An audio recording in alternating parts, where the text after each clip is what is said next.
Chapter 1: Trillions Falling from the Sky. Coffee shop.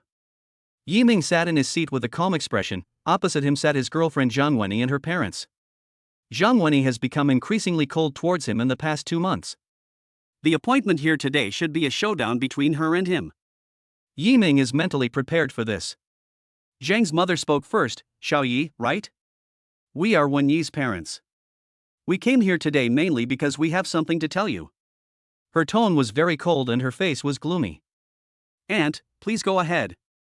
Yiming nodded. It's like this. Wenyi is not a child anymore. As parents, we all hope that she will have a reliable home in the future. Do you understand what I mean? I understand, so I'm working hard, hoping to give Wenyi a happy home in the future. Mother Zhang snorted coldly, the fat on her face trembling. Working hard? Wenyi told us that your salary is only 6,000 yuan a month. You have graduated from college for 3 years, and your monthly salary is only 6,000 yuan. You have the nerve to call it working hard? It's not that we despise the poor and love the rich. When we get married, we should at least have a 150 square meter wedding house, right? But with your salary, you can only buy 2 square meters in Shanghai without eating or drinking for a whole year. How can we trust Wenyi to you? Besides, we only have one daughter, Wenyi, and we're counting on her to take care of us in our old age. Take our boss, Mr. Wang, for example. His son-in-law has 4 houses. Even if his daughter and her family do nothing, they can live comfortably with the rent all year round. Look at you. You're so different from them. If Wenyi marries you, I'll be laughed at to death by everyone in our company. Zhang's mother's mouth was full of spit, and she tried to make Yiming feel ashamed and embarrassed with her reasons and evidence. Aunt, it's like this. I'm still in the stage of accumulating work experience. Once the time is right, when I change jobs, my salary will increase a lot. I hope you can give me some more time. Yiming's voice was sincere, but neither humble nor arrogant. He never thought that he was much worse than others. Bang! Zhang's mother smashed the cup in her hand onto the table. The table shook. Her face was cold and her nasolabial lines were like valleys. Don't you understand what I mean? We are not here to listen to your big words today. I hope you will stop pestering our Wenyi in the future. She has already found a blind date for her daughter. He is a bank manager with a monthly salary of 20,000 to 30,000 yuan. His family owns 2 houses. Apart from the fact that he is a little old and a little bald, they are very satisfied with him. Yiming's mobile phone was placed on the edge of the table. As a result of the shock, the phone fell to the ground, the screen immediately cracked, and the battery fell out. He bent down to pick up the phone, reassembled it, wiped the screen, and turned it back on. Then he turned to look into Zhang Wenyi's eyes and asked, Wenyi, what do you mean? Zhang Wenyi crossed her arms and looked out the window, her face also very cold. I listened to my mother. This sentence has already put the final nail in the coffin of a relationship. She no longer wanted to live a life with Yiming where they had to calculate their spending every day. All the girls of her age in the company were wearing branded clothes, except her. She was the only one who was laughed at by her colleagues several times for dressing like a country girl. Her monthly salary is only a little over 3,000 yuan. After deducting the expenses for food, drink, and filial piety to her parents, there is hardly any money left, so she hopes Yiming will buy her brand name products. But Yiming's salary is not enough at all, and Yiming always says that it is enough to wear clothes clean, decent and generous, so why do you have to compare with others? She felt that Yiming didn't care about her at all, didn't understand girls' hearts, and had no future, earning only so little salary a month. Whenever she stood next to the young girls in the company, she felt particularly inferior. But she forgot that the latest Apple 7 Plus in her hand was bought by Yiming with more than 1 month's salary, and the bag she carried was also bought by Yiming with half a month's salary. Moreover, Yiming would give her little surprises every weekend and festival. But these were unimportant in her eyes and she didn't care at all. A few days ago, after the matchmaker showed her the photo of the man, she was quite satisfied. Although he was already 32 years old, he did not look old from the photo. The key was that his family was well off, and the matchmaker said he was very caring. If she was with him, she would not have to live such a wronged life. In addition to bringing her parents to confront Yiming today, she will also meet that person later, and she is looking forward to it. At this time, Yiming was sitting opposite, looking down at his phone, and did not notice the change in Zhang Wenyi's expression at all. Yiming's hand holding the phone was shaking a little, because after the phone was restarted, he received a text message. Dear Mr. Yiming, congratulations on becoming the only supreme universal black card holder on Earth selected by the Universe Godly Rich System. The limit of this card is 100 trillion M gold, and the principal is stored in the main card. The daily interest of 100 trillion M gold is stored in the secondary card. The main card and the secondary card of this card have been sent to your residence together with the password. Please check it. This card is linked to an invisible account with all banks around the world, and even the president of the bank cannot view this account. Therefore, you don't have to worry about the source of funds. The principal amount in each bank account ranges from 100 million to 10 billion M gold. As long as there is a bank, you can swipe the card or withdraw cash. In non-US dollar areas, this card has automatically converted US dollars into local currency according to the real-time exchange rate, so please feel free to use it. I looked at the time the text message was sent, and it was yesterday. According to the current express delivery speed, it should have been delivered to my home. Yiming no longer had the heart to care about Zhang Wenyi and her parents. He was eager to go home and see if all this was true.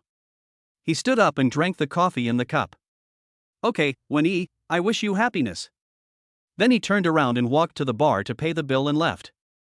Zhang Wenyi's family looked at each other in bewilderment. They didn't expect things to go so smoothly. They thought Yiming would commit suicide and make a big fuss. When Zhang Wenyi saw Yiming being so straightforward, she suddenly felt a little uncomfortable. According to her imagination, Yiming should cry and beg her not to leave him. But in fact, Yiming left without looking back, and with a hint of urgency, as if he couldn't wait to leave. He must be pretending. Zhang Wenyi curled her lips. Zhang's father said from behind, "Young man, don't be too discouraged. You still have a lot of time to live. Don't be depressed. Thank you for your concern, uncle." After Yiming walked out of the coffee shop, Zhang's mother snorted coldly, "This kid is sensible." The three of them stood up and prepared to leave. At this time, the waiter came over and said, "Hello, the bill for the three of you has not been settled yet. Please come to the bar to settle it." The three of them were stunned for a moment. They had just seen Yiming walk to the bar and pay, so why was the waiter asking them to pay? Mother Zhang frowned, "Didn't someone just pay for us?" "Oh, sorry, the gentleman just now only paid his share." Zhang's mother was so angry that she jumped up and down. "Look, Wenyi, you saw it, we came all the way to talk to him, but he couldn't even pay for a cup of coffee. A man who doesn't even have this much tolerance is doomed to have no future. Fortunately, you have nothing to do with him anymore." "Father Zhang, don't say so much. By the way, Wenyi, your luggage is still with him, right? Why don't we go get it now?" Zhang's mother said, "Let's do it another day. Xiao Du will be here soon. Let's go meet him and don't keep him waiting for too long." The Xiao Du she mentioned is Zhang Wenyi's next blind date, the 32-year-old bank manager mentioned by the matchmaker. Hashtag. Chapter 2 Beauty Saves the Hero. After returning to his residence, Yiming saw an envelope in the mailbox. He suppressed his excitement, opened the mailbox and took out the envelope. Sure enough, there were 2 black cards. He had the card, but he didn't know if there was any money in it. He was worried that someone might be playing a prank on him, so he immediately took the card and prepared to go to the nearest bank to check. He went to the nearest ICBC ATM, but he had never opened an account with ICBC before. If it was true that the black card had an account linked to all banks around the world, as the text message said, then he would definitely be able to withdraw money from this ATM. He inserted the card and clicked on the balance query. In an instant, a string of numbers appeared. Fuck, 9.789 billion. This is the amount displayed after M gold is converted into RMB. If it is M gold, it should be 1.5 billion. His hands were shaking a little, this was just the money in one account. Yiming tried to withdraw the money. Only by being able to withdraw the money could he prove it was real. He clicks on withdraw and enters the withdrawal amount, 10,000. There was a rustling sound coming from the ATM machine, and Yiming became more and more nervous. "Money is being dispensed, please take your money." A mechanical female voice came, and at the same time the cash dispenser opened, revealing 100 yuan bills neatly stacked inside. Fuck, it's true. Yiming shouted in his heart, almost roaring out loud. He really wanted to go crazy. He was exhausted over the years trying to make money. But in order not to attract attention, he suppressed his inner passion and quietly put the money into his pocket. "I'm finally rich. Ha ha ha." He clicked on the balance check again, 0.00. Just 10,000 yuan less. At the same time, a text message about the balance change came through on the phone. Dear ICBC user, the balance of your account ending in XXXX is RMB.00. Having confirmed that the ICBC account was genuine, Yiming then tried several other banks, and without exception, all of them were genuine. I don't have to live a miserable life anymore. From today on, I'm going to enjoy life to the fullest. After confirming that all this was true, Yiming breathed a sigh of relief and finally believed that he was a rich man, and not just ordinary rich. 100 trillion M gold. The GDP of country A is less than 20 trillion M gold a year. Now Yiming can be said to be rich enough to rival a country. Ma Yun, Ma Huatang, Wang Jianlin, Wang Xikong, altogether they are no match for me. In the past, if he wanted to buy a house in Shanghai, where every inch of land is worth a lot of money, he didn't know how many years it would take him to save up. But now it's different. Not only does he hold a principal of 100 trillion M gold, but every day when he opens his eyes he also receives 10 billion M gold in interest. Yiming decided to improve his living environment first, so he came to the sales center of a real estate company. This real estate company mainly deals in high-end brand mansions. Those who come in and out are either rich or noble. The men have big bellies and are followed by many bodyguards, and the women are adorned with jewels, and one can tell at a glance that they are of high status. The sales center is very luxurious but a little deserted. After all, it is a top-notch luxury home and not many people can afford it. When they saw Yiming, a young man wearing cheap street clothes and holding a mobile phone with a cracked screen, come in, no salesperson paid any attention to him. Yiming didn't care and walked straight to the huge sand table and looked at it by himself. A middle-aged woman with a face full of flesh was walking around the sand table to observe the model under the guidance of a handsome male salesperson. She didn't look at the road and ended up bumping into Yiming. Seeing Yiming dressed in ordinary clothes, the middle-aged woman looked at him with disdain, then walked past him and said to the male salesperson next to her, "After all, this is a sales center for high-end real estate projects. Why do you let people like him who obviously can't afford to buy a house in here? He's just in the way. Aren't you worried that he'll affect the mood of potential customers like us to buy a house?" The male salesperson put a lot of effort into closing this deal. If the deal is successful, he will get a commission of 40,000 yuan. Seeing the unhappy face of the middle-aged woman, he was afraid that the other party would leave in anger, so he quickly bowed and apologized in a low voice. "I'm sorry, beautiful lady, we don't have a rule that no one can come in, but since he bumped into you, how about I let him come and apologize to you?" The middle-aged woman hummed, raised her eyebrows, and continued to look around the sand table. After receiving the instructions, the male salesperson straightened his back and walked to Yiming, who was looking at the sand table with great interest. Yiming had already set his eyes on a villa at this time and was planning to find a salesperson to go through the purchase procedures. As a result, he saw the male salesperson walking towards him. He was about to speak, but unexpectedly, the other party spoke first, and in a particularly unfriendly tone. "Sir, you just bumped into that beautiful lady. I hope you can apologize to her." The male salesperson had a look of contempt and superiority on his face. The people he received here were either rich or noble. In front of those people, he was almost like a slave. Now seeing Yiming, a man dressed like a loser, here, it would be a loss if he didn't pretend to be cool. "Beauty? Damn, how can you say such a thing?" Yiming looked at the male salesperson in astonishment, then at the middle-aged woman with a thick waist and thick makeup on her face, which could not hide her old age at all. "But it was clearly her who bumped into me just now," Yiming said. "Ha, you are a man after all, why are you acting like a woman? I said it was you who bumped into me, and if you don't apologize, I will call the security. Loser like you shouldn't come here, you are getting in the way." In fact, his purpose was to drive Yiming away. Just like what the middle-aged woman said, she was worried that his presence here would affect other people's mood to buy houses. "Do you think I can't afford a house, so I don't deserve to be here?" Yiming frowned. "What else? A loser like you can't even afford half a toilet in Shanghai with your annual salary, and you still have the nerve to come here. Do you know how much 1 square meter of our cheapest property costs? 100,000 yuan. Can you make 100,000 yuan a year?" The male salesperson rolled his eyes and showed Yiming contempt. At this time, a beautiful woman came over. She was the supervisor of the sales center, 27 years old, and graduated from a famous domestic university. Her professional suit made her figure look exceptionally slim. She was a beautiful scenery standing there. "What's going on? Xiao Zhou, how do you talk to a client? The male salesperson saw his supervisor coming over and immediately smiled. "Manager Fong, this guy just bumped into our client.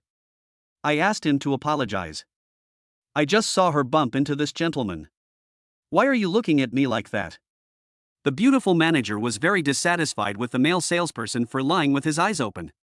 Yi Ming looked at the beauty in surprise. Is this considered a beauty saving a hero? She is really beautiful and kind-hearted. Great. Yi Ming immediately had a good impression of this beautiful and elegant manager.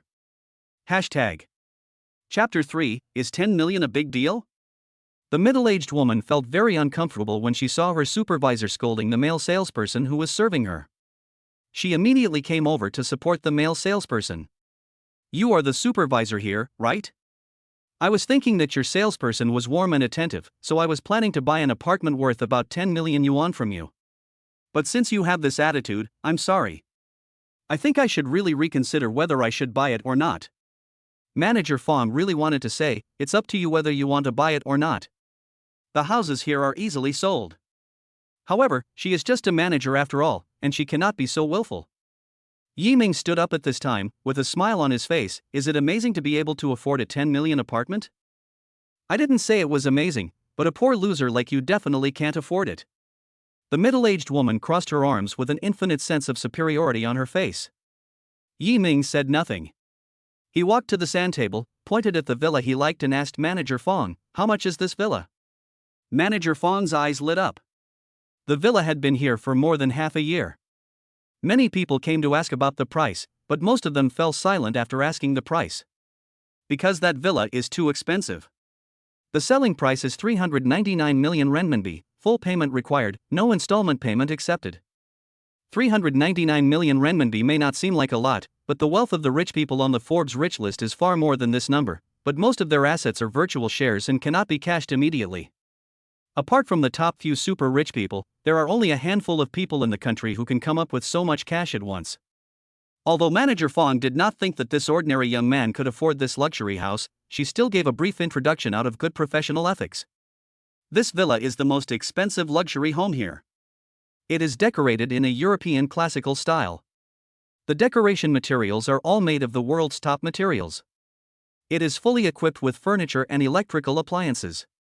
You can move in at any time." Before Manager Fong finished speaking, the middle-aged woman's mocking voice came out. "Now you know how much it is, right? Not to mention that I can't afford it even if I sell you, even if I sell all your ancestors for 18 generations, they are still not worth that much money." Yi Ming glanced at her indifferently and ignored her. In his eyes, the middle-aged woman was just a clown. He took out the secondary card of the Supreme Universal Black Card. Today was the second day, and there was already 1 billion M gold in this secondary card, equivalent to 6.52 billion renminbi, which was more than enough to buy this villa. "Okay, I'll take it. Let's go through the formalities."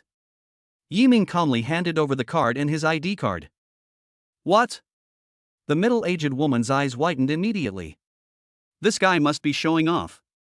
How could he afford a villa worth nearly 400 million? Yi Ming's answer greatly surprised Manager Fong. She didn't expect that she could easily sell this luxury house, which is considered to be the top one in the country. "Why don't you go and take a look? This villa has been completed for half a year. You can go and take a look first." "No need, just go through the formalities, that's it." Manager Fong Chan took the black card with shaking hands and entered the price. At this point, she still had some doubts in her mind, wondering if it was an empty card or the balance was insufficient. Ding, the deduction was successful. She finally felt relieved. Suddenly the entire sales center was in an uproar. Fuck! That 399 million villa has been bought. Oh my god, is this true? Who is the buyer? He must be one of the richest people in the country. Look, that boy. He looks ordinary, but how come he is so rich? At his age, he definitely can't make that much money. He must be some rich second-generation kid. Fuck. Have you ever seen any rich second-generation dressed like him? The male salesperson named Joe was also stupid. When he just came over, Yi Ming was planning to close the deal with him, but he ended up causing trouble for him. His heart was bleeding. If he succeeded in making this deal, he could get a commission of more than 1.5 million. Yi Ming looked at the middle-aged woman calmly at this time. Do you know now whether I can afford it or not? She had just been there with 10 million in her hand, acting like she was the richest person in the world, but once Yiming spent some money, she was not even worth a fraction of what he had. The middle-aged woman's face turned purple. She opened her mouth to refute, but the facts were there, and it was useless for her to say anything. She could only lower her head and flee from the sales center in a panic amid the contempt and ridicule of the people around her. After signing the contract, Yiming took the key to the villa and a document bag full of various documents. He waved his sleeves, calmly took a taxi and left. The people at the sales center looked as if they had seen a ghost. Am I seeing things? He actually took a taxi and left? Yeah, it turns out there are such low-key people in the world. I'm impressed by this wave of pretense. Damn, if I had known that handsome boy was so rich, I should have knocked him out and dragged him away, then made the deal right away. A beautiful saleswoman giggled with stars in her eyes. TSK, with your looks, I guess no one would even look at you straight in the eye. Another male salesperson said sourly. So, in the future, don't judge a person's wealth by his clothes or the car he drives. Maybe it will end up like today. Manager Fong reminded the employees at the right time, and at the same time glanced at the male salesperson named Joe inconspicuously. I hate it so much. The male salesperson named Joe wanted to cry but had no tears. He almost went crazy and wanted to slap himself twice. He just missed out on a commission of 1.5 million yuan, and even the 40,000 yuan commission that was originally a sure thing was gone. He regretted it so much. He wanted to beat up that fat middle-aged woman. Thinking of how he had called her a beautiful woman before, he almost vomited his overnight meal. Hashtag. Chapter 4: Buying a means of transportation. Now that he has a house, the next thing is a car. In the past, he had to squeeze into the bus to go to and from work, which was extremely tiring. He had to squeeze in from the back door, and then be squeezed out from the front door before the bus started. It was extremely painful, and he didn't want to live that kind of life again. Master, let's go to the Lamborghini store. Yiming said to the driver as soon as he got in the car. Okay. The taxi driver started the car. After driving for a while, the driver started chatting with Yiming. Young man, you look very young, you must have just graduated from school, right? I heard that it's not easy to be a salesperson for luxury cars. Not only do you need to have a good image, but you must also be able to speak fluent English. You have a pretty good image, but you're wearing shabby clothes. You have a resume in your hand, so I guess you're going there to interview for a sales position, right? Yiming was stunned. Did the driver think I was going there for an interview? Did he think the document bag in my hand contained my resume? He then gave a wry smile and said to the driver, I'm not going for an interview, I'm going to buy a car. The driver was shocked and asked uncertainly, what? Buy a car? You are going to buy a Lamborghini? He looked at Yiming again in the rearview mirror. Yes, to be honest, I have some money recently and I am planning to buy a car for transportation. I have always heard that Lamborghini is so awesome, so I am going to buy one to try it out. Oh shit. Buy one and try? This guy must be a fool who doesn't know how much a Lamborghini costs.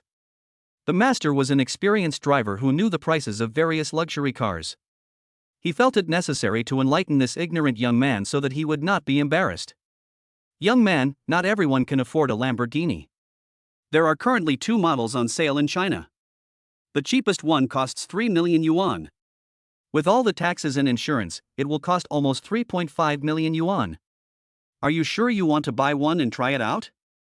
After he finished speaking, he stared at the rearview mirror, waiting to see the shocked expression on Yiming's face. But he was disappointed.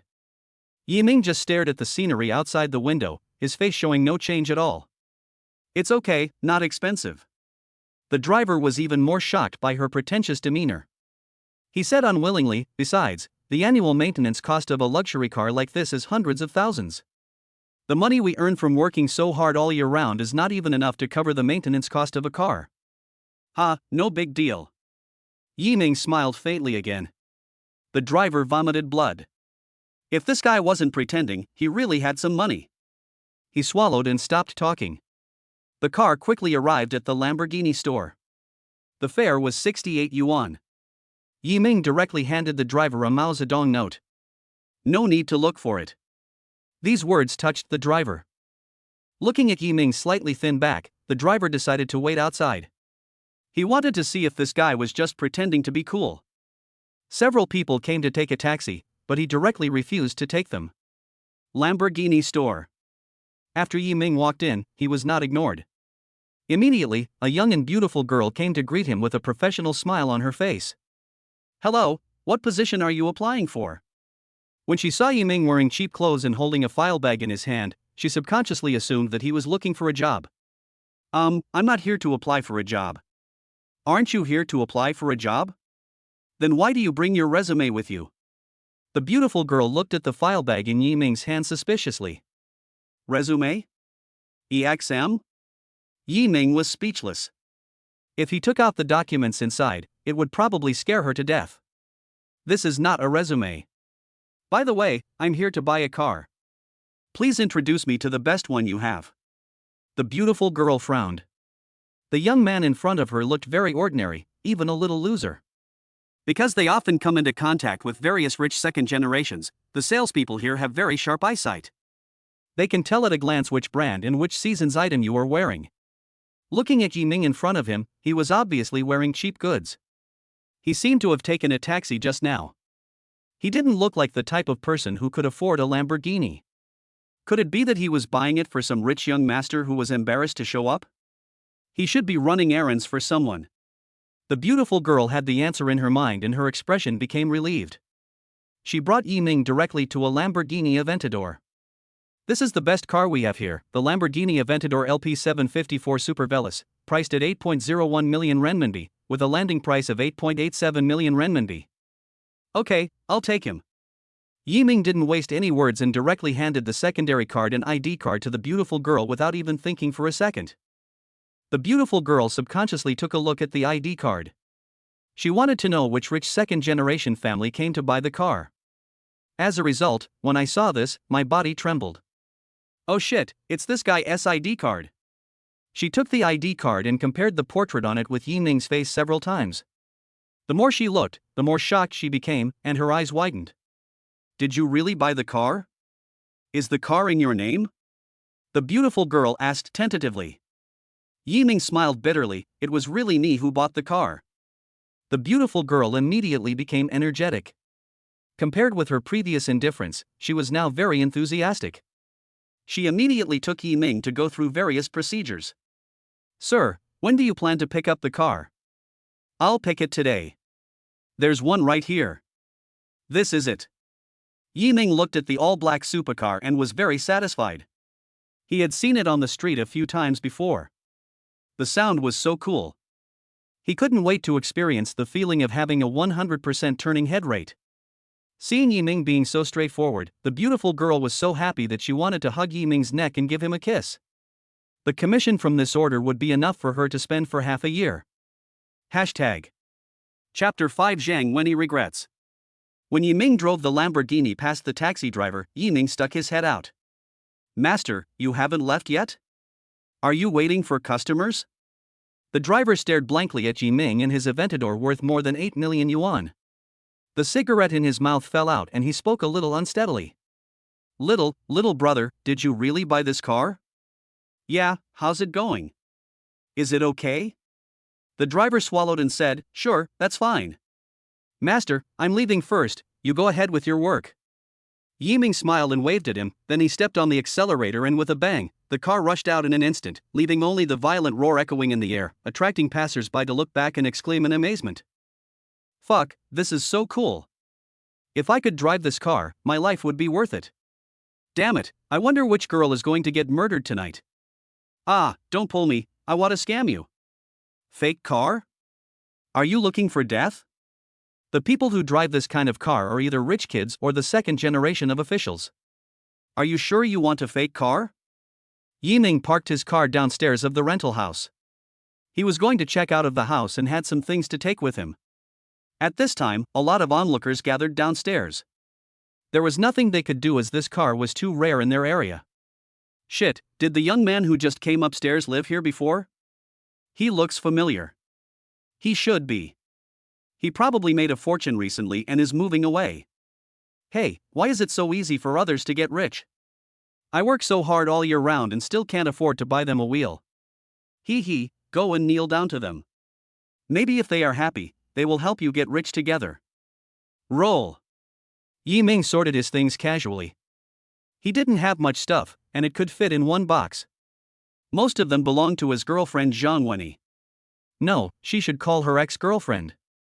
Her clothes alone filled 3 large boxes, most of which were bought for her by Yi Ming in the past. Originally, he didn't want to take Zhang Wenyi's things away, but the landlord asked him to move all his things out, and he didn't want to just throw away Zhang Wenyi's things. Maybe if something was missing in the future, she would come to him and make a fuss, so he just took them all away.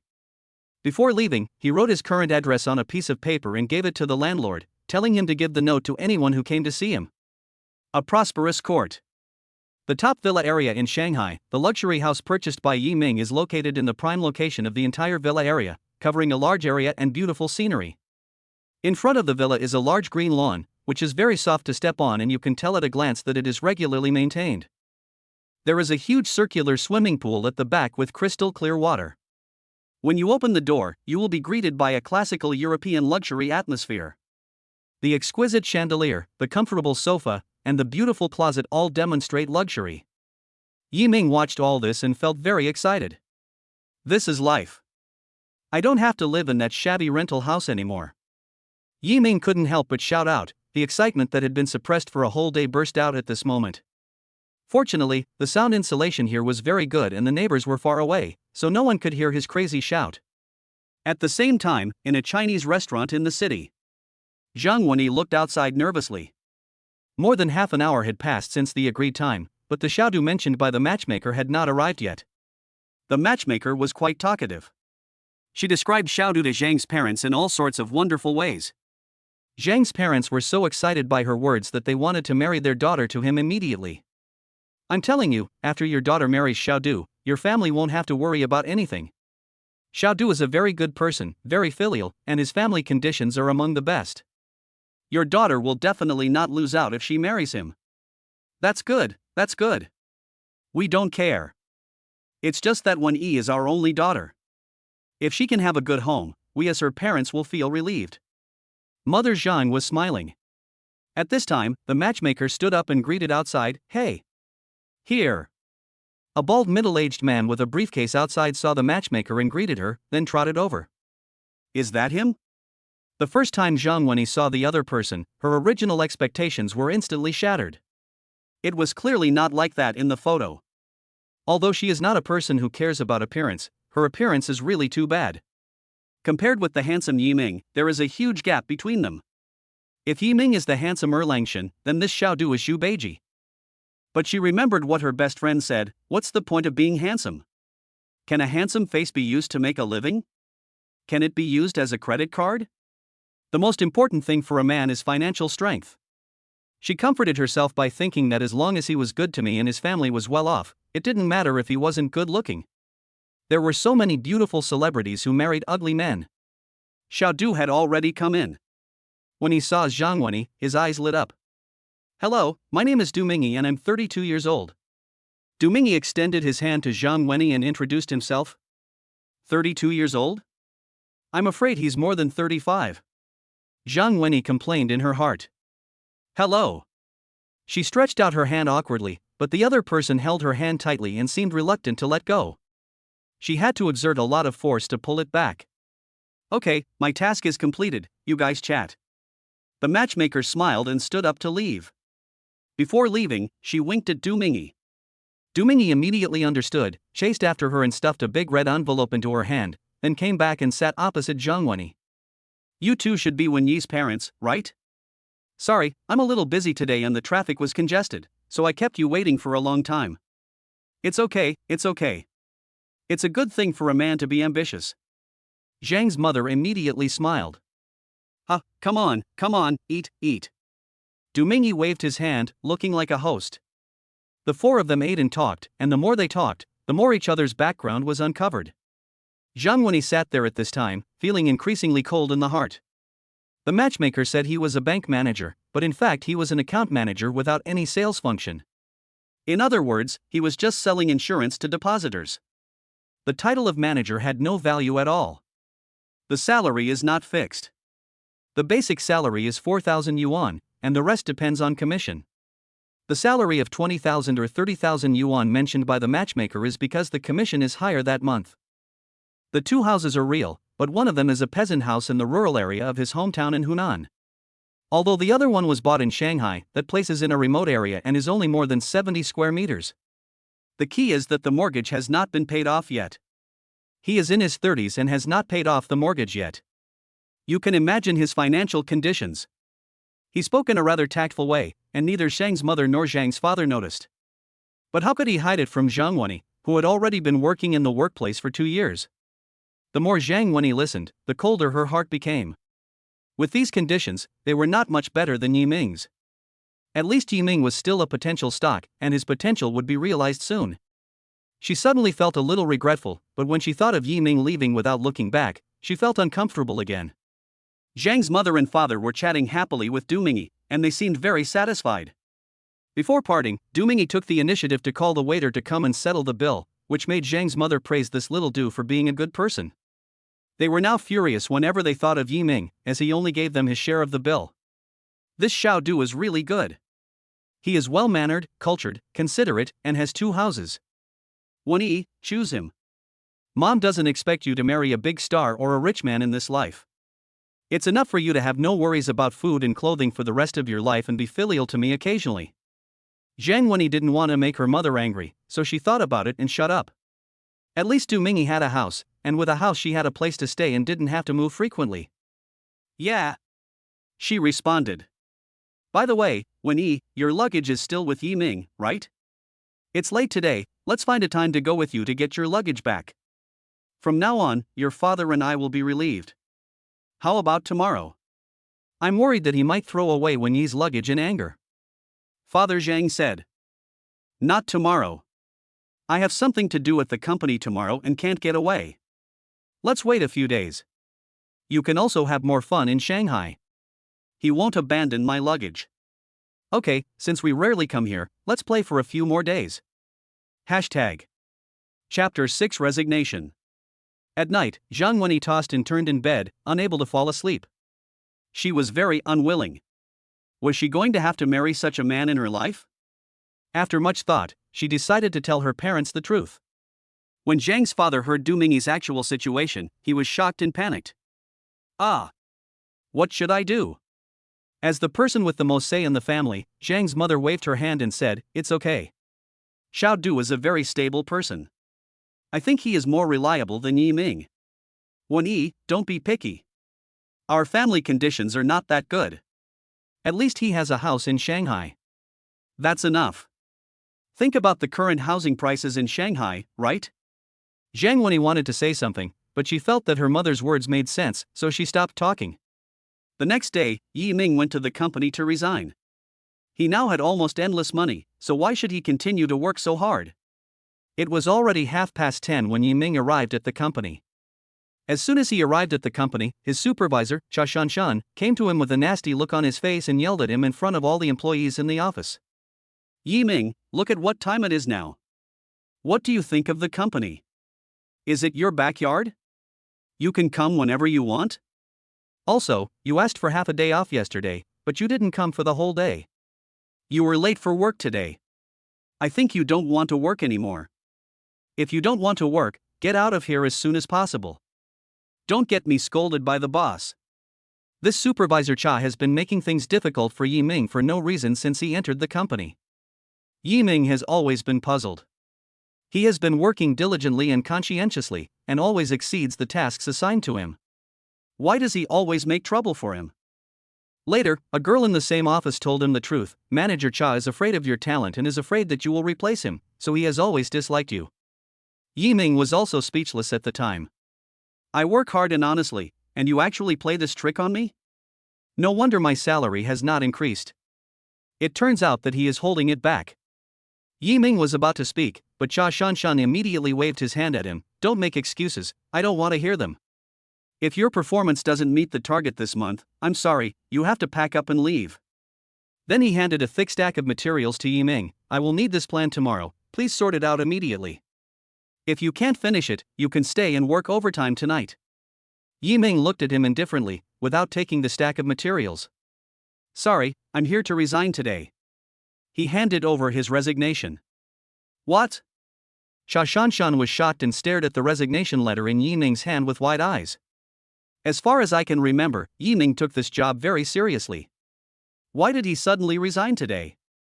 Although Sha Shanshan has always wanted to get rid of Yiming, he can't do it today because only Yiming can make this plan. If he resigns today, there will be no one in the company who can replace him. No, you can't resign without my signature. If you don't resign, you must work hard for me. If you want to resign, wait until I'm in a better mood. Sha Shanshan raised his eyebrows and said, as if he had Yiming in his grasp. Are you sure you don't want to sign? Yiming's face turned cold. That's right. What? You still want to hit me if I don't sign? Sha Shanshan looked at Yiming arrogantly, sure that Yiming could not do anything to him. After a pause, Yiming suddenly tore the resignation letter in his hand into pieces and threw it at Sha Shanshan's face. It's your freaking choice whether you sign or not. He then turned and walked out of the office. Colleagues in the company who got along well with Yiming applauded. Wow, well done. Several colleagues who dared not speak also gave Yiming a thumbs up, as if to say, I support you. Sha Shanshan was so angry. Damn it, you dare to throw garbage at my face? I'll deduct all your salary for this month. What are you looking at? Get to work, or I'll deduct your salary if you continue looking down. Sha Shanshan couldn't do anything with Yiming, so he could only vent his anger on other employees. Manager Cha, we are not under your jurisdiction. An enchanting beauty said sarcastically while fiddling with her fingernails. You? Sha Shanshan was so angry that his face turned blue, but he couldn't refute. He could only snort coldly and walk back to his seat. Yiming did not leave the company, but went directly to the company boss's office. General Manager's office of Xingyue Technology Company, Limited. When Yiming knocked on the door, the boss and general manager Bao Dahai was looking at the company's financial statements for this month and sighing. I lost another 3 million this month. If I continue to lose money at this rate, I will be bankrupt in 3 months. The next round of financing has not been finalized yet, and I can't find anyone to take over. Oh my god, when will this day end? Xingyue Technology Company, Limited is not a large company with only about 120 employees. However, its employee salary expenses are nearly 2 million yuan a month. Add to that rent, water, electricity and other operating expenses, and its fixed expenses per month are more than 3 million yuan. Due to poor management during this period, the company was unable to make a profit and there were no investors. Bao Dahai almost spent all the money he had earned before and also lost a lot of his savings. He looked at the report in his hand with a sad face, thinking of those bankrupt people who jumped off buildings reported in the news. He felt a chill all over his body and shook his head to stop himself from thinking too much. It would be great if someone could take over now, but who the hell would be interested in this hot potato now? He smiled bitterly. At this time, there was a knock on the door. Bao Dahai came to his senses, straightened his clothes, and shouted, "Come in." Hashtag. Chapter 7 Buying a Company. Yiming? What's the matter? Bao Dahai looked at Yiming puzzledly. Yiming didn't waste any words and went straight to the point. Boss, are you interested in selling the company now? When Bao Dahai heard this, his eyes widened immediately. What did you say? Someone wants to acquire our company? His body involuntarily moved closer to Yiming. Yiming smiled faintly and said, That's right. Bao Dahai immediately jumped up, his face full of ecstasy, and he grabbed Yiming's arm with both hands. Great, Yiming, quickly ask that person to come out, I want to have a good talk with him. No need. I'm the one who wants to acquire the company. As for the price, you can name an offer. Upon hearing this, Bao Dahai's face, which was full of joy just now, froze instantly. What the hell, you? Aren't you my employee? A salary of a few thousand yuan, are you kidding me? He slumped down in his chair and sighed. Yiming, did you lose the game of truth or dare with your colleagues, so you came here to make fun of the boss? Yiming smiled bitterly. No, boss, I really want to acquire Xingyue Technology. Please give me a price. Are you serious? Don't tell me that you are actually a rich second generation who has been lurking in our company to steal business secrets, and now is the time to take action? Bao Dahai thought about it and felt that it really did seem to be the case. Boss, I don't look like a rich second generation. My parents are real peasants who have worked hard on that small piece of land all their lives. Then what do you have to acquire the company? You know, although Xingyue Technology is not a big company, and to be honest, the company has been losing money recently, it is not something that anyone can acquire. I know all this, boss. Just name a price. Don't worry about the money. Really? Bao Dahai looked at Yiming and saw that he didn't seem to be joking, so he became serious for the first time. I promise it's true. Well, I'm not greedy. I invested 10 million in this company. I don't seek to make money, I just want to get my money back. No problem, deal. Yiming extended his hand to Bao Dahai. From now on you have to call me Mr. Yi. Let's go and handle the formalities now. Bao Dahai was confused. What the hell, is this all? It was not until the 10 million yuan was deposited into his account that Bao Dahai believed that all this was true. He wiped the sweat from his head and was glad that he had finally sold the company. In fact, if someone else took over, the highest price would probably be only 8 million. With this calculation, he still made a profit of 2 million. I didn't expect you to be so rich. You have been in the company for 3 years without showing off, but you showed your ability at the critical moment.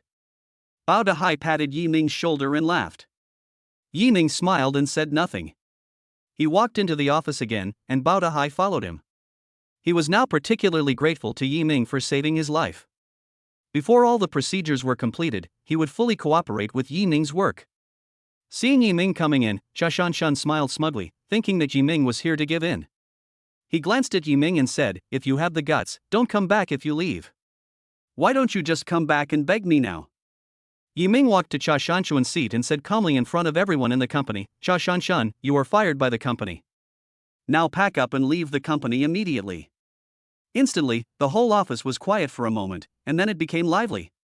Employees were talking to each other. What the hell is going on? Yiming asked Shan to resign? Could it be that Yiming has a fever that has damaged his brain? What's wrong with Yiming today? Why is he always making mistakes? Why did he do this again out of the blue? Dude, don't scare me. My little heart can't stand this stimulation. A buddy who was good friends with Yiming stood up and said. Shan was stunned for a moment, then he laughed. Who the hell do you think you are? Do you have the qualifications to fire me? Do you really think you are the boss of the company? Get out of here. Don't get in the way here. At this time, Bao Dahai stood up and said, "I'm sorry, Yiming is indeed the boss of the company now. I have transferred all my shares to Yiming, so he is your real boss now." Suddenly, the whispering stopped and the whole office became so quiet that you could hear a pin drop. Everyone subconsciously stopped the work at hand and stared at Yiming blankly. 2 seconds later, there was a bang. The office suddenly exploded, just like the busiest vegetable market in the morning. Many men and women screamed. Ah! Am I dreaming? How come Yiming suddenly became the boss of the company? Nima, if Bao Dahai wasn't only 33 years old, I would have suspected that Yiming was Bao Dahai's illegitimate son. Fuck you, Yiming, tell me, which rich man's illegitimate son are you? Yiming, considering that I worked for you before, I want a raise. Tell me now, tell me this isn't true. Hurry up and slap me. That's right, slap me on the face. Hit me hard, it hurts. Damn it, this is not a dream. Is Yiming really our boss? Only Shan looked uglier than when his parents had died.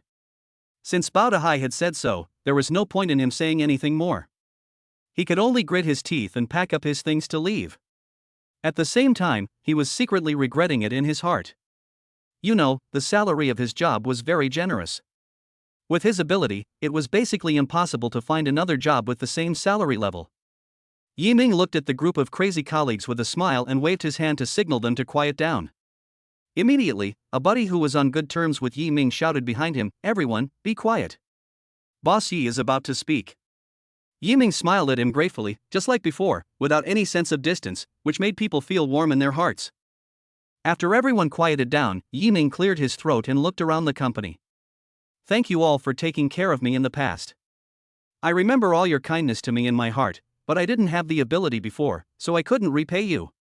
But today, since I have become your boss, I want to share the happiness with you." Everyone looked at Yiming with bated breath, feeling very nervous. "I declare that starting from this month, the salary of every employee in the company will be doubled." Chapter 8 Recruiting Talents. Boom! The office exploded again. "Aw Yiming, I want to give birth to a baby for you." The beautiful woman who used to joke with Yi Ming shouted at the top of her voice. Ha ha ha ha, stop dreaming, Yi Ming already has a girlfriend. Ah, I hate it so much, why didn't I snatch Yi Ming away before? Look at your achievements.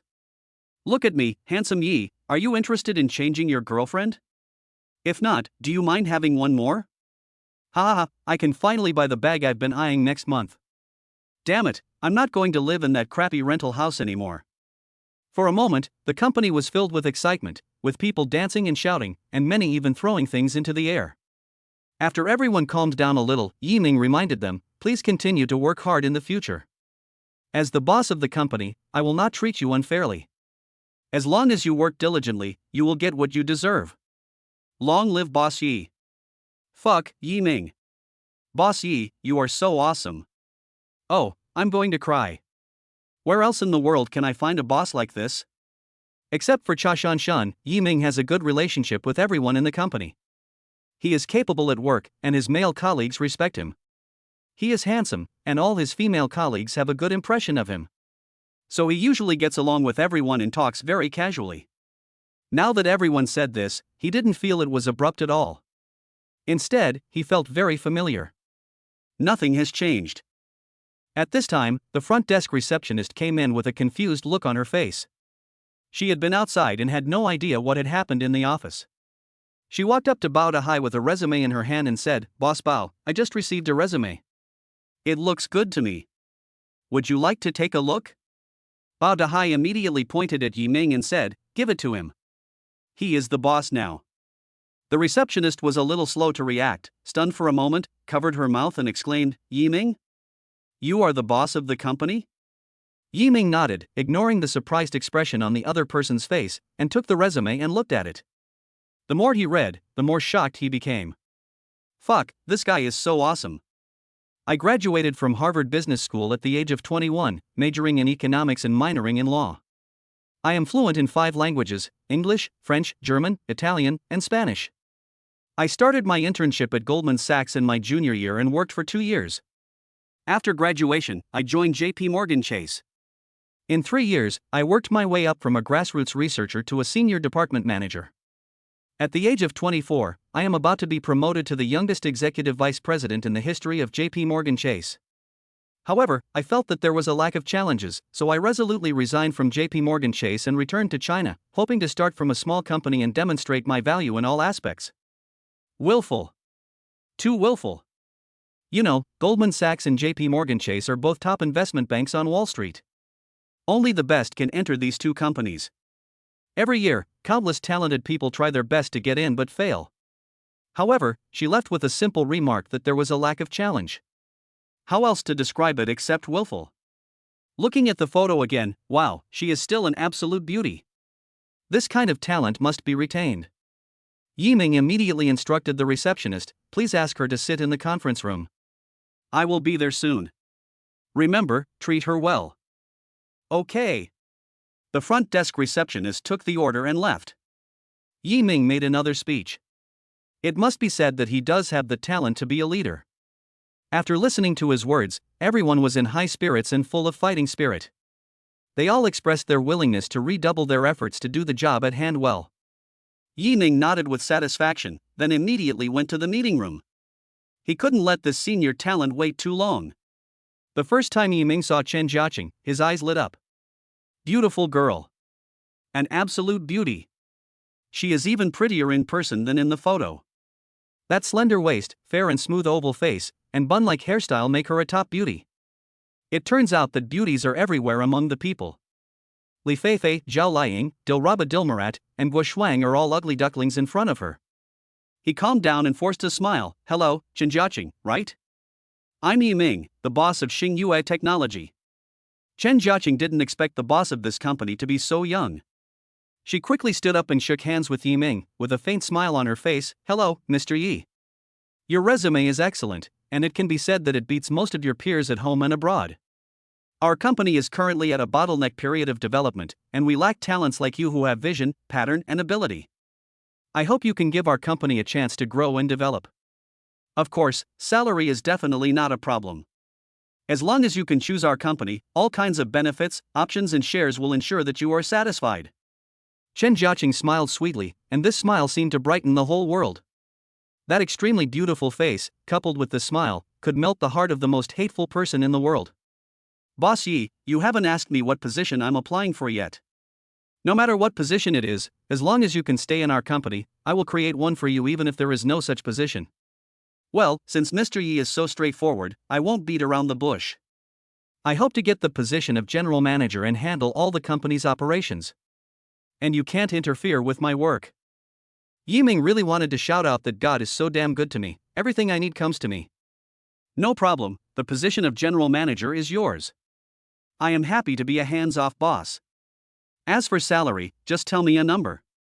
If there is no problem, we can sign the labor contract now. Welcome to join Xingyue Technology. I'm not short of money. If I were, I wouldn't have left Wall Street and traveled all the way back to China. But the salary can't be too low, otherwise it won't match my job. How about this, an annual salary of $800,000, is that a problem? Chen Jiaqing looked at Yiming tentatively. What? Only $800,000 a year? Yiming knew that a talent like this would definitely earn much more than that at JP Morgan Chase. It seems that she is also worried that the company cannot afford the high salary, which will affect the normal operation of the company. In this case, we need to let her see the company's sincerity, put her at ease, and tell her that the company is not short of money. No problem, let's just give it $800,000. On top of that, I'll give you an extra $200,000 as a year-end bonus, which will make it exactly $1 million, making it easier to calculate. Yiming said with a smile, feeling extremely happy. Are you kidding? This kind of talent. Her annual salary is only $1 million. Her face alone is worth more than that. Add to that her own abilities, it's really a bargain. Even if she asked for an annual salary of $10 million, Yiming would not blink an eye, because he knew that this kind of talent, which is hard to find even with a lantern, could create value far exceeding her salary. Chen Jiaqing was also slightly surprised when she heard Yiming's words. She knew that for the general manager of a company of this size in the country, an annual salary of $800,000 was definitely top-notch. It seems that this company is quite strong. She felt a little relieved, as she had been worried that the boss of this company would be as stingy as other companies. It's not that she values money, but she wants to see clearly the ambition of a boss. She knows her own worth and how much value she can bring to the company. If the actual controller of a company has no ambition, then when she brings the company to a certain stage in the future she will encounter various constraints, which will be detrimental to her work and she will not be able to maximize her value. This is not what she wanted to see. Hashtag. Chapter 9 New General Manager. Yiming then brought Chen Jiaqing into the office, briefly introduced her background and resume, and told everyone that she would be the new general manager of Xingyue Technology. When many male colleagues in the office saw Chen Jiaqing for the first time, they immediately became excited and rushed over to greet her. Hello, Mr. Chen, my name is Zhao Dabing, you can call me Dabing, I'm good at cooking. Before he could finish his words, a hand reached out from somewhere and slapped him in the face, pushing him away. Hello, beautiful lady. You are the most beautiful woman I have ever seen. Just saying this was equivalent to offending all the other women in the company. Chen Jiaqing smiled and waved her hand, signaling him to stop talking. Mr. Chen, do you have a boyfriend? Get the hell out of here. You toad wants to eat swan meat. Several women were also whispering below, this is the first time in my life that I've been convinced by a woman. It's amazing. Yeah, compared to her, I feel like I'm a complete loser. It seems like I need to learn more from her in the future. Follow Mr. Chen. Yiming, you are so awesome. You can even find such a beautiful girl of this level. Finally someone told the truth. Yiming folded his arms and said with a smile. Those male compatriots are now more excited than Pig Brother. Yiming just gave them a shot of chicken blood, and now he gave them another shot. This wave almost made their hearts unable to bear it. However, although they are very happy now, once they truly witness the new general manager Chen's vigorous and decisive working methods, they will all complain bitterly. They never imagined that this day would be the beginning of their dark career. After this day, words like these were often heard in the office. Damn it! Mr. Chen rejected my proposal again, saying it's not perfect enough, but I've revised it 35 times. I'm going to die. If Mr. Chen doesn't sign this contract, I'll have to go to the client with my head on my shoulders. Oh my god, please help me, I really don't know where the loopholes in this plan are. I am about to vomit blood. I will probably be busy until 2:30 today. I haven't had sex with my wife for a month. If this continues, my wife will divorce me. Despite the constant complaints, the company quickly turned losses into profits under the leadership of Chen Jiaqing, and everyone received generous bonuses. This not only improved their abilities, but also filled their pockets. Everyone was very impressed with Chen Jiaqing. Chen Jiaqing had just returned to China and therefore had no fixed residence. After Yiming learned about the situation, he invited her to live in his newly purchased villa. After all, there were many rooms and the location and environment were all very good. Of course, he actually had selfish motives, but every normal man would have this kind of selfishness. The only difference is whether you keep it in your heart or say it out loud. Chen Jiaqing didn't think too much about it and agreed directly. She was a workaholic and felt that living with her boss would make it more convenient to report work. Besides, she was not afraid that Yiming would have any intentions towards her. Besides her high IQ, she was also a 7th-degree black belt in Taekwondo. She can beat 3 ordinary men at once, but for someone like Yiming, she can knock him down with just one hand. She has no pressure at all. Seeing Yiming driving a Lamborghini Aventador, Chen Jiaqing was not too surprised. She could afford such a car with her financial strength, but she would not be so high profile. But when she saw the villa where Yiming lived, she finally let out a small exclamation. A villa of this level and location would cost at least 380 million renminbi according to the current market conditions in Shanghai. Smart, very close. You are worthy of being a top student from Harvard. Yiming flattered him at the right time. Chen Jiaqing smiled, it seems that you are still rich. If I had known that you were so rich, I should have asked for a lot of money and ripped you off. $1 million, I made more than that in my first year on Wall Street. I lost a lot. Ha, it's no use regretting now, you have already signed the indentureship. Yiming joked. Okay, stop teasing me. By the way, your girlfriends won't be jealous if I live with you, right?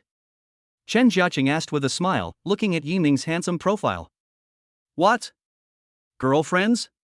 It's fine to just say girlfriend, but why out of the? Yiming looked into Chen Jiaqing's beautiful eyes and said, what do you mean by my girlfriends? Do I look like I have a lot of girlfriends? I'm very loyal, okay? But, I was just dumped.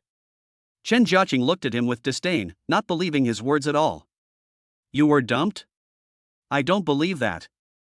Maybe you got tired of her and kicked her out. Yiming smiled bitterly, and it was not easy to tell her the reason in detail. He just said, whether you believe it or not, it is true that I was dumped. Yesterday, she and her parents came to me to confront me, and then I gloriously returned to my status as a single dog. TSKTS, okay, stop talking about me and talk about you. Do you have a boyfriend? Chen Jiaqing sighed and waved her hands, hey, stop talking. It's just tears. I'm also a single dog. Yiming opened his mouth wide and stuttered, you are still single, stop teasing me. I guess the people chasing after you can circle the earth. Chen Jiaqing smiled bitterly, there are some people pursuing me, but they are not suitable. They are either some cynical young men or self-righteous scholars. The rest are some stupid people who don't understand romance. I think it's better to spend my time on work than dealing with these people. So you have always been single? Yiming's heart was burning with excitement. Yes. Chen Jiaqing nodded. I had no time to talk about it at school because I was studying hard. After I started working, I met some terrible people. I was so tired. Let's not talk about it anymore. She held her forehead and shook her head. Yiming swallowed and looked at Chen Jiaqing's beautiful profile. He made up his mind that he would never let her escape from his grasp. Chen Jiaqing suddenly turned her head and saw Yiming's pig-like appearance. She couldn't help but smile, what are you looking at? Oh, I'm admiring a beautiful woman. Hashtag. Chapter 10 Zhan when he takes the luggage. From that day on, Yiming and Chen Jiaqing began to live together. However, the villa was too big, and it seemed a bit empty for 2 people to live in. Chen Jiaqing was also devoted to her work, so they did not meet very often except on weekends. Yiming originally thought that he had the upper hand and would have plenty of time to spend with Chen Jiaqing, but he never expected that Chen Jiaqing would go to work early in the morning every day and come back very late at night, and as soon as she came back she would hide in her room to continue working. He advised her several times not to work so hard. Although Chen Jiaqing agreed verbally, she turned around and went back to work, a complete workaholic. On the weekend, Zhang Wenyi prepared to go to the rental house where she used to live with Yiming to pick up her luggage. Zhang's father and mother were worried that Yiming would embarrass her, so they went with him. "Wenyi, did you live here before?" Zhang's mother looked at the dark and damp corridor with disgust. Fortunately you won't be with that guy anymore. I tell you, if you live in a place like this for too long, you'll get mentally ill. We went to Xiaodu's house the day before yesterday, and his house is much better than this place. Zhang's father also nodded in agreement. Yes, it's more spacious and brighter than here. I estimate that a room here is at most 30 square meters. I looked at Xiaodu's place, and it's at least 80 square meters, which is enough for a family to live in. Du Mingyi invited Zhang Wenyi and her family to his home a few days ago. Since Zhang Wenyi had to work, she asked her father and mother to go instead. The door of the rental house was closed at this time. Zhang Wenyi knocked for a long time, but no one opened the door for her. Could it be that the kid really was so depressed that he wanted to commit suicide? Zhang's father asked worriedly. "TSK, if he wants to commit suicide, then he wants to commit suicide. It has nothing to do with our Wenyi. Why are you worried?" "But it's normal for him to commit suicide. Look at his conditions. Where can he find another girl as good as our Wenyi?" After knocking for a while, there was still no response. When Zhang Wenyi lived with Yiming before, she knew that he would hide in the house and sleep on weekends when he had nothing to do. Because she wanted to get rid of Yiming completely, she deleted all of Yiming's contact information, and now she had no way to call him. Forget it, maybe he is out. Let me ask the landlord to open the door. She prepared to go to the landlord to get the key. The landlord and his wife were a little surprised to see her. "Wenyi? Why are you here? Didn't you move out?" Zhang Wenyi finally reacted. She probably thought that Yiming was afraid of being reminded of his past, so he took the initiative to move out. She felt relieved and asked, "Landlord, Yiming and I have broken up. Do you know where Yiming has moved to?" "Break up?" The landlord stared at her with wide eyes, then gave her a thumbs up. "Girl, you have courage." Zhang Wenyi didn't know what he meant, so she smiled. "I left some of my stuff at his place, so I came back today to get it." "Do you know where he moved it to?" The landlord took out the note left by Yiming and said, "Here, this is where he lives now. Go find him." Zhang Wenyi took the note and took a look. It was an unfamiliar place, but the name sounded quite impressive, Shengzhi Huating. She snorted coldly. What is the use of having a grand name? This place is still called Imperial Palace Villa. The three of them took a taxi and gave the note to the driver, who took one look and said, "Wow, you're a rich man." The three of them all smiled and didn't believe what he said at all. The car drove for a long time before arriving. The fare of more than 100 yuan made Zhang's mother feel a little distressed. When the car stopped, the driver said, "I can only take you here. I can't get in." Zhang Wenyi and the other two were stunned. This place was full of green trees and the environment was quiet. There was no rental house. Zhang's father thought the driver was trying to trick them and immediately shouted, "Master, did you trick us on purpose because you saw that we didn't know the way?" The driver was a little angry. He couldn't stand passengers saying this kind of thing. He pointed outside and said, "Open your eyes and look for yourself. Doesn't it say Shengzhi Huating? This is it, that's right." The three of them looked and saw a huge stone with 4 large gold-plated characters Shengzhi Huating carved on it. There was a small fountain in front of the stone and a spacious asphalt passage next to it. The vehicles entering and leaving were all luxury cars above the BMW 7 Series. Zhang Wenyi looked carefully at the address on the note and confirmed that it was this address. She suddenly felt a little nervous and had a strange feeling. This is the entrance to the villa area. Several young security guards in uniform are standing at the door. After the three of them got out of the car, they were a little at a loss. They had never been to such a place before and felt a little restrained. Zhang Wenyi made up her mind. "I'll go ask them." She walked towards a security guard with the note. "Hello, is this the place?" The security guard glanced at the note in her hand, number 8 Shengzhi Huating.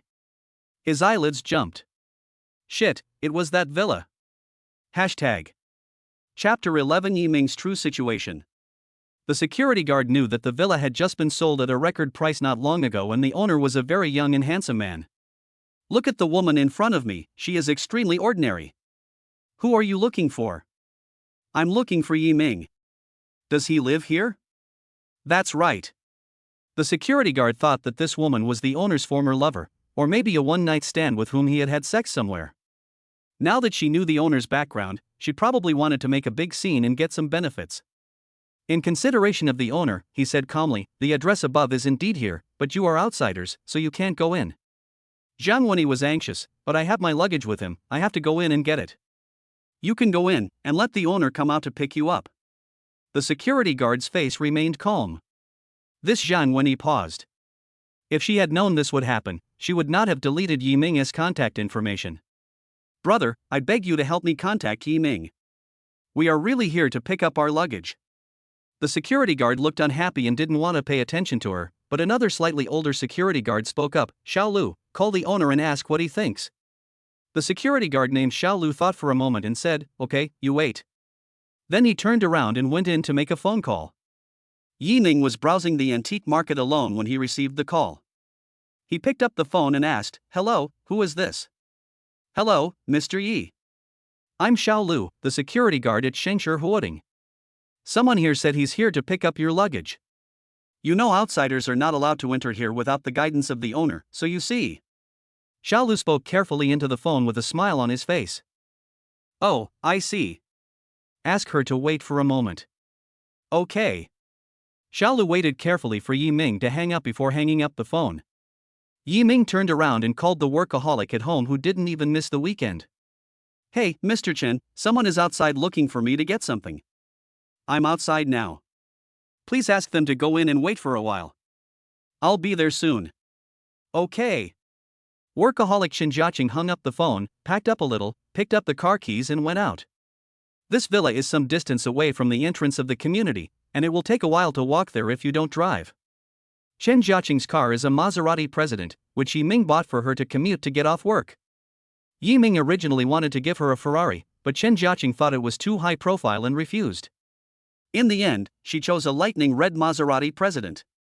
Zhang Wenyi and her family of 3 stood at the gate of the community, looking at the luxury cars constantly coming in and out, and they all felt a little nervous. Zhang Wenyi knew a little about cars. In order to relieve her nervousness, she would explain to her parents, who had never seen the world, every luxury car that came in and out. The car that just came in is called a BMW 730, and it costs at least over 900,000.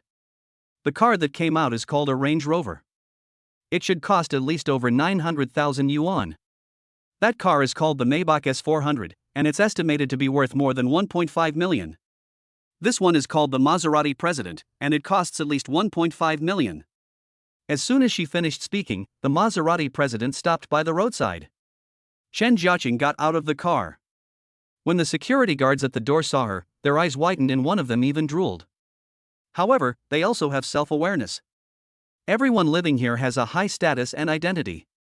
They are just security guards and dare not have any improper thoughts. Shen Jiaqing was wearing a loose t-shirt, ripped jeans, and her black hair was casually tied up. She looked lazy and beautiful, with smooth and tender skin. She also had a pair of glasses on her nose that she forgot to take off, which added a touch of playfulness. Wherever she stands, there is an additional stunning scenery. Seeing Zhang Wenyi's family of 3 standing outside, Shen Jiaqing knew it was them. Hello, are you looking for Yiming? The 3 members of the Zhang family were a little stunned. They looked at each other and looked at the beauty in front of them, wondering what her relationship with Yiming was. It was Zhang's mother who reacted first. Miss. Miss, who are you to that boy Yiming? Where is he? Shen Jiaqing smiled faintly, I am his employee, he is my boss, he is still outside now, let me come to pick you up and wait, he will be here soon. With a buzz, the 3 members of the Zhang family felt a buzzing sound in their heads. Boss? When did Yiming become the boss? And living in such a high-end place. And he has such beautiful employees under him. What's even more outrageous is that even his employees drive luxury cars worth more than 1.5 million yuan, how rich must he be? After being shocked, Zhang's mother was the first to react. She looked at Shen Jiaqing suspiciously and had an idea in her mind. Could this girl be someone that boy had hired to act? In fact, all this was the girl's fault and had nothing to do with Yiming at all. But how could this girl, who was so good, fall in love with Yiming? She was puzzled. Shen Jiaqing saw through her thoughts, but didn't care, with a faint smile on her face. Our boss has always been relatively low-key and likes to be a hands-off boss. Even I can't see through him. He is also very rich, but he doesn't seem to care about money. While I was working hard for him, he was just going about his business. It's really annoying to compare yourself with others. So, all this is true? Zhang's mother murmured. Of course it's true. Do you think I'm lying to you? In my opinion, our boss is one of the top few people of his age. They often act differently and often surprise people. After learning about Yi Ming's real situation, a feeling of regret suddenly surged into the hearts of the three people like a tide. Mother Zhang wanted to slap herself twice. If she had known this would happen, she would not have tried to curry favor with Xiaodu. Compared with Yi Ming, Xiaodu is not even as good as a single leg hair of his. Zhang Wenyi suddenly lowered her head, her whole face burning. Standing next to Chen Jiaqing, there was no doubt that she was turned into ashes in an instant. The gap between the two of them is no longer the gap between a white swan and an ugly duckling. If Chen Jiaqing is a white swan, then Zhang Wenyi is a fly, a stink bug. It's ridiculous that I actually dumped Yi Ming. What a great irony. Is God playing a joke on me? She had always dreamed of finding a good family to marry into, but she didn't expect that she actually had the best choice all along. However, she ended up dumping the other party because of her own mistakes. Thinking of Yi Ming's relaxed expression before he left that day, she understood. He must have been testing me before, so he kept his identity hidden, but why didn't I see it? She now only has endless regret. Chen Jiaqing looked at the interesting changes in the expressions on the three people's faces and smiled faintly. I heard that you are here to get something, come with me. In fact, she had already guessed the identities of the three people in front of her. They should be the ex-girlfriend and her parents who dumped him, as Yi Ming mentioned. Moreover, they seemed to be unfamiliar with this place and probably didn't know the real situation of Yi Ming. She suddenly had a new respect for Yi Ming. You're still using this trick. You're an expert, hashtag. Chapter 12 Zheng Family's Fantasy. The three men sat stiffly in Chen Jiaqing's Maserati, not daring to move, for fear that they would be asked to pay for any damage they might cause. This was a car worth $1.5 million, they didn't even dare to think about it. On the way, Zhang's mother tried again unwillingly. Miss, is Yi Ming really your boss? Yes, you are wondering why I live in my boss's house. It's because I just returned to China and have no place to live. Fortunately, my boss's house is big, so he let me live there temporarily. Oh, you're not his thing? What? You're not Yi Ming's girlfriend? Chen Jiaqing smiled faintly. No, I'm just an employee under him. He pays me a salary and I work hard for him. Oh. The three members of the Zhang family breathed a sigh of relief for no reason. After a while, the car stopped in front of an extremely luxurious villa. When the three members of the Zhang family saw this villa, they were so stunned that they couldn't take their eyes off it. Such a luxurious villa, how much would it cost? Zhang's father and mother were swallowing their saliva wildly, and at the same time they felt even more regretful in their hearts. If Yi Ming was their son-in-law, they could have lived here. Chen Jiaqing welcomed the three people into the house, made them each a cup of tea, and then said, the boss should be back soon. I still have some work to do. You guys sit down for a while. Oh, okay. The three of them quickly stood up and nodded in response, as if they were afraid of being impolite. After Chen Jiaqing went upstairs and closed the door, Zhang's mother finally spoke. She looked at Zhang Wenyi and complained in a low voice, Wenyi, you and Yi Ming have been in love for so long, how come you didn't know that Yi Ming is so rich? If we had known that this guy was so rich, why would we worry about you? We could have enjoyed a comfortable life with you earlier. You are such a worry-free child. Mom, how would I know he was so rich? If I had known, would I have dumped him? Who knew he hid it so well? I was deceived by him so badly. Okay, stop arguing, Father Zhang interrupted the quarrel between mother and daughter. I think Yi Ming still has feelings for our Wenyi. Look, first of all, such a beautiful girl lives in his house, but Yi Ming didn't let her be his girlfriend. What does this mean? It means that he still can't forget our Wenyi. Secondly, it was our Wenyi who dumped him. He moved house and brought Wenyi's things with him. Doesn't this mean that he still hopes that Wenyi will come back to him one day? Also, if he didn't like Wenyi, why did he hide his identity from her? Wasn't he just testing her to see if she was a gold digger? If she passed the test, he would definitely marry her, and we would be able to enjoy a peaceful life. What a pity! Although she is not a gold digger, she is still too impatient. It would be better if she could be patient for a while longer. Mother Zhang came over and lowered her voice and said, "That makes sense. When I think about it, it is true. What do you say, we should admit our mistakes to that kid Yiming and let Wenyi return to him? Let's give it a try. I think it should work. After all, we didn't say anything harsh to him that day. If he has feelings for Wenyi, as long as Wenyi admits her mistake, he should still accept Wenyi." Zhang's mother poked her daughter's arm at this time. "Wenyi, you should admit your mistake to Yiming later and ask her to be your boyfriend again. Mom doesn't care when you get married. After this, you can live in this house. Hee, as long as Yiming becomes our son-in-law, we can also enjoy the happiness. By then, I wonder how Lao Wang will continue to talk about his son-in-law every day.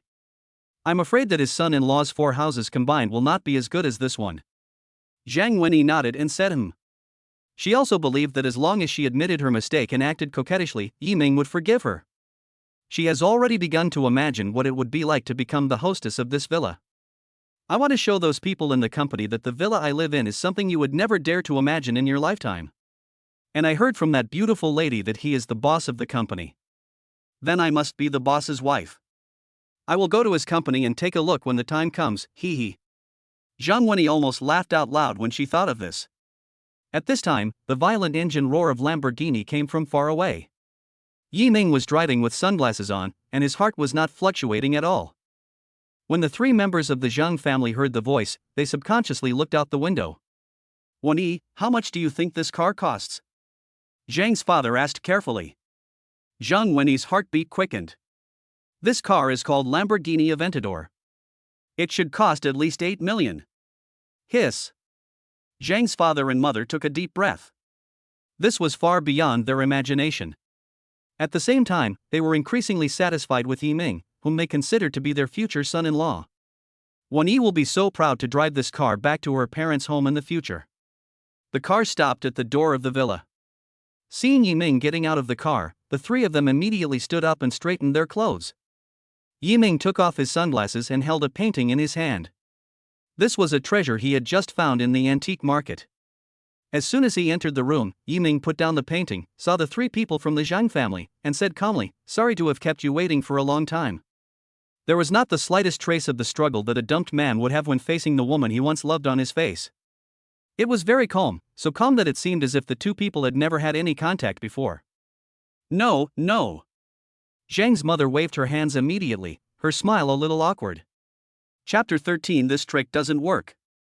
"Yiming, you're back?" Zhang Wenyi lowered her head, embarrassed to look at Yiming. "Well, I just came back from the antique market and found a treasure.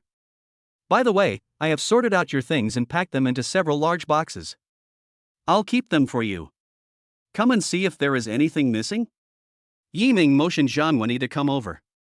Zhang Wenyi twisted her fingers. "No need to look, Yiming, I." She hesitated, lowered her head, and her face flushed.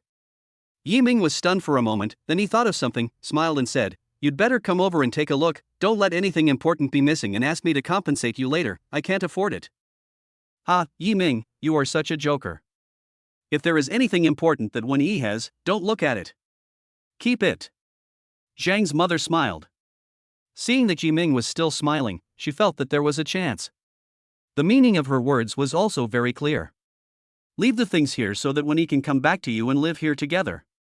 Yeah, there's nothing important, just some daily wear and daily necessities. Most of them were bought for me by you." Zhang Wenyi finally raised her head. She looked at Yiming with an unnatural smile on her face. "Really not going to watch it?" Yiming asked again. "Really, there's no need to look at it. I don't think I'll need it in the future." Zhang Wenyi smiled and stared into Yiming's eyes expectantly. Yiming smiled faintly, without looking at her. "Okay, I was worried that you would lose something when you came back to get your luggage. Since you don't need it, I'll find someone to take care of it tomorrow." "Well, whatever you want." Yiming let out a long sigh. "Okay, in that case, we don't owe each other anything. If you have nothing else, please go back. I'm sorry I can't see you off. I have to go out to dinner with my employees later," Yiming said lightly. The 3 of them became nervous. Zhang's mother winked at her daughter, and Zhang Wenyi immediately understood and rushed over to grab Yiming's hand. As a result, Yiming instinctively dodged and asked, "What are you doing?" His face turned cold. Zhang Wenyi missed and fell to the ground, but luckily there was a carpet on the ground, so she was not seriously injured. She sat on the ground, the tears that had been brewing in her eyes for a long time immediately welled up, and she looked at Yiming with tears in her eyes. Yiming, it was all my fault before. I was too naive and always thinking about those things. I hope you can give me another chance and we can start over, okay? Get up. What happened between us is in the past. I don't want to mention it again. You can take care of yourself. Yiming's face was calm, as if he was talking about something that had nothing to do with him. Yiming, I know you still have me in your heart, otherwise you wouldn't keep my things, right? Yiming, don't lie to yourself. You are like this now only because I hurt your heart before, right? I swear, I will never be willful again. Everything is my fault. I beg you to forgive me this time, okay? I will wash the clothes and do the housework at home in the future, and I don't want you to hit me again, okay? If you are unhappy, you can hit me, and you can hit me now. As long as you can forgive me, it doesn't matter if you hit me. Zhang Wenyi hugged Yiming's feet and began to cry bitterly, as if she was confessing her past crimes.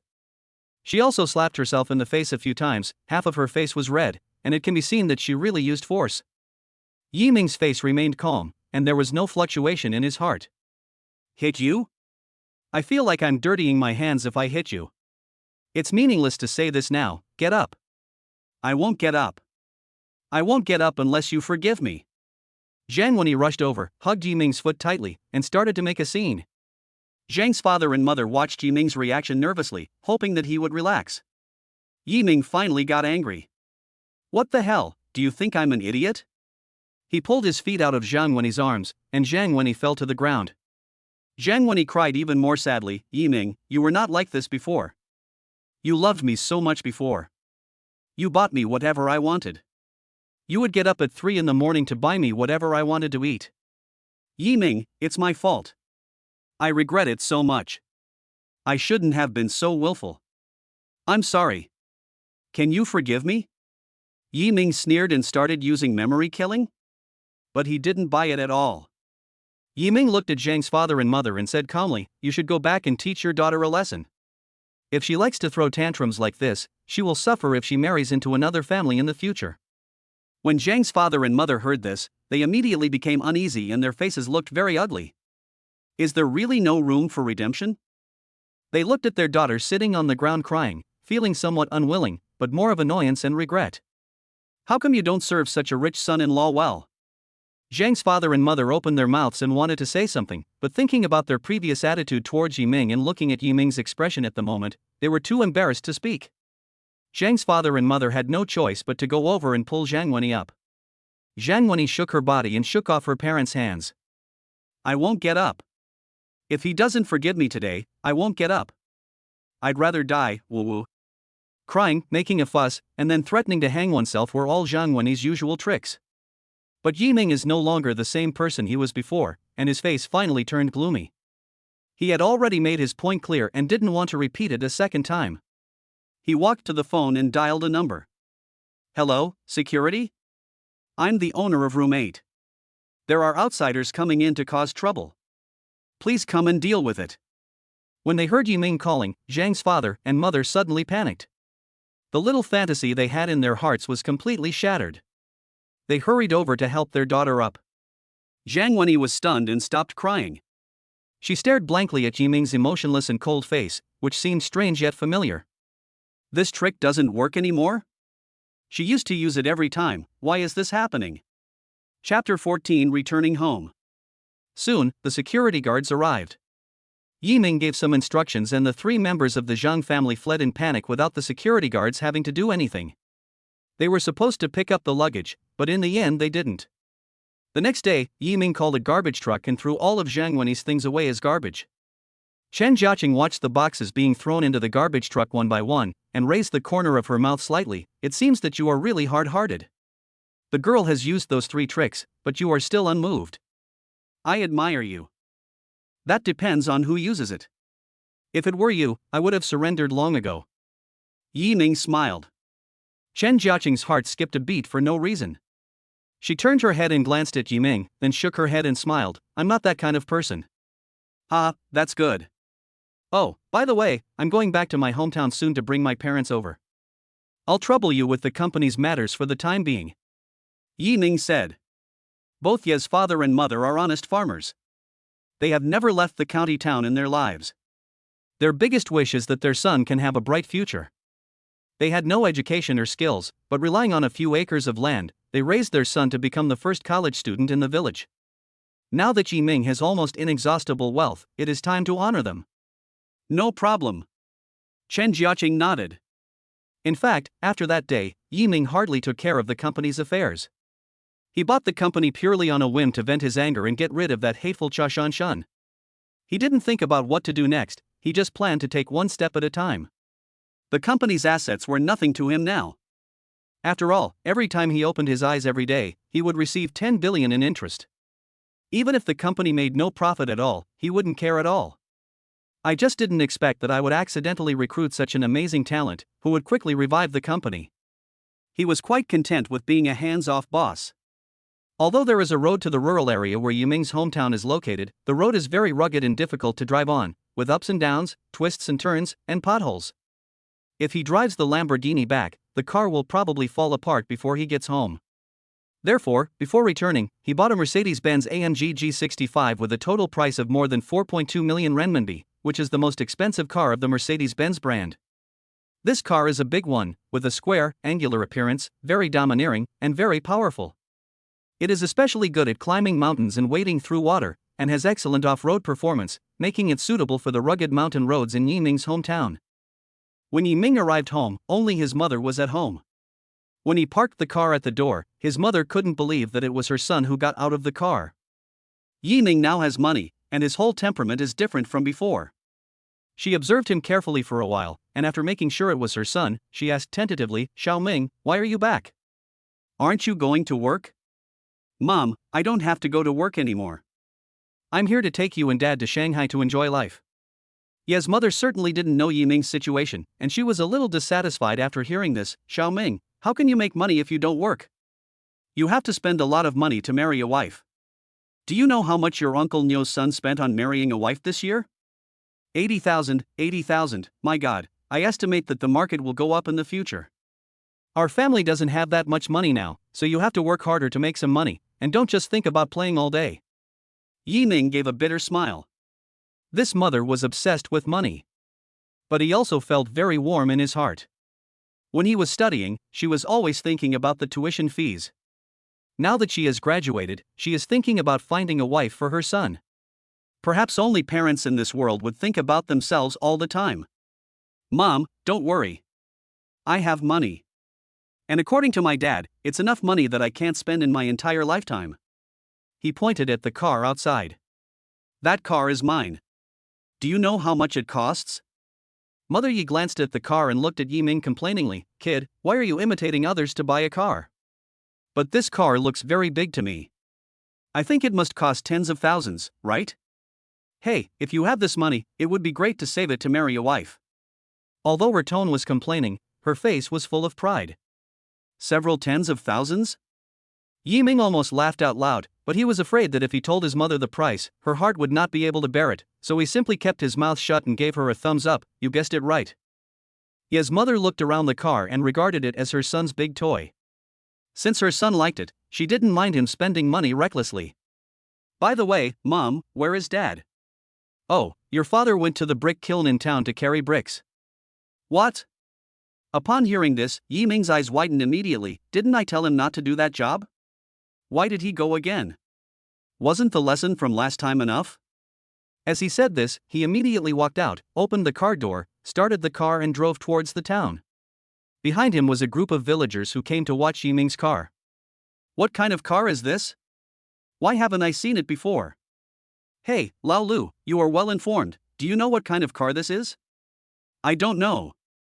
I often go to the county town and have never seen a car like this. This car looks quite old-fashioned. Could it be some outdated brand that can't be sold? Even if it can't be sold, it must be worth tens of thousands of dollars. This Yi family kid has made some money and can afford a car. TSK, he's not the only one in our village who bought a car. Lao Shang, didn't your son buy one not long ago? What was it called? How does it compare to this car?" Old Zhang's face was full of pride. He took a puff of cigarette and said calmly, "My son's car is called Wuling Hongguang. It cost him nearly 70,000 yuan in total." Fuck. That's awesome. Your son is really promising. Mr. Zhang is lucky, his son can make money. Old Zhang waved his hand modestly. "It's okay, just so. I took a look and found that the car of the Yi family kid has 2 fewer seats than my son's car. I estimate that his car should cost about 50,000 or 60,000 yuan. Then he is not as good as your son. This Yi family kid is still a college student. I think he is not as good as your son who graduated from junior high school." When Lao Zhang heard the flattery, he looked proud, but he said modestly, "That's different. He is a college student and will definitely have a better future." "What's the difference? Who knows what he will be like in the future? But your son is the same age as him, he has already bought a car and got married, and you will soon be a grandfather. Look at that kid from the Yi family, he doesn't even have a wife." Old Zhang laughed and did not deny it, but the smug look on his face was obvious, as if his son had killed Yiming in an instant. "By the way, Lao Zhang, your son usually comes back in the evening, right? When he comes back, let him see what kind of car this kid from the Yi family has." Lao Zhang nodded. "Okay, no problem." Chapter 15. No more salary. During his slack season, Ye's father would go out to do odd jobs to earn some extra money. He is an honest and hard-working person who just works hard. It doesn't matter if he meets a good boss, but if he meets a bad one, he dare not say a word even if he is bullied. Last time he worked moving bricks in a brick kiln, his back was sunburned and peeling. It was agreed that the salary would be paid on a daily basis, but the boss kept delaying it, and after working for a whole month, Ye's father didn't get a penny. Later, Yiming found a few brothers and surrounded the brick kiln owner when he showed up, and only then did he barely get the money back.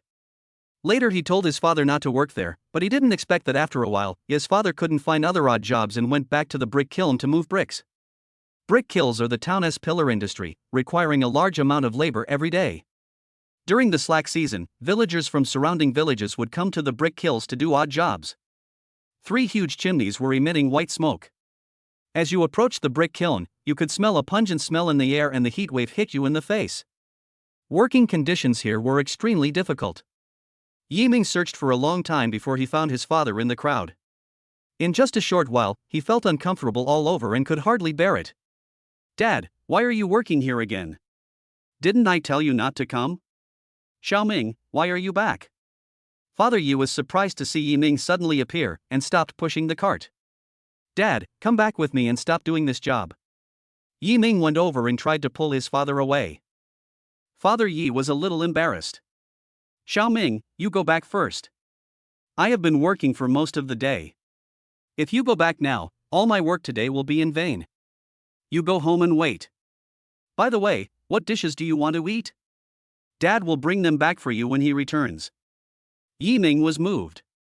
Looking at his tan and thin father, tears almost welled up in his eyes. He held his father's hand and stopped him from working. "Dad, it's free work, I have money now, I don't need this little money." When his father heard his son say that he was rich, he was very happy, but he didn't know how rich his son was. He smiled and said, "It's good that you are rich. Keep your money. I can still work now, but when I can't work in the future, I will have to count on you." He had no intention of leaving. Yiming had a headache. This old man was so stubborn. However, he was determined to drag his father back today. He would not do this kind of work no matter how much money he was paid. At this time, the supervisor Ma Jianming, who was not far away, saw Yiming appear. His eyes narrowed slightly, exhaled a puff of cigarette and called over to the henchman beside him, "Huang Mao, go tell the boss that Yiming is here, alone, go quickly." "Yes." The yellow-haired henchman trotted away to receive the order. Ma Jianming took a deep puff of his cigarette, then threw the cigarette butt on the ground and stomped it out with his shoe sole, then walked towards Yiming and his son. "Yi Dashan, why are you dawdling? Hurry up and work. If you dawdle any longer you won't get a penny of your wages today," Ma Jianming said in a domineering tone. Yi Dashan was startled by the voice and was about to continue working, but Yiming grabbed his hand tightly and stopped him. "Xiaoming, please give way. Dad will listen to you. I won't do it after today." He also knew that his son meant well and did not blame him. "Dad, how much do you get paid a day?" $60, what's wrong?" Yiming took out a handful of Mao Zedong's banknotes from his pocket and stuffed them into his hand. Dad, if you don't want today's wages, then don't take them. I'll give them to you. Go home. You've been here for too long and your health is not good. Yi Dashin stared blankly at the dozen or so Mao Zedong notes in his hand, and was very surprised that his son could easily take out so much money. He quickly stuffed the money back to Yi Ming, fearing that he would be noticed by others. When Ma Jianming saw that Yi Ming had so much money on him, his eyes suddenly lit up. Then he saw the boss and a group of people coming over from afar, and he felt a little excited. Yi Dashin, if you don't work anymore, not only will you not get paid for today, but you won't get paid for your previous work either. Ma Jianming held his hands with a sinister smile on his face. Yi Dashin, who was originally eager to make a move, panicked when he heard that his previous wages would also be deducted, and he wanted to continue working. Yi Ming looked at Ma Jianming coldly. You don't seem to be the boss here. What right do you have to deduct wages? At this time, the brick kiln owner came over with a group of people. The owner was a fat middle-aged man. When he heard Yi Ming's words, he walked over with his hands on his waist and said, his words are what I mean. Yi Ming, I didn't expect you to dare to come. I have been waiting for you for a long time. Last time, he was almost beaten up by Yi Ming and his men. He lost face and couldn't even raise his head in front of his friends. They said that he was a boss after all, but he was blackmailed by a poor boy. He was obsessed with revenge, and this time the chance finally came. Yi Ming looked at the other person expressionlessly, then looked at the group of young people behind him who were dressed in fancy clothes, and he already had an idea in his mind. Most of those young men were around 20 years old. The leader was called Brother Ba, a well-known gangster in the area. He was lazy and gluttonous. He often did some sneaky things with a group of people. The most common thing he did was to collect debts for the boss. If he met someone who was easy to bully, he would beat him up. Yi Ming knew that those people were just working for money and were not necessarily loyal to their bosses. As long as the money they were given far exceeded what the bosses gave them, they would immediately turn their guns against them. This is the advantage of having money. The world is bustling with people seeking profit. People die for money and birds die for food. Money can make the devil work.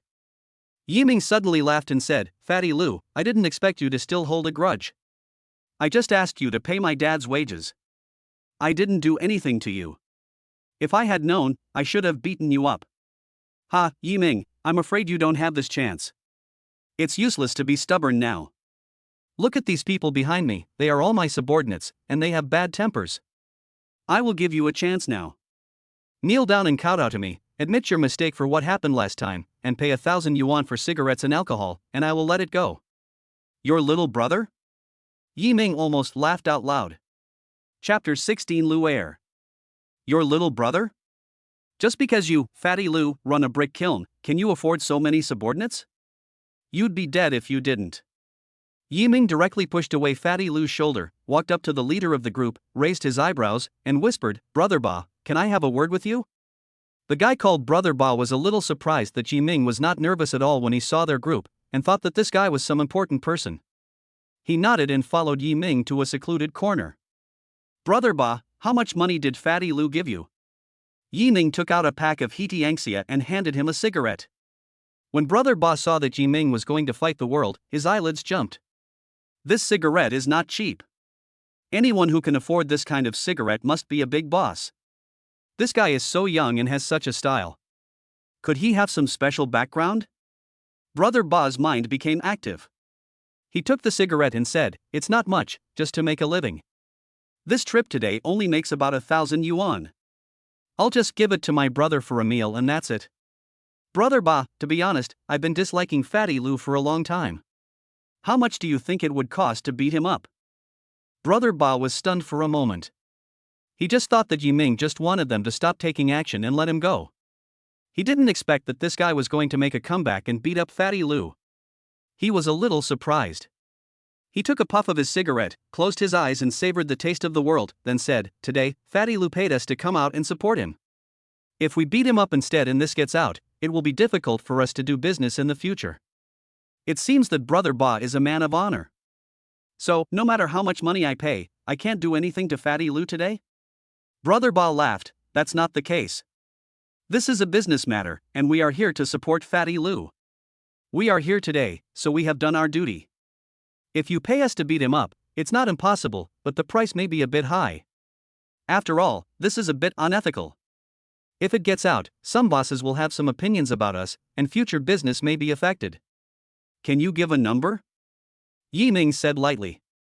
Brother Ba frowned and thought for a while, then asked tentatively, 100,000? Yiming didn't think for half a second and said directly, I'll give you 200,000, but I want Fatty Lu and Ma Jianming to stay out of bed for half a month. Can you do it? 200,000? Brother Ba was surprised to see that Yiming not only agreed readily but also gave an extra 100,000. He was worried that 100,000 was too much and was ready to bargain with Yiming. Doing business with brothers is refreshing. Okay. I'll do as you say. But I can't let my brothers do anything until I get the money. No problem, just wait a moment. Yiming walked towards the car parked not far away. He certainly would not go back to his hometown empty-handed. Before coming, he went to the bank to withdraw more than 1 million yuan and put it in the trunk of his car in case of emergency. When Yiming handed the money to Brother Ba's hands were shaking. Damn, this guy could easily take out 200,000 yuan, he must be from a prominent family. Fortunately, I didn't make things difficult for him, otherwise he would have died without knowing how he died.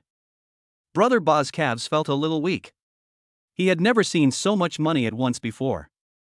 Would you like some? No, I feel at ease doing business with my brother. Then the rest depends on Brother Ba. I believe in Brother Ba's ability. Yiming patted his shoulder. When Fatty Lu saw Brother Ba and Yiming coming back talking and laughing, his heart skipped a beat and he had a bad feeling. Brother Ba gathered his followers together in a circle and conveyed Yiming's meaning.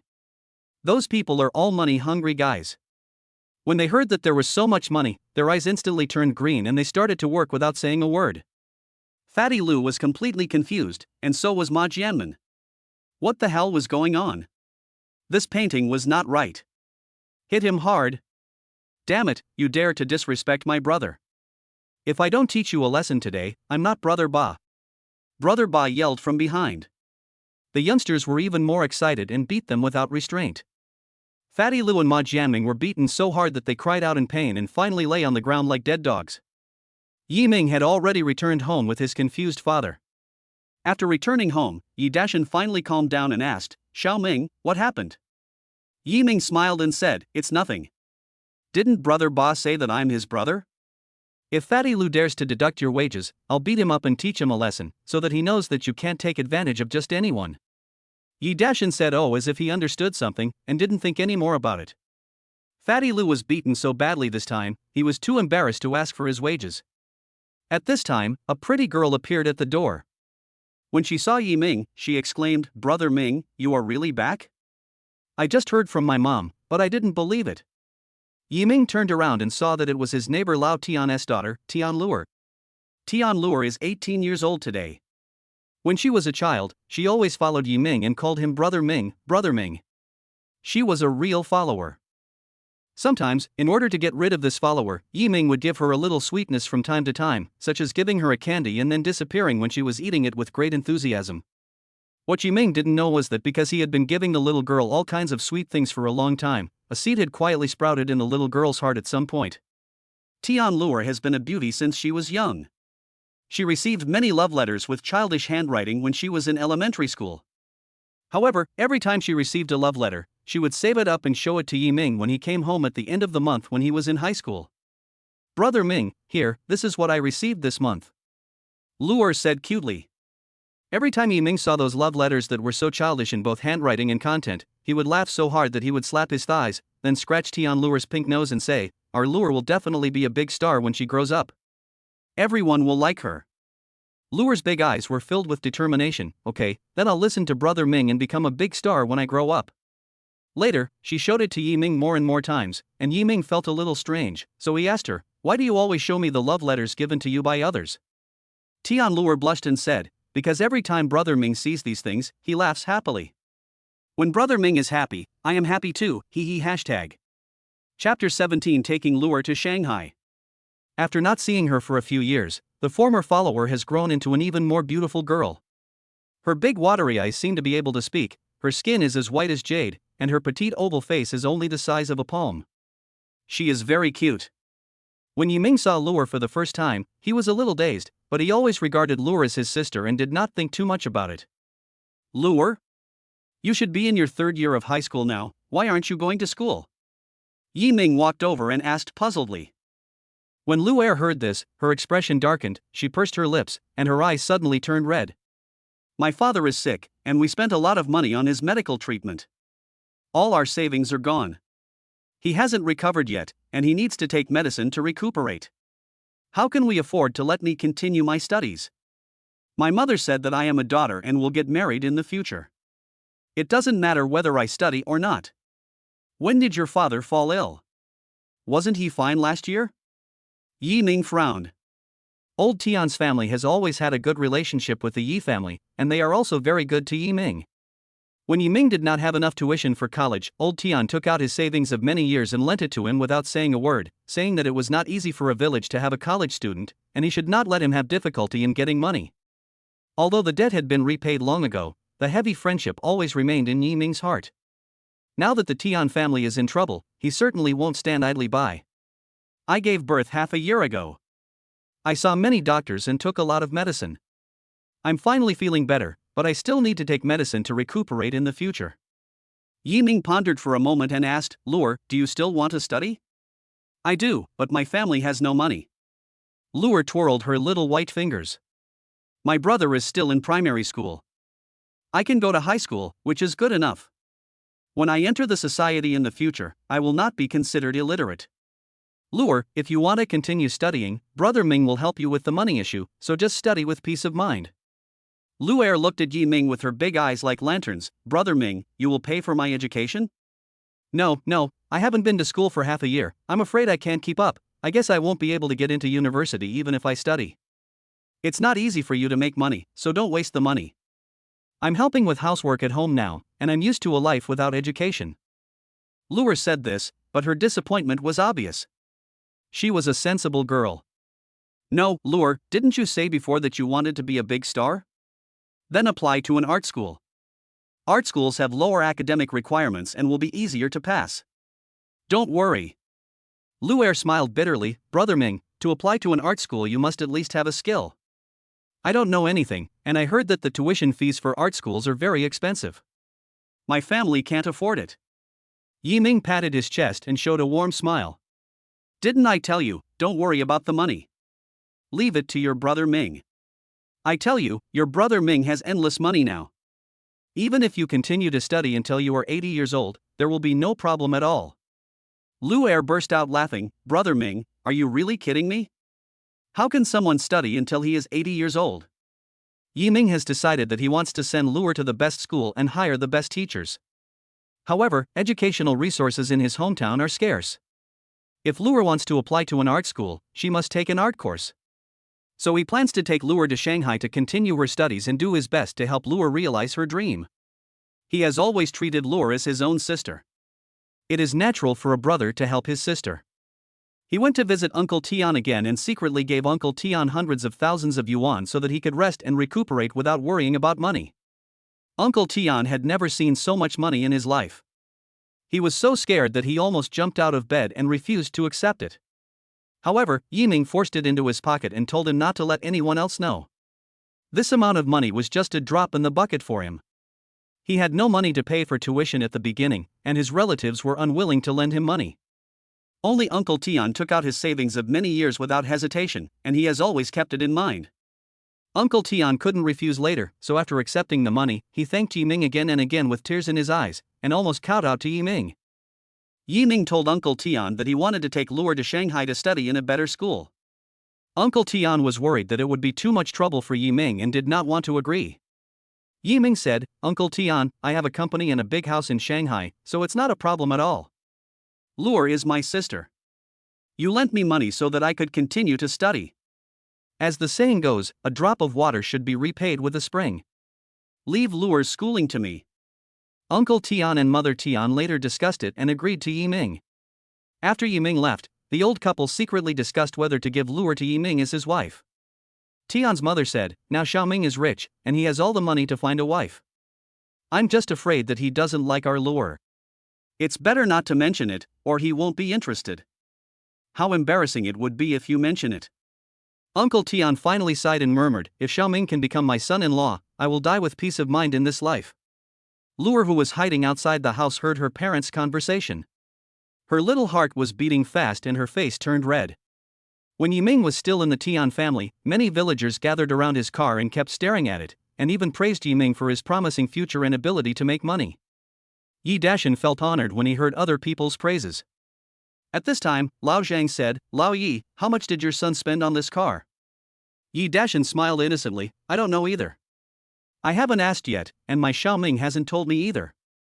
When Lao Zhang heard this, he snorted in disdain. "Your son bought a car without telling you how much it cost. I don't believe it, it must be too cheap, I'm too embarrassed to say it out loud." Hashtag. Chapter 18 Beautiful Big Sister. Someone nearby chimed in, "Mr. Zhang's son's car has 7 seats and cost nearly 70,000 yuan. Your son's car has 5 seats, so it should be slightly cheaper than his. I estimate it to be around 50,000 or 60,000 yuan. Don't you think so, Mr. Zhang?"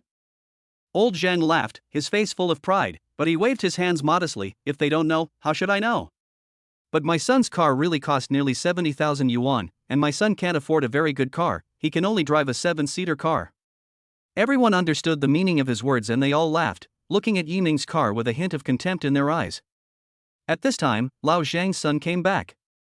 He drove an ox cart in the county town and returned home on time every evening.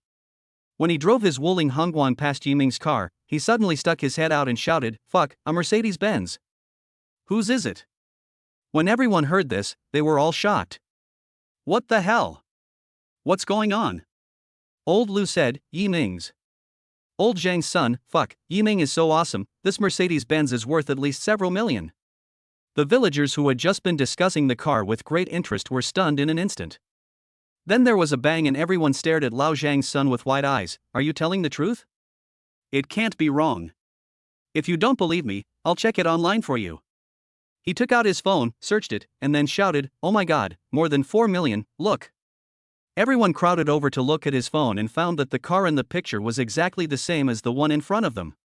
When they looked at the price again, their eyelids started twitching and their hearts were pounding. The person who had just reached out to touch it quickly jumped away, fearing that he might break something. "Are you kidding? More than 4 million. Their 8 generations of ancestors combined have never seen so much money. Xiaoming has made great progress. Yeah, I didn't expect that he could afford such a nice car just 3 years after graduating from college.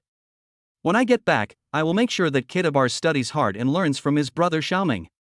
Old Zhang swallowed his saliva and asked his son unwillingly, "Is this car really that great? But this car only has 5 seats, 2 fewer than your car." Zhang's son sneered and said, "One of their wheels is worth more than my car. The price of a car has nothing to do with the number of seats." Lao Zhang's face felt hot and he felt a little embarrassed. He quickly and quietly left the crowd and went home. "Uncle Yi, your Yi family has become rich, and Xiaoming is awesome. Ha ha." Old Lu took out a cigarette and handed it to Yi Dashan. He used to call Yi Dashan Old Yi, but now he calls him Uncle Yi. Yi Dashan was still in a daze. When he saw someone handing him a cigarette, he quickly reached out to take it. Unlike others who were all smiling, Yi Dashan felt a little panicked. He knew that Yiming's monthly salary was 6,000 yuan. It was understandable if he wanted to buy a car worth tens of thousands of yuan, but this car cost more than 4 million yuan. Where did he get the money? Although Yiming said before that he was rich, he didn't expect him to be so rich. It was far beyond his imagination. "You have so much money all of a sudden. Did you do something illegal?" His lips were trembling a little, and he wanted to quickly ask Yiming what was going on. Yiming came back from Uncle Tian's house and was pulled into the room by Yi Dashan. Yi Dashan closed the doors and windows, and after making sure that no one was outside, he asked Yiming in a low voice, "Xiaoming, what's the matter with your car? How did you have so much money to buy a car?" When Yiming first saw his father being so mysterious, he was a little confused. But after hearing what he said, he immediately understood and said with a smile, "Dad, I have a company in Shanghai. What's the big deal about this car? I have more expensive cars. It's not a company that only does bad things, right?" Yi Dashan nervously asked tentatively. "Dad, what are you thinking? Your son is a college graduate after all. Even if he has no money, he can't do bad things. Don't worry, this is definitely a legitimate company. When Yidashin heard that it was a legitimate company, he breathed a sigh of relief and was very happy at the same time. For dinner that day, Ye's mother prepared a large table of delicious food and called her neighbor Lao Tian's family over. The two families enjoyed the meal together and laughed all the time. After that day, those carefree kids in the village who used to run around wildly after school every day were in bad luck. They were forced to study by their parents with sticks every day, saying that they should learn from brother Yi Jiaming so that they could get into college and make a lot of money in the future. As a result, they gritted their teeth whenever they heard Yi Ming's name. The next day, Yi Ming left with his parents and Lu'er. The entrance of the village was full of people seeing them off. Yi Ming felt that he was more glorious than when the leaders came to inspect, but in fact, he hardly showed up this time when he came back.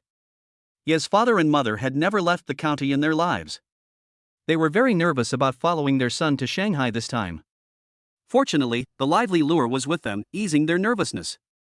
Arriving at Shengshi Huateng, Ye's father, Ye's mother and Lu'er stared at the luxurious villa in amazement and could hardly walk. "Brother Ming, this is where you live?" Lu'er's eyes widened. She had only seen this kind of house in TV dramas before and had never thought that one day she would be able to live in one. "Yes, oh, by the way, there is also a sister living here. She is a top student. If you have any questions in the future, just ask her directly, she is my subordinate." When Lu'er heard that there was a sister living here, she was stunned for a moment. She didn't know why she felt a little disappointed. She asked tentatively, "Brother Ming? That sister is your girlfriend?" Yi Ming smiled and patted her head. "What are you thinking about in your little head?" "I told you she's my subordinate. She had no place to live, so I took her in." Lu'er adjusted her hair and said, "Oh." After saying hello to Ye's father, Ye's mother and Lu'er, Chen Jiaqing went back to her room to get busy. It seemed as if she had endless work to do. When Lu'er saw this beautiful older sister and then looked at brother Ming, she felt that they were a perfect match standing together. If this sister is really brother Ming's girlfriend, I can accept it. Chapter 19. There is also this kind of operation. This villa has more than a dozen rooms, so it is no problem for a few more people to live in it, so Yi Ming has no plans to buy another house for the time being. He feels that living together is more lively and warmer. Yi Ming also hired a few nannies to take care of the family's daily life, which also gave Ye's father and mother someone to talk to so that they wouldn't be too bored. Both Ye's father and mother were very simple people, without any of the airs of wealthy people. They quickly became friends with the nannies, but the nannies knew their limits and would not do anything out of line. After everything was settled, Yi Ming began to deal with Lu'er's study problems. Lu'er has been away from school for half a year, so it would be somewhat difficult for her to relearn academic subjects. Letting her attend an art school would reduce a lot of the pressure of academic subjects. Moreover, she has loved singing since she was a child, and Yi Ming also thinks that she has talent in this area, but her family did not have the conditions before, and she has never received professional training and guidance. Lu'er is like a piece of unpolished jade. As long as it is carefully carved, it will definitely become a rare treasure. After discussing with Lu'er, Yi Ming decided to take advantage of the time before the college entrance examination to do his best to improve her talents. That day, he contacted a training institution and prepared to find a private teacher to train Lu'er. This is a nationally renowned art training institution that focuses on small class on-site teaching. The level of private tutoring is relatively high. Whether to accept students is entirely up to the private tutors themselves, and the institution will not interfere. The institution only provides venues and equipment for private trainers to use for teaching. Today is the registration day. Yi Ming brought Lu'er in. When several personal trainers heard that Lu'er had no basic skills at all, they all shook their heads and said they would not accept her. She is quite old. It is almost impossible for her to reach the professional level from scratch, said a personal trainer coldly. In her situation, it is very difficult for her to make a living as an artist. I advise you not to waste your money. Go home and study hard for your cultural studies and prepare for the college entrance examination. Let me just say one thing. Her Mandarin has a strong rural accent. This most basic point almost makes her unable to get into most art schools in China. Of course, if it's the kind that you can get in by paying money, just ignore what I said and you don't need to come to us. All of my students have been laying the foundation since they were young. If I accept someone like her, it will only lower my reputation. If others know that I accept all kinds of people, who will be willing to entrust their children to me in the future? I'm sorry, there's nothing I can do. After going through the whole process, she was rejected without exception. Lu'er became less and less confident. She held Yi Ming's hand and said, "Brother Ming, let's forget it. Maybe I really don't have the talent." Yi Ming was not discouraged. "No, just because they say no, does that mean it's no? I believe in you, and you have to believe in yourself too. Let's keep looking." Yi Ming knew that he had to find a private teacher for Lu Er today, otherwise, today's blow might affect Lu Er's future growth, and he didn't want Lu Er to develop an inferiority complex. Yes. Lu Er didn't want Brother Ming to be disappointed in her, so she nodded heavily and made up her mind that if someone accepted her, she would definitely work harder. Except for a few creepy male personal trainers, Yi Ming consulted almost all personal trainers and was rejected by almost all of them.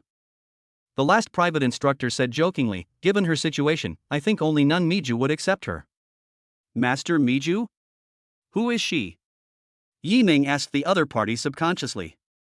The man pointed to a middle-aged woman with gray hair in the corner. She looked very haggard, with messy hair, and she did not have the graceful temperament of other personal trainers. Yi Ming had actually seen her a long time ago, but he thought she didn't look like a personal trainer, so he didn't go for consultation. She sat there alone, with no one around her, and seemed a little deserted. "Why is she called Master Miju?" Yi Ming asked puzzledly. The other party waved his hand impatiently. "Go ask yourself, there's someone behind me, please make way." Yi Ming had no choice but to bring Lu Er to ask in person. "Hello, are you the personal trainer here?" The other party looked up at Yi Ming, his face brightened a little, and nodded, "That's right.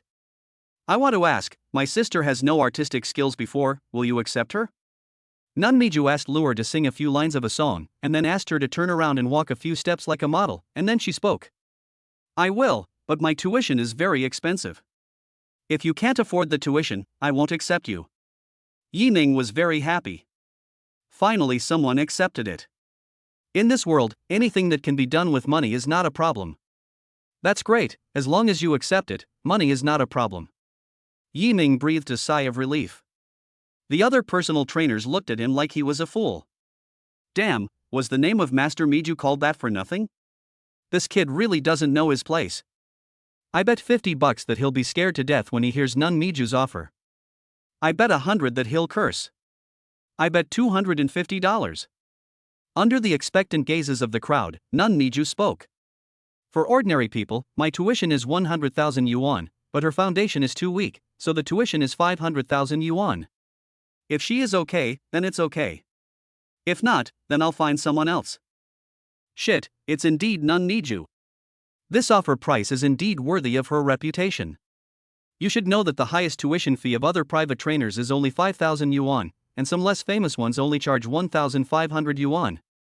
Yi Ming finally understood why everyone gave her such a nickname.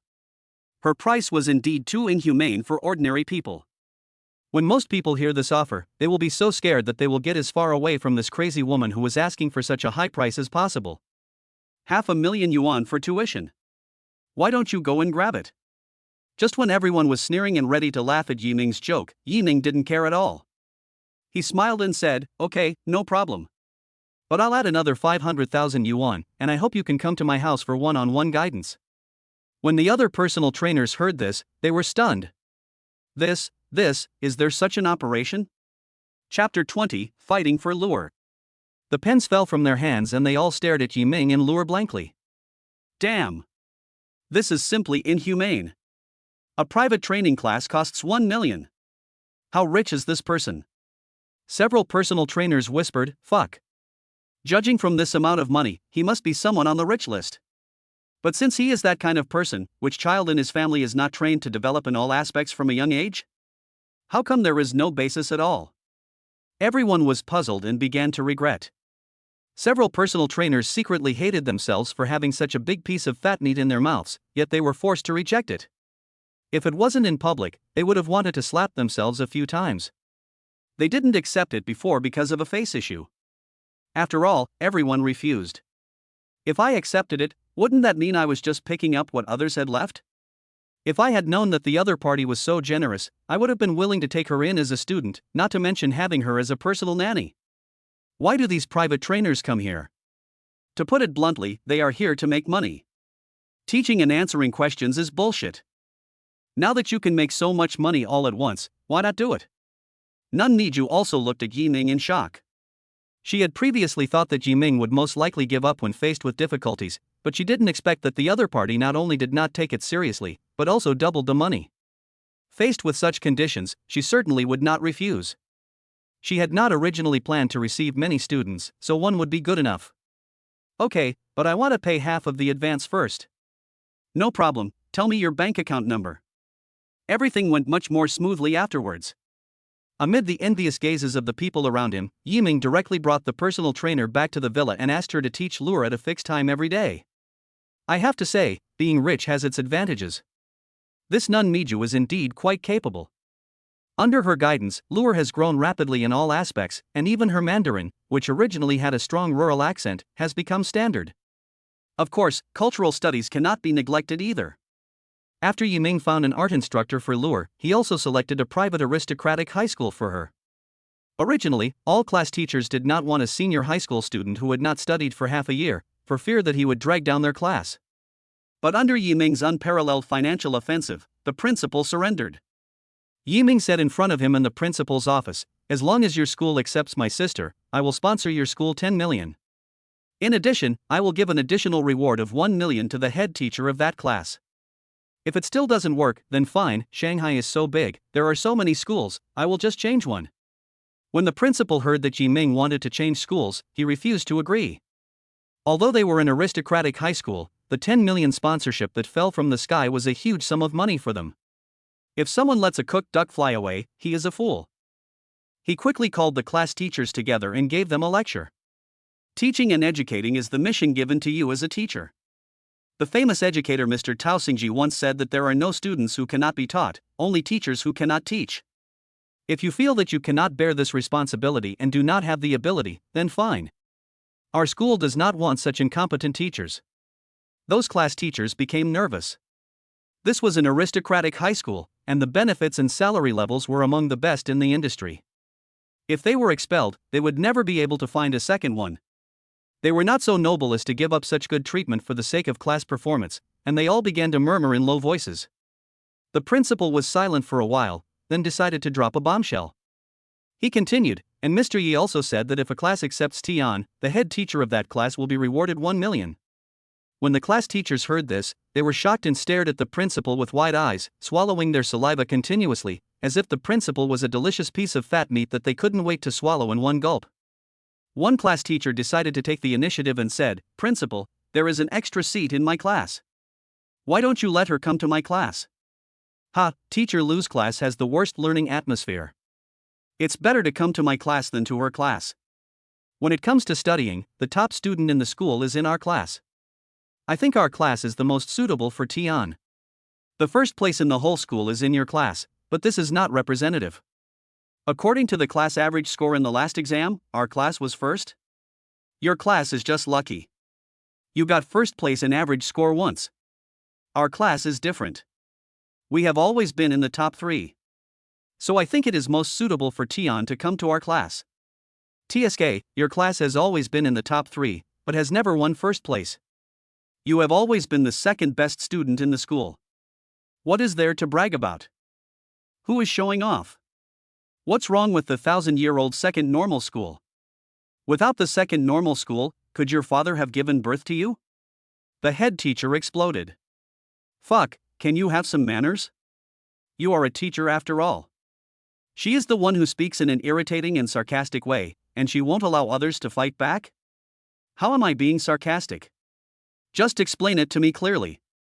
It's you who has a fragile heart. The head teacher retorted without showing any weakness. I am just too sensitive, go ahead and hit me. Fuck, do you really think I'm easy to bully? I'm going to die. The scene was in chaos and a fight almost broke out. The principal had a gloomy face as he looked at those embarrassed head teachers. He felt sad and bitter about how he had recruited such a group of money-hungry people who had no awareness of being a teacher at all. Stop it right there. The principal yelled, "Look at you all, with your hair all messed up. If this gets out, our school will lose face. What were you doing before? When I asked you to accept them, you all hesitated and were so righteous that you said you would resign if I forced you again. Why are you fighting now?" Chapter 21 Welcome new students. The class teachers lowered their heads and remained silent. Yiming was outside and wanted to see which class teacher was easier to talk to, but he heard that this group of class teachers almost fought over Lure. He understood and sighed, it's so damn good to be rich. With a slight smile, Yiming pushed the door open and said, Principal, if you are really in trouble, then I will change to another school. Ah? No, don't make it difficult. You can go for the field trip. If Tian Lure wants to go to any class, just go in and attend the class. I'll see who dares to say anything. What are the opinions of the class teachers? Yiming asked the class teachers with a smile. The class teachers who had previously firmly refused to accept Lure were now all smiling. We welcome Tian Lure to study in our class at any time. Yiming was not pretentious and let Lure choose the class she wanted to go to. At this time, the class teachers came over one by one to surround Lure and ask about her well-being, wishing they could treat her like an aunt. Nonsense, this involves a huge sum of $1 million. Since she was going to apply to an art school, Lure only needed to get her academic performance up to the passing line for admission to the school. This did not require her to spend too much energy, so the choice of class depended entirely on her mood. She looked around and finally chose a class with a better learning atmosphere. When the head teacher saw Lure chose his class, he smiled so hard that he almost couldn't close his mouth, and even praised Lure for being smart and knowing how to make a good choice. The other class teachers all looked pale, and looking at that class teacher, sparks of jealousy flashed in their eyes. Ha, Mr. Yu, congratulations, why don't you treat us to a meal tonight to celebrate? Yes, teacher, you finally got a good student. I suggest that we go out for a good meal tonight, and the teacher will pay for it. What do you think? Teacher Yu responded with a few words casually, not bothering to pay attention to them, and directly pulled Lure to start chatting enthusiastically. You're definitely right to choose our class. If there's a position in the class you're interested in, just tell me and you can pick anyone you want. Thank you very much, Teacher Yu. Lure nodded in thanks. After completing the admission procedures, Teacher Zhou took Lure to her class. As soon as Lure entered the classroom, all the boys in the class became agitated. Fuck, which class is this beauty from? Why haven't I seen her before? Why is she following the homeroom teacher to our class? I don't know. It looks like she's going to transfer to our class? Fuck, really? Teacher Yu smiled and waved her hand, signaling everyone to be quiet, cleared her throat, and then said, Today, our class will welcome a new student, everyone welcome. Lu'er entered the classroom and bowed slightly to everyone. Fuck. He's coming to our class. Ah, goddess. Now, please allow the new students to introduce themselves, said the head teacher. Lure had a faint smile on her face, her eyebrows were relaxed, and her eyes were like crescent moons. Hello everyone, my name is Tian Lure, and I will be your classmate from now on. Please take care of me. The male students' eyes sparkled and they clapped their hands vigorously. Welcome, Mr. Tian. Welcome, Goddess Tian. Goddess, there's an empty seat next to me, can you sit next to me? Fuck, why did you push me away? You're only interested in beauty and forget about your friends. Master Yu, wake up quickly, this girl is really good. I think she is much prettier than Li Bebe. The top of our school's beauty list is finally going to be replaced. The man called Yu Xiao raised his head from his seat with sleepy eyes and glanced at his deskmate impatiently. Stop making such a fuss. I was just about to have sex with Li Bebe, wait a minute. Yu Xiao rubbed his eyes vigorously, then widened his eyes. Fuck, she's so damn beautiful, damn Li Bebe, I found my purpose in life again, ha ha ha. Seeing how popular Lu'er was, several female classmates became jealous. TSK, why are you pretending to be innocent? You probably have several boyfriends, right? That's right. He's a senior in high school and he's still transferring schools. He's definitely not a good person. Look at what you said, maybe she is just the goddaughter of some boss. The girl who said this covered her mouth and laughed. Of course, the jealous ones are just those girls who don't have a very good reputation to begin with. They were dressed in a seductive way, like vixens, and you couldn't tell they were students at all. They were originally the focus of the boys in the class, but now that their attention has been taken away by Lure, they feel very uncomfortable. However, they were only a very small part, and the other girls sincerely welcomed Lure, including the class monitor. The class monitor is a short-haired girl who wears glasses, is slightly plump, and has a few pimples on her face. She stood up and welcomed Tian Lure on behalf of the whole class. Hello, classmate Tian, my name is Fengwei, and I'm the monitor of our class. On behalf of the whole class, I welcome you to join us. Fengwei has a kind smile on her face. Although she is not pretty, she looks comfortable. Lu Er smiled and nodded at her. We will be classmates from now on. Please, class monitor, take care of me, a poor student. The head teacher asked Lu Er to choose a seat again. The boys stood up one after another and shouted. Goddess, I'm here. Tian, I'm here. Goddess, I. The one called Yu Xiao quickly said to the classmate next to him, Brother, my happiness for the rest of my life depends on you, please make an empty seat for me. Mr. Yu, she seems to have made her choice. The classmate next to him pointed at Tian Luer and said in a daze. What? Yu Xiao was struck by lightning. He turned around and saw Luer sitting next to the squad leader. Oh, no! My goddess! Yu Xiao screamed. Master Yu, as long as she is in our class, there will be plenty of opportunities. Besides, distance creates beauty. She will definitely be impressed by Master Yu's charm. This flattery touched Yu Xiao's sore spot. Yu Xiao reached out and touched his shiny hair, thinking that what he said made sense, and patted him on the shoulder to show his affirmation. It seems like it's time to take out my BMW Z4 for a spin. He looked heroic. Although all the students in this class come from well-off families, only Yu Xiao has a sports car that truly belongs to him, a BMW Z4 worth 5 or 600,000 yuan. He used this car to fool a few naive girls before, and it also made him stand out among Li Beibei's many suitors. Although he hadn't succeeded yet, he would still get her favor from time to time, such as being her personal driver. At this time, Yu Xiao took out his mobile phone, sent a text message, and then looked at his watch from time to time, waiting impatiently for school to end. Chapter 22. Buy it directly. Yi Ming left after completing Lu Er's admission procedures. He went to the company he hadn't been to for a long time and brought a lot of food to his colleagues who had been tortured by Qin Jiaqing. There were hundreds of people in the company, and he planned to buy more. As a result, he spent more than 100,000 yuan on various snacks, fruits, desserts, cakes, etc., which made the vendors laugh so hard that they couldn't stop. Of course, he couldn't carry it all by himself, so he hired a moving company to load a truck with it. When he brought a dozen movers to move things into the company, he was shocked to see the sea of people.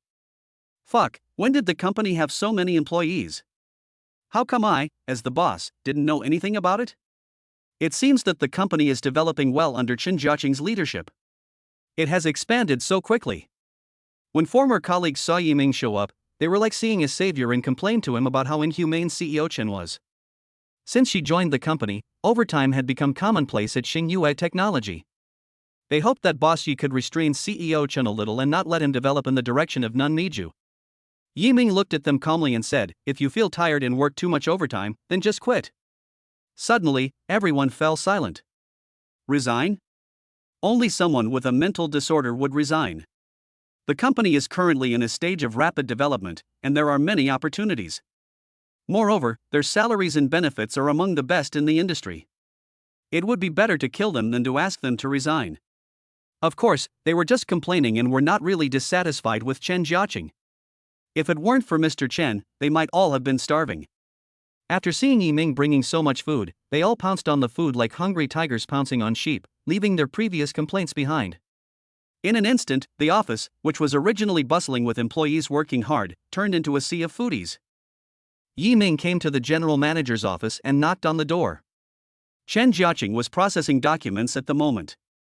When she heard the knock on the door, she didn't even raise her head and said, Come in. Hey, our workaholic Mr. Chen is still busy. Don't you want to take a break? Yi Ming sat directly on the soft chair opposite her.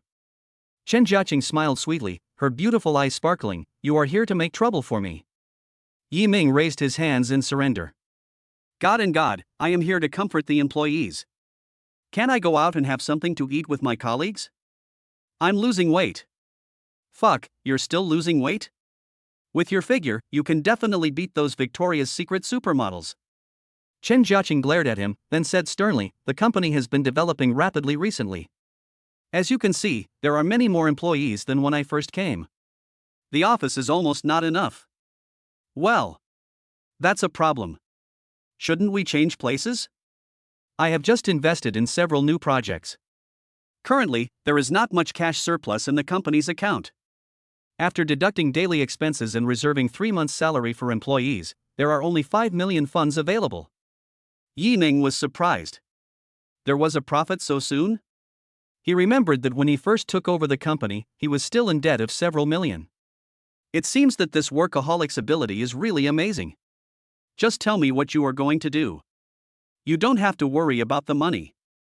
If there is not enough in the company account, I will pay for it. Yi Ming waved his hand generously. Nonsense, how can he not be generous in front of a beautiful woman? Besides, he just had too much money to spend, and the interest of 1 billion M gold continued to flow in every day, and he was worried about where to spend it. Chen Jiaqing was slightly surprised again. This guy had so much money, like a bottomless pit. Okay, I've picked out a building and I plan to rent 5 floors for our company's office space, but the annual rent is 10 million, which must be paid in full in one lump sum. Only 10 million? Yi Ming asked subconsciously. Chen Jiaqing frowned and looked at him. Do you think 1 year's rent is too cheap? That's fine, why don't you rent it for 10 years at a time? Show me which building it is. Yi Ming walked directly to Chen Jiaqing and asked her to pull up the real scene on the computer to have a look. This was the first time that Yi Ming was so close to Chen Jiaqing, and he immediately felt a scent of fragrance. Smelling the special fragrance on her body, Yi Ming felt a fire burning under his body. His little friend also kept raising his head, trying to break out of the cage. Another glance at that beautiful profile. Damn it, no, how can I have such a beastly thought in broad daylight? Yi Ming immediately suppressed the anger in his heart. Chen Jiaqing was completely unaware of everything, and luckily her collar buttons were very tight, so Yi Ming didn't notice anything at all. The location, surrounding facilities and transportation convenience of this building are all very good. There are 15 bus stops, 2 subway exits and 3 large shopping malls within 500 meters. It can be said to be a prime location. The annual rent of 10 million for the 5th floor is actually not expensive. Yi Ming stared at the computer and stroked his lips with his palm as he read the text introduction of the building. The building has a total of 68 floors and is more than 300 meters high. It is a landmark building and is ranked among the highest in Shanghai. Jinhu Building, this building seems to have just been built? How many floors have been rented out? If decisions are made quickly enough, we will be the first company to move in. So there's no company moving in yet? Then why don't we just buy it? We can use as many floors as we want. Buy it? Chen Jiaqing opened her beautiful eyes wide and looked at Yi Ming, as if she was looking at a fool who was ignorant of the immensity of the world. Do you know how much it cost? Yi Ming shook his head nonchalantly. I don't know, anyway, I can afford it. Chen Jiaqing was speechless. Does this kid think that he is the richest person in the world just because he can afford a villa worth 399 million yuan? Are you planning to seek financing from an investment institution or a bank loan? But you definitely can't borrow that much. And if you look for an investment institution, I estimate you'll have to look for thousands of them. Yi Ming laughed and said, You underestimate me. I won't seek financing from investment institutions or loans from banks.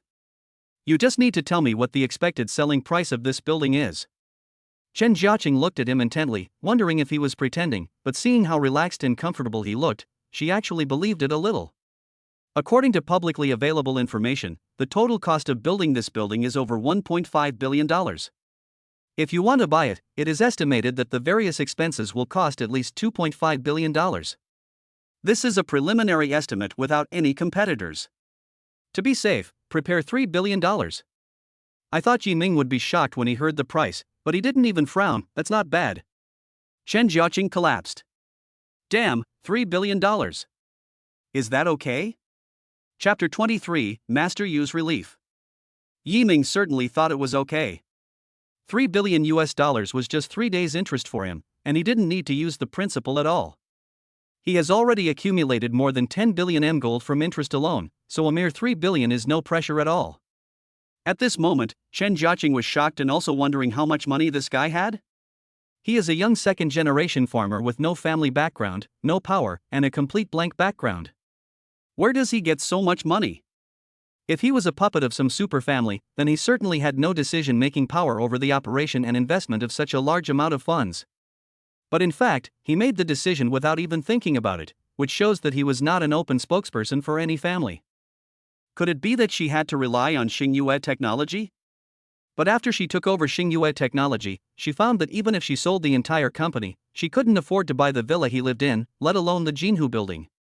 Chen Jiaqing suddenly became interested in Yi Ming. She wanted to see through Yi Ming, this mysterious man. Once a woman becomes interested in a man, it means she is not far from falling. Chen Jiaqing looked at Yi Ming's calm and handsome face and was distracted for the first time, with a dazed look shining in her beautiful eyes. Yi Ming noticed Chen Jiaqing staring at him out of the corner of his eye, and he felt happy in his heart. There's hope? He grinned. Hey! Why are you looking at me like that?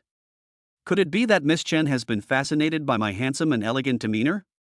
Chen Jiaqing was stunned for a moment, then came to his senses and smiled. You are so shameless, but you are boasting so much, aren't you afraid of it? Alright, let me see your true ability and buy the Jinhu building. Oh, by the way, I'm only responsible for paying the money, and you can take care of the rest. No problem. But you need to deposit the funds into the company account within 3 days. Yi Ming nodded. No big deal.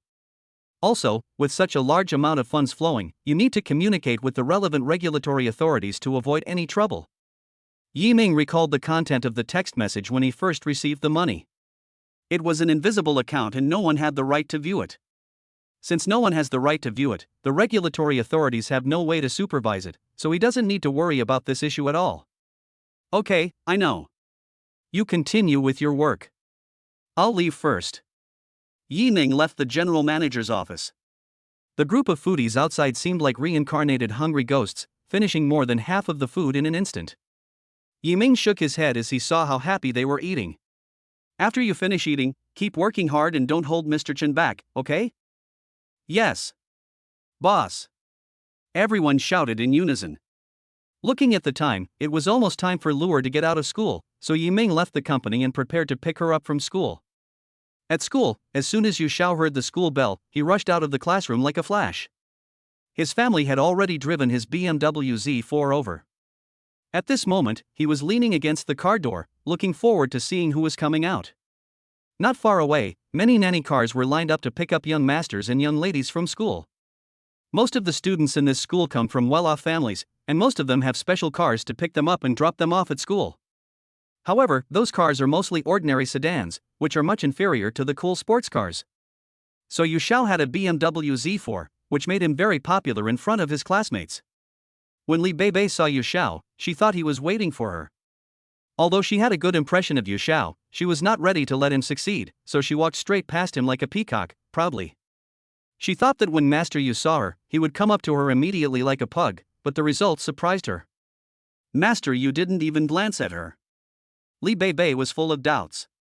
What happened to Master Yu today? Could it be that he had been fishing for too long and had lost his patience? She actually enjoyed the feeling of being pursued by Yu Xiao. Among the many suitors, Yu Xiao's conditions were among the best in all aspects. Not only did he own the first sports car among his classmates, but his family background was also extraordinary. His father ran a hotel chain with assets said to be over 10 billion, and his mother was an institutional executive. These conditions were second to none in the entire school. But she didn't want to lose the feeling of being pursued by others just because she had established a relationship with Yu Xiao. She liked to be the center of attention and be treated as a queen by everyone, so she kept flirting with them and her attitude towards Yu Xiao was hot and cold. She thought that everything was under her control, and as long as she just snapped her fingers, Yu Xiao would definitely obey her. But today, when she walked past Yu Xiao, he actually ignored her. This made her feel very uncomfortable, and she walked back and forth in front of her several times as if in a huff. Finally, Master Yu lost his patience. He waved his hand and snorted, "Can you stop hanging around like a fly?" Li Beibei stared at Yu Xiao with wide eyes in disbelief. What do you say I am? I said you are a fly. Yu Xiao repeated nonchalantly. Li Beibei was so angry that her face turned red. She stomped her feet, her chest heaving. You Binbin, you bastard, you will never get me. Yu Xiao snorted coldly, "TSK, who do you think you are? I don't want people like you at all, get out of here." Yu Xiao was very happy to see this kind of behavior of asking for trouble. In the past, he was always humble in front of Li Beibei, and he had to endure it even if he felt uncomfortable. But now, he actually dared to scold Li Beibei unscrupulously? Yu Xiao finally deeply realized the correctness of a famous saying about love: when I love you, whatever you say is what it is, and when I don't love you, what are you? It's so fucking satisfying. At this time, a pretty figure appeared at the school gate. When Yu Xiao saw that figure, he immediately straightened his clothes and put on a smile that he thought was harmless. Chapter 24. Let's go home together. Because this was Luer's first time attending classes here and she also brought with her a $1 million bonus, the head teacher paid special attention to her. He specifically talked to her after school and asked her whether she was keeping up with the studies, whether she was getting along well with her classmates, etc. The conditions here are much better than those in Luer's previous school. She is very satisfied. If she doesn't understand something, she will directly ask her deskmate and the class monitor. Everything is going smoothly. When Luer left the school gate, Yushao was already impatient to wait, and with Li Bebe coming over to make trouble, he was very annoyed. But when he saw Luer finally coming out, he immediately perked up. He touched his hair to make sure it wasn't messy, then reached out to greet Luer. "Tian, classmate? What a coincidence, you're going home, let's go together." Luer looked at him strangely, she had no impression of him at all. "You are?" Yushao's smile froze for a moment. "What the hell, they didn't even recognize me? How could someone from the same class not recognize me?" He felt deeply frustrated. But his face was immediately filled with smiles again. "We are in the same class. You just came today, so you may not be familiar with it. It's okay, you will get to know it in the future." Luer said lightly, then walked past his proud BMW with an expressionless face, without even a glance at the car. Yushao saw that Luer had no interest in his car and didn't even ask, "Is this car yours?" His face froze. "I feel like this girl might be even more difficult to deal with than Li Bebe." Yushao quickly walked in front of Luer and said, "Classmate Tian, your name is Tian Luer, right?" "My name is Yu Binbin. Can I call you Luer?" Luer frowned slightly, feeling that this person was a bit annoying. "Whatever you want." Then she walked around Yushao and continued walking. Yushao once again stopped her and said, "Luer, is there no one to pick you up from home? How about this? I have a car and I can take you home on the way."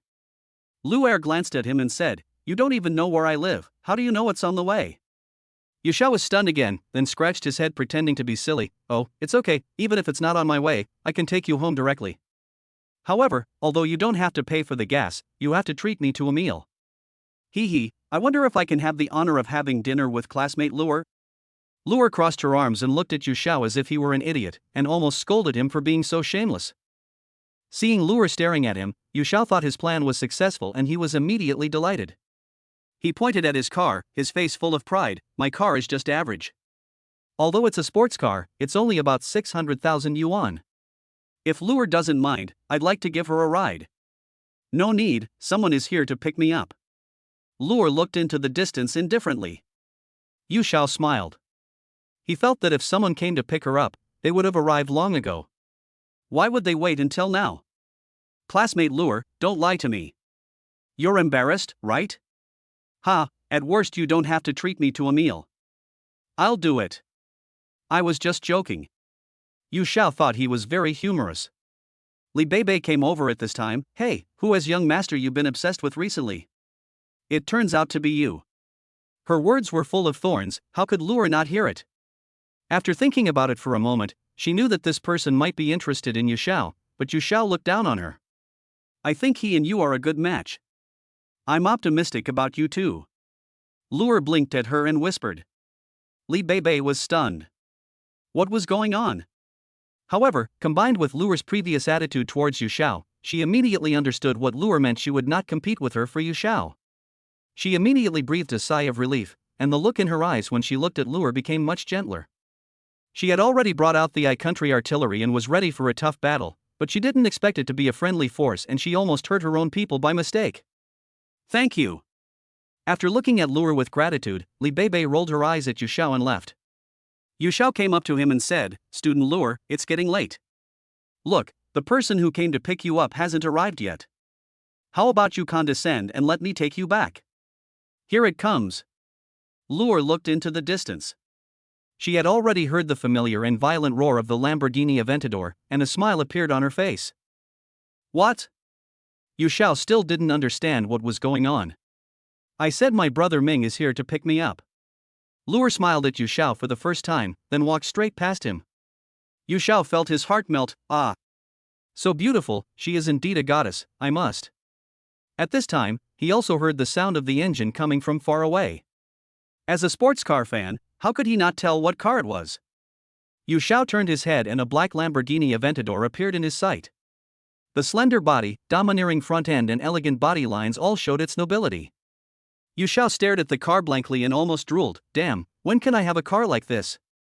His father said that he was worth tens of billions, but in fact, most of it was in real estate and various stock investments. The actual cash flow he could mobilize was only tens of millions. It was basically impossible for him to buy this car. The Lamborghini then did a handsome tailspin, with white smoke coming out of the intense friction between its tires and the ground, then it turned around with a squeaking sound and stopped on the side of the road. The next scene left Yu Xiao dumbfounded. He was like a duck with its neck strangled, and the smile on his face froze instantly. The Lamborghini's scissor door slowly rose up, and Lure sat directly in the passenger seat. Then, the dazzling car body roared away with the roar of the violent engine. Yu Xiao stood there at this moment, his whole face turned purple. He looked at his BMW Z4 again and almost banged his head against the wall with embarrassment. He gave his beloved car a hard kick.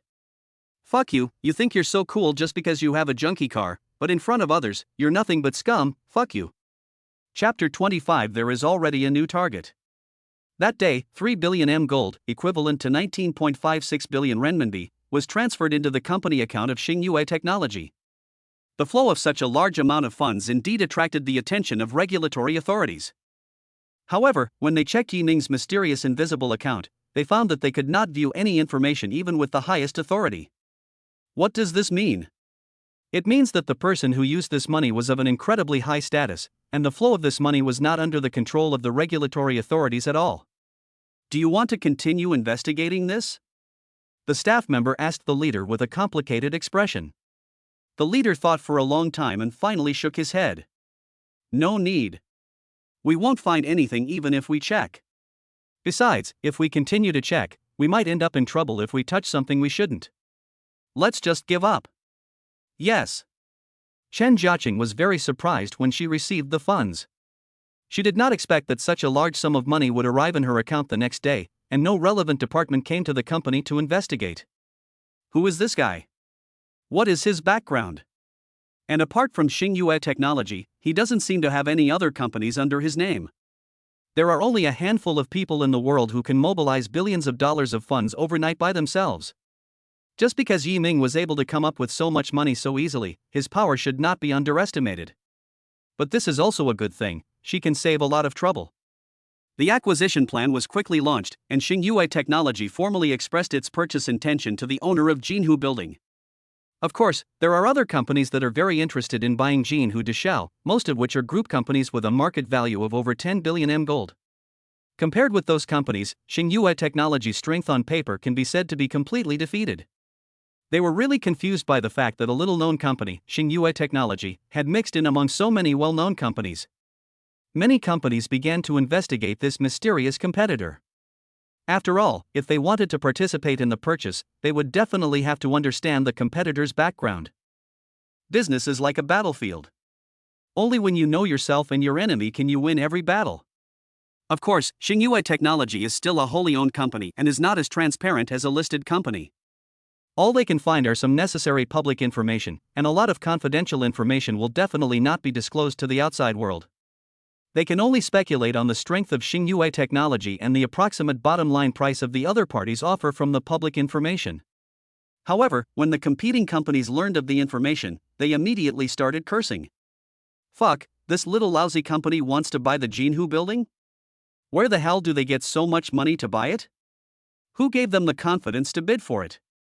I think it's very likely that the seller's agent brought him in to set up a trap in order to raise the selling price. I heard that there are many companies interested in buying the Jinhu Building this time, so the seller is going to hold a private auction. If that's true, I think we can discuss them then. After Xingyue Technology makes a bid, we won't bid either, so that the property will rot in our hands. This will also let the seller know that we are not so easy to fool. By then, the seller will definitely find all kinds of reasons to say that the sale failed and will reorganize the auction. That's a good idea. I'll notify other participating companies and let them know the seller's purpose. Don't let them know when the time comes and drive up the price too high without knowing anything. The day after Chen Jiaqing expressed her intention to buy, she received a reply from the seller. In view of the fact that there are many institutions interested in purchasing the Jinhu Building, our company has decided to hold a private auction at Sotheby's in Kowloon in 2 months. The only item to be auctioned is the ownership of the Jinhu building. The tickets for this auction will be sent to your company within 3 working days. Please be informed. Chen Jiaqing looked at the reply letter and raised her brows. If it was an auction, then her advantages as the decision maker of Xingyue would be greatly utilized. Because auctions usually require buyers to make a decision on the spot, and when it comes to the use of such a large amount of funds, any group company will set a bottom line price. When the auction price exceeds this bottom line, they will not make a decision all at once, which greatly weakens the competitiveness of those large companies. Chen Jiaqing returned home and reported the general situation to Yi Ming. Yi Ming suddenly became interested. Are you talking about holding an auction in Kowloon in 2 months? Yes, what's the problem? Yi Ming waved his hand. No problem, you are fully responsible for the company's affairs, just pretend I don't exist. I just suddenly remembered that I have never been to Kowloon before, so I want to see if I can take this opportunity to go and have some fun. Chen Jiaqing was very upset. Our boss Yi is so rich, but he has never been to Kowloon. It's really unbelievable. Yi Ming lay on the sofa and chuckled. I was planning to go there on my honeymoon with my ex-girlfriend, but as you saw, I was dumped. He spread his hands, looking innocent. Chen Jiaqing covered her mouth and smiled. But why did I see someone hugging your thighs and crying for your forgiveness, and you were so hard-hearted that you almost took action? TSK, that's because I saw through her true nature and woke up in time. He shook his head and blinked at Chen Jiaqing. Besides, I'm handsome and talented. Even if I don't have money, there are still a lot of girls vying for me. Chen Jiaqing chuckled. Really? I haven't seen you bring a girl back to spend the night with me? Yi Ming suddenly jumped up from the sofa and jumped in front of Chen Jiaqing. Do you want to know why? Don't tell me you're still recovering from the injury you sustained. Once you're healed, who knows which girl you'll harm next? Yi Ming stretched out a finger and shook it in front of her. No, actually I am not sad, because I already have a new goal. He said, staring into Chen Jiaqing's beautiful eyes. As their eyes met, the air seemed to freeze for a moment, and a strange atmosphere gradually spread in the room. Chen Jiaqing was stunned for a moment, then smiled and said, Don't tell me that the target is me. Chapter 26. There is still a long way to go. Yi Ming snapped his fingers. Smart, it's easy to talk to a beautiful woman with high IQ. How about it, are you interested in her? Chen Jiaqing curled her lips and said, My man, don't say how strong he is, but at least he can't be weaker than me, you are still a little short. What do you mean? Yi Ming opened his eyes wide, with a bad feeling in his heart. Chen Jiaqing turned around and put down the document in his hand. It's meaningless. Just figure it out yourself. Shit. What is this? An order to evict me? Or is this a polite refusal? Yi Ming did not give up and wanted to face Chen Jiaqing and confess his love to her. However, as soon as his hand touched Chen Jiaqing's shoulder, Chen Jiaqing suddenly threw him over her shoulder. Yi Ming screamed immediately, then lay on the ground with his 4 legs up in the air without making a sound. He stared at the ceiling blankly, wanting to cry but unable to. Damn, is it necessary to treat me like this? What did I do wrong? Lu Er heard the screams downstairs and hurried up. She knocked on the door outside. Brother Ming, what's wrong with you? Yi Ming opened the door, with his head down, looking dejected. Seeing Lu Er with curious eyes outside the door, he pinched Lu Er's cute face and said, Lu Er is the best to Brother Ming. Then he went back to his room. Before entering, Yi Ming turned to Lu Er and said, Lu Er, next month, Brother Ming will take you to Kowloon for fun. Oh. Lu Er touched her face and suddenly felt a little hot. After thinking for a while, she walked into Chen Jiaqing's room and closed the door. Sister Chen, are you still busy? Lu Er? You haven't rested yet? Well, it's still early. By the way, I just heard Brother Ming call out. What happened? Chen Jiaqing was stunned. This little girl cared so much about her brother Ming. It seemed that she had other thoughts as well. She pretended to be serious and said mysteriously, He just did something bad to me, but I beat him away. Ah. Sister Chen, did you misunderstand? Brother Ming is so nice. There must be some misunderstanding between you two. Lu Er blushed and became a little anxious. The position of Yi Ming in her heart was unmatched by anyone. She felt that Brother Ming was the best person in the world, so how could he do something bad to her? It must be a misunderstanding. Chen Jiaqing looked at her anxious appearance, and suddenly something in her heart was touched. What does it feel like? Jealousy? Jealousy? Or pride? She had never felt this strange before. But no matter which one it was, it seemed to imply that some strange feelings had developed between her and Yi Ming. She shook her head, not thinking anymore, and smiled gently. I was just kidding you. Lu Er heaved a sigh of relief. She moved closer to Chen Jiaqing and said, Sister Chen, I have something in my heart that I want to tell you. Chen Jiaqing nodded. Go ahead. Sister Chen, I think Brother Ming is interested in you. Are you interested in Brother Ming? She twisted her fingers together, very nervous. Chen Jiaqing was stunned, looked up at the nervous expression of the little girl, and smiled. Little girl, why do you care so much about that guy? After a pause, she continued, to be honest with you, I don't know whether he is interested in me or not. As for me, I have complicated feelings about him so far. Complicated? Lure opened her eyes wide. What do you mean? Chen Jiaqing laughed self-deprecatingly. Well, maybe it's because I'm getting older. I've never been in a relationship before, so I don't have much experience. Anyway, I just have complicated feelings. Lure lowered her head and raised it again, as if she wanted to say something but hesitated. Chen Jiaqing saw her tangled expression and said with a smile, just say whatever you want to say. Sister Chen, I want to ask, if Brother Ming really gets together with you in the future, will you accept me? What do you mean? Chen Jiaqing was a little overwhelmed. Lu Er was silent for a while, then mustered up the courage to say, Sister Chen, I think Brother Ming may like you, and I'm with Brother Ming for the rest of my life. I don't want to be with anyone else except Brother Ming, so if you two really get together in the future, I hope Sister Chen, you won't chase me away. As she spoke further, Lu Er's voice became softer and her head lowered. Her face flushed, just like a young girl confessing her love to someone she likes, but she was not like that. She was expressing her stance to a potential rival in love. Chen Jiaqing was shocked and looked at Lu Er in surprise. Was this girl poisoned by that guy? Are you starting to think about such complicated things now? She felt that things were a little tricky. Chen Jiaqing smiled and said, Lu Er, there is still a long way to go.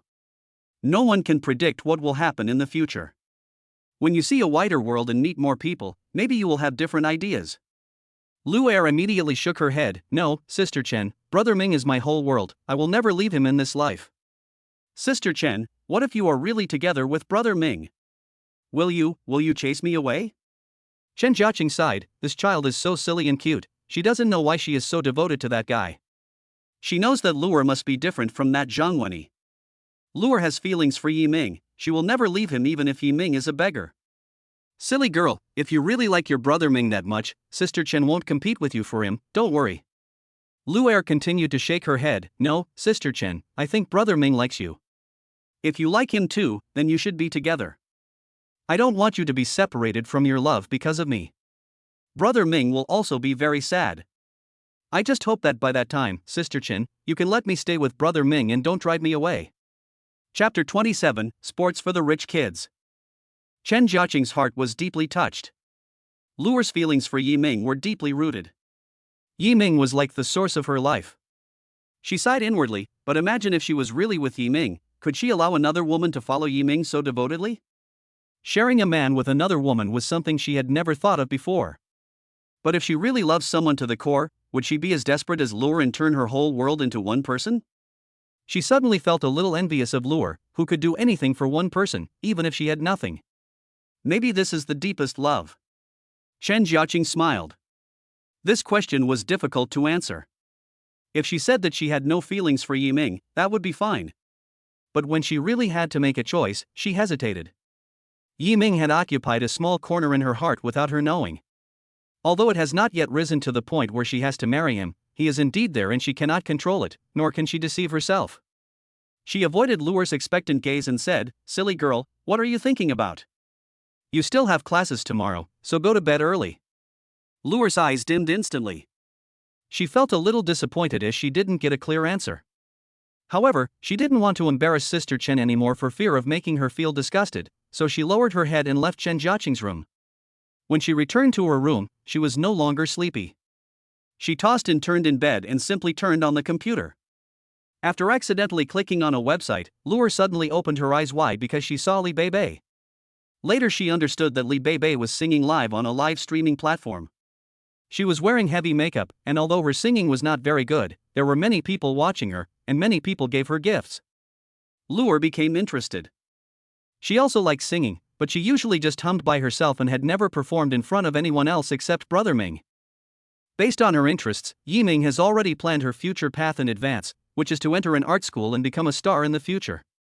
Of course, with Yiming's protection, he would definitely not let Luer touch the dark side of the entertainment industry, nor would he let her be infected by other people's bad habits. He would only let Luer happily do what she likes, and no one could hurt her. Seeing that Li Beibei was singing happily, Luer felt that she could do it too. This was also an opportunity to practice and perhaps improve her singing skills. But she didn't know how to do it yet, so she planned to find some time to go to school to ask Li Beibei. Yiming was not asleep at this time either. He was watching a football game. Yiming was heartbroken as he watched the Oriental team being brutally beaten on the court. Damn it, you can't even hold the ball, how can you kick the balls? He threw the remote control in his hand. When the game was over, the Oriental team was beaten by 5 goals by the second team of a small country in the southeast. Yiming was depressed. Could the Chinese national football team be any worse? How could such a great country like ours be fooled? He casually browsed the forum and saw nothing but curses. Why don't you disband the team? Are you going to keep letting others make fun of you? These people must have given a lot of money to the Football Association, otherwise how could such people play on the field? Mystery of the century, what is the meaning of the team's existence? The purpose of the team's existence is to help those small countries find the meaning of their own existence. The team is an ambassador of friendly exchanges between China and foreign countries, and represents the consistent modesty and courtesy of the hospitable Oriental people. In this regard, they have done a good job. It's a nice ball, but someone pinned it to the ground and beat the shit out of it.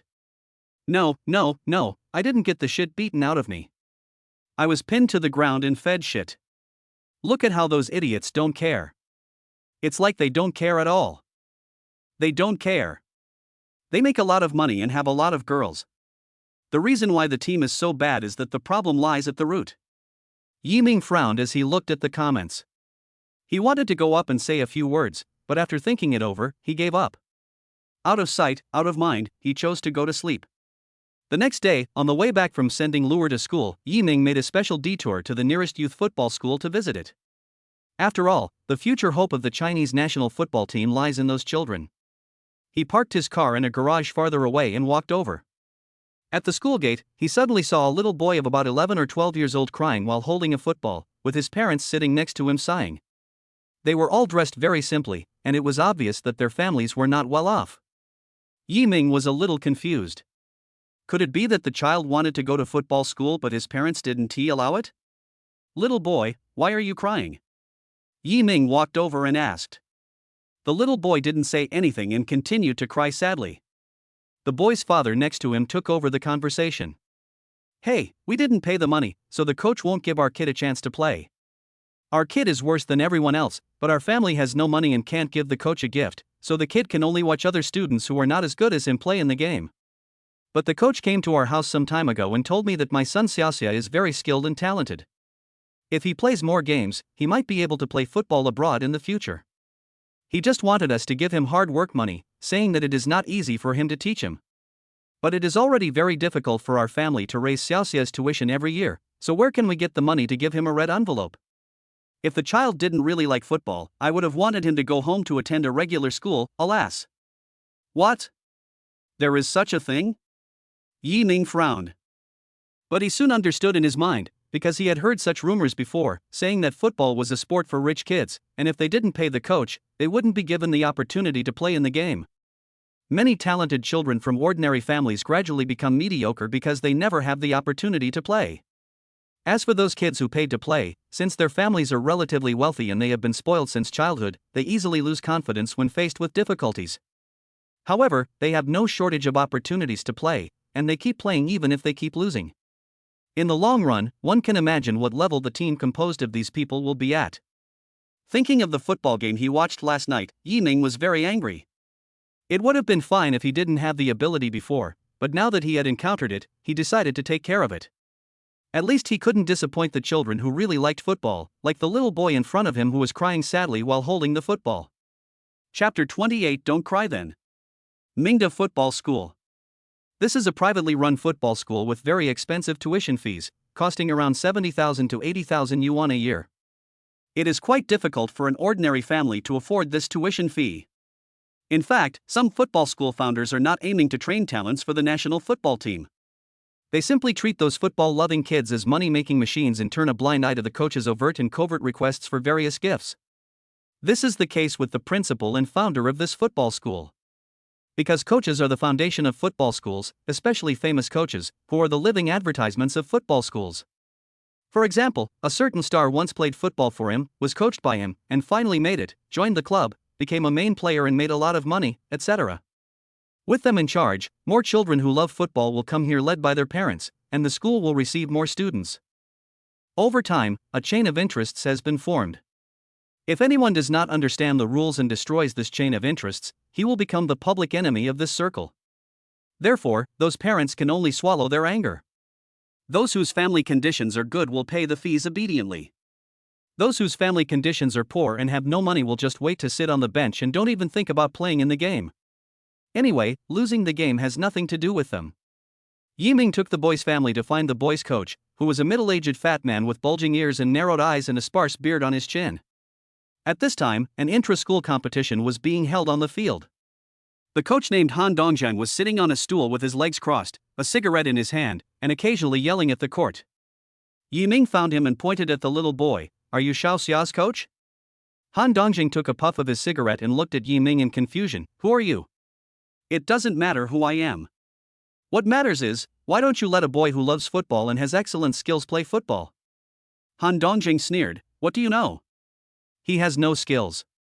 It is the role of the capable to play on the field. He will only make mistakes if he goes up. Do you want me to give up a game to take care of a player with no skills? Sorry, I am the coach and must be responsible for my team." He held his head high and spoke with great righteousness. "You're talking nonsense. The last time you came to my house, you clearly said that my son has outstanding skills and is outstanding among his peers." The boy's father said angrily. "When did I say that? Do you have any evidence? If you don't have any evidence, you'd better not talk nonsense, or I'll sue you for defamation." "You?" The boy's father's eyes were red with anger, staring at the coach, but he had nothing to say. Yiming patted his shoulder, signaling him not to get excited. He walked up to Han Dongjiang and, "Our football team is bullied repeatedly because of a bunch of idiots like you. You have no sense of responsibility at all and you completely disregard ethics and morality for your own selfish gains. This is the elementary school stage, the time to lay the foundation, but you are rotten from the root. No wonder the national football team couldn't even beat the second team of a small southeastern country this time. Coaches like you should bear the greatest responsibility. Who the hell do you think you are? A saint who cares about the country and the people? You have nothing to do after eating? And you think we bear the biggest responsibility? Do you understand football? Stop giving me orders here and get out." Han Dongjing was hit in the sore spot by Yiming, and he became so angry that he started cursing. Yiming wanted to beat him up, but considering the physical difference between the two, he gave up the idea. It seems like it's time to find a personal bodyguard, and he has to be the kind that can fight really well. I shouldn't be polite to him at this time, I should just beat him up until he's speechless. This thought suddenly came to Yiming's mind. Yiming turned around and squatted down to look at Xiao Xia. "Xiao Xia, do you really want to play in the game?" Xiao Xia nodded vigorously and wiped away her tears. "Yes. I want to participate in the competition." He looked at the children running on the field, his glasses filled with infinite desire. "Well, I promise you, you'll be able to play in the competition soon." Han Dongjiang, who was listening to this, sneered, "Do you really take yourself seriously? Who can play in the game without my permission?" Yiming glanced at him and didn't bother to pay attention to him. He comforted Xiao Xia's parents and then left. Han Dongjiang was very proud when he saw Yiming leaving. "Hey, boy, aren't you very arrogant? Don't leave, keep going." The office of Tu Ming, the principal of Mingda Football School and the founder of the school. Tu Ming was flirting with his secretary and was just one step away from launching the final attack. Hearing a knock on the door, he quickly pushed away the secretary, who was already burning with heat, and shouted impatiently, "Who is it?" Yiming pushed the door open and walked in. "Are you the principal of this football school?" "Who are you?" "I am the principal of this football school. What can I do for you?" Tu Ming was very unhappy. The other party was a strange young man. Could he be Xiaomi's suitor? I don't know if your football school is interested in transferring it. Just name a price. Yi Ming said calmly. Tu Ming frowned and stared at Yi Ming. By my football school? Which company are you representing? Don't worry about that. You just need to quote a price. Tu Ming sneered. Our football school is currently operating well, and the territory is strongly supporting the development of grassroots football education. The future of our football school is limitless. Do you think we will sell the football school? Do you think I'm an idiot? So no matter how much money I offer, you won't sell it? Yes, this football school is a hen that lays golden eggs. I just spent 30 million to expand the scale and renovate the equipment. I must be crazy to sell it to you. Get as far away as you can. Yi Ming's expression was calm and indifferent when he heard this. Then don't cry when the time comes. He already had a plan in mind, so he left Tu Ming's office without saying anything more. If I regret it, I'll be your grandson. Tu Ming's roar came from behind. Chapter 29: The Most Expensive Restaurant.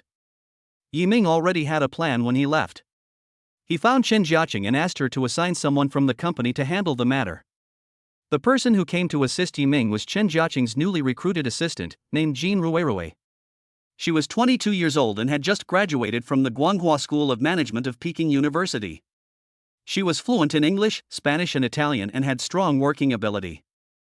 Jean Ruirui originally had the opportunity to join a Fortune 500 company, but somehow Chen Jiaqing tricked her into joining the little-known Xingyue Technology. Boss, what do you want me to do for you? Jean Ruirui was wearing a professional suit, her slender figure was clearly visible, her face was pretty and round, she was a real beauty. Please help me find out which other football schools there are in Shanghai besides Mingda Football School, and find out the ones with poor operating conditions, immediately. Okay, boss. Jean Ruirui took the order and left. After a while, she came back with a document in her hand. Boss, in addition to Mingda Football School, there are 3 other football schools in Shanghai. They are Zhenbao Football School in Chongming, Jinlong Football School in Jinshan, and Xinghua Football School in Baoshan. Jinlong Football School is in the worst operating condition. It is the smallest of the 4 football schools. It currently has the fewest students, only 321, and 17 coaches. In addition, we can find that they are about 15 million in debt and are looking for investors. Jean Ruirui is worthy of being a top student at Peking University. She is very efficient at work. When her boss gave her a task, she sorted out all the information. Yi Ming was very satisfied with this and even praised her for being a top student at Peking University. In your opinion, how much value does Jinlong Football School have left now? Yi Ming asked. Based on public information, Jinlong Football School is currently worth about 24.5 million, excluding the 15 million in debt. Yi Ming nodded and said without hesitation, please help me send a purchase offer to the holding institution of Jinlong Football School, and offer 50 million renminbi. 50 million? Boss, isn't 50 million a bit too much? I think 40 million is enough. Jean Ruirui said seriously. It's just 50 million. I'm your boss and I'm not short of money. Yi Ming smiled faintly. Jean Ruirui covered her mouth in surprise. How could this boss not save money? Could it be that he had too much money to spend? She actually guessed right. Not only did Yi Ming have more money than he could spend, but he also had an endless stream of interest from 1 billion gold coins flowing in every day. A mere 10 million gold coins was not even a drop in the bucket. When the principal of Jinlong Football School received the acquisition offer in his mailbox, he almost jumped up. Damn, someone finally took over? Jinlong Football School is very small, with only 2 football fields. Although there are only more than 300 students in the school, the practice venues are still not enough for the football school. However, they do not have the funds to purchase land for expansion and add equipment. Moreover, because their principal does not know how to manage relationships, they have not been able to obtain policy support from the institution. Their current operations are difficult and they are at risk of bankruptcy at any time. Agree to the other party's acquisition offer immediately, but you must explain our current situation clearly to the other party and not deceive them. The principal instructed the finance minister. The finance minister hesitated, looking somewhat embarrassed. Principal, is this really okay? The other party's offer far exceeds the current value of our football school. If the other party knew our background, they might lower the price. The principal waved his hand and said, I don't care what others do, but I must be honest in doing business. That's it. By the way, please help me book a place. I want to treat the other boss to a meal and have a good talk with him. Okay then, sighed the finance minister. The reason why the football school is in such a difficult situation today is because the principal has a sense of justice but lacks absolute strength. If he knew how to adapt and follow the current domestic policies, the football school would definitely not be heavily in debt. However, the finance minister works alongside the principal, so everything he does is legal and reasonable. He has a clear conscience, he eats well and sleeps well, and he doesn't have to worry about being caught for cooking the books one day. Therefore, he has been following the principal wholeheartedly. The finance minister was a little hesitant about the venue for the dinner. Boss, are we still going to book the same place? No, that won't work. That place is too low end. A CEO of that level definitely wouldn't go in and out the same way as us. So, go to Lee's restaurant and book a table. Lee's Cuisine? Principal, although the average cost per person there is more than 1,000 yuan, a simple meal will cost tens of thousands. Wouldn't it be too expensive to order there? We don't have much money in our account right now. The other party agreed to buy our football school, but we don't know when the funds will arrive. The principal gritted his teeth and said, "This meal is not included in the public funds. I will pay for it myself." The finance minister hesitated for a moment, then said, "Okay, I'll go reserve a seat right away." Yiming was looking at the detailed information of Jinlong Football School at this time. He called Jean Ruerue and said, "Ruerue, please help me book a table at the most expensive restaurant in Shanghai. I want to treat the principal to a meal." As soon as he finished speaking, the phone rang. Knowing that the other party also wanted to treat him to a meal, Yiming smiled and said, "I should treat you. You have worked so hard for the football school. You deserve a reward." The other party couldn't refuse, so he had to let Yiming make the decision. After all, Yiming was the financial sponsor, he had money, and he was the boss and he had the final say. When the finance minister received the restaurant information sent by Yiming, he was stunned. "It's Ultraviolet by Paul Pirate," he murmured. "What do you mean? Which place?" The principal was puzzled.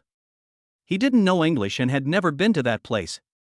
"This is the most expensive restaurant in Shanghai, bar none.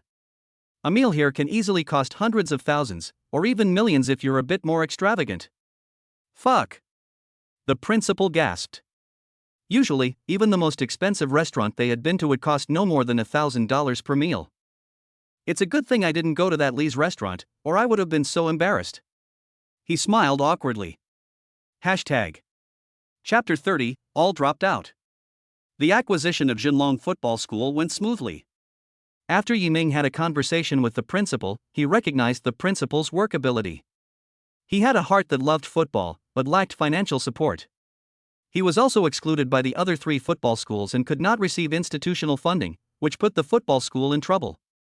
After acquiring the football school, Yiming will definitely not do everything himself.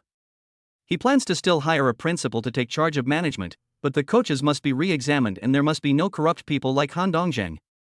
The principal listened to Yiming's plan and nodded like a chick pecking at rice. "Except, I didn't acquire your football school to make money from it. I plan to inject 100 million M gold in the early stage to support you in expanding the scale of Jinlong Football School and renovating its equipment, as well as hiring high-level foreign coaches. I will also recruit grassroots coaches with good reputations in China." "What? 100 million gold?" When the principal heard that Yiming was going to inject another 100 million gold, his mouth opened so wide that he almost couldn't close it. "You know, even if you add up the other 3 football schools, they are still not worth 100 million gold. Yiming said calmly, "That's right. If the funds are not enough, I will continue to add more. We want to build the best football school in the country. By the way, there is one thing I want to emphasize. I want you to recruit all the students from Mingda Football School and tell those children that all tuition fees will be waived if they come to Jinlong Football School. There will be no need to give red envelopes to the coach to play in the game. Everyone will compete fairly." "Okay." The principal's hands were shaking with excitement. This was something he had always wanted to do, but unfortunately he didn't have the funds before. Now that Yiming has helped, he feels as if his lifelong wish has come true and he has no regrets in life. He nodded vigorously, clenched his fists, and secretly made up his mind to do a good job and do something practical for Eastern football. The acquisition process was completed quickly and the $100 million in funds arrived quickly. After receiving the money, the principal was full of energy and began to renovate the facilities and expand the stadium. On this day, the Mingda Football School campus was full of advertisements, and parents saw them and talked about it. Fuck, is Jinlong Football School really waiving all tuition fees and only requiring a portion of living expenses? Didn't I hear it's going to close down soon? It was about to close down, but then it was bought by a big boss. This boss was very rich and really wanted to do something for Eastern football. How can they make a profit without charging tuition? How can they survive without making a profit? Football schools are not charities. I feel this is unreliable. Hey, usually big bosses like this have other main businesses. I guess they use their main business to make money to support the football school. Why don't you let your child go? TSK, do you think the boss is a philanthropist? I'd better wait and see.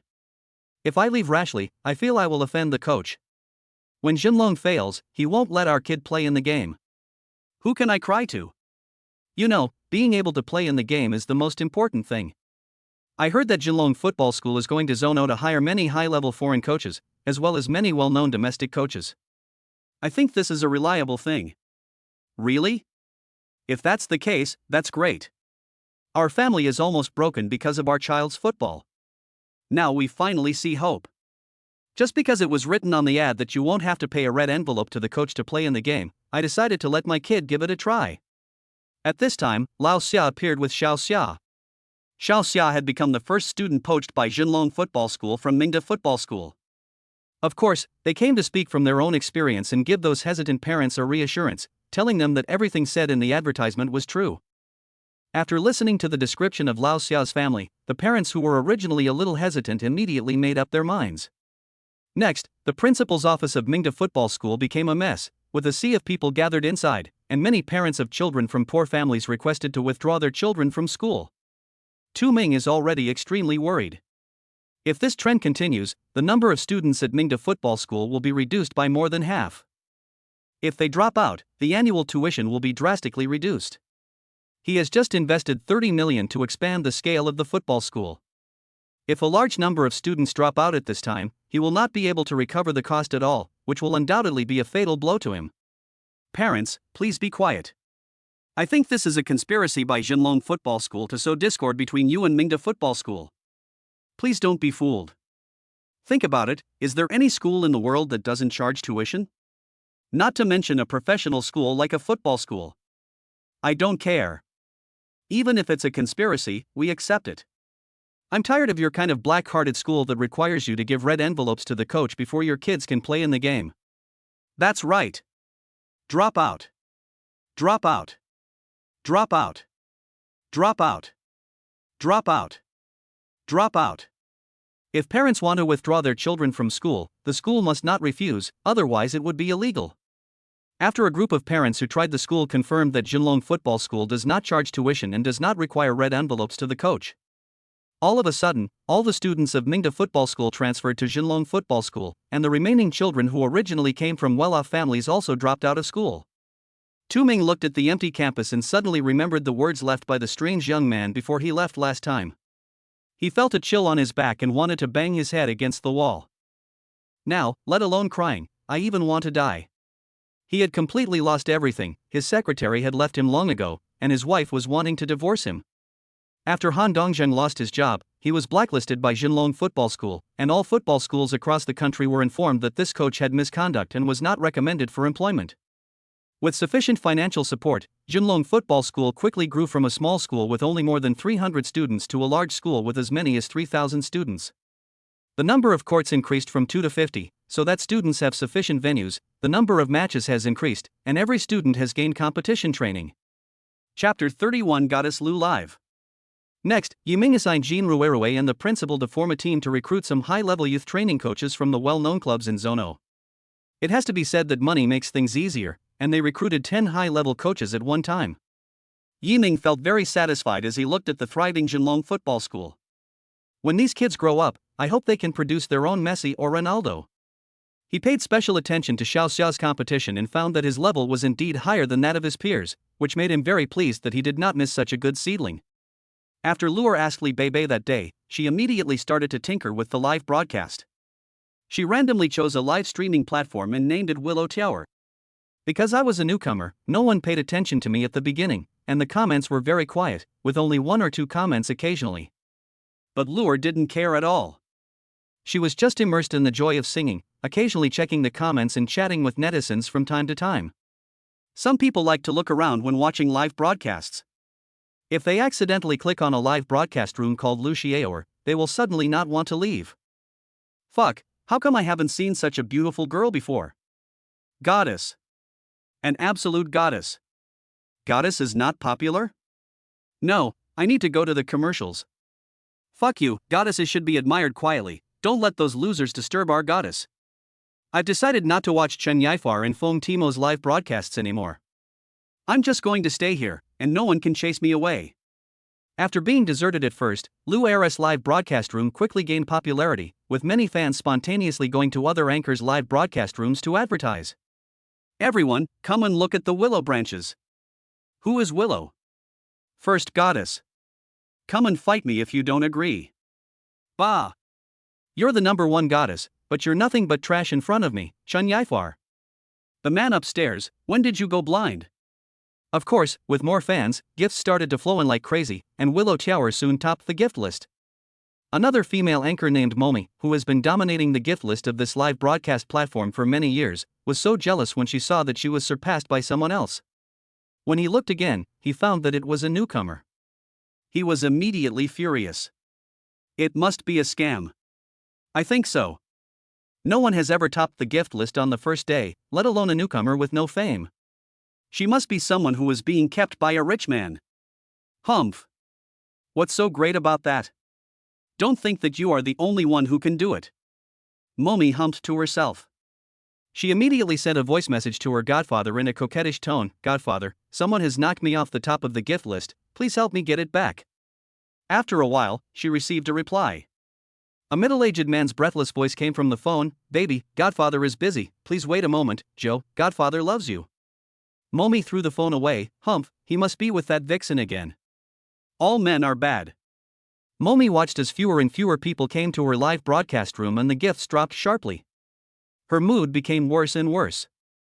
No matter how she acted cute and coquettish in front of the camera, she could not stop the audience from leaving, so she simply turned off the live broadcast angrily. At the same time, the number of viewers in Lu Tower's live broadcast room showed explosive growth. The number of barrages almost occupied the entire screen. Her face could not be seen at all, and gifts were sent in large numbers. Luair was a little confused when she saw so many people coming in and the increasing number of gifts. Why are there so many people here? Is my singing so beautiful? As the number of viewers continued to increase, many fans of other female anchors also came in. They started to curse without any reason, saying that she was a mistress or lover kept by a wealthy man, and that she colluded with insiders to manipulate the charts. Lure was originally very happy, but with the appearance of those unwarranted slanderous comments, she became very depressed. She was just singing well and had not offended anyone, so why did they come to slander her? She felt a little aggrieved, and after explaining a few words, she simply turned off the computer and ended the live broadcast. I will never live stream on this platform again, humph. When the audience saw that the goddess turned off the live broadcast not long after it started, and then read her explanation, they were immediately furious. They immediately turned their attention to those who deliberately defamed Lure and demanded that they apologize. Alpaca, apologize to Goddess Lu. All the ancestral graves within 8 generations of those who refuse to apologize will be dug up. Are you all silent now, you idiots? I wish you a son without a penis and a daughter without a vagina. But on the internet, if others don't say anything, there's nothing you can do. When those who wanted to stand up for the weak saw that no one responded, they lost interest after cursing for a few times and stopped paying attention. After watching Lu Tower's live broadcast and then watching other female anchors, the difference between them is obvious, and those people find it boring. Not only is she not as pretty as Goddess Lu, but she also sings so badly. Go home and have kids. Stop polluting the public's eyes. Ah, my ears. Does anyone know when Goddess Lu's next live broadcast will be? I don't know. It seems that Goddess Lu is still a wild anchor. Really? The platform actually didn't sign such a good anchor, but only signed some common stuff. Bad review. The female anchor who was broadcasting live couldn't help it. She kept discussing other female anchors in her own live room. What does she mean? Her face was cold and her voice was icy. Friends who care about you, Goddess Lu, please don't discuss in my live broadcast room. This is my territory. Thank you. Suddenly, the originally bustling live broadcast room became deserted, with only a few cats and kittens left. Or the kind that doesn't say anything for a long time. The female anchor was furious at the time. Looking at the few zombie viewers, she was so angry that she no longer had the mood to broadcast live. The anchor Lu Xiaoer was like a meteor. He only appeared once and quickly climbed to the top of the gift list and popularity list at an astonishing speed. But after a long time, it never appeared again. In addition to the fact that the first live broadcast made Lure angry, another reason was that her schoolwork was quite tight, so she didn't have much free time to do live broadcast. In fact, Lure feels that if she can just keep singing quietly and the audience listens quietly, making a few comments from time to time without making groundless slanders, that would be enough. Willow Tower's short-lived popularity attracted the attention of the top management of the live streaming platform. Only they knew that Willow Tower's popularity and gifts were completely real and not faked. The value of this is huge, and they will definitely not miss this opportunity to make a lot of money for the platform. There may even be an opportunity to rise up and compete with first-tier live streaming platforms such as Douyu and Huya. Chapter 32, The One Who Wants to Become a Star. I think we need to sign this female anchor to prevent her from being poached by other platforms. Someone in the meeting room suggested. She is just a newcomer. It is incredible that she can achieve such results. Are her gifts and popularity really fake? I feel that it is a bit risky to sign her rashly. As the company's technical director, I would like to say that the viewers of Lu Xiaoer are all old users who were active on the platform before, and their IP addresses show that they are located all over the country, which basically rules out the possibility of cheating. The person sitting in the front row was the general manager of the live streaming platform, who was also the godfather that Momi mentioned that day. Momi's previous ability to firmly occupy the top spot on the gift list was inseparable from the secret help of this godfather. After watching the replay of Lu Air's live broadcast, his mind had already drifted away. Nima, such a good resource must be obtained. Besides, this girl is really pretty. If we can, hee. The general manager suddenly laughed out loud in the meeting. Everyone looked at the general manager in surprise, all of them were stunned. Mr. Wu, what are you so happy about? Someone asked. Mr. Wu reacted, looking a little embarrassed, oh, nothing. By the way, where were you talking about? You guys continue, I'm listening. Mr. Wu, we have reached a consensus on whether to sign Lu Tiao or not. We must sign it. If it falls into the hands of our competitors, it will be a huge loss for our platform. That's right. Lu Tiao has great potential. Her popularity in the future will definitely be comparable to Chen Yafar and Feng Timo. This is an opportunity for the development of our platform. I feel that Lu Tiao alone can make our platform strong enough to compete with those first-tier live streaming platforms in the future. Mr. Wu nodded, I think so too. Then the focus of our discussion is at what price to sign her.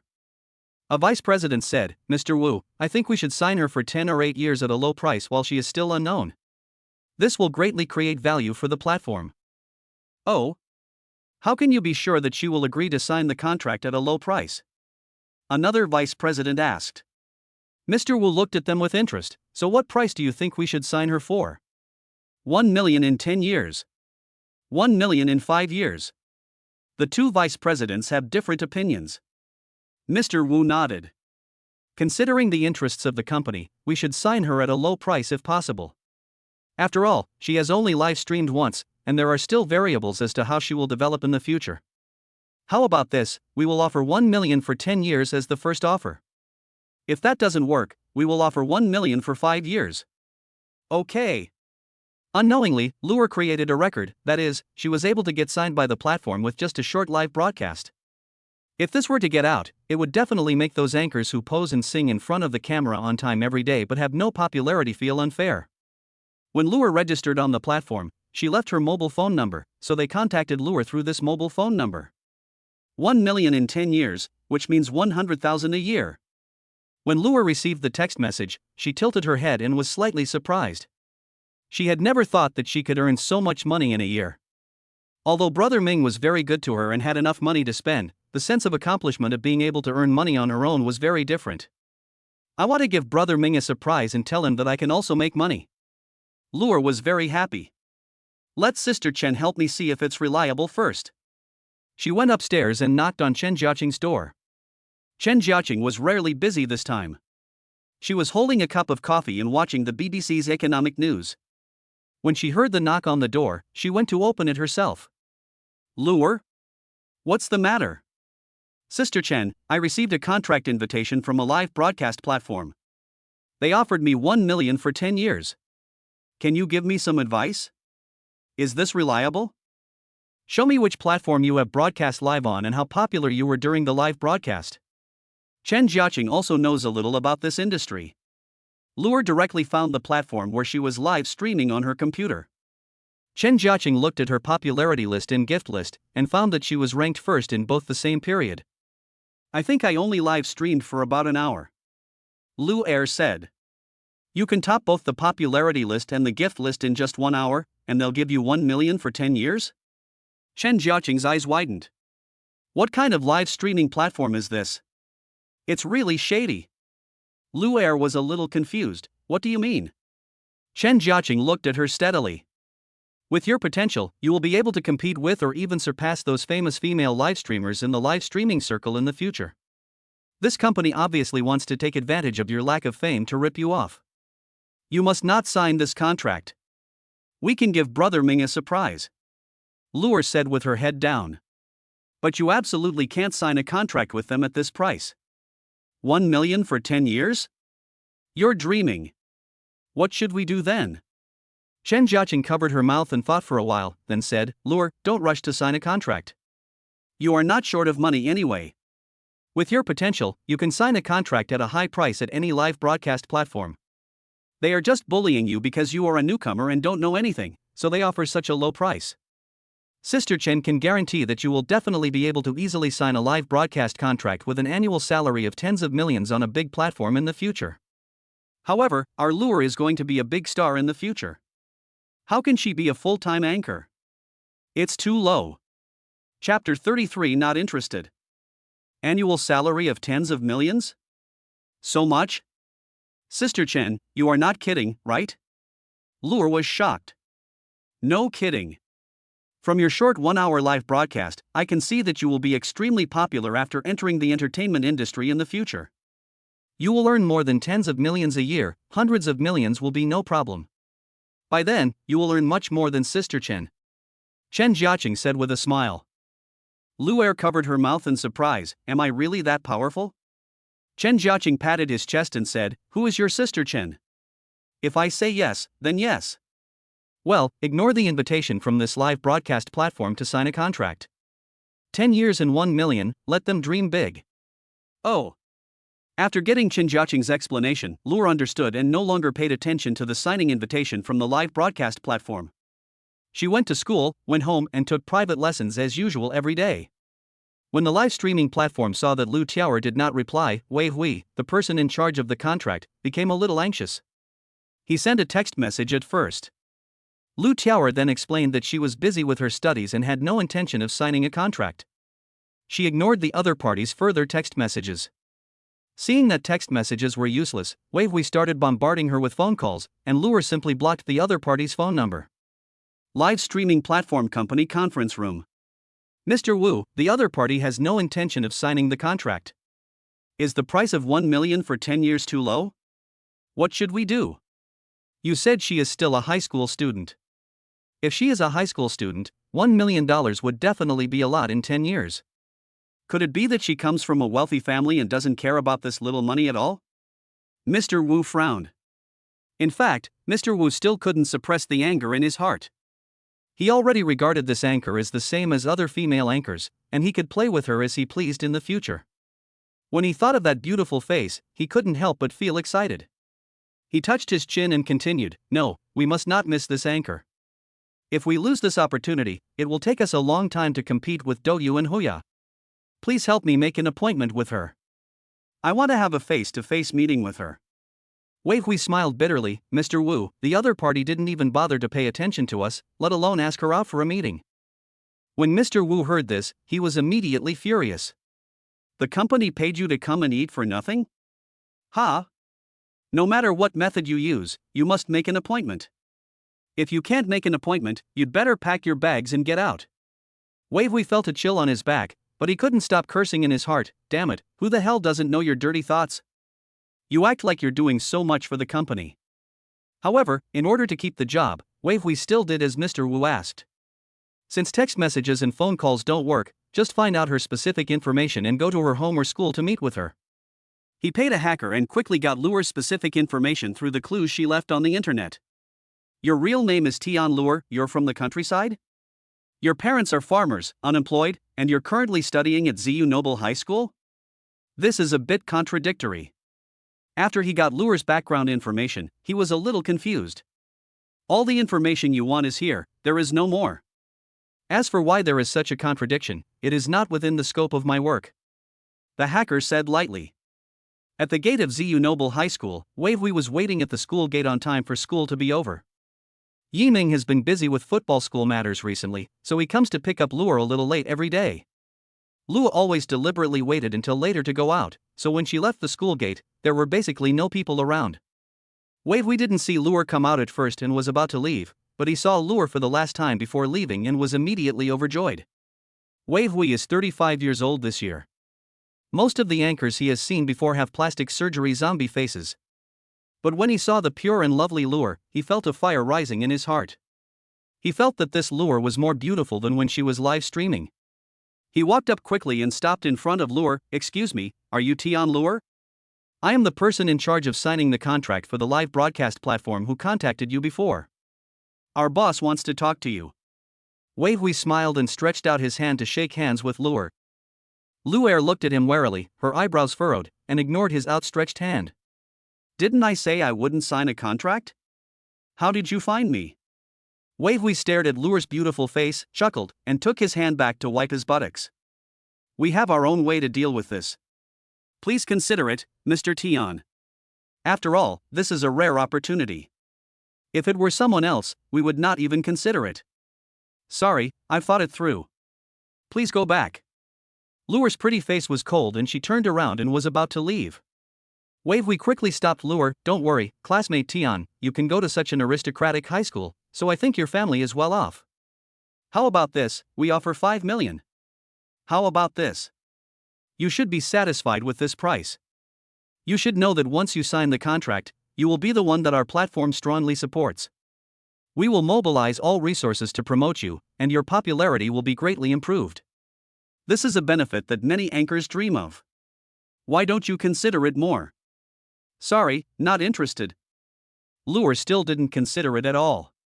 Wei Hui was a little angry. He came all the way here to beg you to sign the contract, but you still didn't agree? Tian, if you miss this opportunity, you will never get it again. This is a great opportunity. If you miss it, you will never get it again. His face looked a little unhappy, and he began to look around to see who was around. Chapter 34, Rage. Luer didn't bother to pay attention to him and left directly. Seeing that there was no one around, Wei Hui became ruthless and suddenly grabbed Luer's arm, trying to pull her into his car. Luer screamed in fear and immediately shouted, "What are you doing? Let me go." She couldn't imagine that this person would dare to attack in broad daylight. Wei Hui had already given it his all. There was no one around at this moment, so it was a good time to take action. As she grasped Luer's soft, boneless wrist, she felt the fire beneath her growing stronger. He no longer cared and the strength in his hands increased. Although Luer struggled hard, she was still dragged into the car little by little. Luer was a little scared, but she was from the countryside after all, and she still had some wildness in her nature. She kicked Wei Hui between his legs and said, "Let me go." Wei Hui gritted his teeth in pain, but still didn't let go. His eyes were red at this time, and he seemed like a completely different person. From the moment he saw Luer, he had forgotten his original purpose of coming here. Luer's repeated rejections made him even more furious. Anger is the easiest thing to make people lose their minds. And at this moment, the roar of the engine came roaring. Yiming saw the scene from a distance, and his anger suddenly surged up, and he stepped hard on the accelerator. The Lamborghini Aventador felt the anger of its owner, and the body of the car rushed forward rapidly like a sharp sword. After leaving a long trail of tire tracks, the Lamborghini stopped and Yiming jumped out of the car without saying a word. Wei Hui, who heard the loud engine noise, saw someone coming and just grabbed Luer's hand instead of dragging her away. He thought it was just a passerby, so he waited for the man to leave before taking action. If the other party came over to ask, he had already thought of an excuse, which was to say that he was Tianluo's father, and that there was a conflict between them, so he came to take his daughter home. But what he didn't expect was that the young man who got out of the Lamborghini rushed over and kicked him hard in the stomach without saying a word. MMP. Yi Ming roared in anger. Wei Hui was kicked away and got angry. He stood up, holding his stomach, and angrily said, "Who the hell are you? A hero saving a beautiful girl? Do you know who I am to her? What the hell is it to you if I come to pick up my daughter from school?" However, before he could finish his words, he was dumbfounded. Lu Er threw herself into the young man's arms and burst into tears. "Brother Ming." Yi Ming gently touched her head and comforted her. "Brother Ming is here, everything is okay." Then he stared at the man. Wei Hui didn't expect that this young man was the one who came to pick up Tianluo, and he had just pretended to be her father. He felt that the situation was not good. He snorted coldly, "It seems that I recognized the wrong person." After that, he turned around and was about to leave. Seeing that he wanted to leave after saying "I got the wrong person" casually, Yi Ming thought, how could it be so easy? He let go of Luo and rushed over to kick him in the back. Although Wei Hui was on guard, he was still kicked to the ground. His face hit the ground hard, and his nose and mouth were full of blood. He stood up, pointed at Yi Ming and shouted angrily, "Why did you hit me? I will sue you and put you in jail." Yi Ming stared at him with frighteningly cold eyes. He said nothing and just walked towards him slowly. This wretched man actually dared to set his sights on Luo. I would not be able to calm down my anger unless I teach him a lesson. Wei Hui saw Yi Ming walking towards him, and then saw the murderous look in his eyes. His eyelids twitched, and he felt a chill on his back. He turned around and wanted to run. Yi Ming quickly caught up with him, kicked him to the ground again, and then punched him like a storm. Wei Hui could only cover his head with his hands, for he was afraid that if he let go, the other party would blow his head off.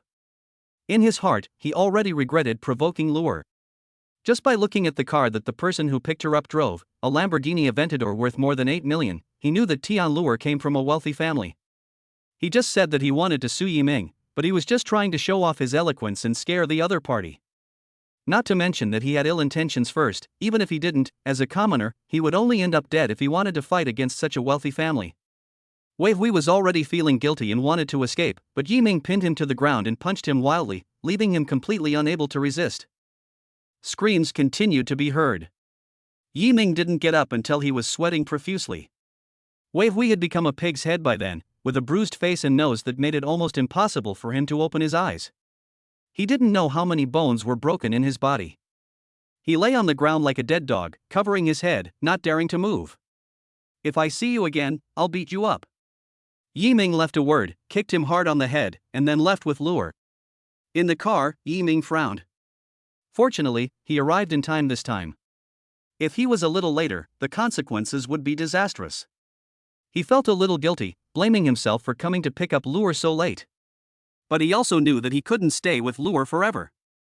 "It seems that I have to find a personal bodyguard for Luo." Thinking of this, he picked up the phone beside him and called Jean Rue. Rue, help me find a few retired female special forces bodyguards from the security company. Remember, they must be the best. Okay, boss. Luo was curled up in her seat, holding her school bag in her arms. It wasn't a big deal at the time, but thinking about it now I still feel a little scared. Yi Ming looked at her distressfully and reached out to touch her head. "Luo, it's okay. This kind of thing will never happen again." In order not to make Brother Ming worry, Luo nodded, yes.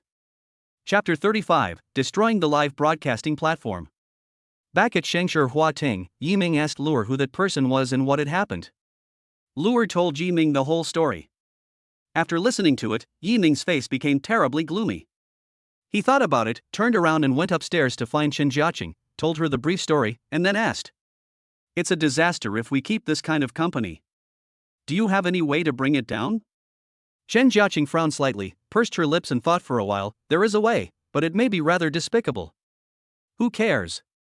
They dared to recruit people on the street just to get the anchor to sign a contract. Is there anyone more despicable than them?" Yi Ming snorted coldly and continued, "I originally wanted to acquire them directly, but then I thought that these live broadcast companies usually lose money. If I acquire them, it will be a bargain for them. Chen Jiaqing smiled and said, "It is actually the easiest thing to bring down a live streaming platform. It is easier than bringing down any company.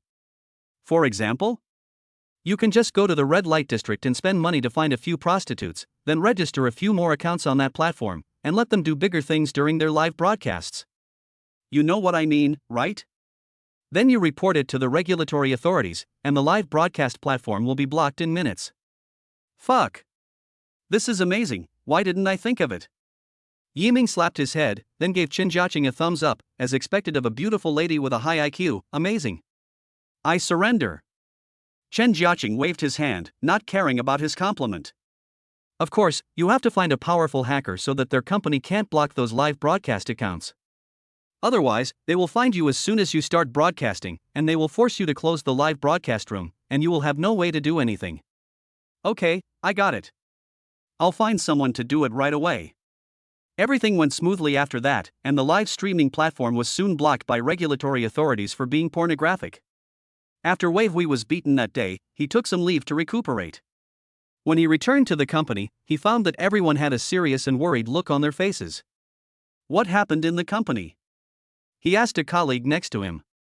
Our platform is involved in pornography and has been blocked by the regulatory authorities. How could this happen? Can't we find out about it ourselves? Wouldn't it be better to just block those accounts? The other party shook his head. If only it were that simple. It's strange. As soon as those people started live streaming, someone reported it. Our technicians took action immediately, but our backend system was hacked and was completely out of our control. As soon as those people finished live streaming, the backend system was back in control. It's obvious that someone is behind this, Wei Hui said. The other party lowered his voice and said, "Anyone with a discerning eye can see it, but they are helpless." Then the regulatory authorities came, and the consequences can be imagined. Now Mr. Wu is communicating with them. If the platform is still blocked, the company will not last more than half a month, and Mr. Wu may even go to jail for this matter. General Manager's office. Mr. Wu sat in the chair with a sad face.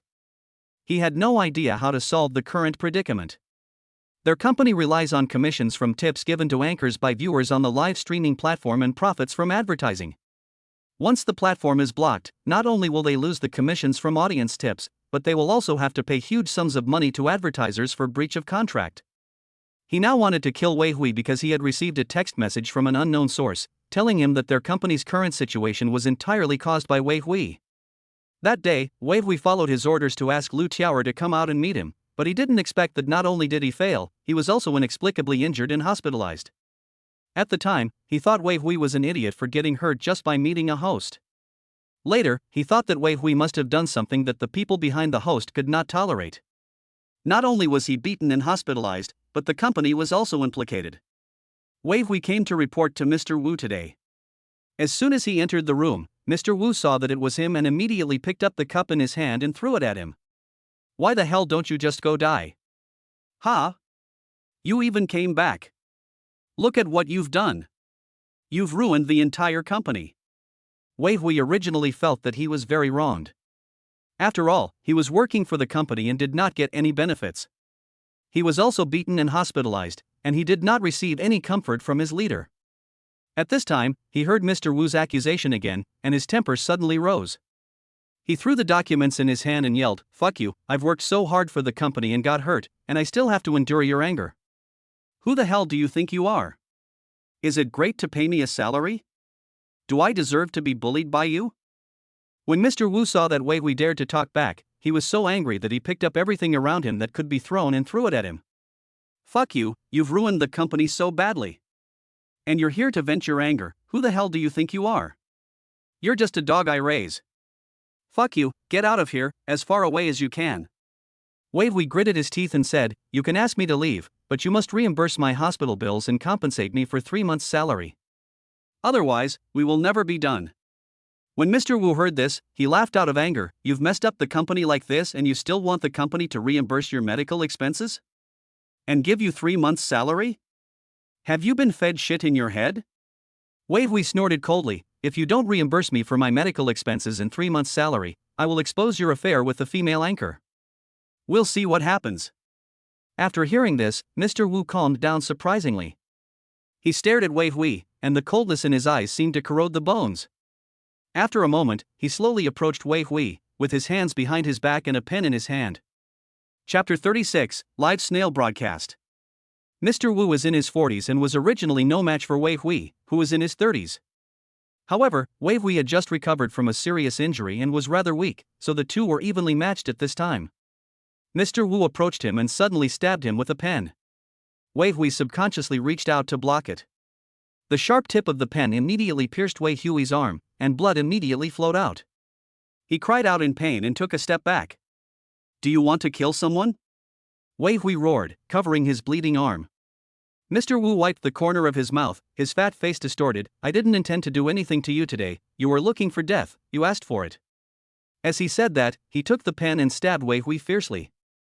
Wei Hui didn't dare to be careless, nor did he dare to block with his bare hands, so he dodged in a hurry. Mr. Wu was obese and his movements were slow. His attack missed and he stumbled. He lost control of his balance and fell forward. As a result, when he fell to the ground, his hand hit the stool, and the tip of the pen suddenly changed direction strangely and pointed at his chest. Mr. Wu couldn't control his body, his fat body fell down, and the pen pierced his heart directly. Mr. Wu fell to the ground, groaned twice, and then there was no movement. Wei Hui stared at all this in amazement, his mind buzzing and he was confused. A chill rose in his heart, and he called out tentatively, "Boss Wu?" However, Mr. Wu was already dead and lying on the ground motionless. Wei Hui shouted twice more, but there was still no response. He felt as if he had fallen into an icy cave, and had a very bad premonition in his heart. He leaned down and pushed Mr. Wu's body, and suddenly, a large pool of blood appeared under Mr. Wu. "Dead?" Wei Hui's face turned pale and his hands kept shaking. What should he do? He was the only one in the office at the moment. If he was discovered, who else could be the murderer besides him? If the police came, he would have no way to defend himself. "By the way, leave now," he murmured with trembling lips. At this moment, a female vice president came in to report the latest developments to General Manager Wu. Suddenly, she saw General Manager Wu lying in a pool of blood with a pen stuck in his chest. He immediately yelled out, Someone's dead, Mr. Wu is dead. Someone come quickly." All of a sudden, everyone in the company gathered at the door of the office, looking at Wei Hui standing there in a daze, with shock on their faces. There is no doubt that there is no other murderer except Wei Hui. What the hell, what happened? Wei Hui actually killed Mr. Wu? Is it Wei Hui? Nonsense, who else is here besides him? He must be the murderer. Why did he want to kill Mr. Wu? I just heard them arguing outside. It seems that Mr. Wu wants Wei Hui to resign, and Wei Hui wants reimbursement of medical expenses and compensation for 3 months' salary. And when Mr. Wu refused, he decided to kill her. It must be like this. The company is in a difficult situation right now, and Wei Hui is still adding insult to injury. He is such a piece of shit. Call the police quickly and protect the scene. Someone shouted. Wei Hui was speechless and just wanted to leave immediately, but he was blocked in the office by his former colleagues and could not get away. He had heard his colleagues' discussions. Even if he was not the murderer, the police would determine that he had a motive for murder based on the confession of the employee who had heard them arguing. Wei Hui wanted to get out like crazy, and rushed out desperately. Fuck. You killed someone and you still want to run away? Brothers, don't let him get away. Hold him down. Don't let him move. He has turned into a desperado and may hurt others at any time. Wei Hui was held down by several male colleagues and was unable to move at all, let alone escape. After a while, the police came and took Wei Hui away. Yi Ming was a little surprised when he saw the news on the internet. He originally just wanted to bring down this broken company, but he never expected that in the end even the boss would be killed. And the murderer was Wei Hui, the contract manager who was beaten up by him that day. He glanced at it briefly, didn't want to care about it anymore, and prepared to close the page. Suddenly, an idea came into his mind. The CEO of this live streaming platform has been fired and a large number of employees have resigned. This is the time when the market value is the lowest. If he acquires it at this time, it will definitely be a good deal. After all, Lure likes to sing, so let her sing on her own live broadcast platform, and they can monitor negative comments online anytime and anywhere. Moreover, this live broadcast company has mature technology and a relatively complete structure, which makes it much easier than starting a live broadcast platform from scratch. He immediately discussed the issue with Chen Jiaqing, who agreed with his point of view. Lure is planning to enter the entertainment industry in the future. If there is a platform for her to accumulate popularity now, it will be of great help to her in entering the entertainment industry in the future. However, it is still quite difficult to compete with the domestic first-tier live broadcast platforms in a short period of time, and it is likely to face losses. But Yi Ming didn't care at all. He waved his hand, made a plan, bought this live broadcast platform at a very low price, and changed its name to Tianluo Live. The name comes from the snail girl, and of course also includes Lure's surname. The remaining specific acquisition matters will naturally be completed by people sent by Chen Jiaqing. Yi Ming didn't consider the issue of profit at all. This snail live broadcast was simply a gift from him to Lure. Chapter 37 I Don't Want You to Worry. As Lure appeared on the live broadcast again, it immediately caused a sensation in the live broadcast circle. Those viewers who had been fortunate enough to catch a glimpse of Lu Tiaoer before, all flocked to Tianluo Live. The server crashed several times, causing the technical department, which was already lacking in technical skills, to immediately become scrambled. Chen Jiaqing had to recruit a few more technical experts to take charge, and only then was the problem completely solved. In a live broadcast room of other live broadcast platforms. Fuck! I have good news for you all. Goddess Lu is back. Comrades, hurry up.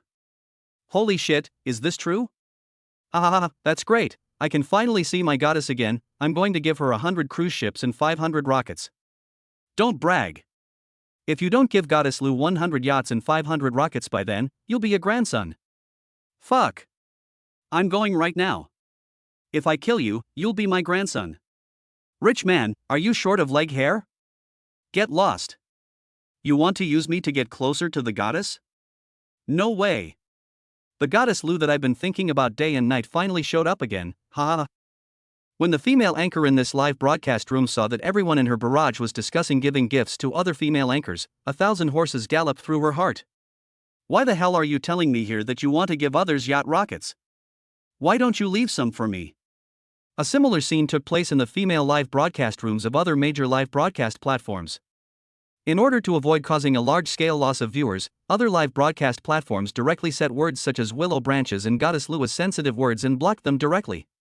Soon, relying on the efforts of Lure alone, the traffic of Tianluo Live quickly climbed to the status of a second-tier live broadcast platform.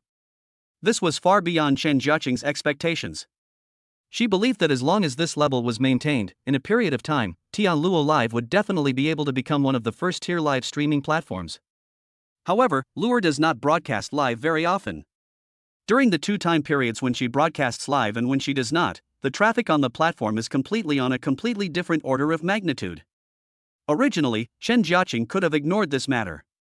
After all, it was just a gift from Yi Ming to Lure, and Yi Ming made it clear that he would not consider the profit issue. But with Chen Jiaqing's strong character, she felt that since Yi Ming handed the Tianluo Live broadcast to her, she must make it the best live broadcast platform. In order to reverse the polarization trend of traffic caused by Lure, she thought of several solutions. One is to directly poach well-known anchors, the second is to discover interesting grassroots anchors and expand their influence, and the third is to hold anchor competitions. After Yi Ming learned of her plan, he said without thinking, "Why think so much? I've made the decision to acquire all the live streaming platforms that occupy more than 95% of the market share, including Douyu and Huya. Don't worry about the other small shrimps." Chen Jiaqing was immediately surprised and looked at him with wide eyes. Do you know how much it costs to acquire these live streaming platforms? Besides, there is no need for this. The domestic live broadcast industry is booming and has great potential. If you want to occupy the vast majority of the market share, the price you pay is no less than buying a Jinhu building. Yi Ming said nonchalantly, "I've told you so many times, don't worry about the money." Chen Jiaqing looked him in the eye steadily. What is your purpose in acquiring so many live streaming platforms? Yi Ming's eyes did not avoid her. He held Chen Jiaqing's arms with both hands and stared into her beautiful eyes. His eyes were full of tenderness. He slowly and gently said, "Because I don't want you to spend too much time and energy on this matter. It's not worth it." Suddenly, two red clouds appeared on Chen Jiaqing's cheeks and her heartbeat quickened. This was a feeling she had never experienced before. She never expected that Yi Ming would acquire almost all the live streaming platforms at any cost for this reason. Chen Jiaqing looked directly into Yiming's somewhat fiery gaze with her beautiful eyes and forgot to avoid it. In order to save her from spending too much energy and effort, the man in front of her actually wanted to buy most of the live broadcast platforms. Is this a gift for her? If this is done, the amount of money required will be absolutely astronomical. And all this is simply because the man in front of him doesn't want him to spend too much time and energy. She was stunned. Why? Chen Jiaqing looked into Yiming's eyes with her beautiful eyes, and there was some mist in the corners of her eyes. She felt something she had never felt before. Is this feeling called love? The empty space in her heart was filled at this unexpected moment. But she was not sure. She was an insecure girl, so she had always been very strong. Yiming finally said what he had wanted to say for a long time, because, I like you. You are so beautiful, I can't bear to leave you. Chen Jiaqing was completely stunned at this moment. Her beautiful eyes opened wide and she stared at Yiming. Yiming took this opportunity to lean over and kiss her. And Chen Jiaqing also closed her eyes at this time. Chapter 38: An accident on the streets of Kowloon. After this day, there was no longer any sense of distance between Yiming and Chen Jiaqing. But at Chen Jiaqing's request, they all carefully avoided Luer so as not to be discovered by her. At this time, Luer was wholeheartedly preparing for the college entrance examination, and occasionally went on Tianluo lift to sing for a while. She did not notice anything unusual about the changes between Yiming and Chen Jiaqing. The acquisition of a live streaming platform is bound to be time-consuming and laborious, involving trade-offs in all aspects, and it is absolutely impossible to complete it in a short period of time. So they decided to wait until they bought the Jinhu building. Before the auction of the Jinhu building was about to begin, Yiming and Chen Jiaqing took Luer and his father and mother to Kowloon. Yiming went to school to ask for a leave for Luer, saying that he wanted to take her to Kowloon for a trip. The head teacher agreed without hesitation. This was the god of wealth who brought him $1 million bonus, and he would grant his every wish. Before leaving, Yiming found 2 bodyguards for Luer. They were in their 30s and were both retired female soldiers from the female special forces who had experienced many battles. They were very skilled and could easily beat 4 ordinary men alone. As a result, because there were too many people on this trip, they missed the boarding time and had to change flights. Yiming felt that with so many people around him, it was very inconvenient to take a flight every time, so he thought it was time to buy a private plane, which would make it much more convenient for him to travel around the world with his family in the future. However, purchasing a private jet requires advance reservation and customization, and the manufacturer will customize it according to the specific needs of the customer. Currently, the 2 most famous aircraft manufacturers in the world are Airbus in Zone O and Air France in Country A. Common civil airliners are manufactured by these 2 companies. The airlines Boeing 737-747 and Airbus A320-A330 are currently the main models of civil airliners in the world. Yiming and Chen Jiaqing shared their thoughts. Chen Jiaqing was no longer surprised at how much money Yiming had, nor was she surprised that Yiming wanted to buy a private jet. Although she has excellent workability, she doesn't know much about airplanes. Moreover, she now puts herself in the position of the woman behind Yiming, letting Yiming make his own decision. Yiming searched and compared online and immediately set his sights on the Airbus A380, a large aircraft that can be called a giant in the sky. An ordinary Airbus A380 has 555 seats and costs 2 billion renminbi, not including various taxes and fees. If all are added together, it is estimated to cost 3 billion renminbi. Moreover, after you buy a plane, you definitely cannot fly it yourself. You must hire a full-time pilot to be on standby at all times. Add to that the maintenance costs of several million or even tens of millions each year and the huge fuel costs. This behemoth is truly a toy that only the super rich are qualified to enjoy. However, Yiming is now a super rich man, and he is the kind that has never been seen before, and there may not be anyone like him in the future. For him, one day's income is enough to buy an Airbus A380. He now has nearly 100 billion megabytes in cash on his secondary card alone, which is enough to buy the entire Airbus company. They were determined to acquire the Jinhu building, and anything that could be bought with money was nothing. Of course, in addition to attending the auction, one of the purposes of this trip was for Yiming to bring his parents and Luer to Kowloon for a trip, so even though the plane was delayed, they still arrived a few days early.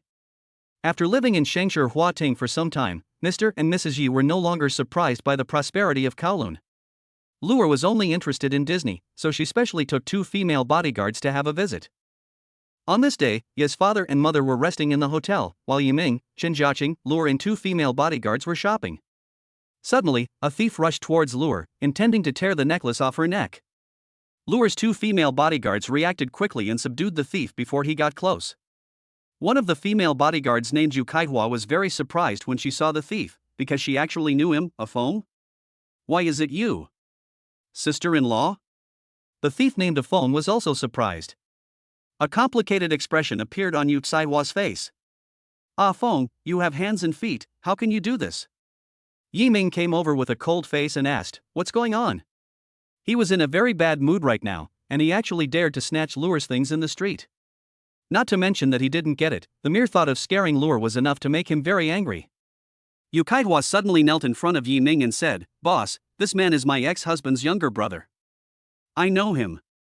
He is not a bad person by nature. He must have encountered something to become like this.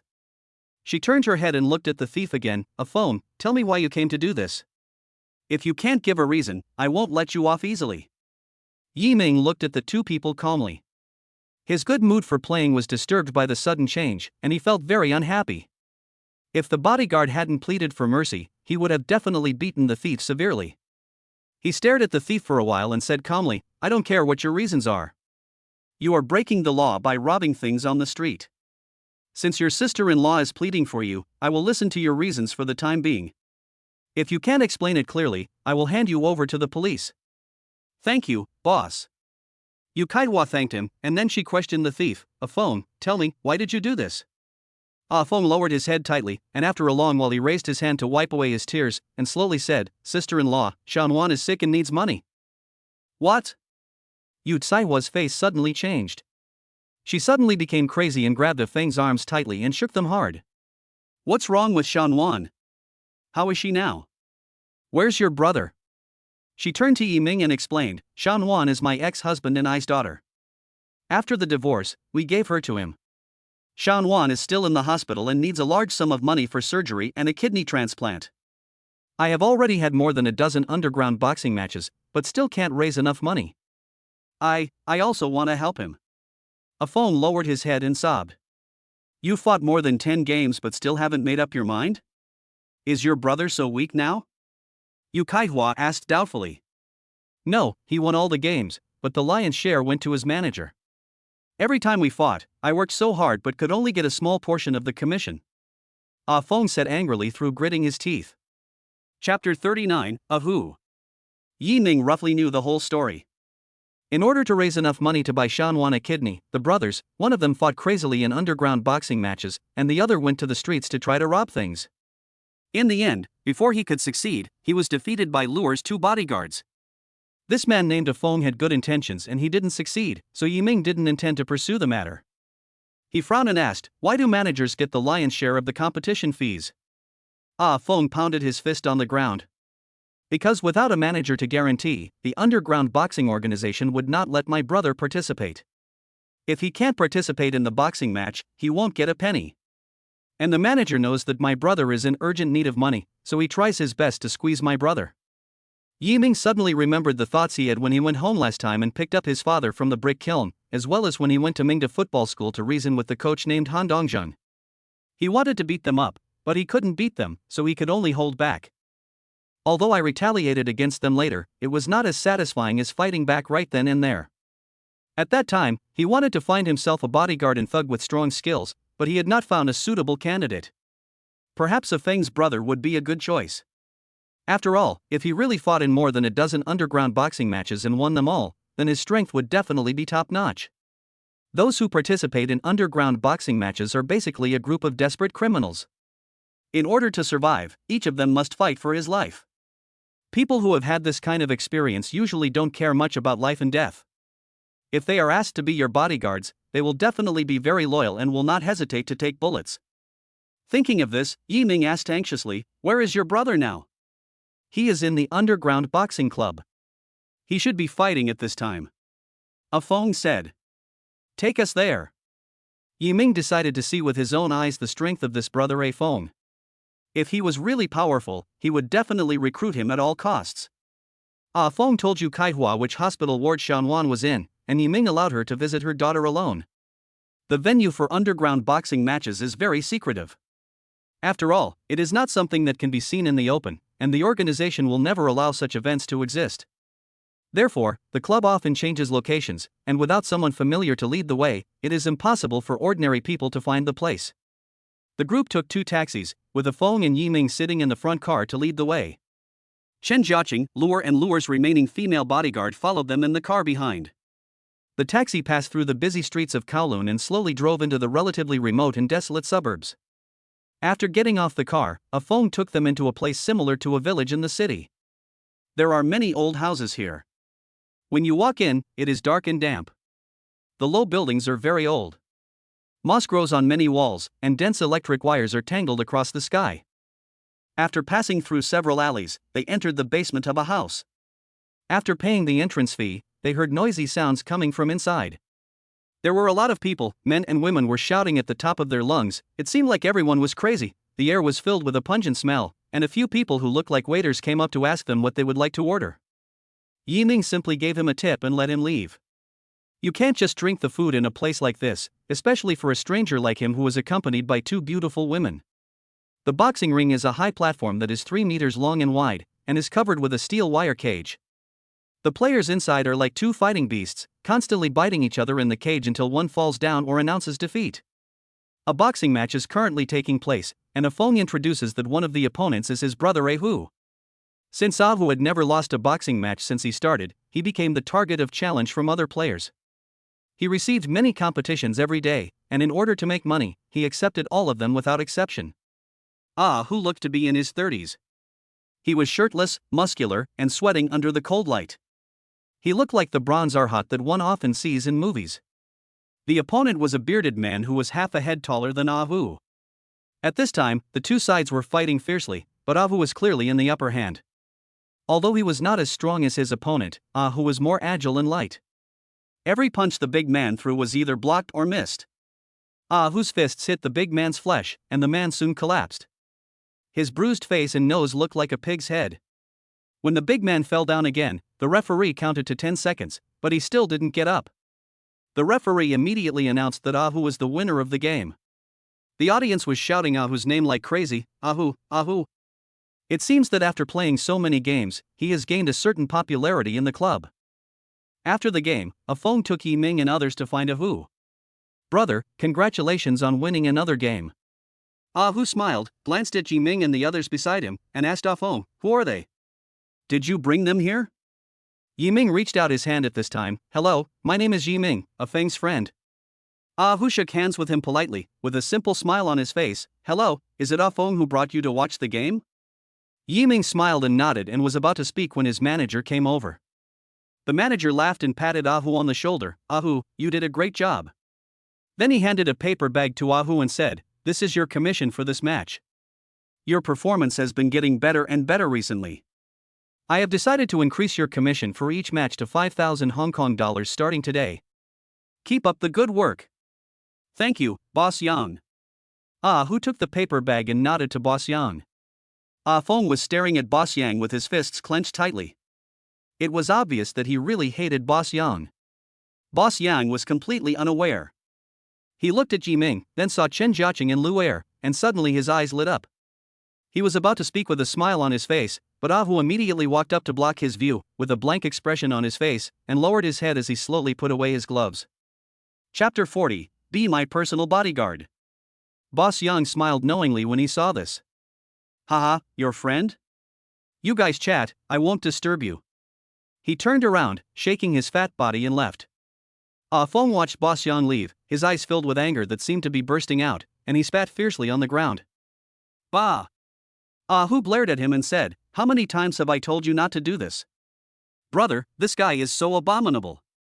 You win so much in every game, but he only gives you so little. He is so cruel.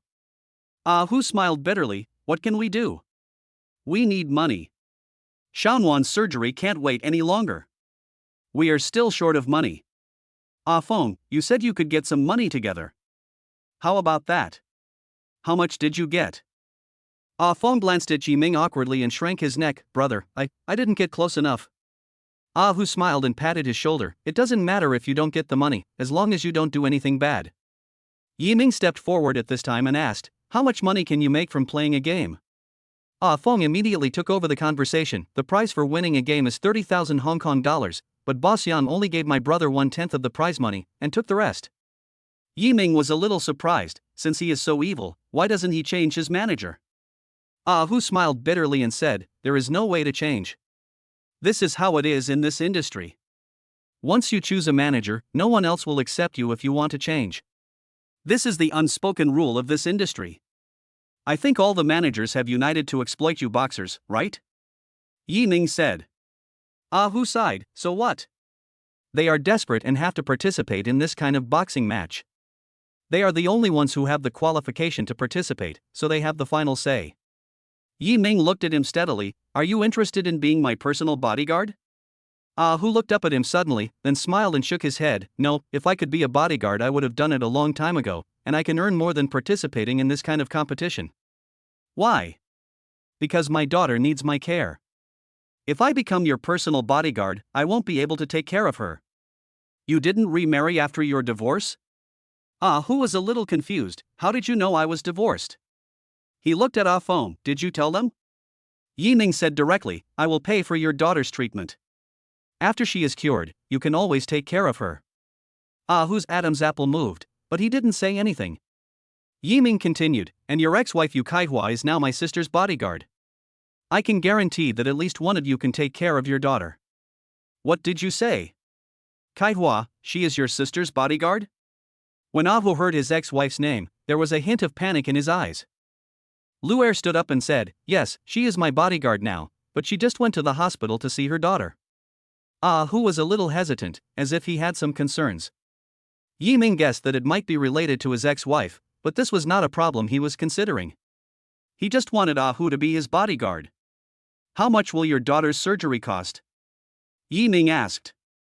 300,000. Ah Feng answered immediately.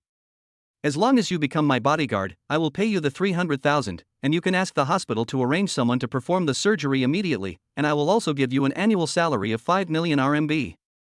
Yiming said. After hearing Yiming's reward, Ah Hu swallowed his saliva. He was tempted. It was not the annual salary that was attractive, but the fact that he could perform surgery on his daughter immediately. Since his divorce, his daughter Shanwan has been everything to him. He has given everything he has and even risked his life to fight in underground boxing matches just to give Shanwan a healthy life. This is his biggest wish in this life. He gritted his teeth and said, okay, but I hope I can take care of my daughter until she recovers. Don't worry about that. I will arrange a nanny and a nurse to take care of your daughter 24 hours a day. I think they can take better care of her than a rough man like you. Yiming said lightly. Okay. Ah Hu finally made up his mind. After a pause, he continued, I'll go find Boss Yang and settle the contract issue. At this time, Ah Feng suddenly grabbed his arm and said, brother, Boss Yang won't let you go easily. You are so powerful and have fought so many games without losing a single one.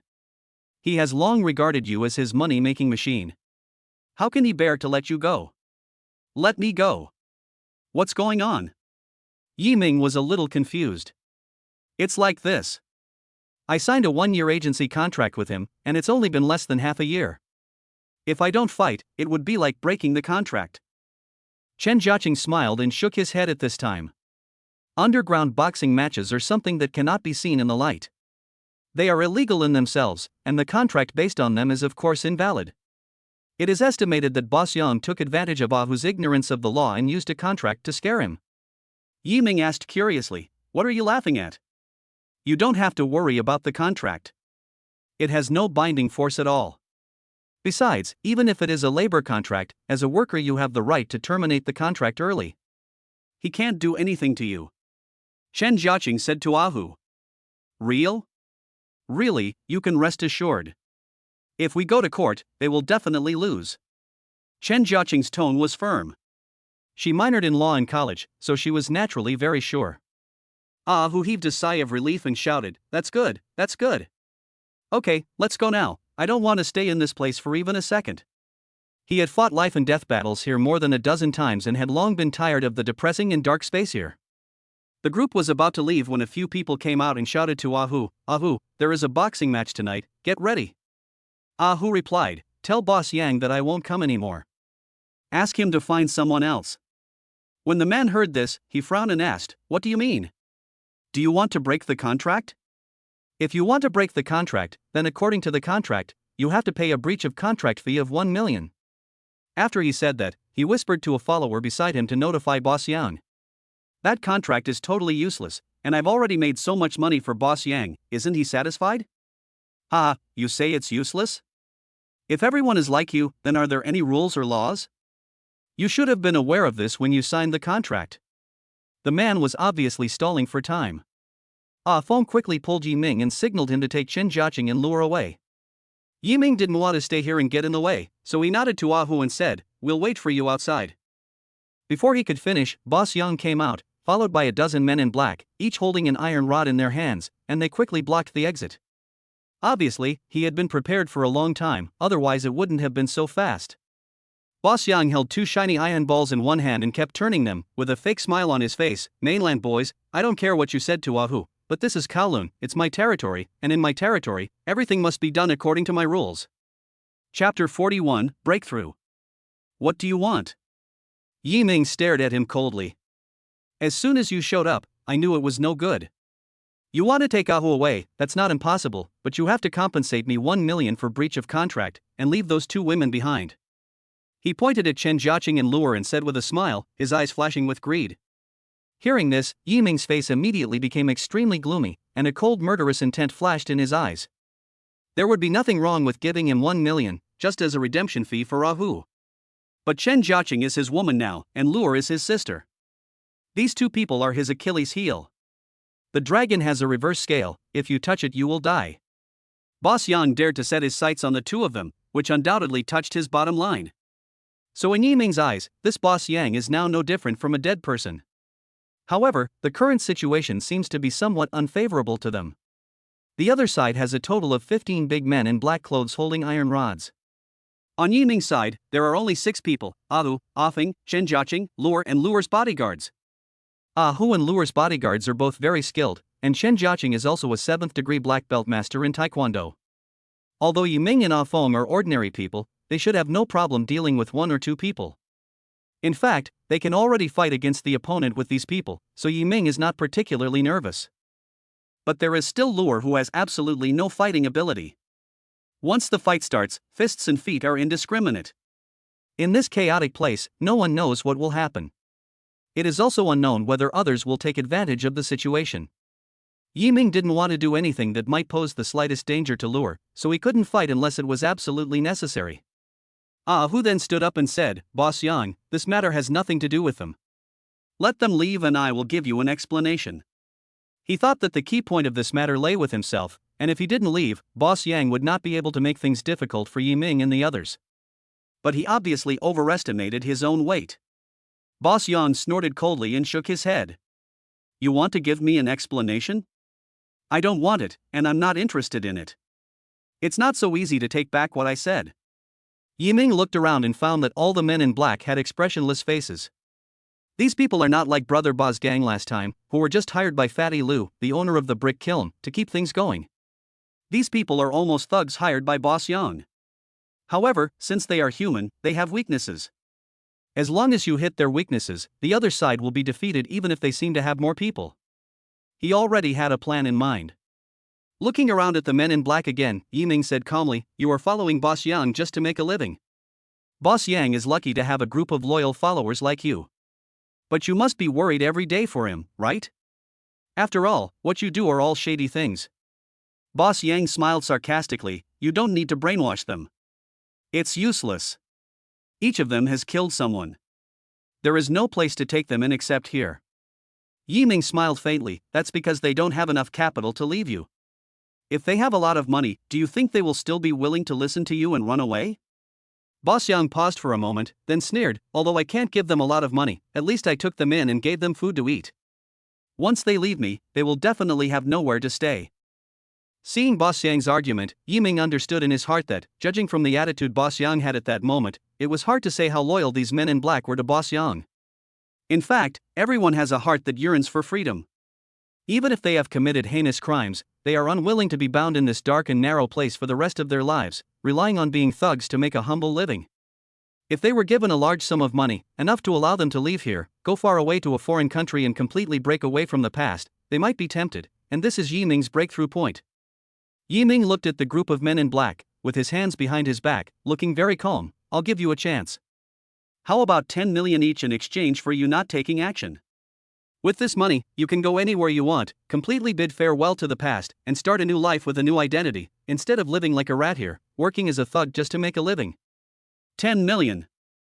Everyone gasped when they heard this number. There are a total of 15 big men in black here, and if each of them has 10 million, the total would be 150 million. Yiming was extremely calm and composed at this moment, as if he didn't care about the money at all. And that was indeed the case. This amount of money was not even a fraction of his daily interest income. The group of expressionless men in black finally reacted. Each of them kept swallowing their saliva and looked at each other, trying to get feedback from their companions. At this moment, a look of shock finally appeared on Boss Yang's face. 10 million. This temptation is too great. These people will never make so much money in their lifetime if they follow Boss Yang, and they will also be controlled by him in every way. Faced with such a huge temptation, it is impossible for these people not to be tempted.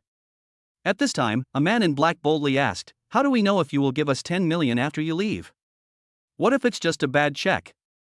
Wouldn't we be fooled by you?" Yiming smiled faintly. He knew that his goal had been achieved. The fact that they asked this meant that they were already moved. Thus, he and his group would be safe without having to take any action. Yiming felt it was worth spending 150 million to eliminate the potential harm to Lure. Don't worry about this. This amount of money is nothing to me. I can transfer it to everyone here on the spot. However, in order to prevent you from regretting after taking the money, let these 3 ladies go out first and I will stay here. Yiming pointed at Chen Jiaqing, Lu'er, and Lu'er's bodyguard and said, "Don't listen to him, he doesn't have that much money. Don't be fooled by him." Boss Yang was already a little panicked.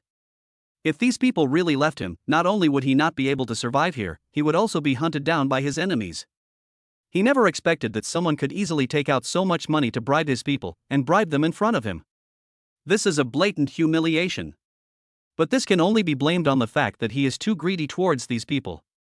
In order to control them, it is impossible for him to give them a lot of money. Now Yiming is offering 10 million to each person. How can he not let those people be tempted? Those people looked at each other and automatically made way for each other. For them, this was undoubtedly a gamble, and if you gamble, you have to pay the cost.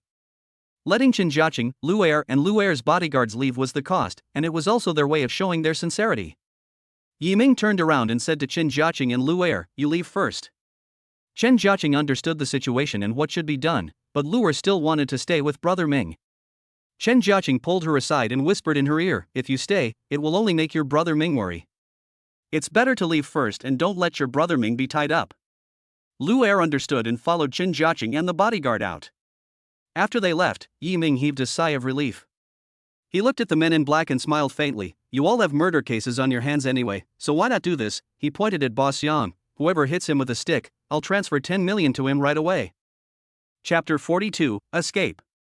Boss Yang looked at his former subordinates. Each of them had a shining eye and an expression of emotion on his face.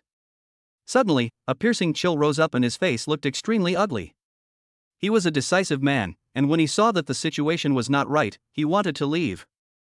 However, he was stopped by the man in black, and Boss Yang immediately roared, "You are a bunch of ungrateful wolves. Who took you in and fed you when you were down and out?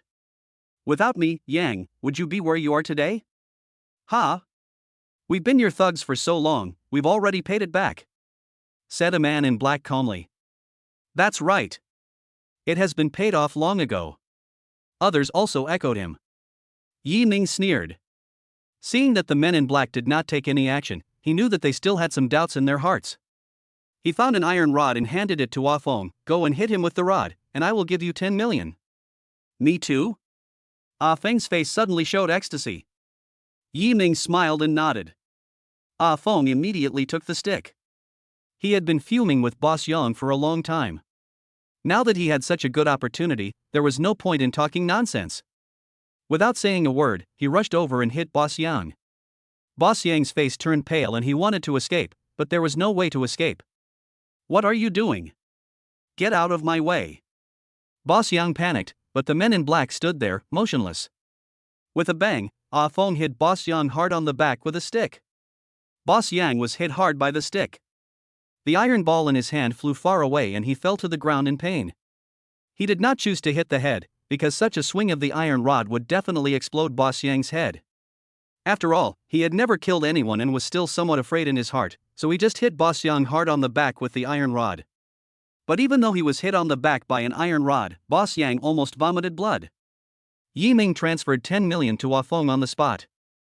Ah Feng laughed crazily when he saw the huge sum of money coming in. Ha ha, I'm rich. Ha ha ha. Seeing this, the men in black swallowed their saliva wildly and stared at Yi Ming, as if waiting for him to give orders again. Yi Ming turned his head and looked at Ah Hu, and said with a smile, "Forget it, I'm afraid you will beat him to death with a stick, but you will also have a share of the 10 million. Ah Hu smiled naively. In his heart, he was already convinced by this boss. At this time, he did not let them fight out, but directly used money to attack them. This courage and this kind of handwriting undoubtedly shocked him. Yi Ming then said to the men in black with a smile on his face, "Who will go first?" "I keep my word." One of the men in black bravely walked towards Boss Yang, who had stood up, gritted his teeth, swung the iron rod in his hand and hit him on the back again. Boss Yang was hit so hard that he spat out a mouthful of blood. He looked at the man with hatred and lay on the ground, cursing weakly, You will not die well." Yi Ming asked the other party to tell him a bank card number and immediately transferred 10 million to him. Seeing the 10 million in the account, the man in black could not suppress his ecstasy. He knelt down in front of Yi Ming, kowtowed twice, threw away the iron rod in his hand, and ran away. He was liberated and could finally leave this dark place and live a free life. Next, the men in black followed the example of the first man.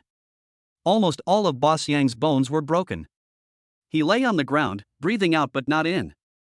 Yi Ming finally hit himself with a stick, venting his anger, before leaving with a Feng and a Hu. Even if Boss Yang didn't die, he would have lost half his life, and would also face the pursuit of countless enemies. According to his current condition, it can be said that he is no different from a dead person. No one would think of calling the police because this place is shameful to begin with, and if they did, they would be implicated. Yi Ming, a Feng, and a Hu went to the hospital where Shan Wan was. Chen Jiaqing and Lu Er had already arrived early. Seeing that everyone was safe, Yi Ming breathed a sigh of relief. Yu Kaihua and Ah Hu, a divorced couple, suddenly met each other and looked a little unnatural. From Ah Feng, Yi Ming learned that Ah Hu was also a special forces member from the mainland. He was expelled from the team because he made a serious mistake during a mission, resulting in the death of several teammates. In order to forget the painful memories, he left the mainland and came to Kowloon to make a living. For some reason, Yu Kaihua did not go with him. The two were separated for a long time, and their feelings gradually faded. Ah Hu finally took the initiative to file for divorce. After the divorce, Hu brought Shan Wan to Kowloon to make a living. It can be seen that Ah Hu actually still has feelings for Yu Kaihua. Yi Ming, Chen Jiaqing and Luer did not disturb them and left them alone. In the days that follow, the couple, one being Yi Ming's bodyguard and the other being Luer's bodyguard, will have more time together, and it is not impossible for them to reconcile and get back together. After experiencing the false alarm at the underground boxing club, everyone was still frightened and didn't want to go out again before the auction started. The day of the auction soon arrived. The small and private auction was held after the other antique auctions were over. Yi Ming simply took his parents Luer, Chen Jiaqing and his bodyguards to attend the antique auction held earlier. He wanted to see if there was anything interesting that he could buy. The first item to be auctioned was an authentic abstract painting by Picasso. Yi Ming had no interest in foreign things and did not participate in the bidding. Finally, the painting was bought by a wealthy man from the mainland for $85 million. This price was somewhat beyond Yi Ming's expectations. Such an impressionistic painting whose meaning was completely incomprehensible could actually be sold at such a high price. But existence is reasonable, and he was just a little curious. The next item to be auctioned was a landscape painting by Zhang Daqian. Yi Ming was still very interested in Oriental things. There were many domestic bidders for this item, but foreigners were not very interested. But the starting price was much lower than that of Picasso's abstract painting whose meaning was incomprehensible. After more than 10 rounds of bidding, it reached more than $30 million. Yi Ming couldn't stand it anymore. Why the hell could your crappy abstract paintings, whose meanings you couldn't understand, be sold at such high prices, but our own Chinese paintings can't? At least our landscape paintings are understandable and pleasant to look at. We must make our Chinese paintings surpass Picasso's paintings. He immediately raised his sign and shouted, $100 million. His shout immediately silenced everyone present. Everyone turned to look at Yiming, as if they were looking at a fool. Chapter 43 Heirloom. When the auctioneer heard the price, his eyes lit up. Obviously, this price was beyond his expectations. He reported Yiming's bid in Chinese and English respectively. $100 million. This gentleman is offering $100 million. Is there any higher price? Many people present lowered their heads and whispered to each other, so it was impossible for anyone to make an offer. Is this idiot crazy? He's paying such a high price for a Chinese painting. It's not worth it at all. That's right. That guy looks so young, he must be some rich kid. If his father knew that his son spent $100 million to buy such a painting, he would be so pissed that he would die. $100 million. Even Wang Jianlin, Ma Yun, and Ma Huadang wouldn't easily spend so much money on a painting. Whose family is this guy from? He's probably the son of some hidden wealthy family. He looks like the type of person who has been suppressed by his family for too long and wants to show off. Yeah, I guess he just wants to show off in front of girls. Look at the two girls next to him, they are so damn pretty. If I can get one of them, my life will be worth it. People are willful because they have money. If they don't act pretentiously because they have money, what's the difference between them and salted fish? $100 million for just one act of pretense, that's too willful. A silver-haired old man was sitting in the back. He heard everyone's discussion, but shook his head, obviously disagreeing with them. He said to the girl beside him, "Do you also think that the young man's money is not worth it?" The girl had willow-shaped eyebrows, almond-shaped eyes, and a pointed nose. She blinked her eyes in confusion. "Isn't it?" The old man smiled and shook his head. "Of course not. In fact, even if the painting itself is unique, the real object is still not worth much. What is valuable is its artistic collection value. The value of this artistic value does not need to be judged by public opinion. It is not that it is worth what everyone says it is worth. It is worth whatever the people who appreciate it think." That young man bought the painting for $100 million. Even if it was not worth $100 million originally, but now someone has bought it for $100 million, it is worth that much. Even if it is auctioned again in the future, even if it cannot be auctioned at such a high price, $100 million is its previous price. For this reason, its value is definitely not much lower. Moreover, once this painting is sold at a price of $100 million, the value of Zhang Daqian's other paintings will inevitably rise, and even the collection value of Chinese paintings will increase. This young man has made a contribution to the increase in the collection value of Chinese paintings. The girl nodded, not quite understanding. So, it doesn't matter how much money he wants to spend on this painting? The old man smiled and nodded again. It's his freedom to decide how much to spend. If he thinks it's worth it, then it's worth it. It's useless for outsiders to say more. With the final thump of the auctioneer's hammer, the painting was purchased by Yiming.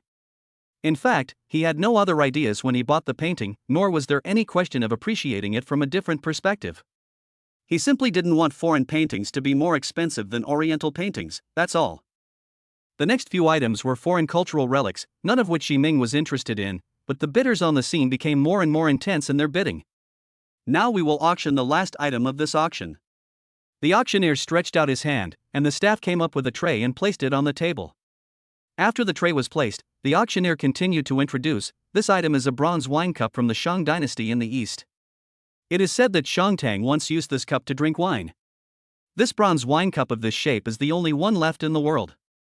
As soon as Yi Dashan saw the bronze wine cup, his eyes suddenly became straight and he stared at the cup motionlessly.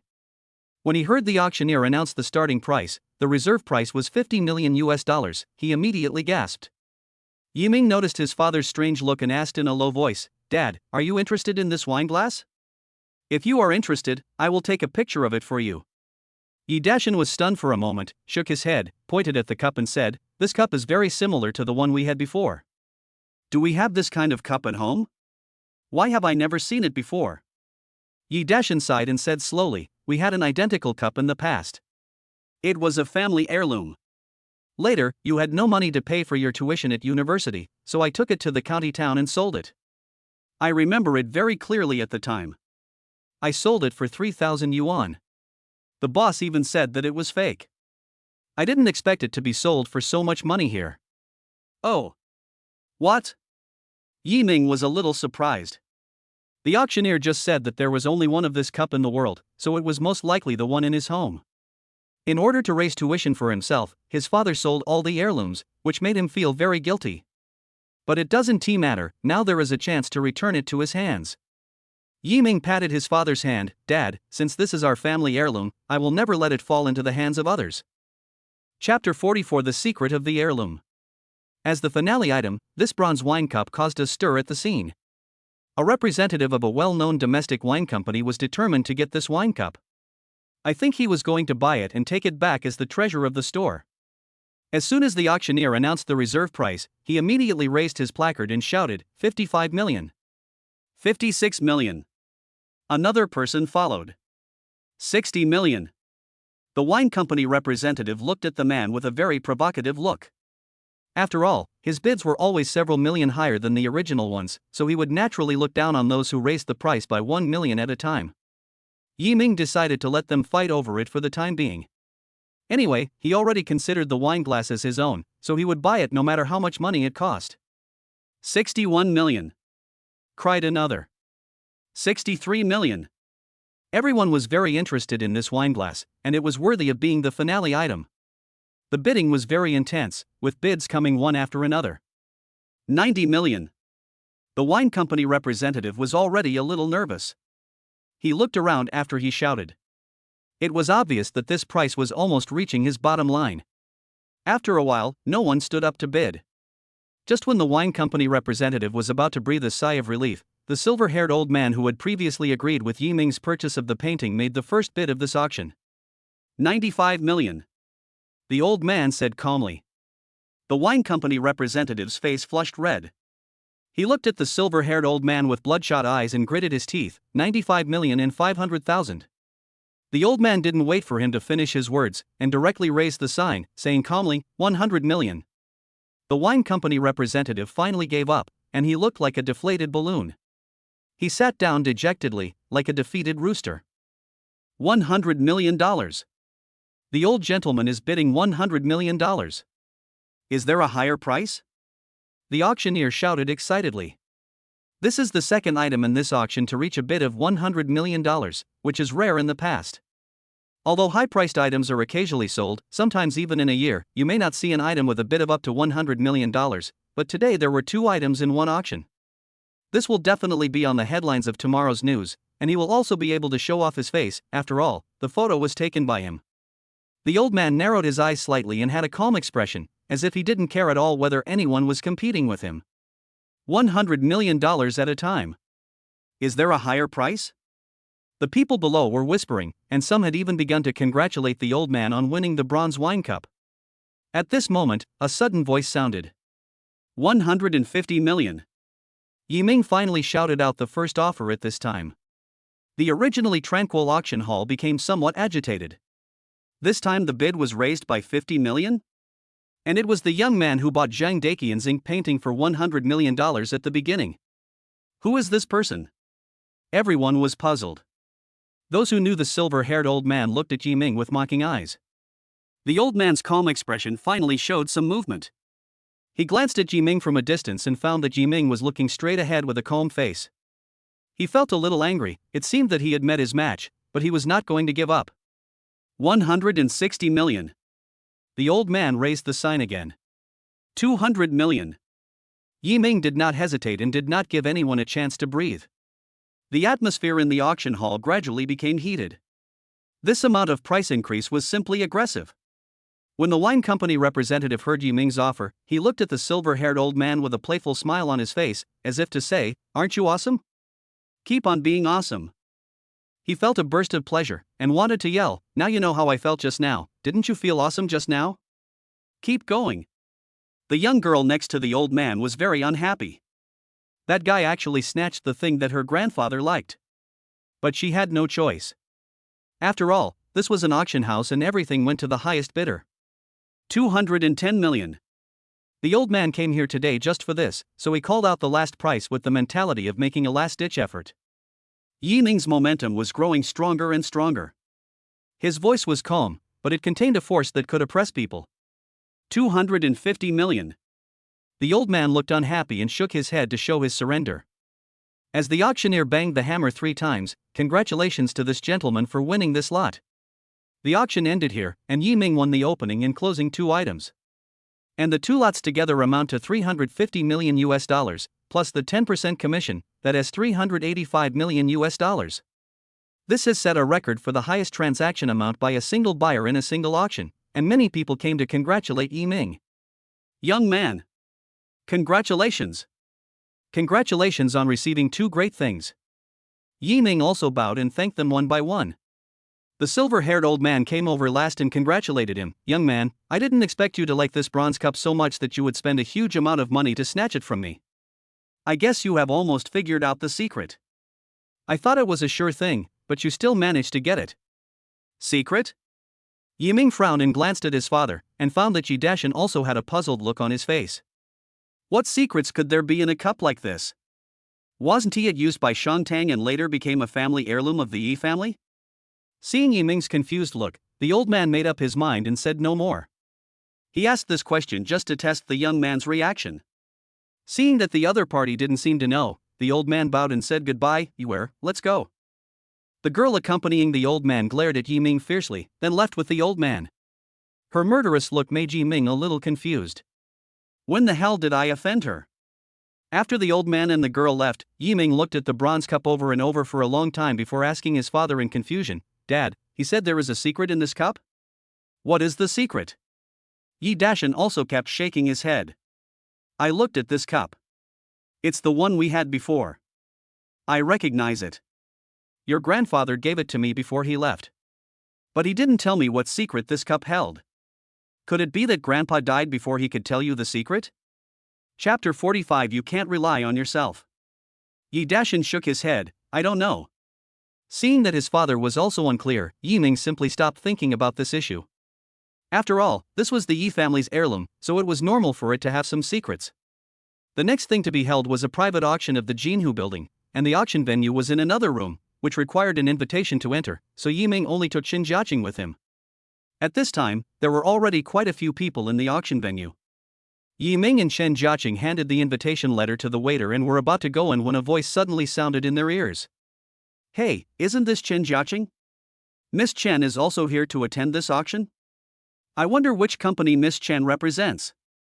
The two turned to look and saw that the person who was speaking was a young man with slicked hair and powdered face. Judging from his attire, he was wearing all luxury goods, including an Armani trench coat and a Gucci shirt underneath. There was a big H on his belt that was particularly eye-catching. It was an Hermes belt. The golden watch chain on his wrist was revealed intentionally or unintentionally. It was a limited edition Rolex. "Do you know him?" Yiming asked in a low voice. "He is a young man from the Zhang family in Kowloon. I met him when I was studying at Harvard. He pursued me before," Chen Jiaqing said lightly. Oh, Yiming was a little surprised. He didn't expect that this man had pursued Chen Jiaqing. He then smiled wickedly. "Why didn't you agree to him?" Yiming knew that the Zhang family of Kowloon was one of the 4 major families in Kowloon, a truly wealthy family with a family fortune of hundreds of billions of dollars. Chow Tai Fook Jewelry and Hang Seng Bank were both businesses under their family. As the son of the Zhang family, he was an absolute second-generation rich. If it were an ordinary woman, she would definitely not miss such a once-in-a-lifetime opportunity to marry into a wealthy family. This guy is a playboy who thinks that the world belongs to him because he has money. I can't stand it. Chen Jiaqing shrugged, not wanting to continue, and then said, "Ignore him, let's go in." Yiming didn't want to get involved, so the two of them ignored the man and walked straight inside. The man was not angry. He walked over and stood in front of the two of them. "Our Miss Chen is still so aloof. But it is a great honor to meet Miss Chen here. I heard that you left JP Morgan Chase and returned to China. I wonder which company is lucky enough to hire you, Miss Chen." "Zhang Xiaojuan, what does it have to do with you which company I work for?" "Ha, which company wouldn't want a talent like you?" "Jiaqing, how about this? You name a price and come to work for my Zhang family's company. I guarantee that you will earn as much as you would at JP Morgan Chase." "Oh. Don't get me wrong, I have no selfish motives. I just admire your talent." Chen Jiaqing snorted coldly, not interested. Then she took Yiming's hand and went in. When Zhang Xiaojuan saw Chen Jiaqing taking the young man's arm, his pupils shrank, his eyes narrowed, and his face became a little gloomy. He took a look at Yi Ming. He was very ordinary, wearing common clothes. Apart from his slightly outstanding appearance, everything else was normal. He originally thought that the ordinary young man next to Chen Jiaqing was just her assistant at work, and with Chen Jiaqing's arrogant attitude, she would never take the initiative to hold an assistant's hand. So it is obvious that the relationship between this young man and Chen Jiaqing is very unusual. After entering the venue and taking a seat, Zheng Qiujuan came over with a fake smile on his face. I wonder who this gentleman is to Jiaqing. Yi Ming was very disgusted with this person. He obviously didn't want to pay attention to him, but he actually moved his face closer. Do I need to tell you who I am to her? Yi Ming was too lazy to even look at him. Zheng Qiujuan looked unhappy. He suddenly leaned over to Yi Ming's ear and whispered, "Boy, don't blame me for not telling you. You can't get a girl like Jiaqing. You'd better give up that idea as soon as possible." Yi Ming suddenly laughed. Damn, I can't afford her? Forget it? Who the hell do you think you are? What does it have to do with you who I like? When Zheng Qiujuan saw Yi Ming's sudden action, his face instantly turned pale. This guy actually dared to kiss Chen Jiaqing in public after being warned by him. If it were an ordinary person, based on his understanding of Chen Jiaqing, he would definitely kill the boy. However, after being kissed forcibly, Chen Jiaqing just shyly patted the boy's arm. If he still can't see the relationship between these two people, then he is really an idiot. Zheng Qiujuan no longer had the arrogant and superior attitude he had at the beginning. He looked at Yi Ming with an extremely gloomy face. Boy, you are dead. Then he turned to Chen Jiaqing and snorted, I never thought that the beautiful Chen, who always had a very high standard, would end up choosing such a common bastard. If your former classmates knew about this, wouldn't they laugh their heads off? I don't need other people's approval of who I'm looking for. Besides, the young models and peripheral girls that Mr. Zheng usually plays with are not very tasteful. Chen Jiaqing was gentle and kind in front of Yi Ming, but she was cold as ice when talking to Zheng Qiujuan. This almost drove Zheng Qiujuan crazy. Why? As the successor of the Zhang family in Kowloon, how could I be inferior to such a common person? But he quickly calmed down and looked at Yi Ming coldly. Boy, if you know what's best for you, leave Chen Jiaqing. She is not someone you can have. You are not worthy of her. You don't know her background, and her family won't agree with you being together. Yi Ming felt that this guy was as annoying as a fly, and he even threatened him. Did he, Yi Ming, grow up being threatened?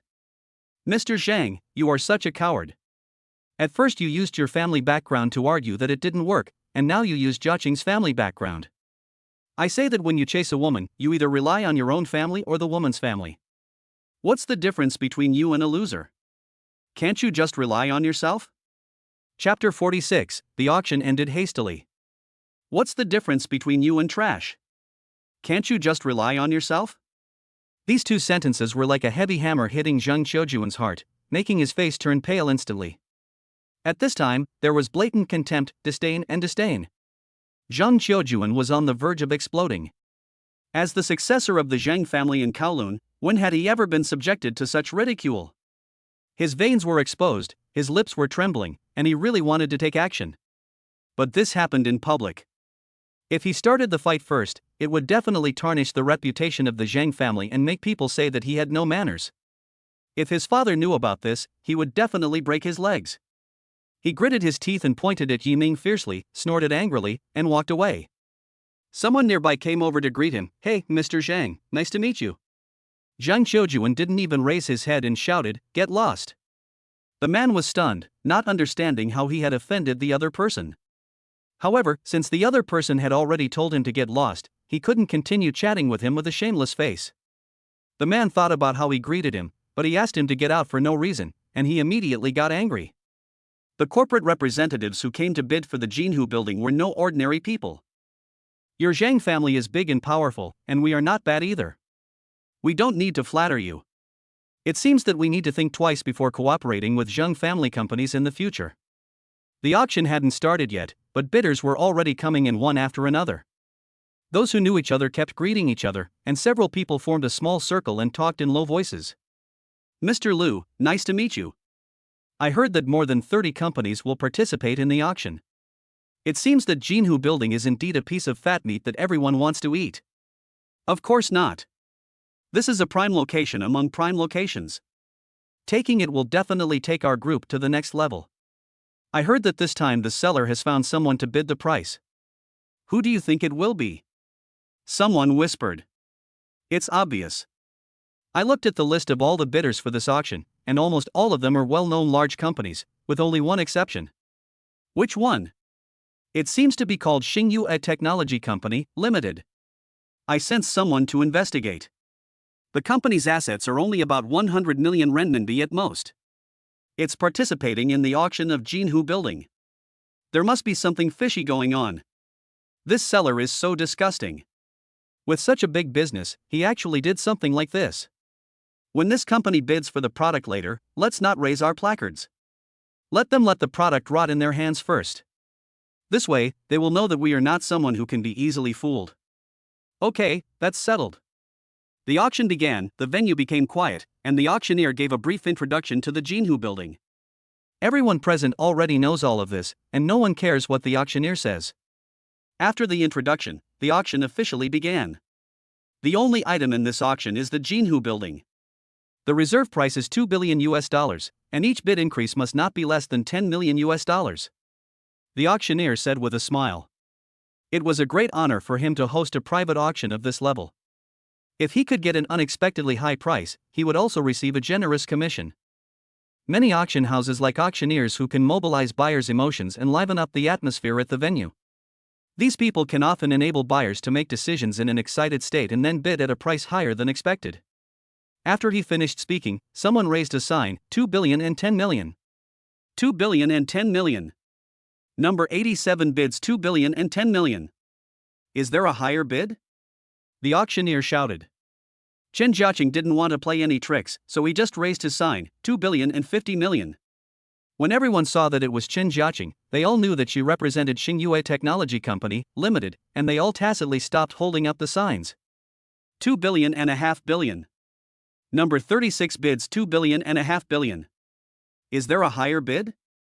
The auctioneer looked expectantly at the business representatives in the venue. However, what he didn't expect was that as soon as number 36 called out the price, the representatives of other companies suddenly fell silent. Oh shit, what is going on? The auctioneer waited for a long time, but still no one raised a placard. No one raised the price after the second offer? Could it be that these company representatives were just joining in the fun? The seller was also present at this time. When he heard the price, no one continued to raise the price. His eyelids twitched and he had a bad feeling in his heart. If it is sold for only 2.15 million, it would be better not to hold the auction. 2 billion and a half million. Is there a higher price? The auctioneer reminded loudly again, unwillingly. But there were still only people whispering below, and no one else held up a sign. The auctioneer knocked the gavel and said, 2 billion and a half million at a time. Is there any higher price? Still no one paid any attention to him.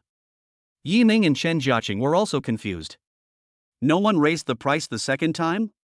They turned around and found that some corporate representatives were looking at them with amusement on their faces, which made them a little confused. 2 billion and a half, twice. 2 billion and 50 million 3 times. Deal. Congratulations to buyer number 36 for winning the ownership of the Jinhu Building at a price of 2 billion and 50 million US dollars. The auctioneer dropped the hammer. The auctioneer was a little dejected. He had thought that this auction would be extremely popular, with prices rising steadily and bidding continuing, but he did not expect it to end so abruptly before it even began. Is it a deal? Even Chen Jiaqing was a little overwhelmed. Buying the Jinhu Building for 2.25 billion US dollars was something she had never dared to think of before. She thought it would cost at least 2.5 billion, or even 3 billion. Zhang Qiujuan was also one of the buyers. Of course, he had received inside information from representatives of other companies before, so he had been refraining from raising his bid. Seeing Chen Jiaqing and Yi Ming happily taking ownership of the Jinhu Building, he snorted, the play is quite realistic. The rules of this private auction are different from those of general auctions. If the buyer is unable to pay, his/her qualification can be disqualified on the spot and the item can be re-auctioned. So after the auction was over, except for Chen Jiaqing and Yi Ming, no one else moved.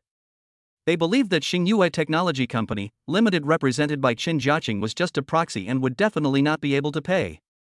So the auction house would hold another auction later on the grounds that the buyer was unable to pay. The auctioneer was surprised to see that no one was leaving. Dear buyers, this auction has ended. Please leave quietly and orderly. Is it over? They paid? Someone asked, puzzled. The auctioneer gave him a disdainful look and said, they've won the lot, the deal is done, and of course they've paid. Boom! The representatives of various companies present were instantly excited and started whispering to each other. Didn't they say they were hired as agents? How could they possibly pay? Fuck, who said they were hired as a shill in the beginning? I was screwed by him. It's not that you were cheated, but that they got a great bargain. If everyone bids together, the price will not be low, but it is not necessarily that you will get it all. I feel like there is definitely something fishy going on here. How can a company with total assets of less than 100 million renminbi afford to pay more than $2 billion to purchase the Jinhu building? Even a lending bank would not lend it to him. Could it be that an investor has invested in them? If it is such a large amount of investment, it will definitely be big news that will shake the industry. It is impossible for it to remain calm. Could there be some background behind them? For example, a big family deliberately found a spokesperson to keep a low profile? It's unlikely. I asked someone to look into this company thoroughly. The actual controller is a young man named Yiming, 25 years old.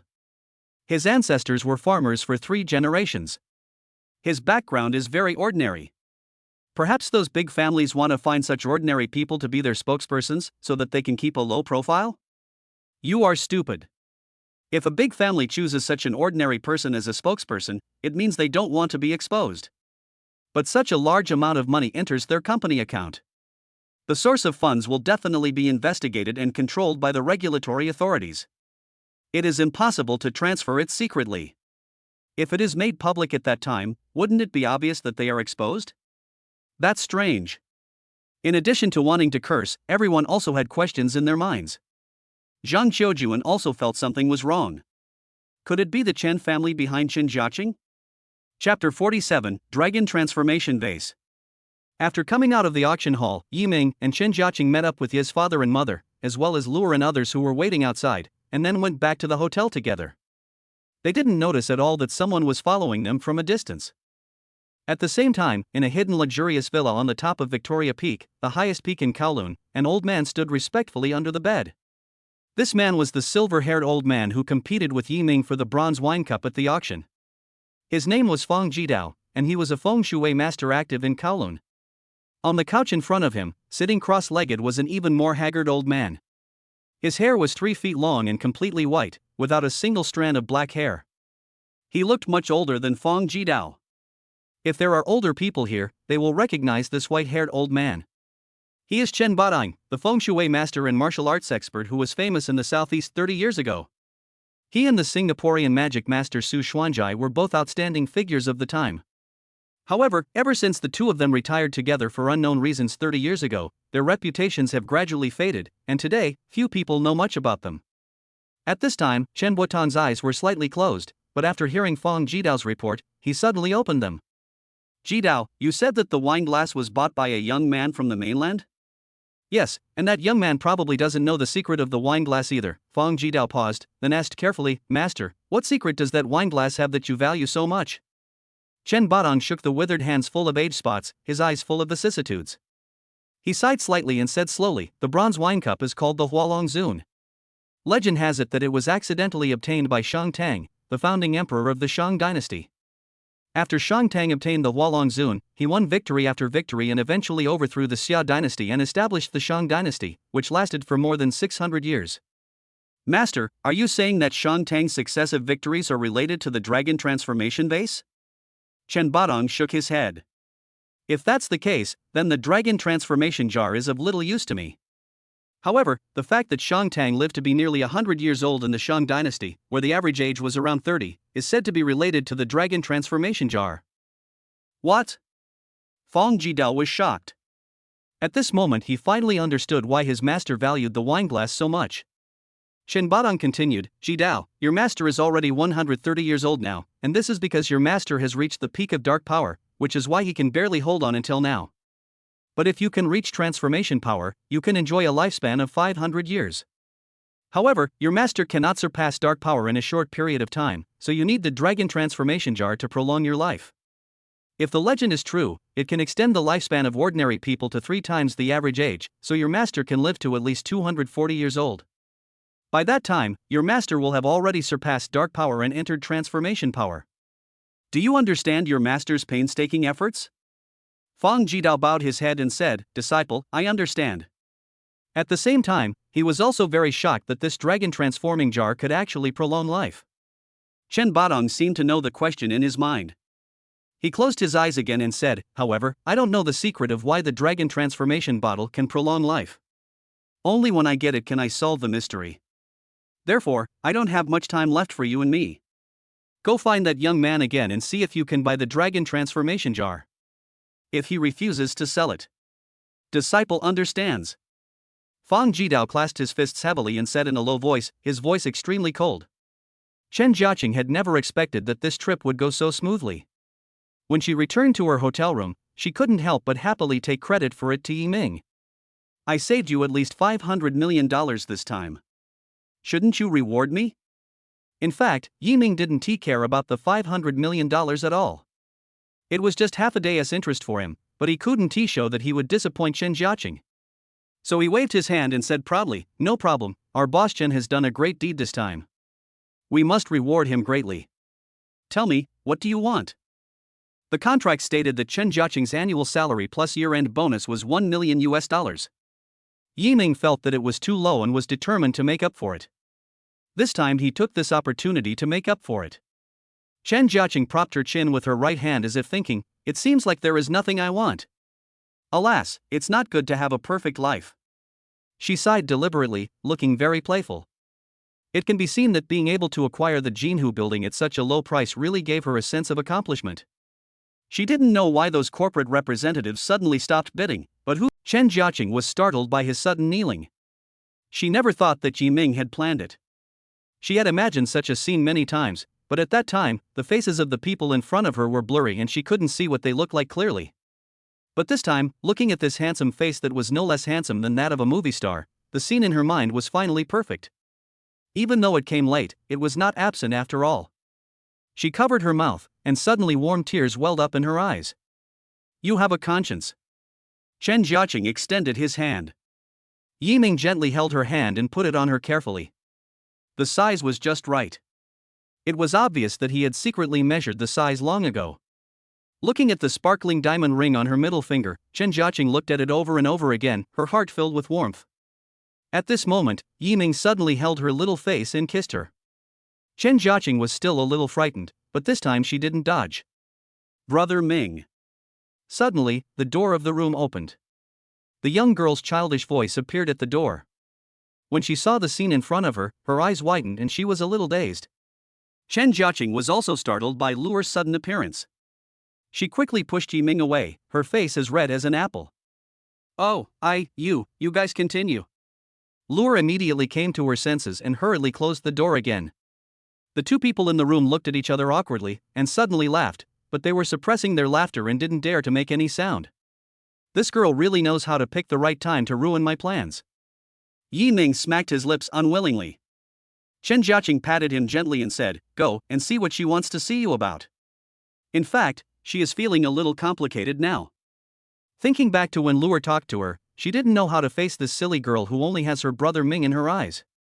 If Luer confronts her and insists on staying with Yiming forever, and even living with Yiming in the future, can she accept it? She shook her head, feeling that things were moving a little too fast. "I had been carefully avoiding Luer, but I didn't expect to be discovered so soon. Forget it. We'll have to face this sooner or later. It's not a bad thing to be discovered now." Luer stood at the door with her back to it, feeling a little uncomfortable. Although she knew that Brother Ming liked Sister Chen, she was prepared to accept it. But when she actually saw that scene, she was still a little sad and her eyes were a little wet. "Luer, what do you want to talk to me about?" Yiming opened the door and a voice came from behind. Luer didn't turn around immediately. Instead, she blinked hard to make sure there were no tears in her eyes, and then tried her best to force a natural smile. "Brother Ming, is it over so soon?" She turned and looked at Yiming with a wicked smile on her face. What she had to do now was to try her best not to let Brother Ming notice anything unusual. Yiming patted her head gently. "Little kid, what do you know? Tell me what's going on." Luer finally remembered the important matter and said quickly, "Oh, the silver-haired old man who snatched the bronze wine cup from you at the auction is here to see you." "Him? What is he doing here? How does he know I live here?" For a moment, a series of question marks emerged in Yiming's mind. Chapter 48, Nanyang Chen Family. Zhang Qiujuan was very angry when he returned home. He threw the tea handed to him by the servant to the ground, and the scalding tea splashed everywhere. The servant was scalded but did not dare to say a word. "The Chen family, and Chen Jiaqing, just wait for me," he said, gritting his teeth. After thinking for a while, he stood up and walked towards his father's residence. The Zhang family mansion is very luxurious, covering an area of 1,000 acres, with pavilions and towers scattered throughout the garden. It is simple yet luxurious, with corridors and waterside pavilions scattered throughout the garden. Zhang Guohua, the current head of the Zhang family, is writing with a brush in his study, about to complete a calligraphy piece. Seeing his son push the door open with an angry look on his face, Zhang Guohua was a little unhappy. "Qiujun, how many times have I told you to be steady in your actions? Look at you, you are so impetuous. Tell me, what's the matter?" "Dad, we didn't win the Jinhu building at this auction." "What's going on? Didn't you say it was a sure thing?" "Jinhu building is a key step for our Zhang family's industries to enter the mainland." "Didn't I tell you to get it at all costs?" Zhang Guohua put down his brush, his face looking a little unhappy. Although the Zhang family is one of the 4 major families in Kowloon, it can only be ranked last among these 4 families.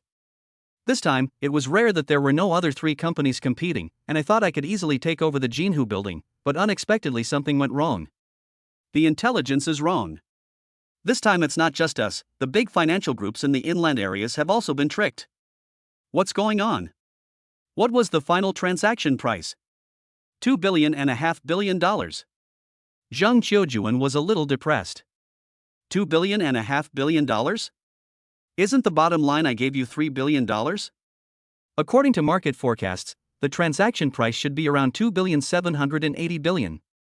What's wrong with you? Don't tell me you didn't even make it to the auction. Zhang Guohua's face was as gloomy as water. This son has some abilities, but he is too philandering and likes to play with women. He often gets things delayed because of women. He has restrained himself a little in recent years, but he still makes mistakes occasionally. Dad, a small company came to this auction with total assets of about 100 million renminbi. Everyone thought they were the seller's agent and were here to raise the price, so we decided that as soon as that company raised its bid, no one would compete with it. We did the same. Our goal was to let this agent win the bid and discuss the seller. But who the hell knew that this Xingyue technology was not an agent at all, and they ended up getting a huge bargain? Zhang Qiujuan said angrily. "You are confused. Others think so, so you think so too?" Zhang Guohua slammed the table, shocking Zhang Qiujuan. "Is this all your vision? I've told you so many times to think independently and not be disturbed by the outside world. How can I hand over the Zhang family to you in the future? Your grandfather founded the Zhang family's huge industry with his unique vision. If you could have 1/10 of your grandfather's, I wouldn't be so burdened until now. Well, you still need training. How about this, you give up your position as general manager and go to the grassroots to train for a few more years." When Zhang Qiujuan heard this, his face suddenly changed. He had experienced grassroots work before and it was extremely miserable. Although he is the successor of the Zhang family, according to the rules of the Zhang family, when they go to the grassroots for training, they cannot reveal the fact that they are members of the Zhang family. Otherwise, the employees will give in to them in every way and the purpose of the training will not be achieved at all. He looked a little flustered, and was obviously unwilling to go to the grassroots again. "Dad, give me another chance. I think it's the Nanyang Chen family behind this. Otherwise, how could such a small company get the funds to take over the Jinhu building? Give me some time, and I promise to take down the Jinhu building for you." "Nanyang Chen family?" Zhang Guohua frowned and put his hands behind his back. He was still a little worried about his son's behavior. "What are you going to do? Go directly to the Chen family and force them to give up the Jinhu building. Taking over Jinhu building is a key step in Zhang's industrial layout in the mainland. It must be taken no matter what." Zhang Guohua thought for a moment and nodded. "I will give you another chance for the time being. Although the Chen family is not as strong as before, you can't take it lightly. If you mess up this time, you can go to the grassroots to train for another 3 years." "Okay." If I can't get the Jinhu building, I will take the initiative to apply for grassroots training without you saying anything. Zhang Qiujuan nodded confidently. The Peninsula Hotel, Kowloon, Presidential Suite Reception Room. The silver-haired old man saw Yiming, smiled and bowed, saying, "My friend, nice to meet you. This person is Fong Jidao."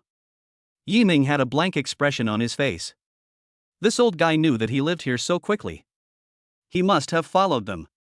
This made him very uncomfortable, as if someone was watching him from behind. "What do you want to talk to me about, old man?" Yiming asked calmly. Fong Jidao knew that Yiming was a little unhappy, so he stroked his beard and smiled. "It is really abrupt for this old man to visit you suddenly, but I am worried that you will leave this place soon, so I came to visit you without permission. I hope you don't mind it." After a pause, he continued, "At the auction, I was ordered by my master to go for the bronze wine cup. I thought it was a sure win, but I didn't expect you to show up halfway and take the wine cup. I don't know why you spent a huge amount of money to buy it?" Yiming glanced at him. This old fellow must be at least 70 or 80 years old. So his master must be over 100 years old, right? Normally, that old monster, who is already in his twilight years, should be enjoying his old age without any desires, but he is still thinking about a bronze wine cup. Thinking back to what the old man said when he left the auction house, he concluded that this bronze wine cup was definitely not simple. "To be honest with you, sir, this wine glass is a family heirloom. Due to some changes in the early years, it was lost outside. I happened to see it again at the auction, so no matter how much it cost at the time, I would buy it. I heard from you before that there is some secret in this wine glass. I wonder if you can give me some advice?" Yiming asked tentatively. Chapter 49, Trouble in the Future. "My friend, you are joking. What secrets could this ordinary bronze wine cup have?" Fong Ji stroked his beard and smiled. He knew that Yiming knew nothing about the bronze wine cup and obviously would not tell him. Seeing that the other party was being evasive, Yiming got angry. "Then please go back. Sorry, I can't see you off. Ahu, please show me around." Fong Jidao immediately stood up, with an apologetic look on his face. "I came here today to ask if you can give up this wine cup? Because my master really likes it." I went back and told him the situation. He allocated a sum of money for me to buy the wine cup and told me to buy it no matter how much it costs. As for the secret in it, it was just an unintentional question from me. In fact, I don't know much, so please don't think too much about it." Yiming had a gloomy face and didn't say anything. He was carefully thinking about the meaning of the old man's words. "You want to buy it no matter how much it costs?" He suddenly wanted to test how much this bronze wine cup was worth and who would value it so much, and that person seemed to be an old monster who was over 100 years old. This old freak has lived a lifetime and has seen a lot, so it's not surprising that he knows the secret of the wine glass, otherwise he wouldn't spend so much money just because he likes it. "What's your master's name?" Yiming asked. Speaking of his master, Fong Jidao had a proud look on his face. "My master's name is Chen Badong. He is a feng shui master, but he has already retired." Oh, Yiming had no idea about this name. He pretended to think hard, then slowly said, "After all, this bronze wine cup is my old year's heirloom. I will not easily sell it, but what?" Fong Jidao thought there was a turning point and asked happily.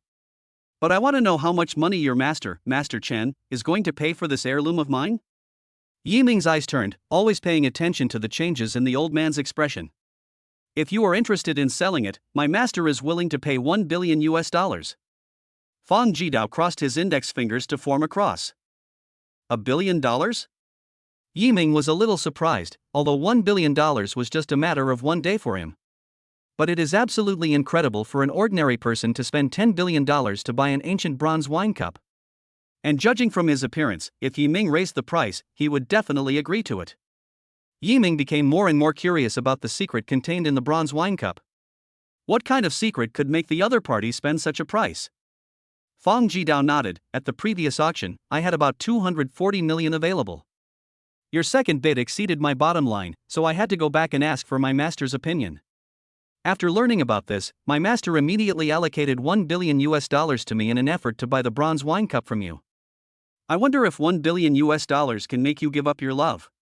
He believed that Yiming would definitely be tempted by such a huge temptation. After all, he could make a guaranteed profit of $750 million US with just one resale, and how long had it been?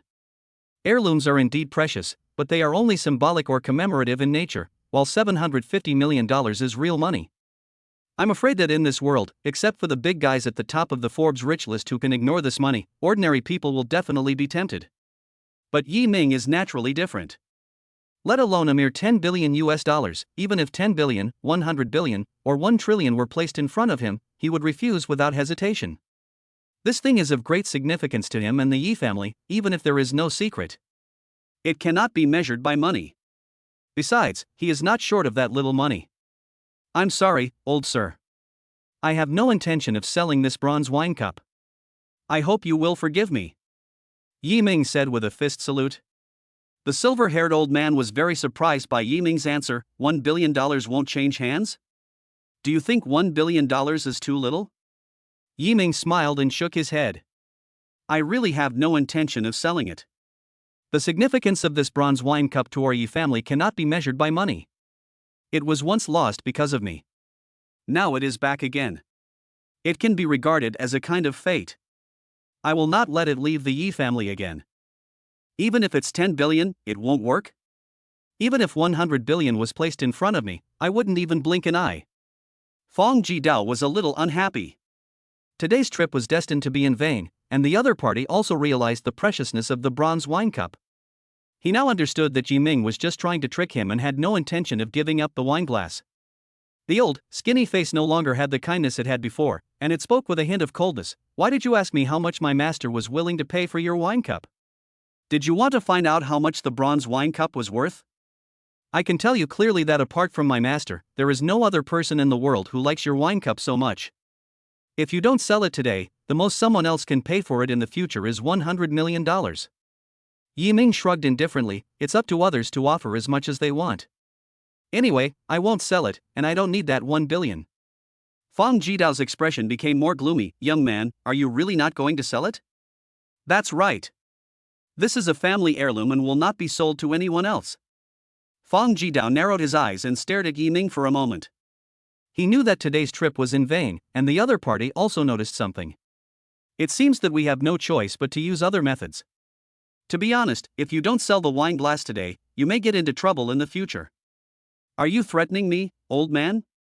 Whether it is a threat or a kind advice, we will know in the future. Since you have no intention of reselling, I will not bother you anymore. Goodbye. No. Chapter 50 Staff Meeting. After the old man left, Yi Ming held the bronze wine cup and looked at it over and over again. He really couldn't see what was so special about it, so he simply stopped looking at it. The purpose of coming to Kowloon has been achieved, and I even gained something unexpected. It's time to go back. After experiencing the trouble of the return trip again, Yi Ming's desire to buy a private jet became stronger. However, he had to wait until he returned to make plans. After all, buying a private jet involves more than a dozen procedures, and he also needs to recruit a pilot, co-pilot, and flight attendants. Moreover, Yi Ming does not plan to use the public helipad and runway. He plans to buy a piece of land in the suburbs and build a runway specifically for his own aircraft. After all, he might buy more than one aircraft in the future. In addition, it takes a lot of time from placing an order to customizing the aircraft according to requirements, including various modifications. Chen Jiaqing knew that he wanted to buy a private jet, so he asked him. There is nearly $1 billion left in the company's account. You can use this money to buy one. Yi Ming shook his head. The funds in the company's account will be left to you as the general manager. I will provide the funds for the purchase of the plane separately. When the news came that Jinhu Building had been incorporated into Xingyue Technology, every employee in the company cheered and felt proud. After all, being able to acquire a landmark building in a prime location in Shanghai was a sign that the company they worked for was extremely powerful. In the future, when I go to work in Jinhu Building, I will have a feeling of being the owner. It is my own territory, not a place rented from someone else. At the staff meeting, Yi Ming announced that the company would be renamed Xingyue Group and would move to the Jinhu Building on a certain day. In addition, in order to celebrate the move, many popular stars from the entertainment industry would be invited to come and help. Boom! The office exploded again. Especially those star chasers, their faces flushed and their necks thickened, staring at Yi Ming with bloodshot eyes, as if they wanted to eat him. Boss, I want to see Jin Shanshan, shouted a rough man with unshaven beard. Boss, I want Hanin. And Lu Ha. And Zixing. A young woman with long hair and a royal look shouted. Boss, there's Duan Tian Tian too. A cute girl also joined in the fun in a low voice. Yi Ming, you must invite Song Yingying. I often dream of dating Song Yingying. Yi Ming's former good friend shouted. These people were more friendly to Yi Ming, so Yi Ming didn't mind calling them by their names. Fuck, you're just on a date? Fuck you, you dare to insult my goddess? I'll fight you. The originally orderly staff meeting suddenly became chaotic, and Yi Ming quickly asked everyone to quiet down. We can't invite these stars whenever we want. It also depends on their schedules. But the company will try its best to satisfy everyone's wishes. Yi Ming waved his hand and said, Long live the boss. Yi Ming, you are so awesome, you must give everyone one when the time comes. Yi Ming made his final speech. Xingyue Group will definitely continue to grow and develop in the future, and everyone here is the veteran of the group. There will be many development opportunities in the future. I am a nostalgic person, and I will definitely not treat old employees who work hard unfairly. But if someone relies on his status and does not work seriously, I will not be polite either. Boss, we will work hard. That's right, there is no better boss in the world than Yi Ming. Fuck, you're such a good flatterer. The staff meeting ended in a warm atmosphere. Everyone was excited and full of motivation to work. Jinhu Building has 68 floors in total, each floor is thousands of square meters, enough to accommodate hundreds of people. With so many floors, Xingyue Group alone certainly cannot use them all. Chen Jiaqing decided to keep the top 8 floors for the company's own use, with the top floor being the office for the company's senior management, the second to last floor being the office for the company's middle-level management, and the remaining 6 floors being the employee offices. The lower 60 floors are all rented out. Based on the annual rent of 2 million per floor, the rent alone can bring in 120 million renminbi a year. However, this amount of money is nothing to Yi Ming now. For most companies, it is a great honor to be able to move their office address into the landmark Jinhu Building, which is located in a prime location. This represents the strength and pattern of the company and is an intangible asset of the company. Therefore, as soon as the leasing notice was released, many corporate representatives expressed their intention to rent. A building certainly cannot be entirely occupied by offices. It must have supporting facilities in all aspects that complement each other. Shopping malls, hotels, restaurants, banks, amusement parks, it must have everything. Chen Jiaqing selected some companies seeking to rent the space according to the best ratio. Those who failed to rent the space were all dejected, as if they had missed an opportunity to grow and develop their companies. While the Xingyue Group was jubilant, other companies that participated in the auction but failed to purchase the Jinhu Building were getting restless. They were unwilling to let the Xingyue Group get such a big bargain. So they went to the relevant departments to report the problem of Xingyue Group's source of funds. As long as there was a problem with Xingyue Group's funds, the Jinhu Building would flow back into the market and they could continue to participate in the auction. But the answers they got disappointed them. The staff of the regulatory department said to the whistleblowers with a cold face, there is absolutely no problem with the source of funds of Xingyue Group. If you report it again, it will be a false accusation. We will transfer you to the judicial authorities according to relevant laws. Nonsense, even their top leader has no right to view that account, so one can imagine the identity of the holder of that account. When the whistleblowers heard this, they felt cold all over and could only leave in despair. Chapter 51, Encounter. That day, Yi Ming came to the company and asked Jean Ruerue to submit a purchase intention to Airbus according to his own wishes. We need the largest model, the Airbus A380, without seats. Let them convert the interior into a luxurious presidential suite with all kinds of entertainment and living facilities and equipment. By the way, have them build it as soon as possible, and Yi Ming kept on giving instructions to Jean Ruerue. Jean Ruerue took out her notebook and kept taking notes. The more she listened, the more surprised she was. The idea of buying a private jet was already shocking to her, and now she had to modify it like this. The cost would definitely be astronomical. Boss, according to your requirements, it is estimated that it will take 2 years to complete the entire plane. 2 years? That's a bit long. How about this? You ask them to speed up the process and double the price. We should try to finish the project within a year. Jean Ruerue covered her mouth in surprise. How willful could the boss be? In order to shorten the construction period, the price was doubled. This doubling is not a small amount. The original construction cost plus modification costs would be about 3 billion renminbi. If it doubles, it would be 6 billion renminbi, which is close to $1 billion.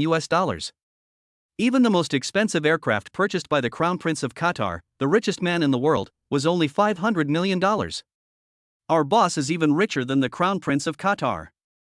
And looking at the boss's indifferent look, it seems that the money is nothing to him at all. Jean Ruerue's eyes suddenly became starry, and she thought her boss looked particularly tall and handsome at this moment. At the Airbus Eastern Agency Center, Jean Ruerue came here with Yi Ming's instructions to place an order. As a world-renowned passenger aircraft manufacturer, the office building of Airbus Eastern Agency Center has a very modern European style and looks very luxurious.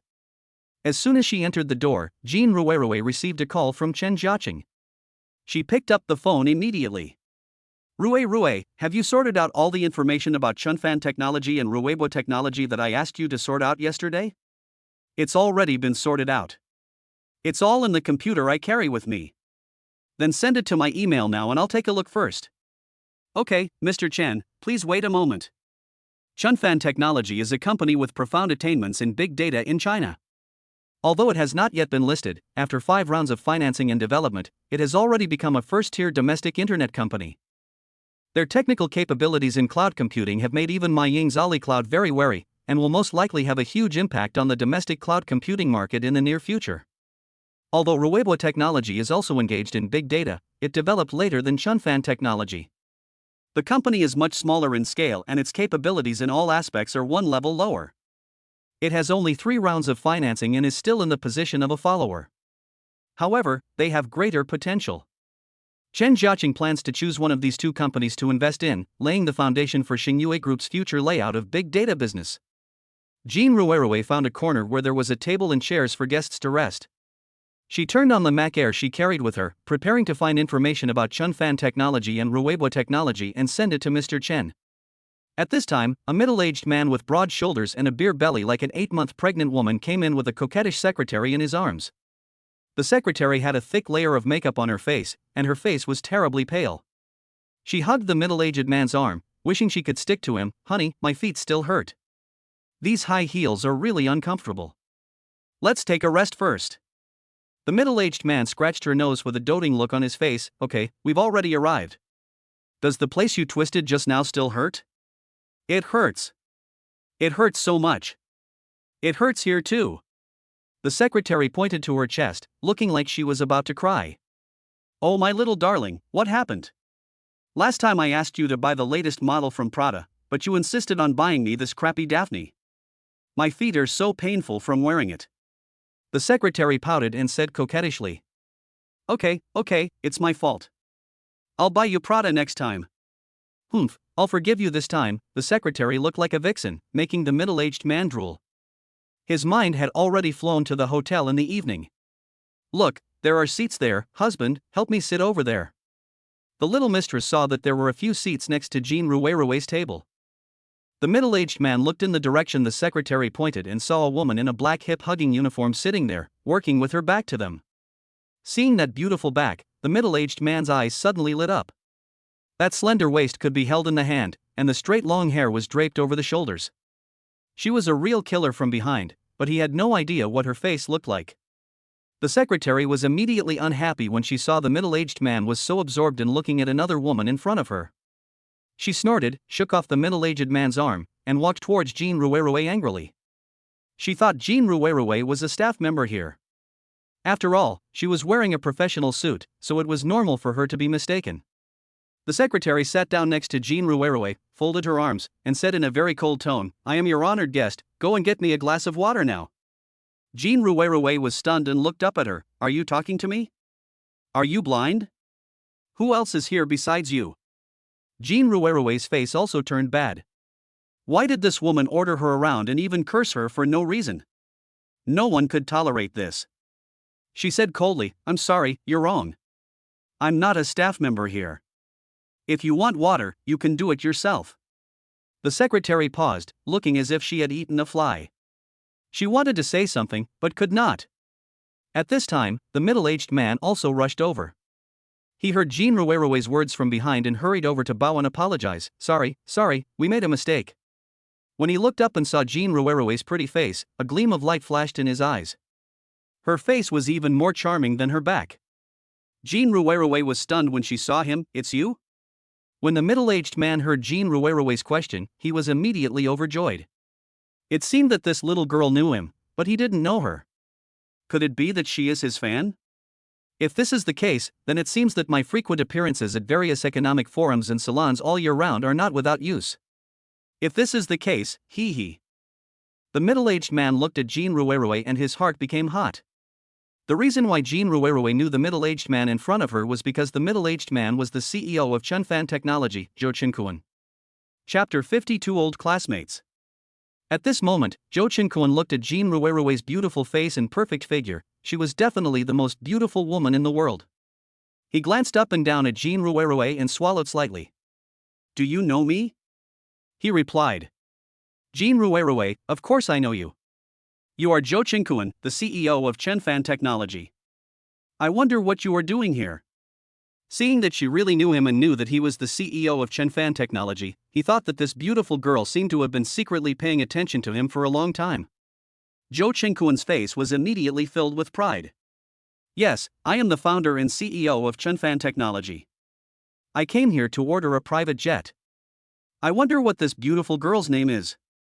Jean Ruerue had long been fed up with his lecherous gaze. When she heard that his company, which was seeking financing, was also going to buy a private jet, she could not help but frown and simply ignored his question. "As far as I know, your company is seeking a new round of financing. Does that mean you will use the funds to buy a private jet?" Zhou Qinkuan rolled his eyes and laughed. "It seems that this beautiful girl knows our company quite well. Yes, our company is indeed seeking the next round of financing, with a total target of $300 million. The lead investor and the follow-up investor have almost been finalized, and we are just waiting for the funds to arrive. As for what the company will use the funds for after financing, you don't have to worry about it, but buying a private jet is indeed one of the plans. Our company is now on the right track. We, the early entrepreneurs, have suffered too much. Now it's time to enjoy the results. The purpose of spending 100 million gold to buy a private jet is naturally to make it quicker and more convenient for the company's senior executives to go out and relax, that's all." His tone was calm, complacent, and full of boasting. The lead investor he mentioned is actually Xingyue Group, with a total investment of $150 million, accounting for half of the total financing in this round. However, this matter has not been finalized. Xingyue Technology has only expressed its intention to invest, and the outcome still needs to be discussed in detail. Jean Ruerue frowned. With a financing of $300 million, she was going to spend $100 million to buy a private jet that would do nothing to help the company's development and might even hinder it. This was definitely not the attitude that a boss of a startup company should have. She said calmly, "Your company hasn't even gone public yet, so how can you say it's on the right track? As far as I know, your biggest competitor, Rebirth Technology, has been developing steadily over the years and is almost catching up with you.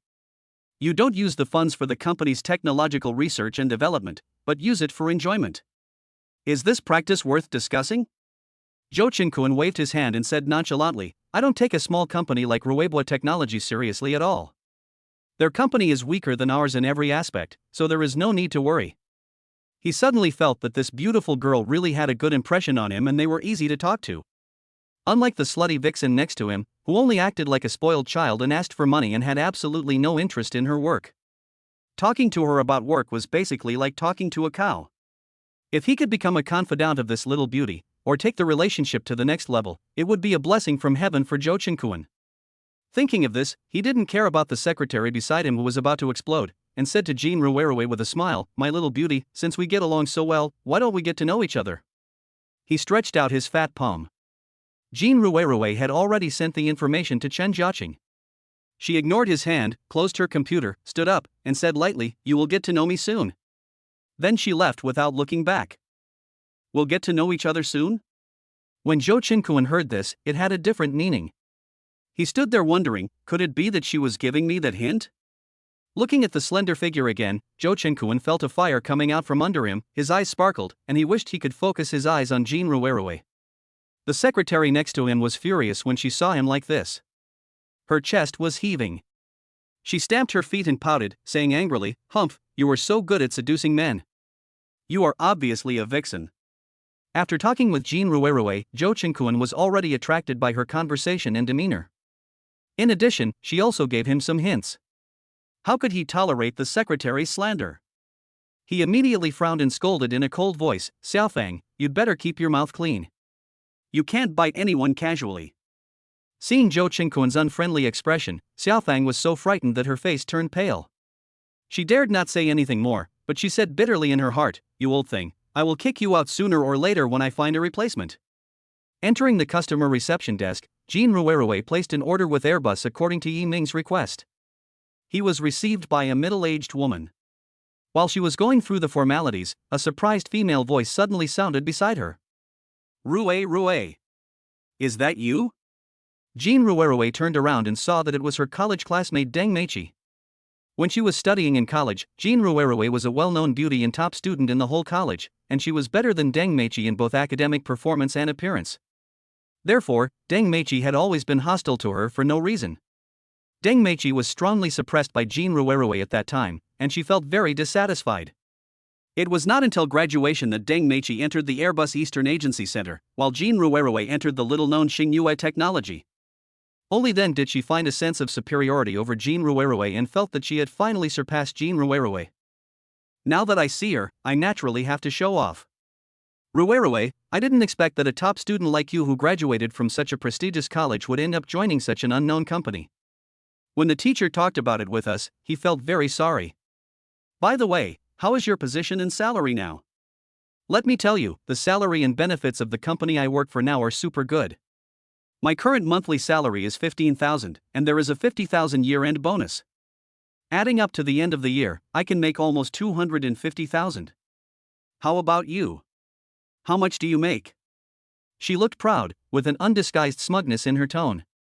In her subconscious, the treatment that an unknown company like Xingyue Technology could offer could naturally not be compared with that of Airbus, which is ranked among the top 500 companies in the world. However, Chen Jiaqing was able to recruit Jean Ruerue not only because of his personal charm, but also because he naturally did not treat her unfairly. Chapter 53 Comparison. Jean Ruerue glanced at her and saw that she looked like she was eagerly waiting to see a joke. She suddenly smiled. Everyone chooses a different path. There is nothing to regret. As long as you can realize your own value instead of being just a screw, it doesn't matter how small the company is. In a large company like Airbus that has no shortage of talent, with Deng Meiqi's qualifications, she can only be a screw. Deng Meiqi naturally understood the meaning of her words. She snorted disdainfully, "If you stay in a small company for a long time, your horizons will become narrow. I tell you, the bosses of that kind of company will talk to you about dreams and the future all day long, and they will paint a rosy picture for you all day long. You can't be fooled by them.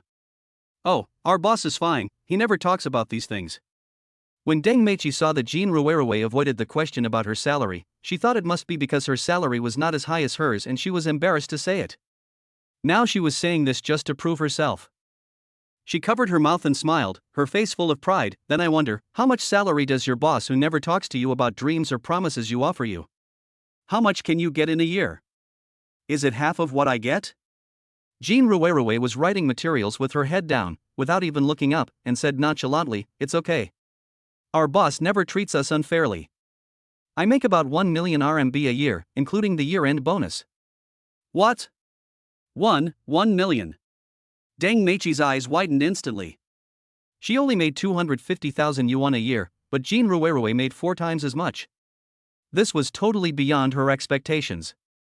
She found it hard to believe that a small company would offer such generous conditions to a new graduate. She crossed her arms and sneered, "I wonder what position you hold in your company. 1 million RMB is almost the salary of a vice president, right? Are you their vice president now? Or do you have another identity?" Jean Ruerue shook her head. "Not the vice president, but the assistant to the general manager, running errands for the boss." When she heard her say she was the general manager's assistant, a smile suddenly broke out on Deng Meiqi's face. "Oh, I didn't realize you're already the chief assistant." Deng Meiqi's voice was full of sarcasm. "The chief assistant is almost equivalent to the vice president. I didn't expect our beautiful girl from Jean University to become the chief assistant so quickly. I will definitely promote you in our class group. And with 1 million a year, this little secretary, oh no, this chief assistant is worth it." Jean Ruerue was a little surprised to see her gloating look, but after thinking carefully, she suddenly understood. Her eyes were as bright as the moon, and she smiled faintly, not caring at all. Our general manager was just hired by our boss from JP Morgan Chase for a large sum of money. I followed her and she treated me like a sister. She was very caring towards me, and I really learned a lot from her. My salary was also set by her. Your general manager is a woman? Your boss and general manager are not the same person? The joy on Deng Meiqi's face suddenly froze. Things were not what she had imagined. Jean Ruerue shook her head and smiled faintly. Our general manager is a woman, and our boss is a handsome man who is also a hands-off boss. I occasionally run errands for him, such as now, ordering an Airbus A380 for him from your company. I am fully responsible for this matter. Your boss wants to buy the Airbus A380? Or are you fully responsible for it? Deng Meiqi's originally surprised expression was surprised again. What does it mean that her boss can afford an Airbus A380? According to the current market price of a 380, it would cost at least 2 billion renminbi. So her boss's net worth must be at least 10 billion renminbi. And she is fully responsible for it, which means she controls at least 2 billion renminbi in funds. She is just a newcomer in the workplace who has just graduated, but her boss is able to entrust her with so much money. This is enough to prove that she is very capable and is highly valued by her boss. Deng Meiqi was completely shocked and felt her face burning. And Jean Ruerue's indifferent look made her feel even more uncomfortable. I originally thought she was going to a small, unknown company, but I didn't expect it to be so strong and she was so valued. Her future prospects will be much brighter than being a screw. I thought I had surpassed her, but I didn't expect that I was actually left further and further behind by her. Both the money and the future were gone. At this time, Deng Meiqi's supervisor came over. She was a middle-aged woman in her 40s. She had just received a report from her subordinates saying that someone wanted to order an Airbus A380 and required major modifications. According to the other party's requirements, it must be completed within a year and the price could be higher. This was a big client, and the supervisor immediately rushed over from the office to discuss it with her in detail. When she saw Deng Meiqi was actually here, she immediately said with a stern face, "Deng Meiqi, what are you doing here? Hurry up and organize the materials for me. If you don't finish it today, your bonus this month will be cancelled." Deng Meiqi was startled and quickly stood up and left with her head down. The supervisor bowed and shook hands with Jean Ruerue politely with a smile on his face. Students from the same class faced the same person, one was scolded, and the other was treated as a VIP. This obvious gap dealt another blow to Deng Meiqi. It was not until then that she realized that because of her past jealousy and in order to show her superiority in front of Jean Ruerue, she had forgotten why she came here. What else can coming here represent besides buying a plane? Are companies that can afford to buy a plane small companies? Thinking of this, she wanted to slap herself. Isn't this just putting her face forward to be hit? Chapter 54 Car Accident. Yiming was not idle at this time. Xingyue Group was going to hold a housewarming celebration, so naturally it would be a grand ceremony. He has decided to invite at least half of the stars in the entertainment industry to support him, so he chose the Mercedes-Benz Cultural Center as the venue. This performance venue located on the bank of the Huangpu River has always been the best choice for hosting large-scale performing arts events. The venue can seat 18,000 people at full capacity, but after removing the space occupied by the stage, there are probably 15,000 seats left for the audience. He was sitting in the newly bought Rolls-Royce Phantom at this time, and his driver and bodyguard was Ahu. Yiming plans to go and set the date for renting the venue in person. Originally he didn't have to go in person, but he was bored and wanted to do some things himself. When the car arrived at an intersection, suddenly, a large truck rushed out from the corner. The truck seemed to be out of control and it directly knocked over all the cars in front of it without slowing down or honking its horn. It rushed straight towards the Rolls-Royce that Yiming was riding in. When the crowd saw this scene, they couldn't help but scream. Ah, there was a car accident. If hit, the Rolls-Royce will undoubtedly be crushed and the people sitting inside will have little hope of survival. It happened so suddenly. The truck was already very close, and its huge front end looked like the shadow of the Grim Reaper's hammer falling. At this critical moment, Ahu reacted quickly. He turned the steering wheel sharply, stepped on the accelerator hard, and directly crashed into a van next to him, causing his car to deviate slightly. Bang! A huge crash was heard. The truck did not hit the Rolls-Royce directly in the middle, but hit its rear. Then the front of the Rolls-Royce swung, and Ahu, relying on the excellent driving skills he had acquired in the army, turned the car sideways so that the entire body of the car was parallel to the truck. Yiming in the car was hit by a huge impact, and without any defense, his head hit the car body. Fortunately, the internal structure was relatively soft, so he was not seriously injured. But all the car windows were shattered, and Yiming's arms were cut by the broken glass, leaving several bloody marks. After the truck hit the Rolls-Royce, it finally stopped. However, after stopping, it suddenly started to reverse, preparing to hit it again. Even the dumbest person would know at this point that this was not an ordinary car accident, but a deliberate murder. Fortunately, the truck was too big and not very maneuverable. It was also very slow. Who was holding the steering wheel at this time, surprisingly calm, with a very cold face. He had encountered this kind of situation countless times when he was a Special Forces soldier, so he was not worried. Under his control, the Rolls-Royce sped up and the truck could not catch up at all. In an instant, even its taillights could not be seen. The truck driver slammed the steering wheel hard and said, "Damn it!" He got away. Soon, the traffic police arrived and surrounded the truck. The driver had no choice but to stop the car. In an alley, a Rolls-Royce that had left a large truck behind stopped here. Yiming simply bandaged his arm and got out of the car. Looking at the bruised and battered Rolls-Royce, he had a blank expression on his face, but deep in his eyes, there was a flash of endless anger. It was obvious that the truck was coming to kill him, but fortunately he was lucky enough to escape. From this moment on, he and the man behind the truck driver were on opposite sides of a life and death confrontation. "Since you want to kill me, it's either you or me." "Boss, are you okay?" Who came over and asked, looking very self-blaming. This incident happened too suddenly, and the other party was a large truck that hit him directly, so it actually had nothing to do with him. "I'm fine. They didn't succeed this time, so they may have a backup plan. You should pay more attention." Yiming paused, then continued, "This accident was most likely caused by the disciple named Chen Badong we met in Kowloon last time." "Boss, are you talking about Chen Badong?" Who was slightly surprised when he heard the name. "You know him?" Yiming was a little surprised, but considering that he had lived in Kowloon for such a long time, it was normal for him to know him. "I haven't seen him, but I've heard about him." "Oh? What are they?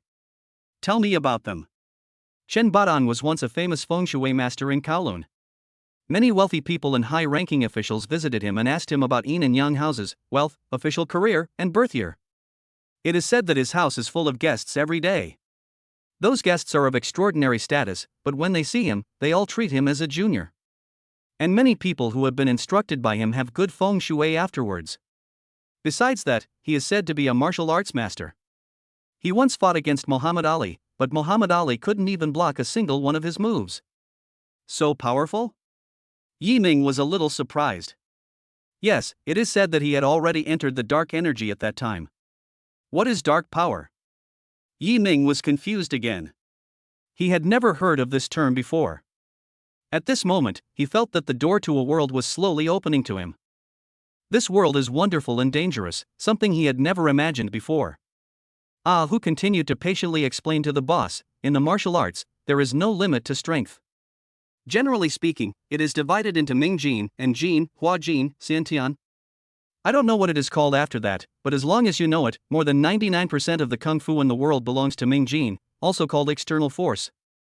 For example, Jeet Kune Do and Wing Chun rely on body contact to fight the enemy, and defeat the opponent with extraordinary strength and speed. They all belong to Ming Jin. And in Jin, also called Nei Jin, is equivalent to internal force, which is practiced in one breath. This kind of kung fu is many levels higher than Ming Jin. Ordinary martial artists cannot achieve it in their entire lives, such as me. And Hua Jin masters can be called grandmasters. They can take objects from a distance and kill people with swords. It is said that their lifespan can reach 500 years. Such people are rare and extremely rare. The Xiantian above them is said to be comparable to gods. I haven't heard of one yet. After this explanation, Yiming finally understood a little. He nodded, and finally understood that the world was not as simple as it seemed. There were many things you could not imagine existing in some unknown places. The higher your level, the more things you will be exposed to and the more you will understand. Who continued, "Oh, there was another person at that time, named Su Xuanzai. He was a magic master in Singapore, a few years younger than Chen Badong. At that time, they were both equally famous and popular figures, but the strange thing is that 30 years ago, they almost announced their retirement at the same time. And after that, we rarely heard about their deeds. Ah Hu stopped talking here. He looked around, then came close to Yiming and whispered, "It is said that the reason they retired was to find something." Looking for something? Yiming's mind immediately appeared his own bronze wine cup. Could this be what they were looking for? Yes, I'm looking for something. I've heard people talking about it in an underground boxing club before. I think I heard that it can prolong life. Extend life? Yiming's eyes suddenly widened. Chapter 55 Rebellion. No wonder the old guy said he would buy it at any price and refused to reveal a word. It turned out to be the secret. At this point, he finally figured out why the other party valued the wine cup so much. It turned out that the over 100-year-old monster wanted to prolong his life by using the bronze wine cup. But that thing used to be in my house, and it looked nothing special except for its old style. It seems I must study it carefully when I get back. Thinking of this, Yiming told Ahu, "Let's go home." "Okay, boss." The two men simply abandoned the Rolls-Royce they had just bought and took a taxi back home. Yiming didn't care about the Rolls-Royce Phantom, but Ahu felt very distressed about it. After all, it would cost more than 8 million, nearly 9 million renminbi, to buy it. He kept asking along the way, "Boss, do you really not want that car?" Yiming smiled faintly, "No, we don't want it. The car had an accident not long after we bought it. It's unlucky. Whoever wants it can take it. We'll buy a new one." Ahu swallowed and said nothing more. After returning home, Yiming sat alone in the room, looking at the bronze wine cup over and over again. It looked very ordinary no matter how he looked at it, and he had no idea how it could be connected to prolonging life. Considering that the auctioneer had said that this wineglass was something used by Shang Tang, he checked online again.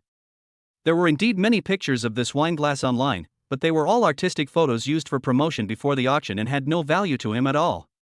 Finally, in a remote corner of an old website that had not been updated for a long time, Yiming finally found some clues, but they were all text descriptions without pictures, and Yiming didn't know whether it was the wineglass in his hand. This passage describes how the vassal state of the Xia dynasty, Shang, secretly conquered other states and expanded its power before launching its army. After King Jie of Xia learned about this, he summoned Shang Tang to the capital and quickly imprisoned him in Xiatai. Shang Tang's left Prime Minister Zhong Kuei-hui and right Prime Minister Yian then collected countless treasures, toys, and beauties and presented them to King Jie of Xia, asking him to spare Shang Tang's life. Xia Jia accepted the gifts and pretended to release Shang Tang, but he sent people to chase and kill Shang Tang on his way back. The killers chased him to a remote valley. Zhong Kuei and Yian persuaded Shang Tang to hide and let them lead the killers away. So Shang Tang hid in a ravine. It was in this ravine that he found this bronze wine cup. Seeing its peculiar shape and the faint glow it was giving off, Shang Tang liked it very much and collected it immediately. Later, when Shang Tang went to war with the Xia dynasty, he would use this wine cup to drink and swear an oath to his troops before each battle. The army he led won victory after victory, and finally after the Battle of Mingtiao, they overthrew the Xia dynasty and established the Shang Empire. At the founding ceremony of the Shang dynasty, Shang Tang entertained his ministers and gave this cup the name Hualong Zun. Later, Shang Tang lived for nearly 100 years, which was almost 3 times the average lifespan of an ordinary person and extremely rare in that era. Although there is no evidence that this is related to the dragon transforming jar, people generally speculate that Shang Tang's longevity was related to his frequent drinking from that wine cup. This is the end of the introduction to this wine glass. Yiming pondered it carefully. Do I have to drink from this cup often like Shang Tang did? This thing used to be a family heirloom of the Yi family. Of course, it was never used as a wineglass. It had always been hidden like a treasure. Yiming decided to give it a try. He washed the wineglass, poured some mutai into it and took a sip. Yiming smacked his lips and felt that there was nothing special about it. There was even a hint of moss. This will keep you alive? He shook his head, somewhat unconvinced. That legend might just be a lie made up by a historian in later generations who was bored. Putting down the wineglass, Yiming suddenly felt a little dizzy. He was startled. Is it because it was not disinfected? Is there a problem if I use it to drink wine? I became dizzy quickly, and all the strength in my body seemed to be escaping like a balloon with a hole in it. He didn't even have the strength to shout for help, and soon he collapsed on the soft carpet and fainted. Half an hour later, Yiming woke up. He shook his heavy head and felt something extra in his head. When he looked at the table again, the dragon transformation jar was gone. Instead, there was a pile of dust. The bronze goblet turned to ash? He was sure that no one had come into his room, otherwise no one would have woken him up and left him lying on the floor. Suddenly, he felt dizzy again. Yi Ming was a little depressed. Was this never going to end? But this time it was much better and the dizziness disappeared in a moment. A line of words and an illusory figure appeared in his mind. The figure had long beard and black hair, and his wide robe was puffy. His lips seemed to be moving, but no sound was coming out. But Yi Ming could see that line of words clearly. I am Shang Tang. You got the dragon transformation jar by chance. I have passed on all my inheritance to you. You should establish a country and become the king. Holy shit. What is going on? Yi Ming was shocked when he saw that line of words. To establish a country and become a monarch, doesn't that mean rebellion? He has so much money now that he can't spend it all, why doesn't he rebel? Living such a comfortable life, only to rebel when your head is stuck in the door. Yi Ming immediately asked himself what would happen if he did not establish a country and become king? But the figure and the line of words had faded and disappeared, and there was no response. Damn, just leaving after saying one sentence? That's too unkind. Forget it, I'll take it one step at a time. If I have to rebel.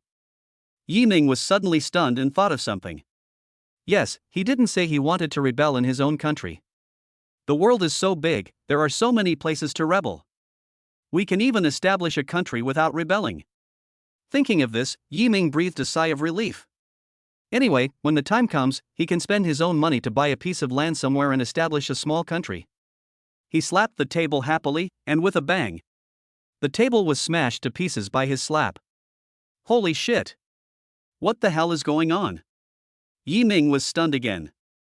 This was a table made of precious red solid wood, extremely hard, but it was broken into pieces by just one palm. He stared at his palm blankly, his brain unable to react for a moment. Chapter 56, Fear of Being Dominated by Power. Yi Ming immediately left the room and found Ah Hu. Ah Hu, come with me to practice. Ah Hu was playing with Xiao Wan and was startled when he heard Yi Ming's words. What do you mean by practice? Let's learn some kung fu. Boss, you are kidding? Ah Hu opened his mouth wide, a little bit unbelieving. He knew that his boss had no kung fu foundation at all. Why did you suddenly have the urge to practice kung fu with yourself? Is it because he was murdered that he needs to learn kung fu to protect himself? You should learn first and then discuss. How can you start discussing right away? He had a series of questions in his mind, and was a little confused. He smiled bitterly and said, Boss, forget it. We just had a minor car accident and your hand is still injured. I'm afraid that if I attack again, I will accidentally hurt you. Stop talking nonsense, hurry up, or I'll deduct your salary. Yi Ming threw down a sentence, went straight out the door and waited for him outside. Ah Hu gave another helpless smile and had to hand Shan Wan over to Yu Kaihua. The couple have now reconciled. Seeing this, Ye's mother smiled and shook her head. This child was playing around again. She knew how powerful Ah Hu was, so she told him, Ah Hu, you are very skilled, so let him go. Yu Kaihua also reminded, you can only defend, not attack, understand? Ah Hu rubbed the back of his head honestly, okay, no problem. Yi Ming stood on the wide lawn in front of the villa, closed his eyes, and quietly felt the situation around him. He found that he was very clear about Ah Hu's every move. You know, he had his back to Ah Hu at that time. Could this also be Shan Tang's inheritance? Yi Ming was more and more shocked. Feeling Ah Hu's approaching footsteps, Yi Ming turned around and said with a smile, Ah Hu, I heard that you can beat 5 people alone, let me test your reach today. Come on, boss. Ah Hu looked like a master and felt that he could knock the boss down with one hand. Yi Ming was not polite and punched him directly. Watch my fist. He shouted.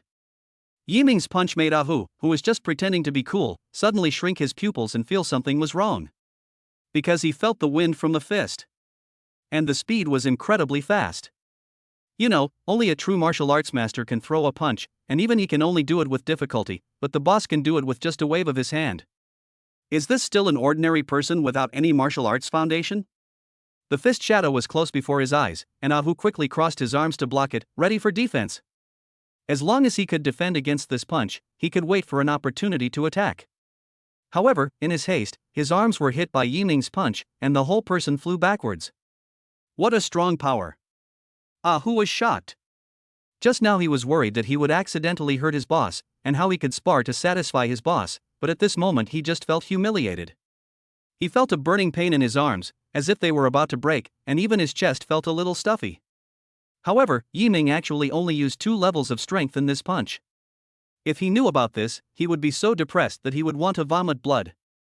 After this punch, both of them were stunned. Who was shocked that the boss had such strength that even he did not have it, but he looked like an ordinary person, so how could he be so powerful? Yiming, who was standing on the other side, looked at his hands over and over again, and was equally shocked. With just 1 punch, he knocked Ahu away. Is this Astro Boy? He found another big tree that 2 people could hug together and punched the trunk directly. This time he used a little more force, and immediately, he smashed a hole in the tree trunk. When Ahu saw the scene, the shock in his heart was beyond words. This kind of strength. Is he still a human? Even if he took a hammer and smashed it hard on the tree, he couldn't make a hole. He swallowed and felt the fear of being dominated by power. Yiming finally accepted the fact that he was extremely strong.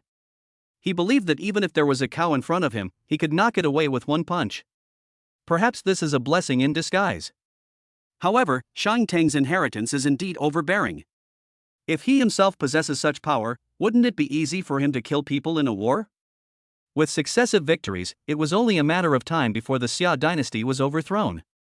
Yiming went out again alone at this time, preparing to set the rental date of the Mercedes-Benz Cultural Center. He did not drive, but walked directly. Walking on the road, he felt that his senses had become extremely sharp. As long as he focused his attention, he would notice every little change in the world. Not only vision, but also hearing, smell, taste, touch, without exception, have been enhanced a lot. For example, on a leaf of the camphor tree 150 meters away, 2 flies were breeding. 280 meters away in the grass, an ant found food and excitedly returned along the same path to look for its companions. 500 meters away, in the security room at the entrance of the community, a security guard was holding a mobile phone, with earplugs in his ears, hiding in a corner and secretly watching a movie.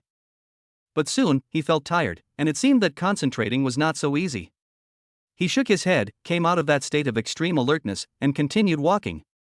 When he arrived at the intersection where the car accident happened, Yiming suddenly felt that someone was following him. They should be in the same group as the people who tried to murder me before. Judging from the way they are looking around, they are probably waiting for an opportunity to strike. A sneer flashed across Yiming's lips. Since you want to play, I'll play with you. He changed direction and walked towards a secluded corner. Chapter 57, Fierce Battle. Look, he seems to be heading in the direction of the tea alley. The 3 people behind saw Yiming suddenly walk towards a less crowded place, and they rubbed their hands in excitement. Let's go. We can't fail again this time. The leader was relatively calm and not blindly happy. Turning the corner, the 3 saw Yiming standing at the end of the alley with his hands behind his back and his back facing them. They looked at each other and nodded, both understanding what the other meant. The 3 men drew out the daggers hidden on their backs and moved forward on tiptoe without making any sound. They wanted to give Yiming a surprise attack to prevent him from escaping. But their every move could not escape Yiming's perception. There was a sneer on his lips, and there was no emotion on his face. When they were about to approach, he suddenly turned around and looked at the 3 of them calmly. I've been waiting for you for a long time. The 3 of them were startled for a moment, then turned around and looked around vigilantly. They suspected they were ambushed, but there was no movement around them. Don't look, there's no one. No one? Hearing this, the 3 of them immediately relaxed. They were just worried that a dozen people would suddenly appear from some corner and surround them. The leader laughed grimly. Sorry, there won't be anyone to collect your body later. That's right. If you had called someone you know for help, maybe they would have come over and collected your body. Otherwise, it would be bad if you died here and scared other people.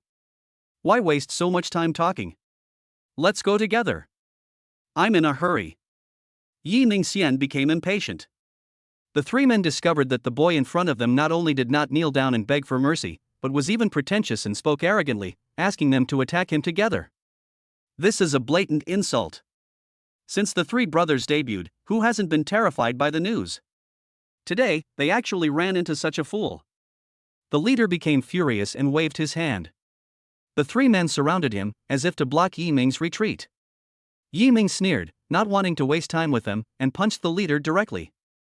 The leader did not expect Yiming to take the initiative to attack, and was not well prepared. He just instinctively raised the dagger in his hand to block Yiming's fist. But Yiming reacted amazingly, stopping his fist, then quickly raised his foot and kicked him on the forearm. The dagger in his hand flew away, and at the same time, this kick with terrifying power also broke the man's hand holding the knife into two pieces. Yiming did not stop. After kicking the opponent's knife away, his fist whistled again. The huge impact force was like a heavy hammer swung at high speed, pouring down on the leader. Bang! The leader's body was blown away like a kite with a broken string. He flew 7 or 8 meters before landing, and he lost consciousness after landing. Yiming blew on his fist and sighed that this power was so fucking awesome and overbearing. The other two saw the power of Yiming's punch. Their faces, which were full of joy and pride just now, froze in an instant. The air seemed to be still. They swallowed and felt a chill on their backs. The leader was the most powerful among the three of them. It would be no problem for him to take on the two of them alone. However, even he was dealt with instantly. So do the two of them have any chance of winning? Is this kind of power still human? Popeye? Astro Boy? The Hulk? It seems like I've hit a wall this time. They stood there trembling, at a loss as to what to do. Although they held knives in their hands, their hearts were beating uncontrollably. For a moment, they could neither retreat nor fight. You two come together. Yiming said indifferently, his tone very cold. Yiming no longer planned to let these three people go. Since they wanted his life, if he let them go this time, they would find that they could not do anything to him and might attack the people around him and threaten him with the safety of those around him. This is what Yiming does not want to see, so in order to prevent such troubles, these three people must not be allowed to leave. The two were still hesitating, looking at each other, attacking together? Is there any chance of winning? Seeing the bloodthirsty cold light in the depths of Yiming's eyes, one of them was shocked. Seeing that the situation was not good, with the idea of saving the life, there is still hope. He threw away the knife in his hand, knelt down, and cowed out continuously, "I was wrong, I deserve to die, please let me go." He was really kowtowing hard, and blood came out of his forehead. Another person followed suit, "Yes, we were also instructed by someone. This matter has nothing to do with us. Please let us go." Yiming's face was cold and he was not moved at all. "Let you go? Let you go and let you take people to deal with the people around me?" With a blank expression on his face, he pointed at the leader who was still lying unconscious not far away and said calmly, "If you kill him, I will let you go." "What?" The two of them exclaimed at the same time, looked at Yiming in horror, turned their heads and looked at the leader again, and couldn't make up their minds for a moment. Seeing them hesitating, Yiming smiled coldly. "Since you can't do it, just stay with him." As he said this, he slowly walked towards the two of them. When the two men saw Yiming approaching, they were frightened by the terrifying aura and their faces turned pale. One of them gritted his teeth and flew towards Yiming, wanting to launch a surprise attack when he was not paying attention. A sneer flashed across Yiming's lips, and he threw a punch directly. It was simple and straightforward, without any delay, it was just such a plain and unpretentious punch. The man who rushed over finally felt the fear of the previous leader. He watched the approaching fist with his pupils shrinking suddenly, but he was unable to dodge. Bang! The man was hit in the face by Yiming, and his whole face suddenly became concave, looking extremely terrifying. Then, he flew backwards powerlessly, farther than the leader. After landing, he was no longer able to breathe. The remaining person was so frightened when he saw the scene that he peed himself. He knelt on the ground and kowtowed, begging for mercy. I will kill him, please let me go." Yiming didn't move, watching him turn around and walk towards the leader. The man stood next to the leader with a complicated expression. After hesitating for a moment, he picked up the knife he had just thrown away and was about to stab him. At this moment, the leader's eyes suddenly opened. Chapter 58 Least Matters. The leader raised his remaining good hand, grabbed the dagger that he was stabbing at, and then kicked him hard in the stomach, kicking him away. He used all his strength in this kick. This guy actually dared to kill even the boss. There was no point in keeping him. The leader stood up and walked to the subordinate who was kicked away, with a ferocious look on his face. "You want me to die? You go die first." He kicked the man hard on the head again. With a dull thud, the man's head was kicked by the hard sole of the shoe, as if he was hit hard by an iron rod. He immediately lost his life. The leader spat on the ground, then turned to look at Yiming. "I didn't expect you to have some tricks, but do you think you can win with just those tricks?" Oh, really? Then let me see your skills. Yiming looked at him with interest. He also wanted to test how powerful he was. The leader was not tall, but he exuded a sense of cleverness. He had encountered kung fu masters before, but each time he used various tricks to defeat or even kill the opponents. Although he had broken one hand this time, he believed that he could still use the same method to deal with the guy in front of him. It was only because he was careless just now that this guy got the advantage. If he could avoid his strengths and attack his weaknesses, he was confident that he could kill the other person. Let me show you what it means to use a little force to achieve a great result. After he said that, he immediately swam up and circled around Yiming, looking for an opportunity to strike. Yiming stood there calmly, as still as a mountain, his face terrifyingly calm, not even bothering to look at him. Even though he walked behind him, his keen senses had already locked onto his every move. The man was standing behind Yiming and saw that he was pretending to be cool with his back to him. I was secretly happy, it was a good opportunity. He swung his remaining intact arm and smashed it directly towards Yiming's cerebellum. If this punch hit, he was confident that Yiming would lose the ability to resist on the spot. But at the moment he made his move, Yiming also moved. He turned around quickly, raised his hand and lightly grabbed his fist. There was a sarcastic smile on the corner of his mouth. Is this all you can do? Not good. The man's heart was trembling wildly, and he was about to withdraw his fist, but his fist had already fallen into Yiming's palm and he couldn't break free. Yiming gently squeezed it, then turned it. Suddenly, there was a click. A scream resounded through heaven and earth. Both of his hands are disabled. Yiming still didn't let go. He pulled the man closer and then kicked him hard. The leader felt as if all the bones in his body were broken. The piercing pain made him feel fear for the first time. The fear of death. But at this moment, he had completely lost the strength to resist and could only watch Yiming kick him again. I hate it. Looking at the three people lying there lifeless, Yiming sighed secretly. Having power was certainly a good thing, but what followed was the inevitable killing. This was his first time killing someone. He didn't want to kill, but these people had threatened the safety of those around him.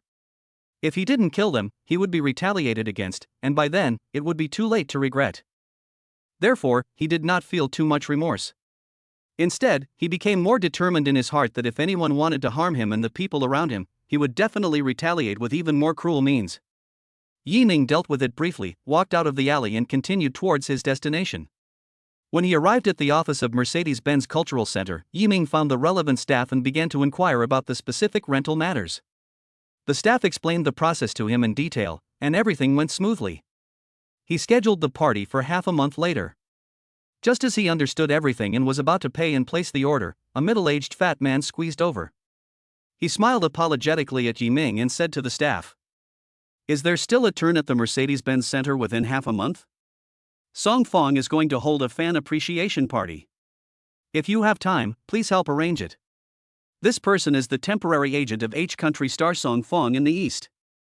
Song Fong starred in a TV series some time ago, which became popular all over Asia, and his popularity in China is also very high. I'm sorry, sir, the half-month period is full. How about half a month later? No, Song Fong's schedule is very tight, and he is not available at other times. We're sorry, we can't provide you with use of the venue. The staff member said with a professional smile on his face. The man looked anxious. Can you find a day to come? Even half a day will do? The staff still said that they could not provide it. Someone nearby asked casually, the thank you party can be held at any time, why must it be held within half a month? The man smiled bitterly. Song Fong just finished airing a hit drama, and its popularity is at its peak. It's most appropriate to hold a thank you party at this time. The staff member next to him whispered, it's the fans' money that's easiest to make money from. These stars from Country H regard the East as their gold mine, and they try to make money from their crazy fans, who never get tired of it. Little do people know that most people in H country are hostile to the East. Those stars may be polite on the surface, but in private they don't even pay attention to you and just treat you as an ATM. A few years ago, a female star from Country H publicly stated on a TV station in Country H that if she ran out of money, she would go to the East and her fans would give her money. This statement caused an uproar at the time, with some opponents and many supporters. Although this female star was later boycotted and banned, she completely fell into depravity. But she did say what those H country stars were really thinking, it was just that she was just unlucky. All this has nothing to do with Yiming. He still follows the plan and prepares to pay and place the order. At this moment, another man rushed over and stopped him. This man had shifty eyes and a typical Korean look. He spoke in stiff Chinese. "Sir, I am the agent of Song Fan's H party. Can you give us your order this time?" Yiming frowned. "Why?" Chapter 59, Kill the Pretender. After hearing what he said, Yiming suddenly laughed. These H country stars really think they are emperors. They are just actors with a few brainless fans, and they dare to act like this? He glanced at the other person indifferently, as if he were an idiot, not bothering to pay any attention to him, and said to the staff, "Let's continue." "Okay." The staff responded cooperatively. When Song Fang's H party agent saw that Yiming ignored him, he immediately flew into a rage and pointed at Yiming and yelled, You don't know what's good for you. I'm going to mobilize Song Fang's Oriental fans to find out about you and make you." Bang! Before he could finish, Yiming slapped him in the face. "Are you annoying or not?" He didn't even use 1 ounce of strength in this palm strike, otherwise his head would have definitely exploded. This was in a public place, so he had to be careful of the impact. The other party covered half of his face and looked at Yiming in shock. He couldn't believe that Yiming dared to hit him in public. "You dare to hit me? Do you know who I am? I am Song Fang's agent. If you don't give me an explanation for this matter, I will never." Pa! Another slap. "I want." The other party still refused to give up. Pa! Yiming slapped him in the face again. Noisy. This time, Yiming used more force and slapped the man directly, sending him flying. He spurted out a mouthful of blood in mid-air. Everyone present was stunned. While they were surprised at Yiming's decisiveness and strength, they also secretly felt relieved. After all, they were all compatriots. Anyone would be angry if a H countryman ordered them around on their own territory.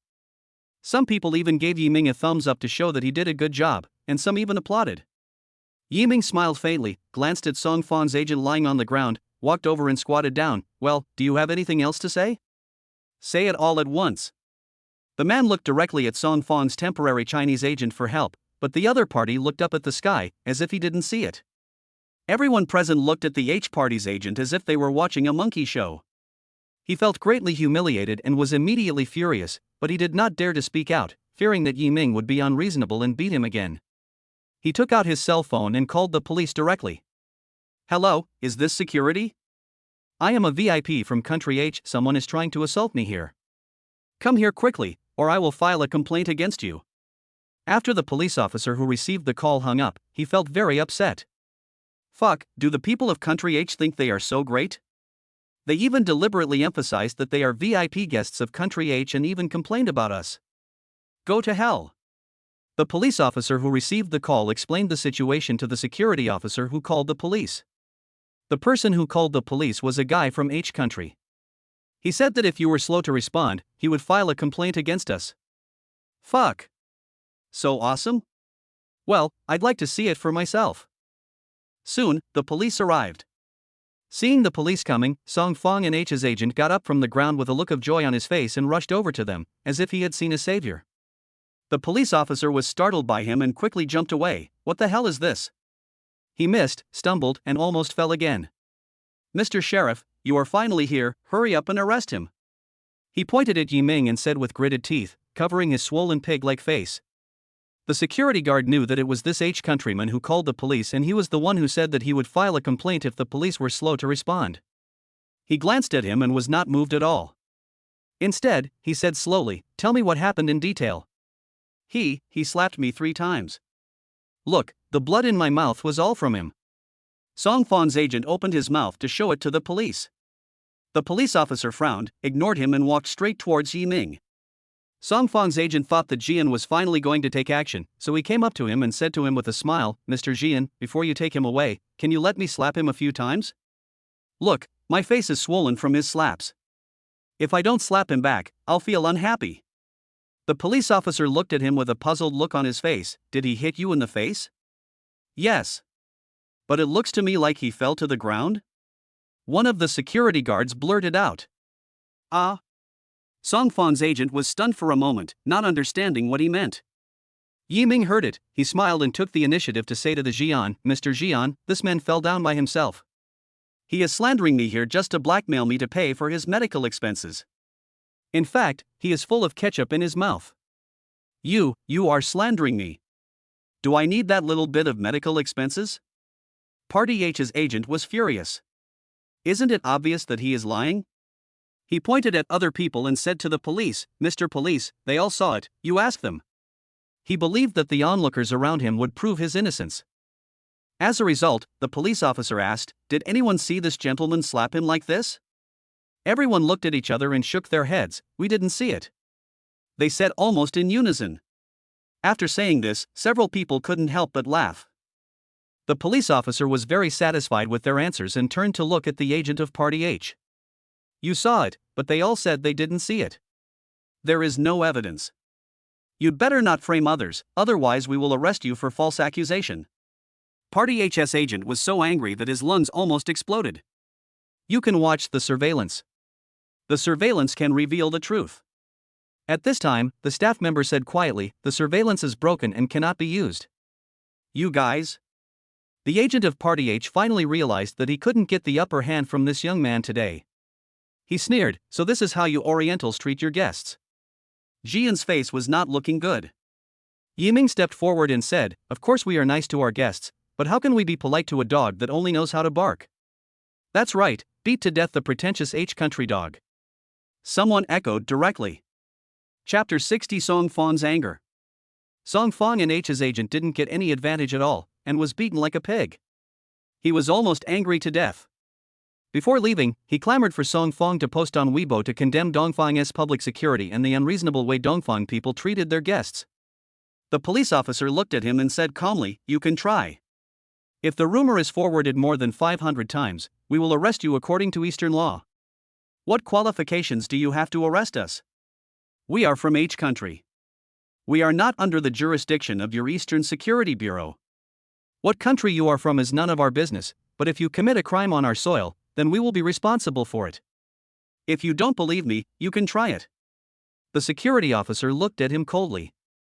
Party H's agent's heart skipped a beat, knowing that if this was really the case, the other party would definitely take ruthless action.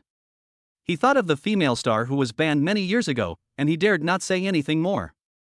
Finally, he pointed at Song Fong's temporary agent Dongfang and yelled, "You are fired. Get out of here. If you can't even handle this, what use do we Song Fong have for you?"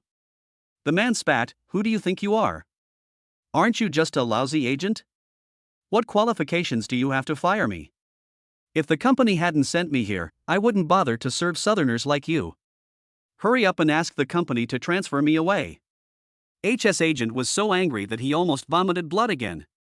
He knew he couldn't get any advantage here, so he had to leave in disgrace. Jian finally thanked Jiming. "Due to our status, we can't do the same as you, but on behalf of the people's Jian, I would like to thank you for teaching these self-righteous Southerners of H country a lesson on our behalf." Yiming chuckled, "Of course we should. We are all Orientals, and we must not let the Southerners run wild in our territory." When leaving, everyone applauded and looked at Yiming as if he were a hero. When Song Fong saw his agent coming back, he asked in confusion, "Why are you like this? How are things going?" The agent gnashed his teeth and said angrily, "Song Fong, this thank you party can't be held. What's going on? An Oriental got there first.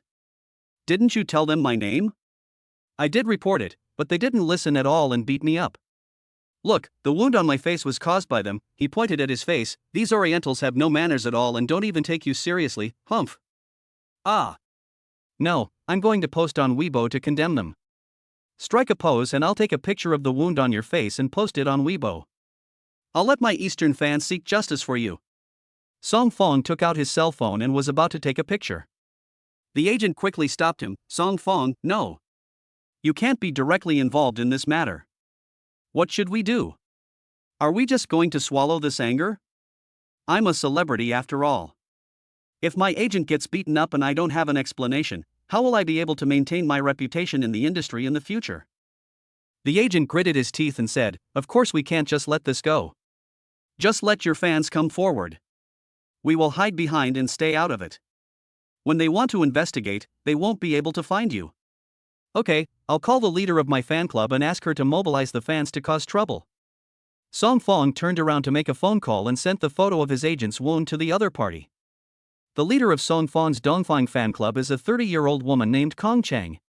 She is very obsessed with Song Fong and is older among those crazy fans, so everyone nominated her to be the leader of the fan club. In order to chase her idol, she spent almost everything she had. When she heard that her idol's agent was beaten for no reason, Kong Chang was immediately furious. She immediately exaggerated the news and sent it to the group. The crazy fans in the group were all furious and said they wanted the murderer to be severely punished. At this time, a fan asked, "Who is the murderer? We must make the murderer come out and apologize to Song Fong Appa and his agent." Speaking of this, Kong Chang was confused. She only received news that her agent was beaten and knew nothing else.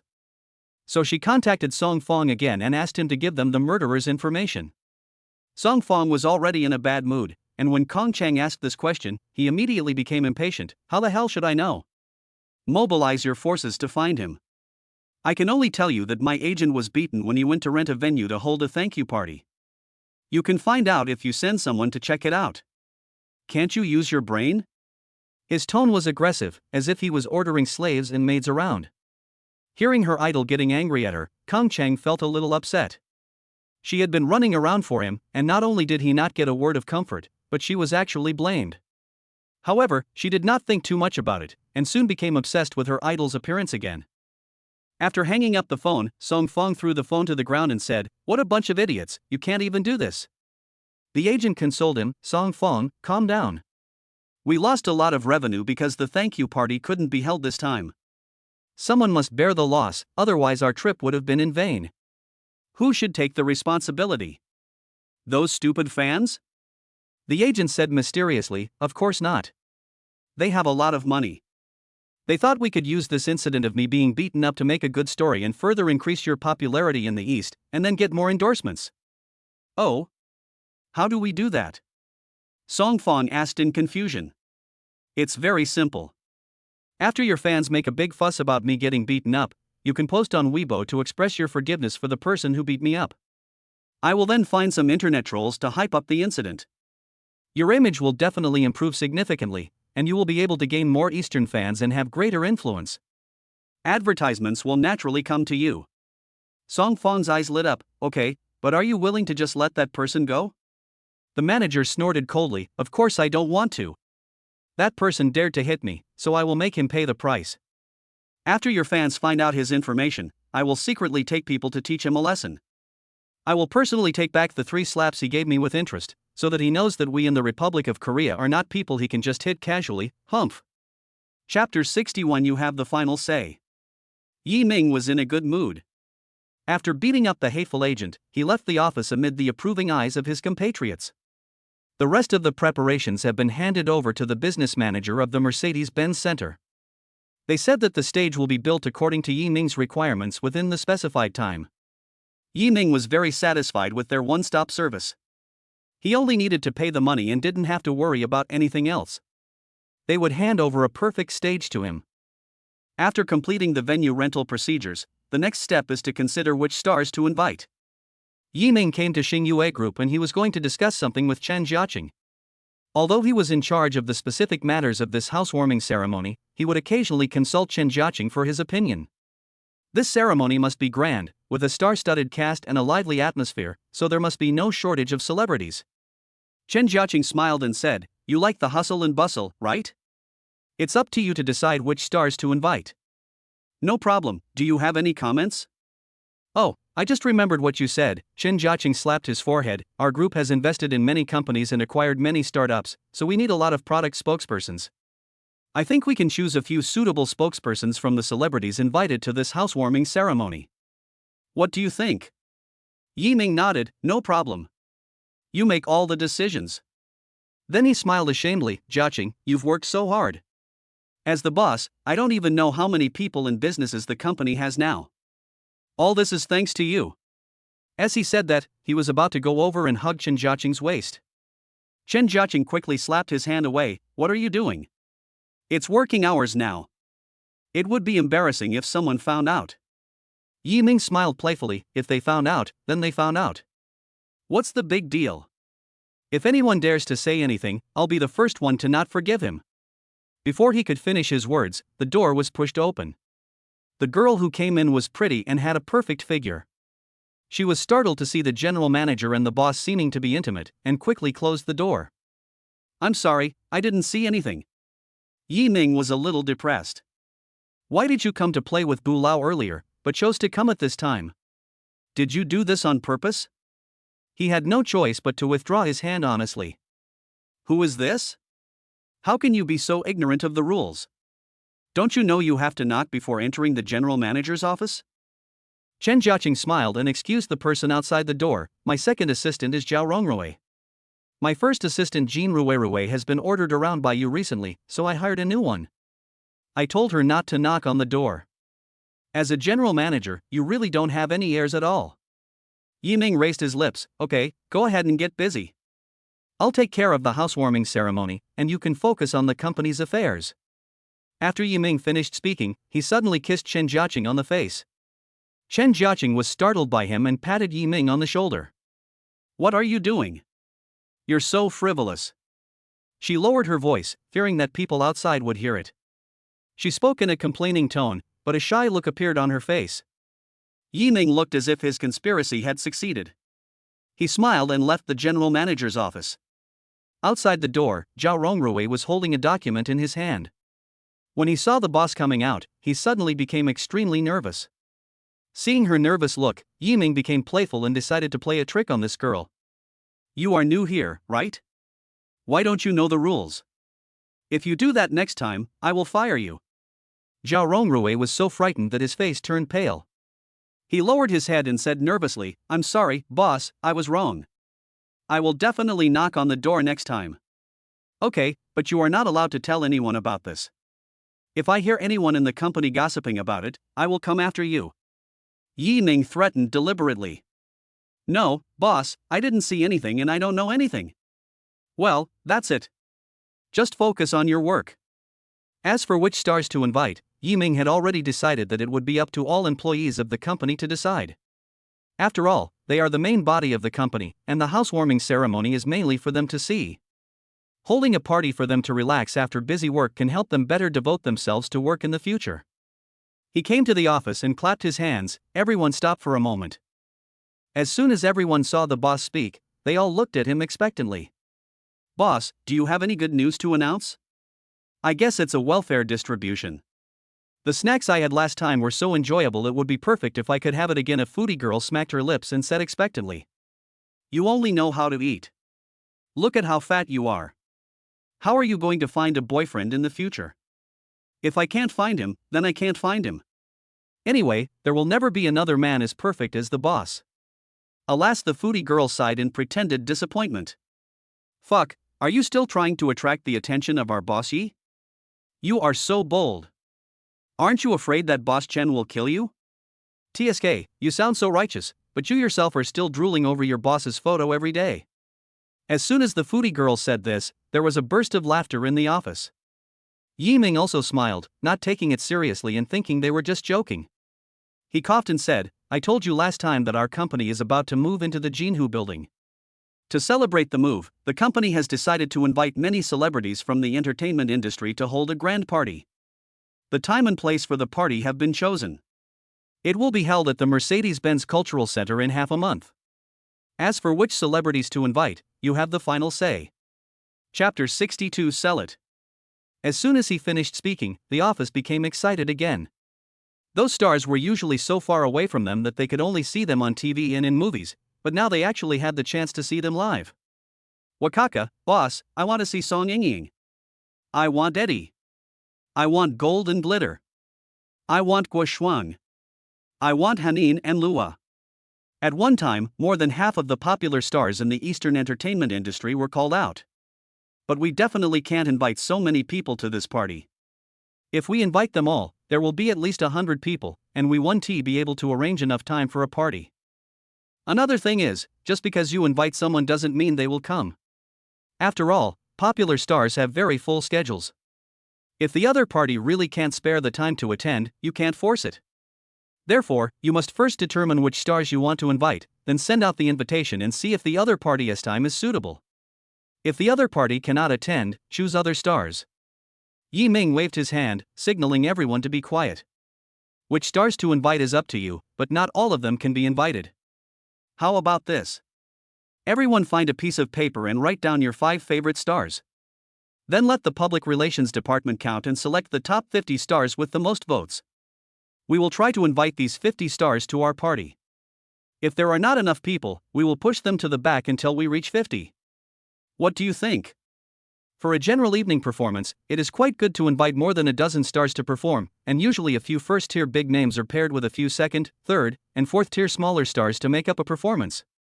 Many award ceremonies seem to have hundreds of stars in attendance, but in such occasions, a large portion of them are actually just sitting in the audience, and only a dozen or so can actually perform on stage. However, this time, Xingyue Group plans to invite at least 50 popular stars to perform on stage at one time. This kind of grand scale cannot be matched by any other performance evening, even the Spring Festival Gala pales in comparison. If it is successfully held, it will definitely be a big event that will shock the entertainment industry. No problem. Yes, we all listen to the boss. You are the boss and you have the final say. Everyone had no objection and all agreed with Yi Ming's proposal. Since everyone agrees, it's decided. Are there any other questions? Yi Ming asked. At this time, a female employee asked weakly, "Boss, can we bring family members to the party?" "Yes, I want to bring my wife and children with me, is that okay?" "Yes, if possible, how many can you bring?" Others followed up with questions. Yi Ming thought for a moment. When you mentioned this, I remembered what I forgot to say just now. After a pause, he continued, because there are about 15,000 seats, and our company currently has only more than 500 people, so we can't fill it up with just our own people, so I decided to distribute all the tickets to all employees of the company, averaging about 30 tickets per person. However, not everyone will get the same number of tickets. Old employees will get more tickets as appropriate, and new employees will get fewer tickets accordingly. Do you have any objections? He had no intention of selling the extra tickets from the beginning. Although he would definitely make some money, he didn't care about the money from selling tickets. It would be better to distribute it directly to his employees. Boss, really?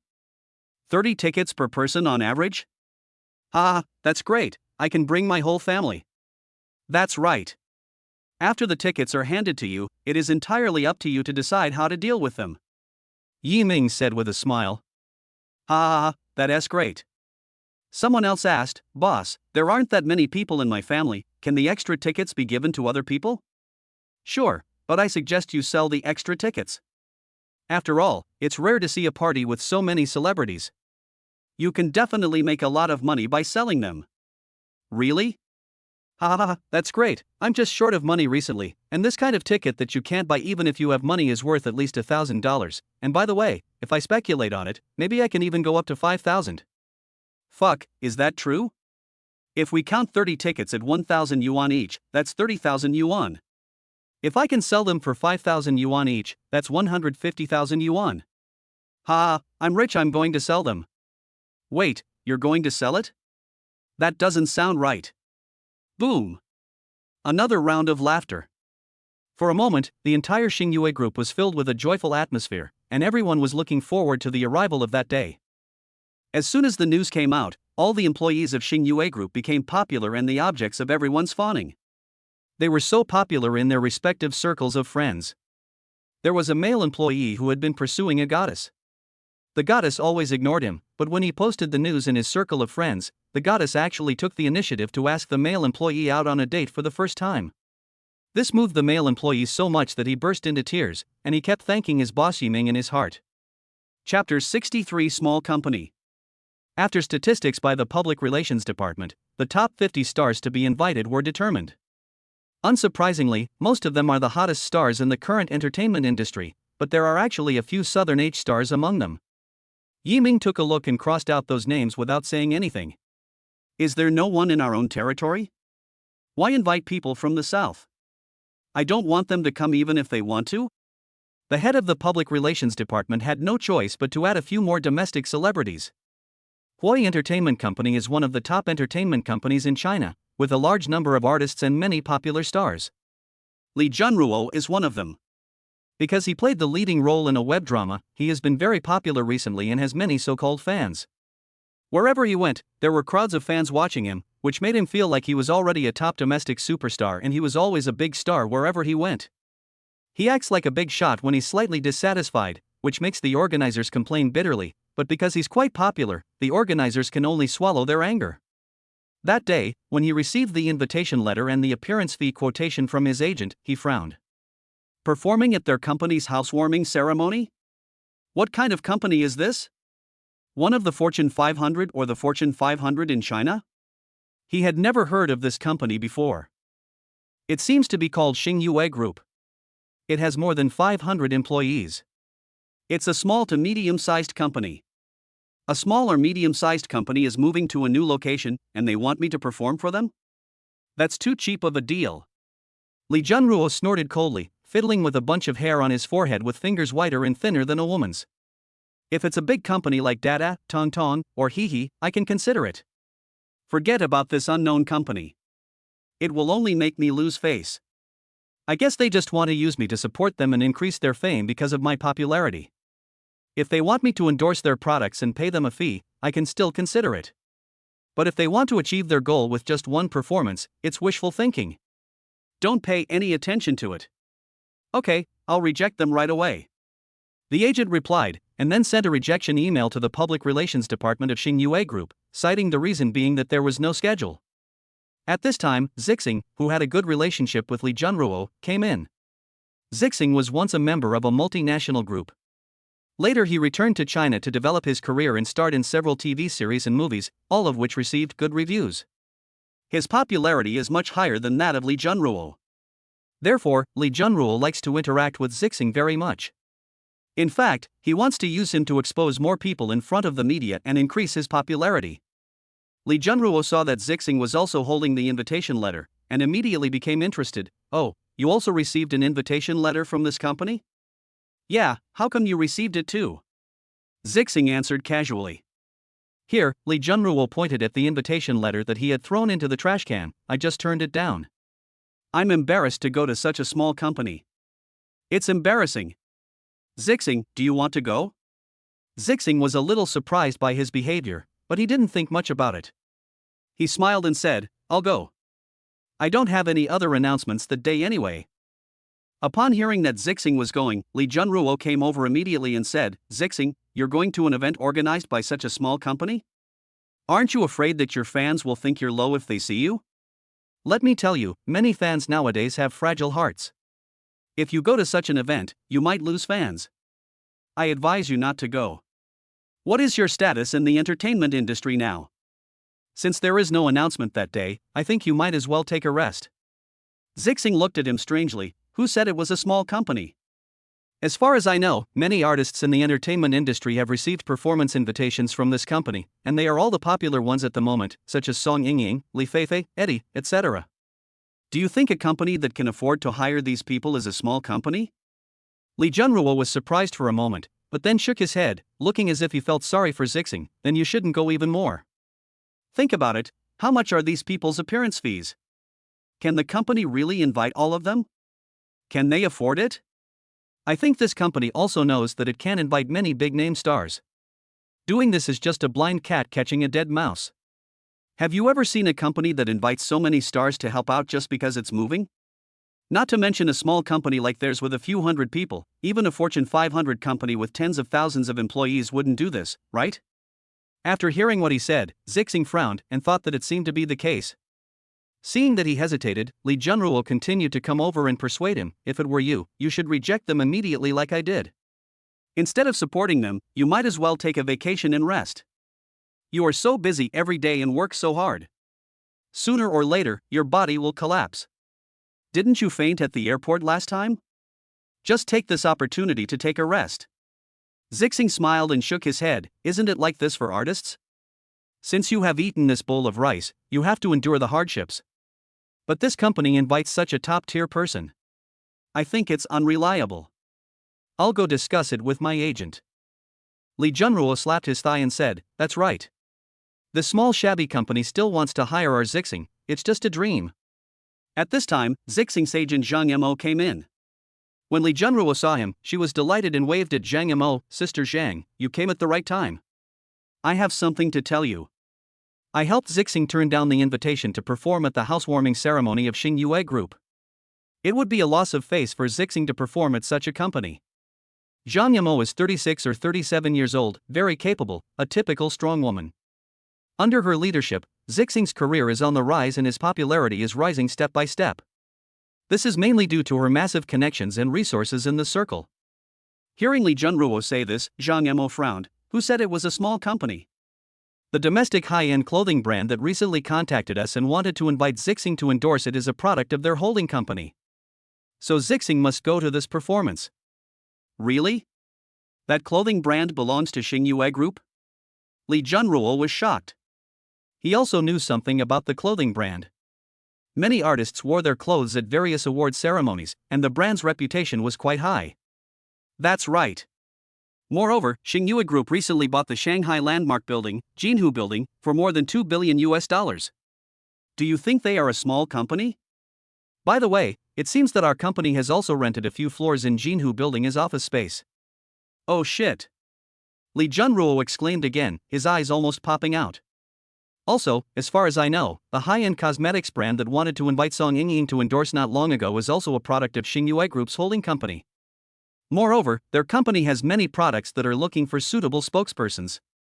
I guess this performance is their chance to initially test the artist. If they take a fancy to her, she will definitely be able to get a lot of endorsement advertisements. While what? Li Junruo even stuttered when he spoke. Chapter 64 I helped you turn it down. Li Junruo quickly jumped up from the chair, picked up the invitation letter from the trash can, and wiped it like a treasure. He immediately called his agent over and said, reply to Xing Yue Group immediately and tell them that I will perform at their company's housewarming gala. Oh, and be sincere so that they can feel my sincerity. The agent looked at him in bewilderment, but, I just sent them a rejection email and turned it down for you. Li Junruo was so angry that he jumped up and pointed at his agent, not knowing what to say for a moment. But this matter really can't be blamed on the agent, he was the one who just pointed out that he wanted to turn it down. Hurry up and check if you can withdraw the email. If you can, do it now. If you can't, explain to them that it was sent by mistake. Why? The agent was still a little confused. Why did Zhang Ruoyun's attitude change 180 degrees after he sent an email? Why the hell do you have so many whys? Just go. Li Junruo was anxious and yelled. He had the urge to hit someone. The agent had never seen Li Junruo get so angry before, so he quickly turned around and said, okay. I'll be there right away. He trotted out. Li Junruo was worried and followed him, urging him, hurry up. After turning on the computer and logging into the mailbox, Li Junruo asked quickly, how is it? Can the email be withdrawn? The agent operated it several times and looked at him unhappily, I can't withdraw it. The other party has already checked it. Li Junruo slapped his head in annoyance, wishing he could slap himself a few times, but considering the face that had been stabbed, he really didn't dare to do it. Hurry up and explain to them that this email was sent by mistake and we actually want to go. Li Junruo quickly thought of the final remedy. The agent sent another email as he requested and received a reply soon. Open it quickly and see what it says. Li Junruo urged anxiously. Sorry, our company has found a suitable replacement and we deeply regret that you sent the email by mistake. When Li Junruo saw this, he was so angry that he smashed the computer and shouted, fuck. The agent stood aside, not daring to utter a word. After smashing the computer, he saw his agent standing stiffly on the side. He suddenly pointed at his nose and cursed, you usually take your time to do your work, why are you so fast today? Huh? Are you doing this on purpose? You know they are a big company, right? You also know they are looking for many spokespeople, right? You are just jealous because I am so popular, right? The agent felt very aggrieved. It was clearly you who wanted to turn it down, and now you blame me? Hearing Li Junruo's groundless accusations and slanders, his face flushed and he exploded, fuck you, can you use your brains? You think you're so awesome just because you starred in a web drama, right? I'm your agent, not a slave you can abuse at will. Li Junruo was already angry. Normally his agent gave in to him, but now that he saw his agent talking back to him, he became even more furious. He pointed at his agent's nose and yelled, how dare you talk back to me? I fucking bastard. He cursed and swung his fist at his agent's head.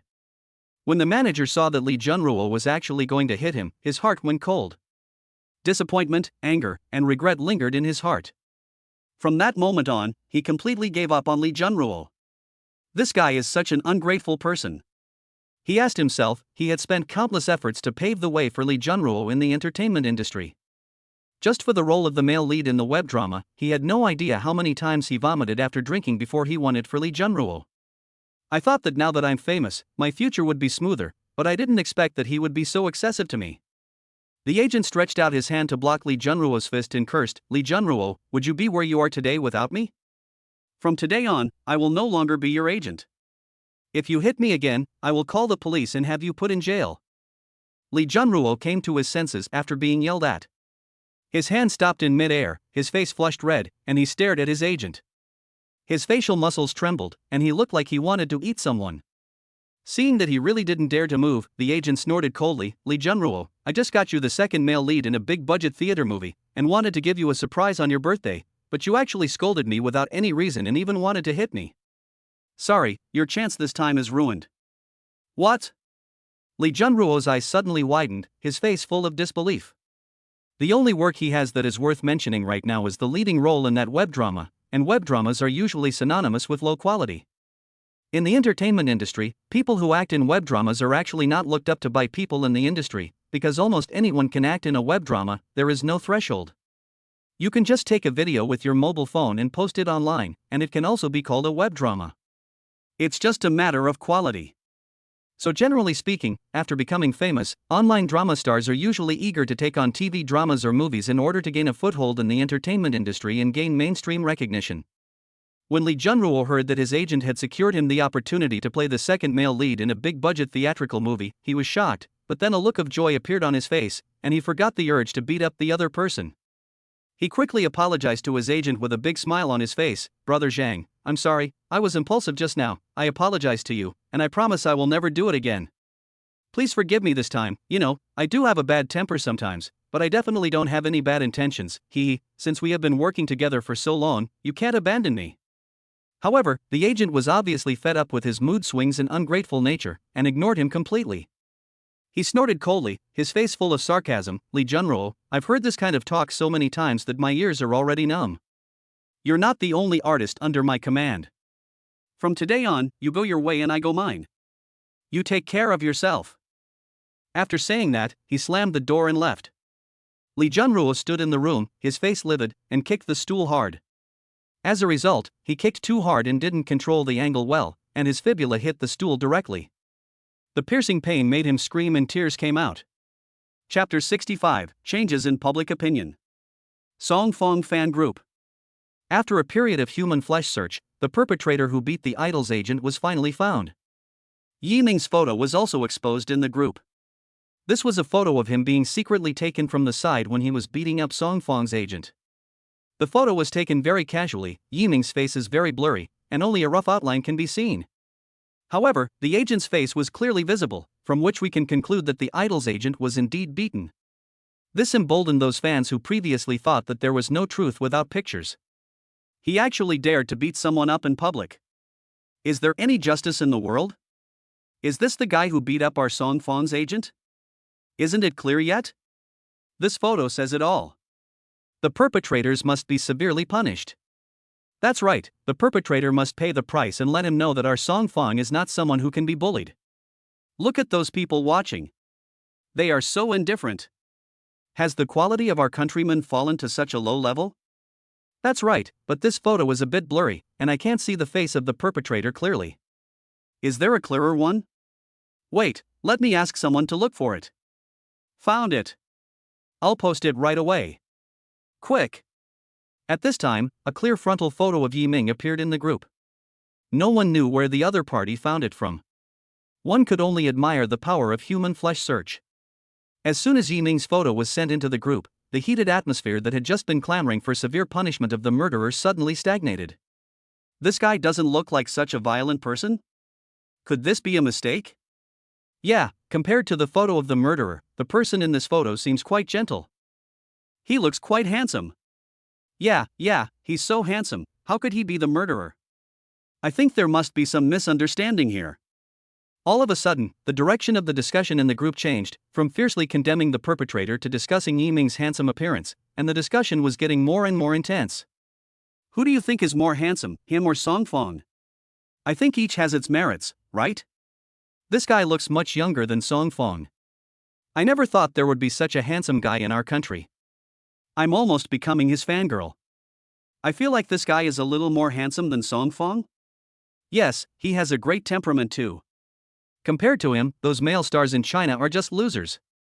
Kong Chang, the group leader and Song Fong's #1 fan, was so angry when he saw that everyone in the group was discussing the appearance and temperament of the murderer that he immediately banned all members from speaking. We are now discussing how to denounce the perpetrator and make him apologize to our manager Song Fong and pay the price. Look at what you are discussing. This is seriously inconsistent with the purpose of our discussion today. If anyone talks about irrelevant topics again, I will kick her out of the group. I thought that after the warning, the atmosphere in the group would return to normal. However, after the ban was lifted, the enthusiasm of group members to speak decreased a lot, and only a few die-hard members were still discussing countermeasures. We can first post the details of what happened on Weibo and tag all the major media celebrities so that they can repost it. You can also reveal exclusive information to the news media. Yes, that's right. I'm just asking, what are the details of what happened? What is the truth, does anyone know? A fan who had been lurking asked. As soon as these words were spoken, the group fell silent, because no one knew the details and the truth of the matter. Kong Chang said at this time, we don't need to know the details of this matter. We only need to know that Song Fong's agent was beaten, and there are photos as evidence. We just need to seize this point, make a big fuss, force the perpetrator to apologize, and accept the due punishment. How can we make a big fuss without the truth? Nowadays, quarrels require solid evidence. If you make a big fuss and things turn out to be the opposite, we will be considered spreading rumors and will be invited to have tea with the police. So what do you think we should do about this? Are we just going to let it go? If so, how disappointed will we, as Song Fong's fans, be for him? At this time, another person who had been silent for a long time spoke up. I think your idol just wants you to be the first to make trouble. He doesn't dare to make a big fuss, so he lets you make it. Brains are a good thing, I hope you have them. Judging from this person's tone, it seems that she is not a fan of Song Fong. Kong Chang immediately asked, how do you talk like that? Are you still a fan of Song Fong? Sorry, I'm not a fan of Song Fong Appa. I'm a hacker who accidentally sneaked into your group. Seeing that you were discussing so intensely, I couldn't help but say a few words. I'm not saying anything bad about you, but what's the use of just a few photos? If you want to stir up trouble, at least find out the background of the attacker.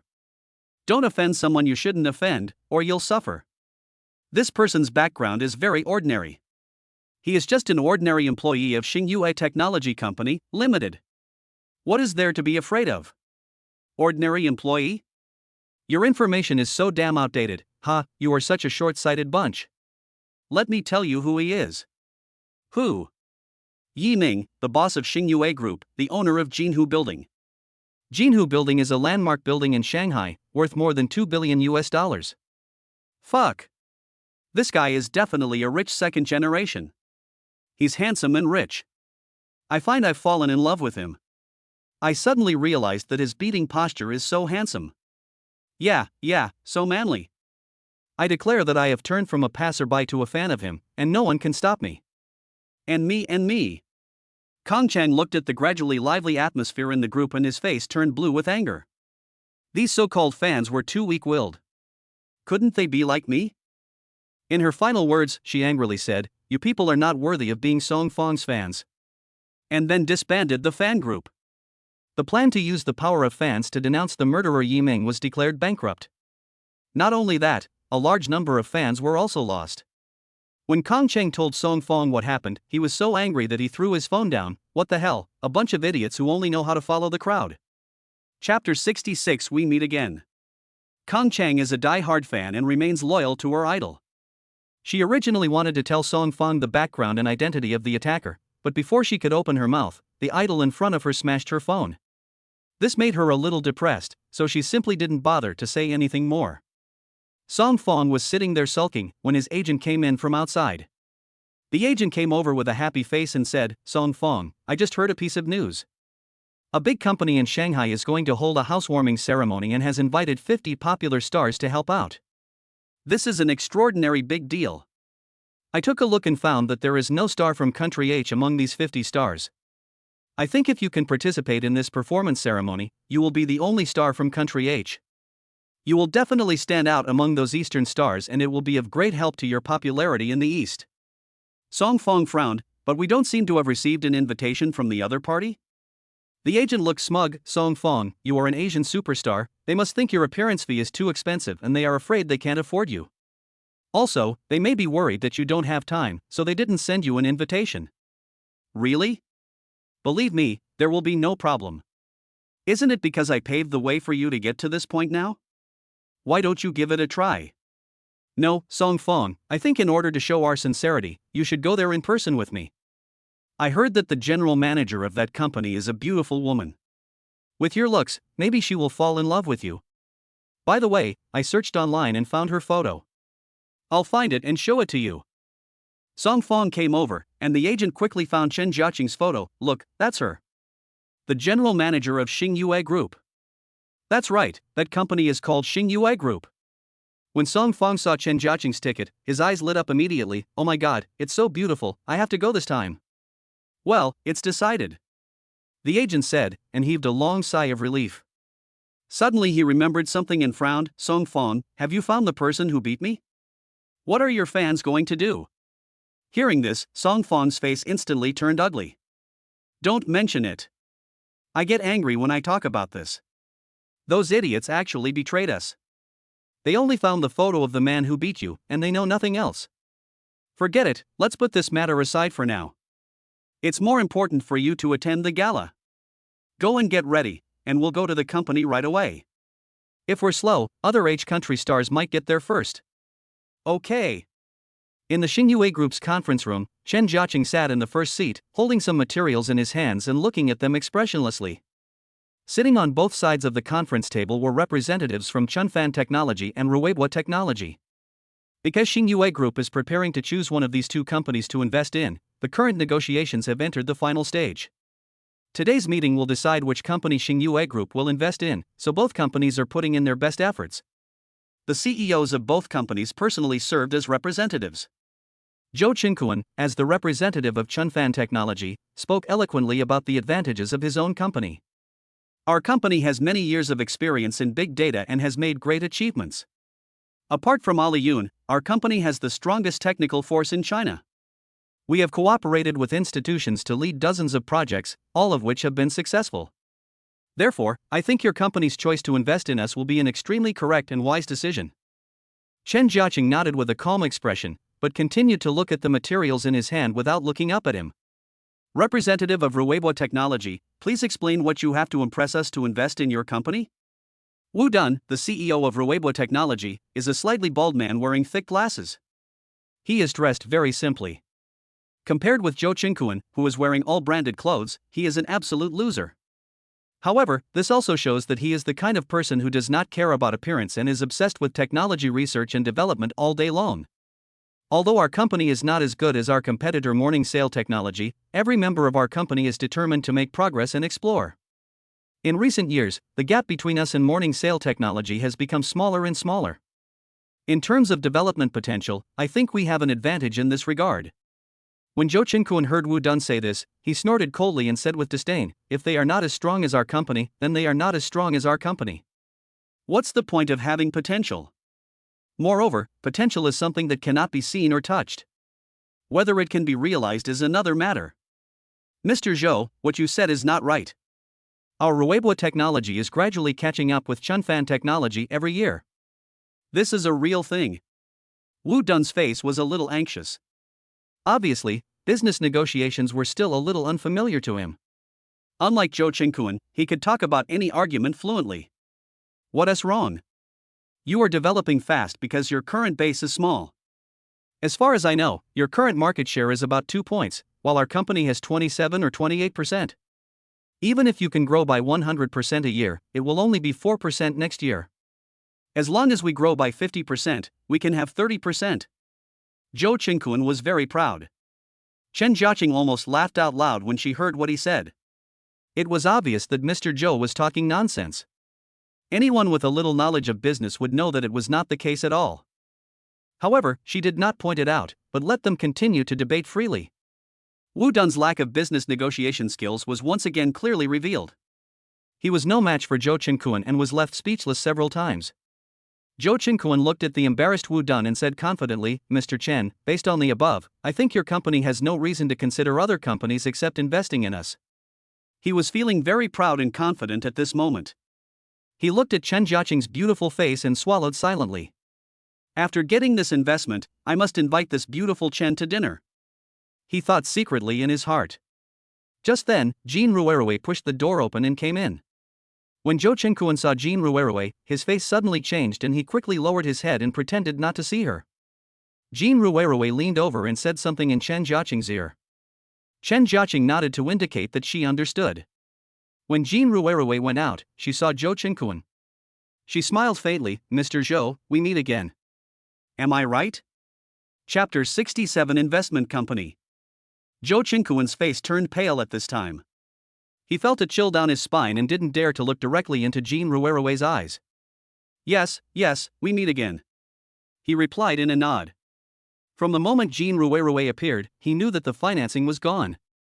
He had never imagined that the beautiful woman he met at the Airbus Eastern Agency Center that day was actually from the Xingyue Group, and seemed to have a very close relationship with Mr. Qin in front of him. Then when he said he wanted to use the money raised to buy a private jet for his enjoyment, this undoubtedly exposed his true purpose of raising funds. No investment institution will invest money in a company that starts enjoying benefits before it has established a firm foothold. He was slumped in his seat, his face pale, and he couldn't wait to end the meeting.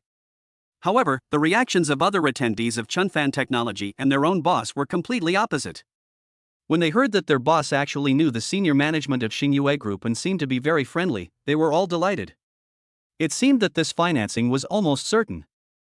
Many people have begun to imagine how they will enjoy their bonuses, such as where to travel and what luxury goods to buy. The attendees from Ruebo Technology all looked depressed and annoyed. The other party's CEO already knew the people from Xingyue Group, so what chance did we have of winning?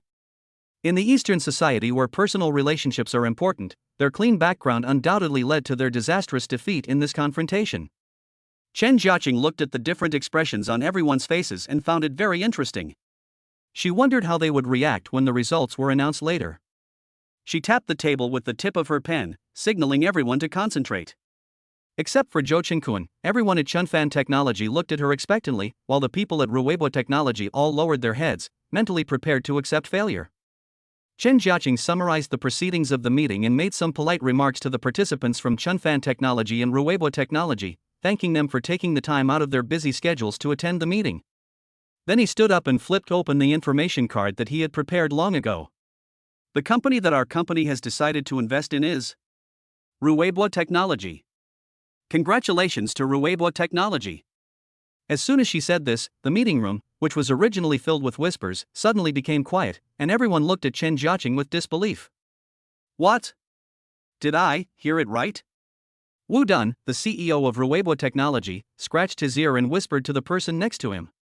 "Boss Wu, I think I heard the name of our company as well? Could I have heard it wrong?" Except for Zhou Qinkuan, who had already anticipated the result, everyone else from Chunfan Technology looked as if they had eaten a fly, looking at Chen Jiaqing in disbelief. "What's going on? It's not our company? It shouldn't be like this? It must be a mistake." Another person from Chunfan Technology bravely stood up and asked, "Mr. Chen, which company did you just say your company invested in?"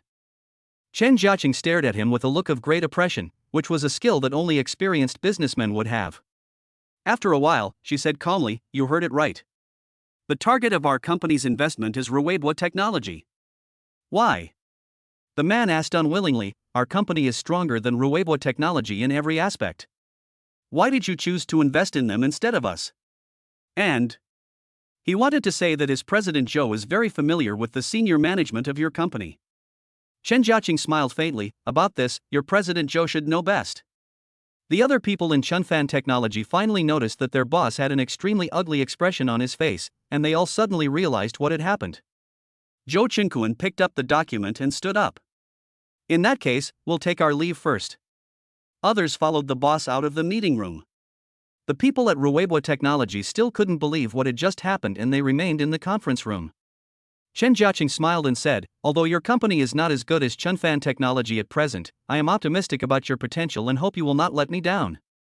At this time, Wu Dun was reminded by his colleague and quickly stood up and said, "We will definitely not let Mr. Chen and Xingyue Group down. Thank you for believing in us." "I hope so. Then, for the rest, we will follow the procedure. This meeting is now over." Chen Jiaqing picked up the documents and walked out of the meeting room first. Inside the conference room, after Chen Jiaqing left, the people from Rebirth Technology started dancing with excitement, but they kept their voices down. After all, they were still in the conference room of Xingyue Group, and they didn't dare celebrate too wildly.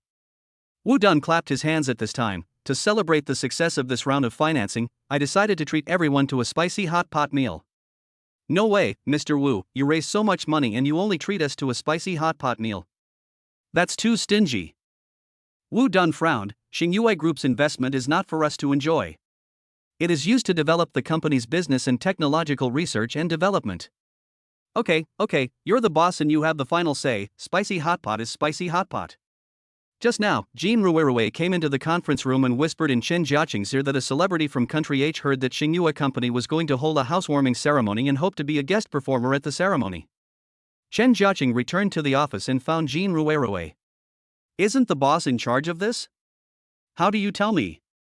Jean Ruerue said, "They insisted on meeting with you, saying that you are the general manager of the company and have the decision-making power. I can't contact the boss now, so I can only tell you first." "Okay, I get it, let them in," Chen Jiaqing said. Chapter 68 Who is your boss? Led by Jean Ruerue, Song Fong and his agent entered Chen Jiaqing's office. "Hello, Mr. Chen." The agent greeted in broken Chinese. "Well, please sit down," Chen Jiaqing said lightly, without even raising his eyelids, just looking at the documents in his hand. The first time Song Fong saw Chen Jiaqing, his eyes sparkled, but he couldn't speak Chinese, so he didn't know how to start talking for a moment. The agent patted his hands, signaling him not to get too excited. "Mr. Chen, let me introduce myself. My name is Li Zixuan, and I am currently Mr. Song Fong's agent. You should know Mr. Song Fong." Chen Jiaqing raised her eyes and glanced at them, smiling faintly. "Are you talking about him?" She pointed at Song Fong, who was standing next to her with a pen. Li Zixuan clapped his hands happily. "That's right, it seems that Mr. Chen is also a fan of our Song Fong. It's really fate.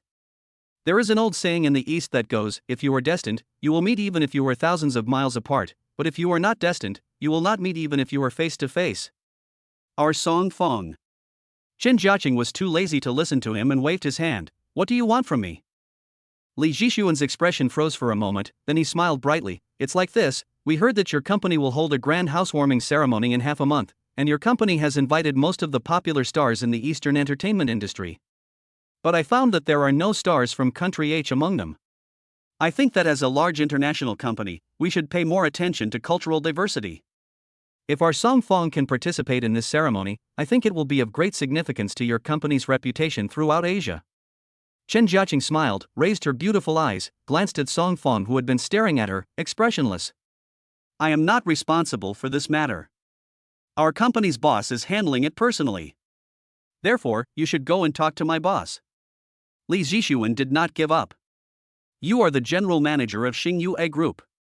I think you have absolute say in this matter. If you send us the invitation letter, we can charge less," he said with a smile. Chen Jiaqing smiled and shook her head. "Although I am the general manager of Xingyue Group, I am just working for someone else. This matter will be handled by our boss himself. He also selects every guest performer. Instead of wasting your time with me, why don't you go directly to our boss?"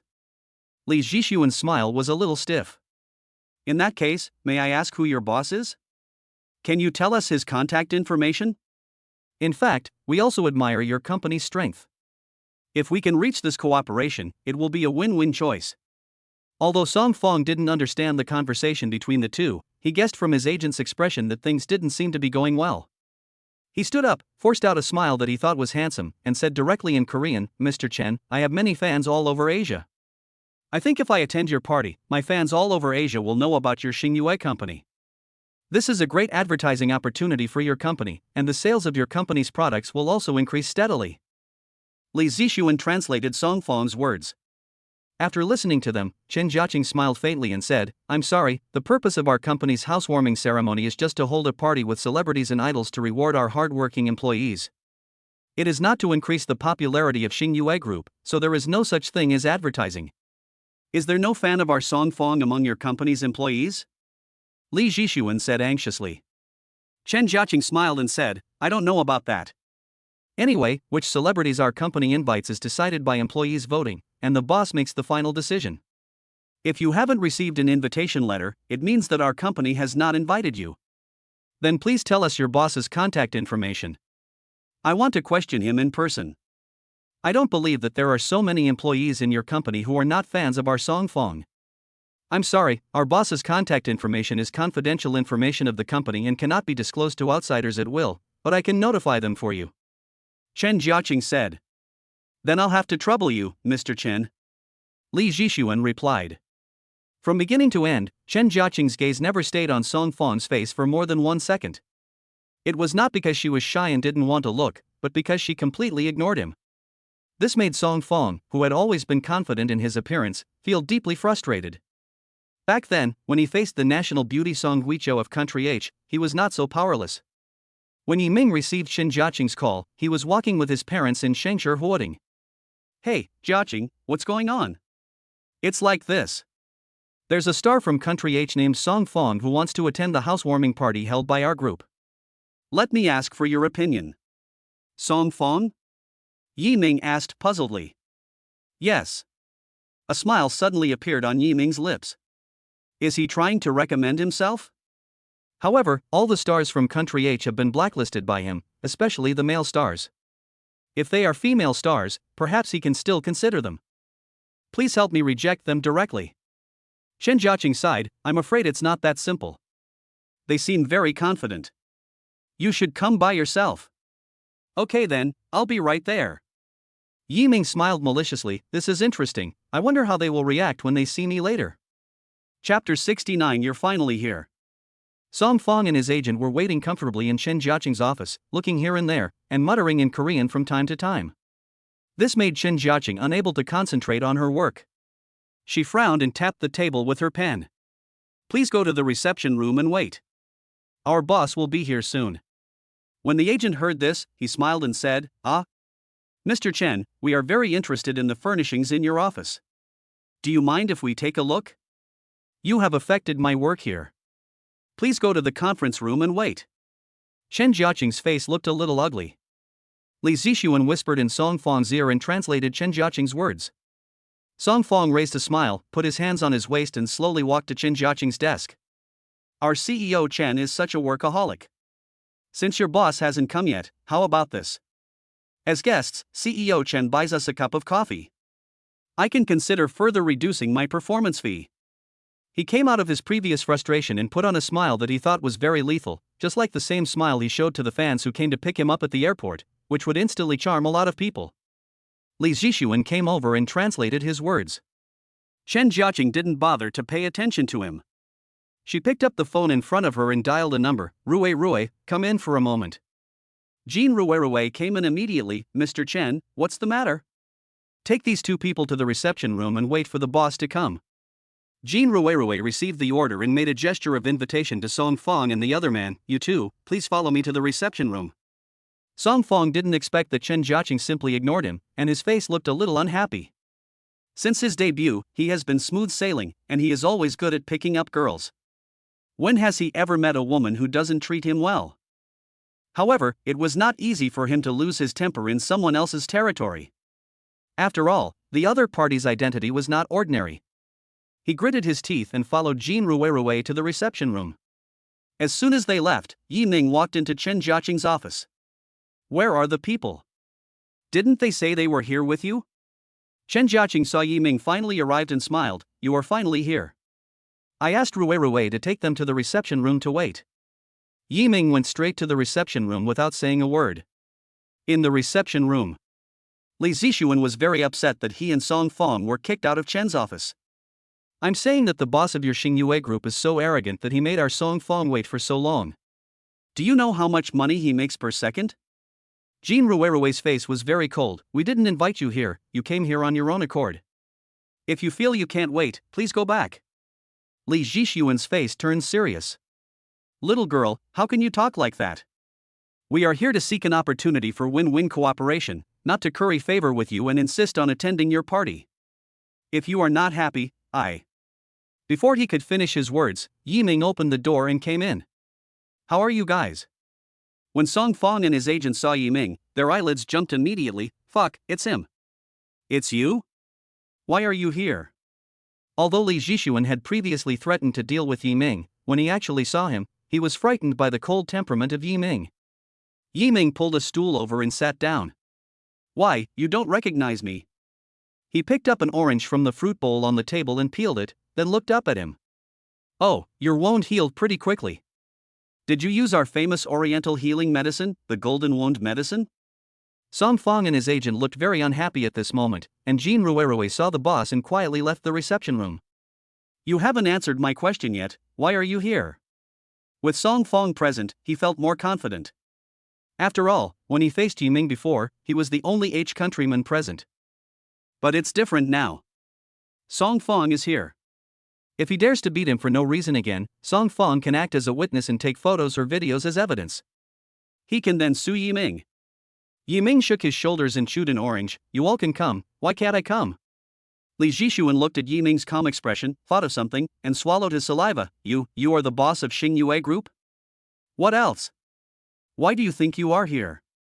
When Li Zhixuan got the answer, his heart was shocked, his pupils shrank, and he stared at Yiming with extremely cold eyes.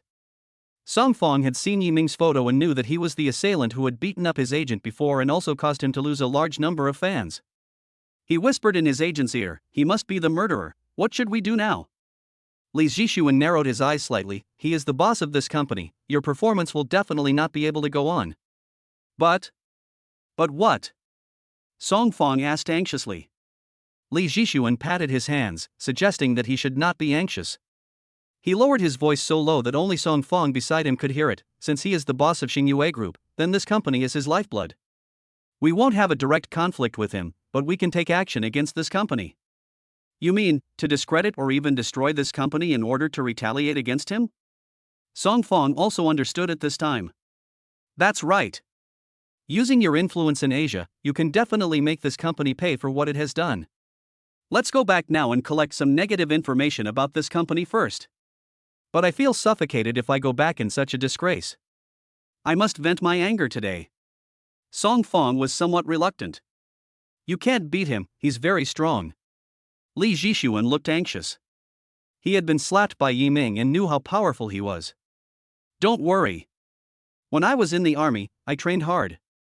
I won prizes in the military fighting competitions. It shouldn't be a problem for me to deal with him. Now that I've seen him today, I'm going to get back at you." He gave his agent a soothing look, then spoke a lot to Yiming in Korean. Yiming frowned. "What the hell are you talking about? I don't understand." Li Zhixuan then stood up and said, "What our Song Fong meant is that he heard that you are very powerful and wants to ask you for advice and challenge you. Do you dare to accept it?" Chapter 70, The Look of Being Beaten. Yiming almost choked. He was worried that he had no way to vent his anger. These two people acted so arrogantly in his own company, but he had just arrived and couldn't find a reason to take action. Now he actually offers his face to me. How can I miss such a good opportunity to slap him in the face? He calmed his breath, waved his hand and said with a smile, "His face is much more valuable than yours. I'm afraid he will ask me for compensation if I hurt him." The agent translated Yiming's words to Song Fong, who immediately flew into a rage. He used to hate people saying that he relied on his looks to make a living. In order to get rid of this impression, he worked hard in the army and built up a set of strong muscles. He repeatedly won good places in military combat competitions, and the TV dramas he took on after retiring were also tough guy style. He showed off his muscles in the TV series and attracted countless crazy fans. He took off his coat and was only wearing a vest. He clenched his fists, and his biceps bulged, looking quite decent. He roared, "That depends on whether you have the ability." Yiming pretended to sigh, "I think we should forget it. This is the company's reception room. The space is relatively small, and it will be very expensive to buy new things if something is broken. I'll pay for what you break." Song Fong narrowed his eyes. He thought Yiming was just looking for an excuse to avoid the challenge. In fact, he was already afraid and couldn't help but feel secretly happy. He had planned it out long ago. This place was so small that he would have nowhere to escape if a fight broke out, so he had to challenge him here. Do you really want to fight? Yiming looked at Li Zhishuan with an inquiring look. Fight, just a sparring match. Stop when you're done. Our Song family believes in making friends through martial arts. If you don't dare to accept the challenge, I hope you can apologize for what happened last time. Also, before he finished speaking, Yiming interrupted him directly. What happened last time? What happened last time? Yiming asked in a pretended puzzled tone, which made Li Zhishuan so angry that he almost died. Damn, you beat me so badly, and you still ask me what the hell is going on? His face darkened, and he stared at Yiming intently, then whispered in Song Fong's ear, help me beat him to a pulp later. Song Fong nodded. He couldn't wait any longer. He looked directly at Yiming and yelled, come on, hurry up and decide whether to accept it or not. If you're a man, don't be so fussy like a woman. After Yiming finished his meal, he clapped his hands leisurely, okay, since you're so determined to be tortured, I'll satisfy you. He stood up, a smile on his face, and waved to Song Fong nonchalantly, I'll give you a hand, come on. Song Fong's pupils shrank. He couldn't expect Yiming to still be pretending to be cool at this time. He snorted coldly and was about to take action. At this moment, the agent suddenly shouted, stop. Song Fong paused, looking at his agent in confusion, what's going on? Why did you stop? Li Zhishuan gave him a calm look and said to Yiming, there are only a few of us here. If you are defeated, you may not be convincing. How about opening the door of the conference room and letting your employees see the style of their boss? He had been humiliated in public by Yiming before, and this time he also wanted to make Yiming humiliate himself in front of everyone. Otherwise, it would not be enough to relieve his anger with only him and Song Fong as witnesses. Moreover, severely humiliating their boss in front of his employees will definitely make the employees of Xingyue Group lose confidence in their boss, which will in turn affect the company's business and even shake the foundation of their company. I have to say, his little calculations were really working very well. Yiming shrugged indifferently and said, it's up to you. Li Zhishuan's face lit up with joy, and he immediately opened the door excitedly, and shouted at the door, employees of Xingyue Group, come and see your boss being beaten. The employees all frowned and looked at each other, not knowing what was going on. What's going on? This guy seems to be from H country. Yeah, what was he saying? It seems like you're talking about watching our boss get beaten? Fuck. Where did this idiot come from? How dare he be so arrogant? Why don't we beat him up first? Let's see what the boss is doing first. Li Zhishuan smiled proudly and then explained, our Song Fong wants to challenge your boss. I hope you can witness with your own eyes how your boss is humiliated. Yiming stretched his waist, stood up and said, if you want to see it, just line up. He pointed at Song Fong, this guy is a star from country H. There aren't many opportunities like this. Seeing the boss's nonchalant attitude, everyone quickly gathered at the door, looking at Song Fong like a cheetah seeing its prey, as if to say, if you dare to touch our boss we will never let you go. This made Song Fong's heart tremble. Damn, being surrounded by so many people with murderous eyes, I am under great pressure. This stupid agent is so smart. Why can't he just beat him up behind closed doors? He insisted on making him lose face in public. This time, he has done something wrong. He glanced at his agent with hatred, which made the agent a little confused. However, Song Fong couldn't wait any longer. He didn't care about anything else. He just got into position and stared at Yiming coldly. Let's start. Chapter 71. What are you arguing about? When Song Fong shouted start, Yiming nodded indifferently, still with one hand behind his back, and waved at Song Fong with the other hand, in the same way as he used to call puppies over when he was a child in the countryside. Ashi! Song Fong roared and flew over with a punch. Yiming smiled and punched back. Bang! Be impartial and bump your fists together. In a split second, Song Fong's entire face quickly turned from white to purple. His expression quickly changed from full of confidence to extremely painful. Then, his right hand hung down limply, looking soft, as if it had no bones. At the same time, a terrifying scream broke out. Ah! His body flew backwards, knocking aside a stool and falling heavily at the feet of the audience at the door. After seeing this scene, Li Zhishuan, who was originally smug, his heart was instantly shocked. Even Song Fong's arm was shattered. Is this kind of abnormal strength possible for a human being? His face turned pale at this moment, and he hurried over to help Song Fong up. Song Fong, how are you? Are you okay? Song Fong's whole face was twisted in pain, his right hand hung limply, and beads of sweat the size of beans were popping out of his forehead. He was so cruel. Yiming clapped his hands and stood there as if nothing had happened. He picked up a grape from the fruit plate on the table and swallowed it in one gulp with great enjoyment. Smacking his lips, not enough. He glanced at Song Fong, who was still lying on the ground, and smiled faintly. How is it? How do you feel? Song Fong gritted his teeth and looked at Yiming, wishing he could bite him to death. His right hand is useless. It is unknown how long it will take to heal.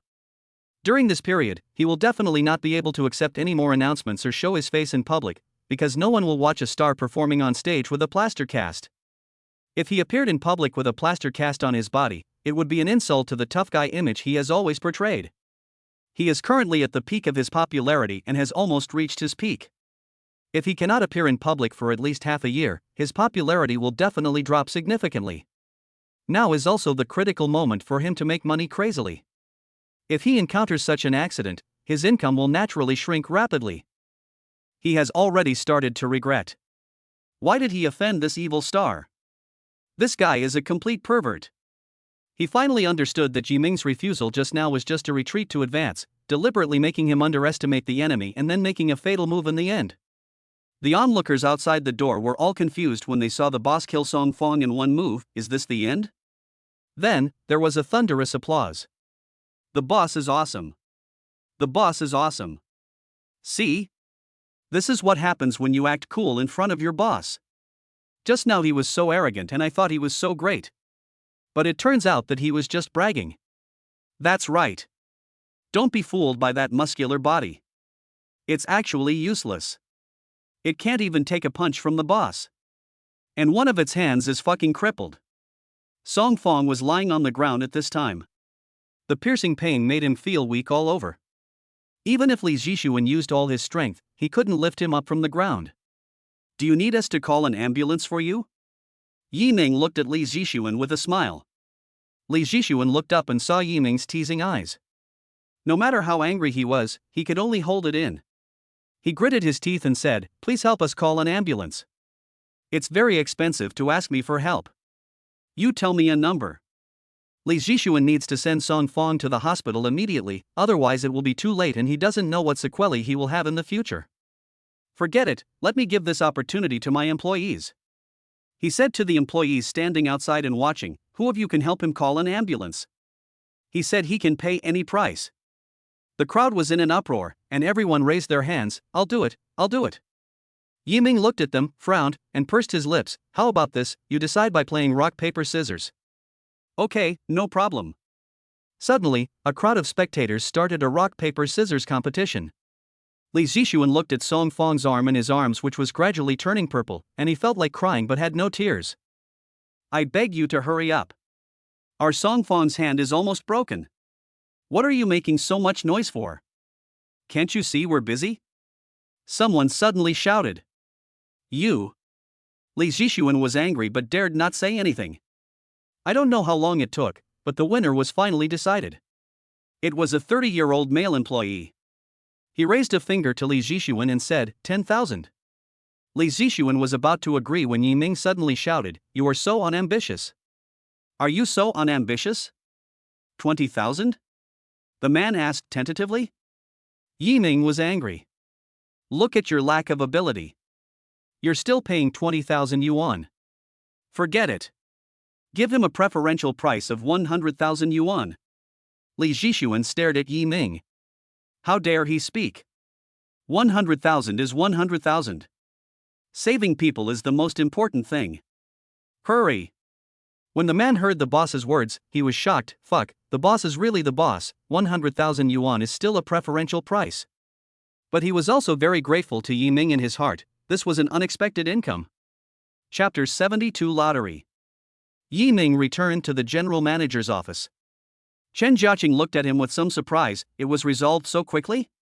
Kill instantly with one move. Yiming shrugged. Chen Jiaqing gave him a thumbs up. Great. Of course, your man is awesome, how can he not be awesome? Yi Ming walked towards her with a wicked smile. Chen Jiaqing frowned slightly, feeling that Yi Ming was going to mess around again. What do you want to do? There was an unconcealable smile in her beautiful eyes. Yi Ming just walked behind her seat, put his hands on her shoulders, and gently massaged her. Jiaqing, you have worked hard these days. Chen Jiaqing was still a little wary at first, but when she heard Yi Ming's sudden gentle blow, she instantly relaxed her guard and felt warm in her heart. You have a conscience. Hey, a little to the left, yes, use a little more force. She closed her eyes and began to enjoy Yi Ming's technique. Yi Ming was a little speechless. Do you really think of me as a masseur? But he still pressed gently according to Chen Jiaqing's instructions. After I finish the company's relocation and everything is back on track, I will give you a vacation. You've worked too hard. Chen Jiaqing was a little suspicious. Why did they let her rest for no reason?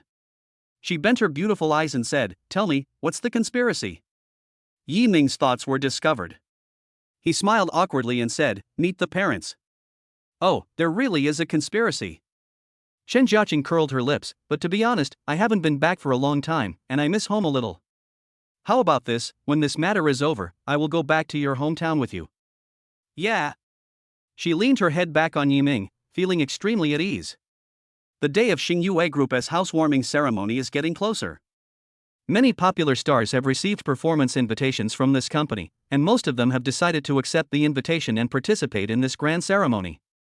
This made Xingyue Group's reputation rise rapidly. As soon as the list of stars attending the gala was announced, it immediately sparked a wave of discussion in the entertainment industry. Even many old and large enterprises are inferior to it.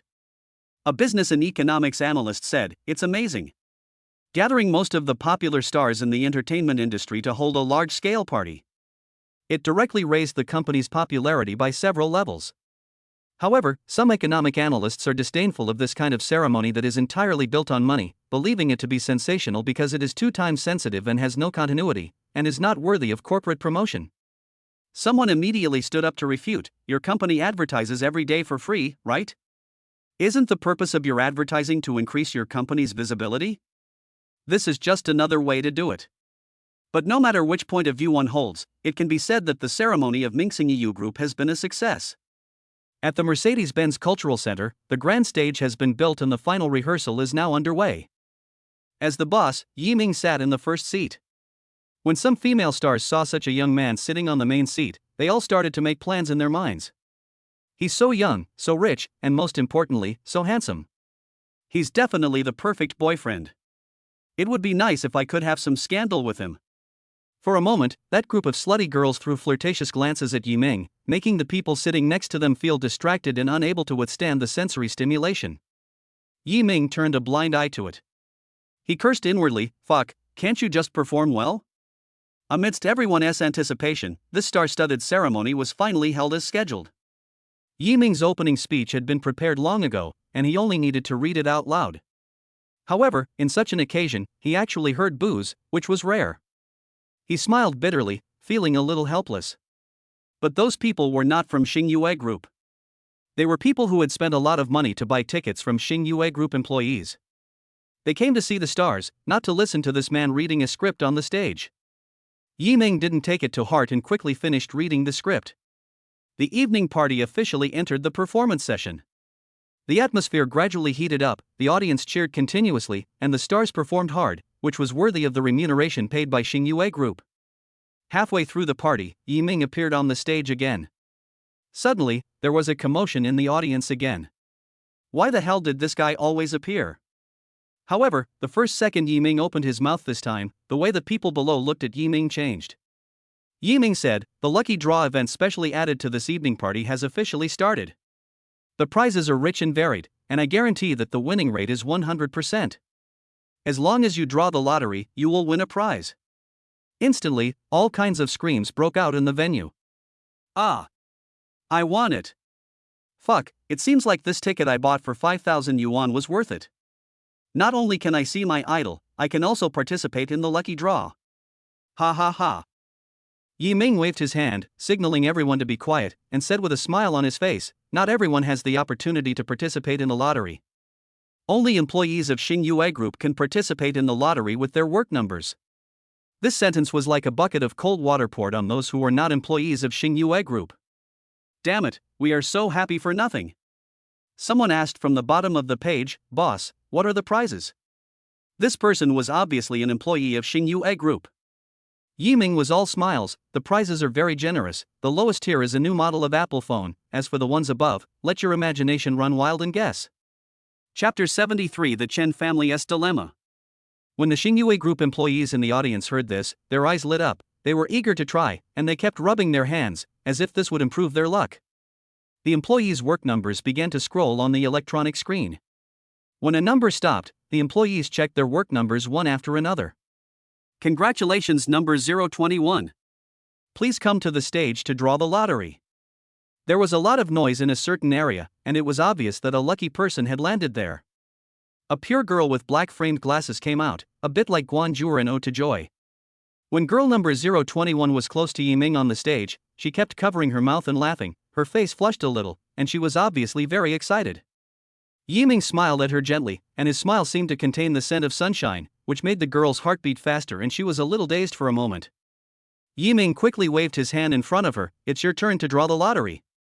The girl finally reacted, feeling a little embarrassed, and quickly took out a small ball from the dark box. Yiming took the ball, opened it, and smiled. "Congratulations to employee number 021, her prize is?" Yiming deliberately stretched out his voice. Looking at the pairs of expectant eyes in the audience, Yiming suddenly became playful and thought it was really fun to keep people in suspense. But the audience refused to accept this and started to clamor. "Fuck, tell me now. Boss, please stop keeping me in suspense. My fragile heart can't take it anymore." Yiming smiled knowingly, knowing that he couldn't waste too much time, and continued. "Employee number 021 won the second prize. The prize is a 120 square meter house in Wangjiang Garden." "What?" There was silence. "The second prize is a house in Wangjiang Garden?"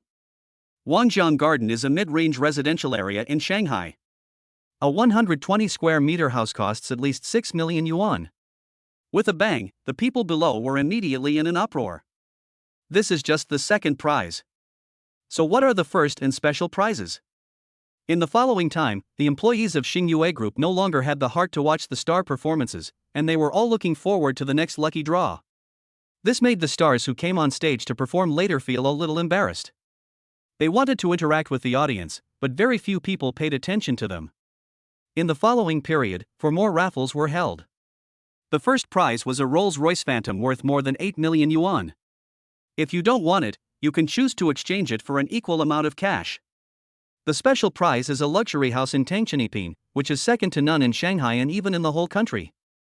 When these prizes appeared, the atmosphere in the venue reached its peak. Seeing the award-winning employees of Xingyue Group overjoyed, the other people who bought tickets to attend the party secretly made up their minds to work for Xingyue Group. The housewarming ceremony ended with laughter and joy. In order to comfort those employees who failed to draw the lottery, Yiming promised that they would have another chance during the annual meeting. At the same time, Nanyang Chen family. Zhang Qiujuan suddenly visited this day. Zhang Qiujuan failed in the bidding for the Jinhu building that day and was convinced that it was the Chen family behind Chen Jiaqing who made the move, otherwise the company called Xingyue Technology would definitely not have that much money to buy the building. In addition, he was provoked by Chen Jiaqing and Yiming, which made him directly target the Chen family. During this period of time, he has been making plans, just waiting for today to come. The Chen family of Nanyang made their fortune in the textile industry in their early years, and later expanded into various fields.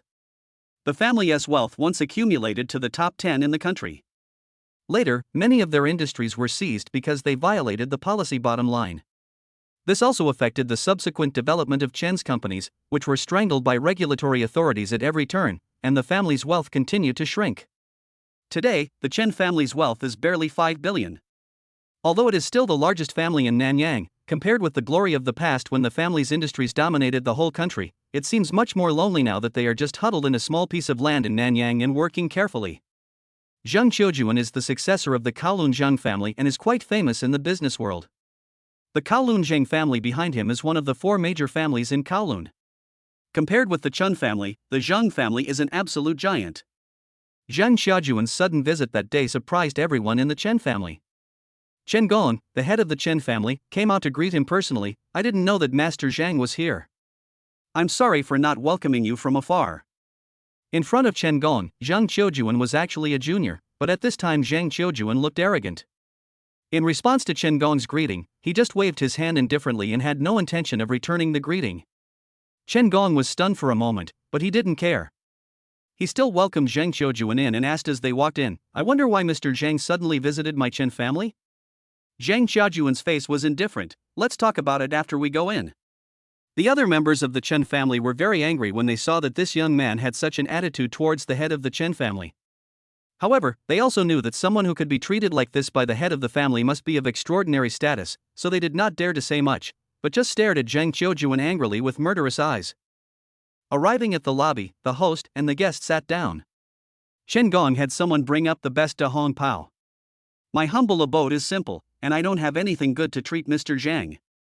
Zhang Qiujuan took a sip, but suddenly spat it out. "I said, this da hong po of yours is fake, right?" He threw the teacup on the table. Chen Gong's face looked a little ugly. "Even though you are the successor of the Zhang family, when you come to my Chen family, not only do you not respect the elders at all, but you also have this attitude." However, he held back. All the industries under the Chen family were currently trapped in Nanyang. As the head of the family, he dreamed day and night about expanding the business territory, otherwise the Chen family would be eroded step by step. Zhang Qiujuan, the successor of the Zhang family in Kowloon, came to the Chen family in person. If the Chen family can take this opportunity to climb up the big tree of the Zhang family and break through the shackles of Nanyang, there will be hope. So in the face of Zhang Qiujuan's rudeness, Chen Gong could only hold back his anger. He just bowed to Zhang Qiujuan apologetically. "Master Zhang is well informed. You said my da hong pao is fake, so it is fake. I hope Master Zhang will not be offended. After all, my humble home is not like your Zhang family. We are just a small family living in Nanyang." Zhang Qiujuan snorted coldly, not wanting to waste time talking. He had finished his tricks, so he waved his hands and smacked his lips, as if the half sip of tea still made him feel uncomfortable. "I have no other purpose for coming here this time. I just heard that a while ago, a batch of medical devices under your Chen family had problems during testing and were directly returned by many large hospitals. Do you know what the problem is?" Chen Gong was shocked. What Zhang Qiujuan said had been causing him a lot of anxiety recently. They had manufactured this batch of medical equipment in strict accordance with international standards, but they didn't know why it didn't pass the buyer's inspection. However, they found someone to test it privately, and all of them were qualified. He didn't know what went wrong, but he was reluctant to treat the batch of medical devices as substandard products, so they have been piled up in the warehouse and he is looking for buyers again. Could it be that Master Zhang knows the inside story? Chen Gong asked tentatively. Chapter 74. Mary Chen Jiaqing to me. This batch of medical equipment is very expensive, with the production cost alone reaching $200 million. If all of them were treated as unqualified products and sold at a low price, only half of the cost could be recovered.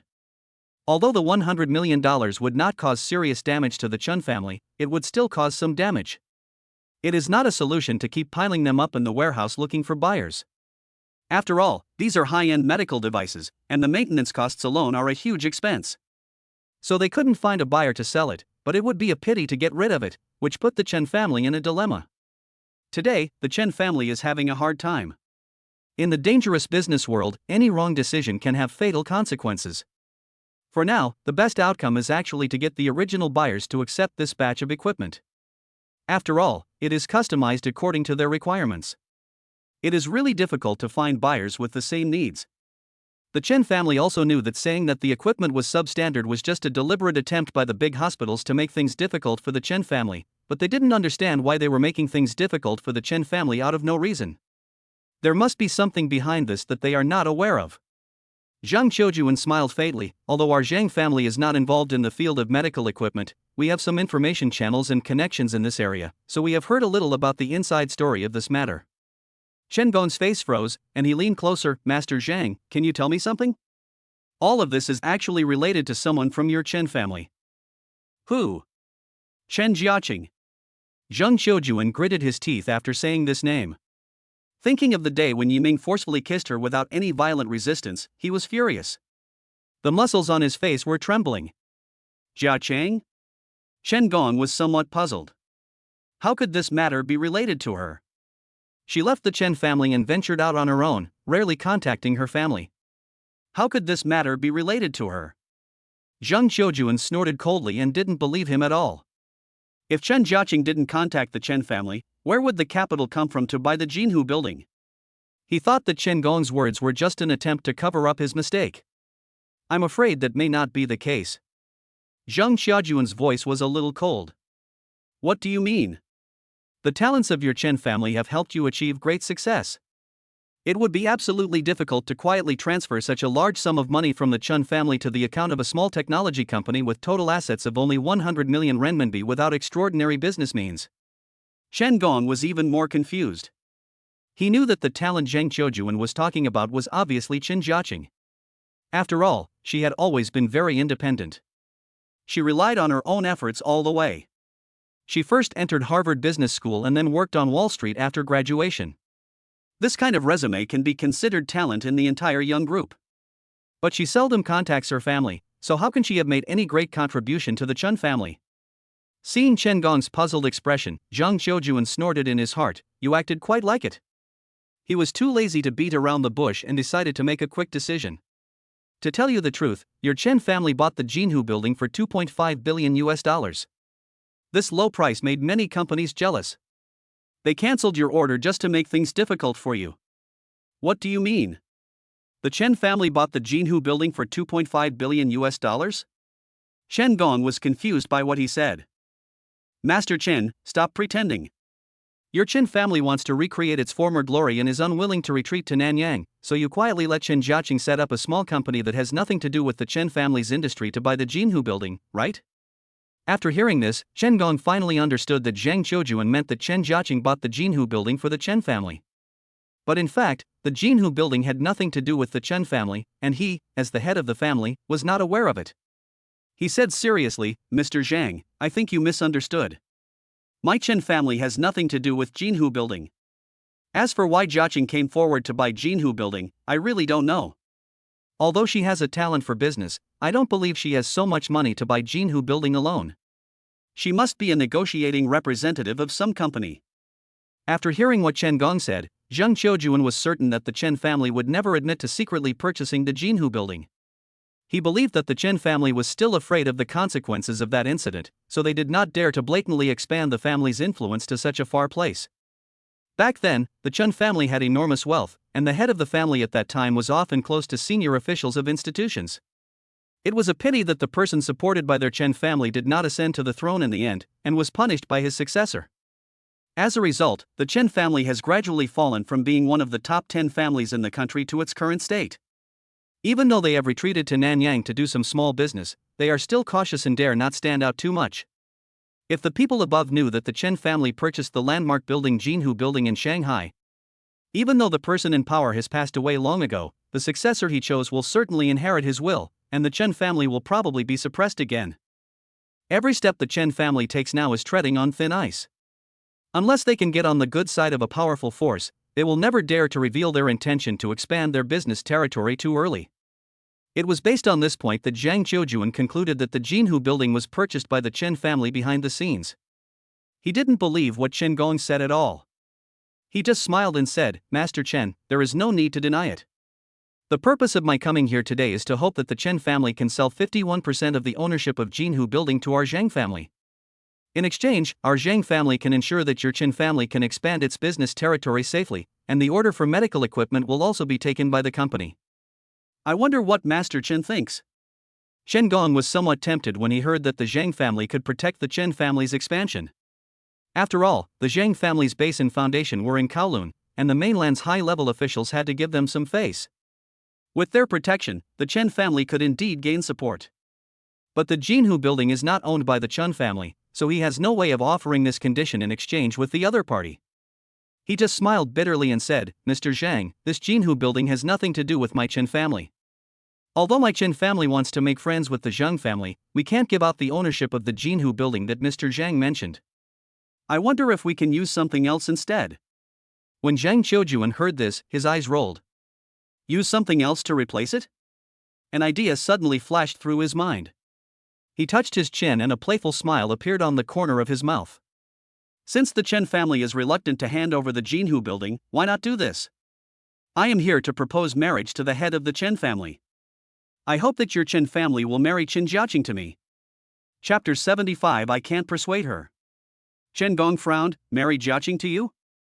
Chen Jiaqing is a member of the Chen family, but his parents live a leisurely life and do not manage family affairs much.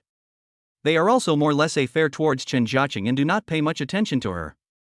Chen Jiaqing is also relatively independent. She went to Harvard and entered Wall Street on her own. It can be said that although he is the head of the Chen family, he has no say in Chen Jiaqing's marriage. Faced with Zheng Xiaojuan's request at this time, although he was somewhat moved, he did not agree rashly. That's right. Chen Gong smiled faintly. I can't make the decision on this matter, but I will discuss it with Jiaqing. If we can become relatives with your Zheng family, it will also be a good thing for our Chen family. Zheng Xiaojuan shook his head. He knew that if he discussed it with Chen Jiaqing, there would be no possibility of it happening. He must kidnap Chen Jiaqing with the orders of his parents and the matchmaker's words and force her to marry him. This is also his only chance to get Chen Jiaqing. You are the head of the Chen family. How come you can't make a decision on this matter? Zheng Xiaojuan's face looked a little ugly. Chen Gong understood what he meant and didn't want to finalize the matter without Chen Jiaqing's consent. He chuckled and said, I am the head of the family, but Jiaqing is only my niece. Her father is my brother. If anyone can decide her marriage, it is only her father.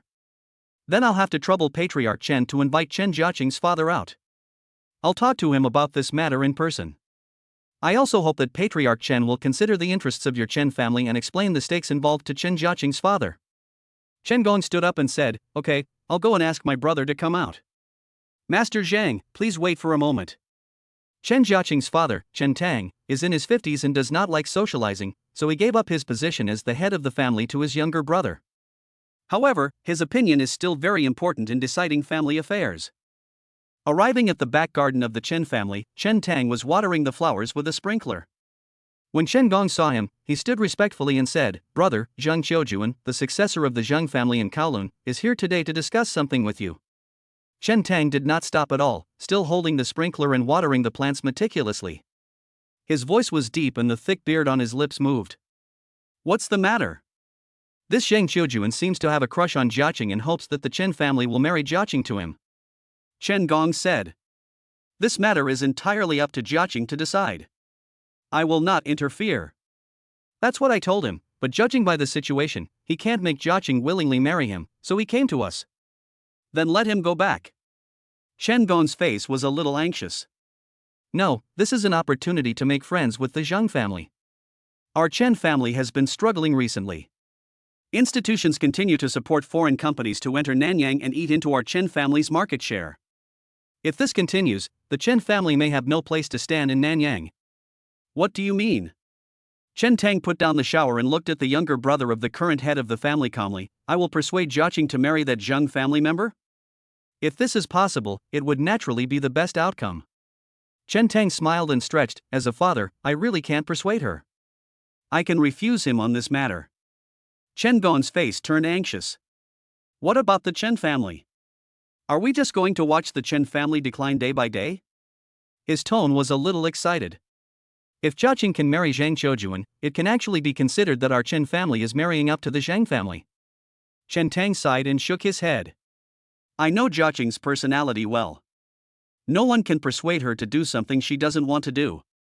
As for the Chen family, since someone wants us to sink, why don't we just move into the mountains and become a secluded family that doesn't bother with the world? That would be great. He said with a self-deprecating smile. When Chen Gong heard his brother's words, he looked very disappointed. Brother, our Chen family can't stand it anymore. You've been living a carefree life for so long, but you don't know how heavy the burden on my shoulders is. There are hundreds of people in the Chen family now, and they all rely on that little industry for their livelihood. If we let the current situation continue, our Chen family will go bankrupt within 5 years. Just this time, a batch of medical equipment produced by us were all returned. The loss of this amount alone reached 100 million gold. Similar things are happening one after another. Our Chen family is now like a caged beast. If there is no external help to rescue us, we can only sit and wait for death. He became more and more excited as he spoke. That's your business as the head of the family. When I handed this heavy responsibility to you, you were full of confidence. What? Do you realize the difficulty now? Chen Gong sighed heavily. I underestimated the impact of that incident on our Chen family. Chen Tang patted his shoulder and said, okay, don't be too discouraged. There will always be a way out. The Chen family is now in Nanyang, and it is still the first family after all. Don't be too pessimistic about many things. Maybe you think there is no hope now, but after tonight, you will suddenly see the light. By the way, Jiaqing contacted me a few days ago and said she would come back. How about this? I will take this opportunity to talk to her about this matter. If she agrees, of course I have nothing to say. If she disagrees, I won't say much. You know my daughter is very stubborn, otherwise she would not have run to country A alone. Chen Gong nodded, and suddenly remembered the important matter. By the way, Zheng Qiujuan is still waiting for you in the lobby. Do you want to go? Chen Tang clapped his hands and fiddled with the flower pot. I've finished watering the flowers. I have nothing else to do. I'll go see him. Then, the two of them walked out of the garden, one in front and one behind. Zheng Qiujuan paced back and forth in the lobby, obviously already impatient with waiting. Most people would not have the face to wait for so long. If it was not for Chen Jiaqing, he would have left in anger. At this time, seeing Chen Jiaqing's father finally appear, thinking that this man might very well be his father-in-law in the future, he suppressed his anger a little. This must be Jiaqing's father, right? He bowed to Chen Tang and forced a smile on his face. Mr. Zhang, you're too polite. Chen Tang laughed and waved his hand, treating Zheng Qiujuan as a junior. This was completely opposite to the attitude that Chen Gong had just used towards him. Zheng Qiujuan's face was slightly gloomy, but he was eager to know what Chen Jiaqing's father meant, so he asked immediately, I don't know what the Chen family master said to you, what are you going to do? Chapter 76 Threat. Chen Tang smiled faintly. Regarding that matter, I can only tell Zheng Xiao that I will do my best. If Jia Cheng is willing, I will never say no. If she disagrees, I will never force her.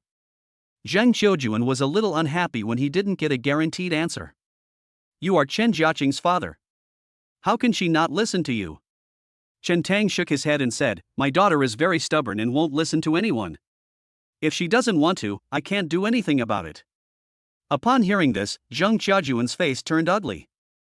If the final decision on marriage was in Chen Jiaqing's hands, judging from Chen Jiaqing's attitude towards him in the past, he would have no chance at all, not to mention that Yiming was caught in the middle. Okay, since you can't make the decision for her, let's change the conditions. Sell us at least 51% of the ownership of Jinhu Building, and I still promise that the Zhang family will lend a helping hand to the Chen family. His tone sounded as if no room for negotiation. Jinhu Building? Chen Tang was a little confused. Chen Gong quickly explained to him in a low voice that Zheng Qiujuan was sure that the Jinhu Building belonged to the Chen family because at the auction, Jiaqing represented a company to buy the building, but in fact it had nothing to do with the Chen family at all. That's right. Our Zhang family is determined to acquire this building. It's just a pity that because of the wrong information at that time, your Chen family took advantage of it and got the Jinhu Building for only $2.5 billion. I have to say, it's very enviable.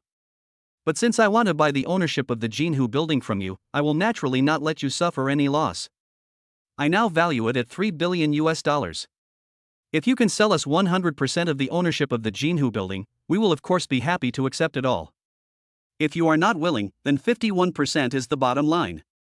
I hope you will consider it carefully. Chen Tang smiled, Mr. Zhang, you must have made a mistake. With the current financial resources of our Chen family, we don't have 2.5 billion to buy the Jinhu Building. Before you came, you must have investigated our Chen family. If we could come up with so much money at once, why would we be so anxious about an order worth $200 million? Is your Chen family so weak now? I remember that 3 or 4 years ago, your Zhang family still had someone ranked among the top 50 richest people in the country. How come you have ended up in this situation now? Zheng Qiujuan said sarcastically. The Zhang family was naturally behind the $200 million order. This was the excuse he had prepared before coming here. He didn't expect to make the Chen family surrender with just a $200 million order, but if the Chen family didn't know what was good for them, that order would be the prelude to a series of measures against the Chen family. He used the order as an excuse to scare others. Chen Tang smiled self-deprecatingly, things are different now. The Chen family is now on the decline. If your Zhang family is interested in establishing a cooperative relationship with our Chen family, we would certainly welcome it. But if you insist that we give out something we don't have, then we are powerless. Zheng Qiujuan's pupils suddenly shrank, are you determined not to sell the Jinhu building? It's not that we can't, but it's simply not in our hands. Zhang Qiujuan snorted coldly. If you insist on saying it so firmly, then you, the Chen family, should be prepared to face the wrath of our Zhang family. I can tell you responsibly that the medical equipment order is just the beginning. If you, the Chen family, still insist on not changing your ways, your textile industry, edible oil processing industry, leather manufacturing industry and other industries will all be hit by our Zhang family. I'll give you 3 days to think about it. I'll come back after 3 days. I hope you won't let me down then. The reason why the Chen family was given 3 days to consider was because if the Zhang family wanted to attack the Chen family's industries, it would inevitably pay a certain price. If he could achieve his goal at the lowest cost, he would certainly be more than happy to do so. Chen Tang and Shen Gong both had extremely gloomy expressions. This was still in their Chen family, and Zhang Qiujuan actually dared to threaten them in front of them. If it were during the heyday of the Chen family, Zhang Qiujuan would never have been able to walk out of the Chen family gate intact. It's really like a tiger in dire straits being bullied by a dog. Chen Tang sighed. Even if Zhang Qiujuan made a blatant threat, they would not be able to do anything to him. Chen Gong's face turned pale at this time. Since your Zhang family wants to deal with us, then I, as the leader of the Chen family, tell you here that we are waiting. When he said this, he actually had no confidence. After all, compared with the Zhang family, the Chen family was too weak. But if he still flinched in the face of such a threat, he was unworthy of being the head of the family. Even if he was torn to pieces, he would fight for the Chen family. Zhang Qiujuan didn't get a satisfactory answer, so he sneered, I will only give you 3 days. After 3 days, if you are still like today, I guarantee that the end of your Chen family is not far away. After he said that, he snorted coldly and left the Chen family. Several hot-blooded youngsters of the Chen family wanted to beat up this arrogant man, but they were held back by the older people nearby. If he made any mistake in the Chen family, it would give others a handle to deal with the Chen family. Therefore, there was no other way but to endure it. After Zhang Qiujuan left arrogantly, the Chen family compound was shrouded in an extremely depressing atmosphere and no one spoke. The younger generation gritted their teeth, hating themselves for not being able to contribute to the family. Some punched the wall so hard that blood oozed out. Chen Tang and Shen Gong both frowned, thinking about how to resolve the current situation, but they couldn't find anyone to turn to for help. Has my Chen family really reached the end of its road? Chen Tang sighed. At this moment, an old maid came over to report, Master, Miss Jiaqing just called and said she would be home in 2 days and bring her boyfriend back with her. Chen Gong frowned and said, Jiaqing said she has a boyfriend? The old woman nodded, yes. His heart sank. If Jiaqing had a boyfriend, then there would definitely be no possibility between her and Zhang Qiujuan. Jiaqing is his niece. She can find her own happiness, and he is happy for her. He also couldn't ask Jiaqing to sacrifice her hard-earned happiness for the sake of the family's interests. But in this case, the Chen family will inevitably be retaliated by the Zhang family. He sighed, feeling confused. Chapter 77 Return Home. 2 days later, Chen Jiaqing brought Yiming back to the Chen family mansion in the Mercedes-Benz AMG G65.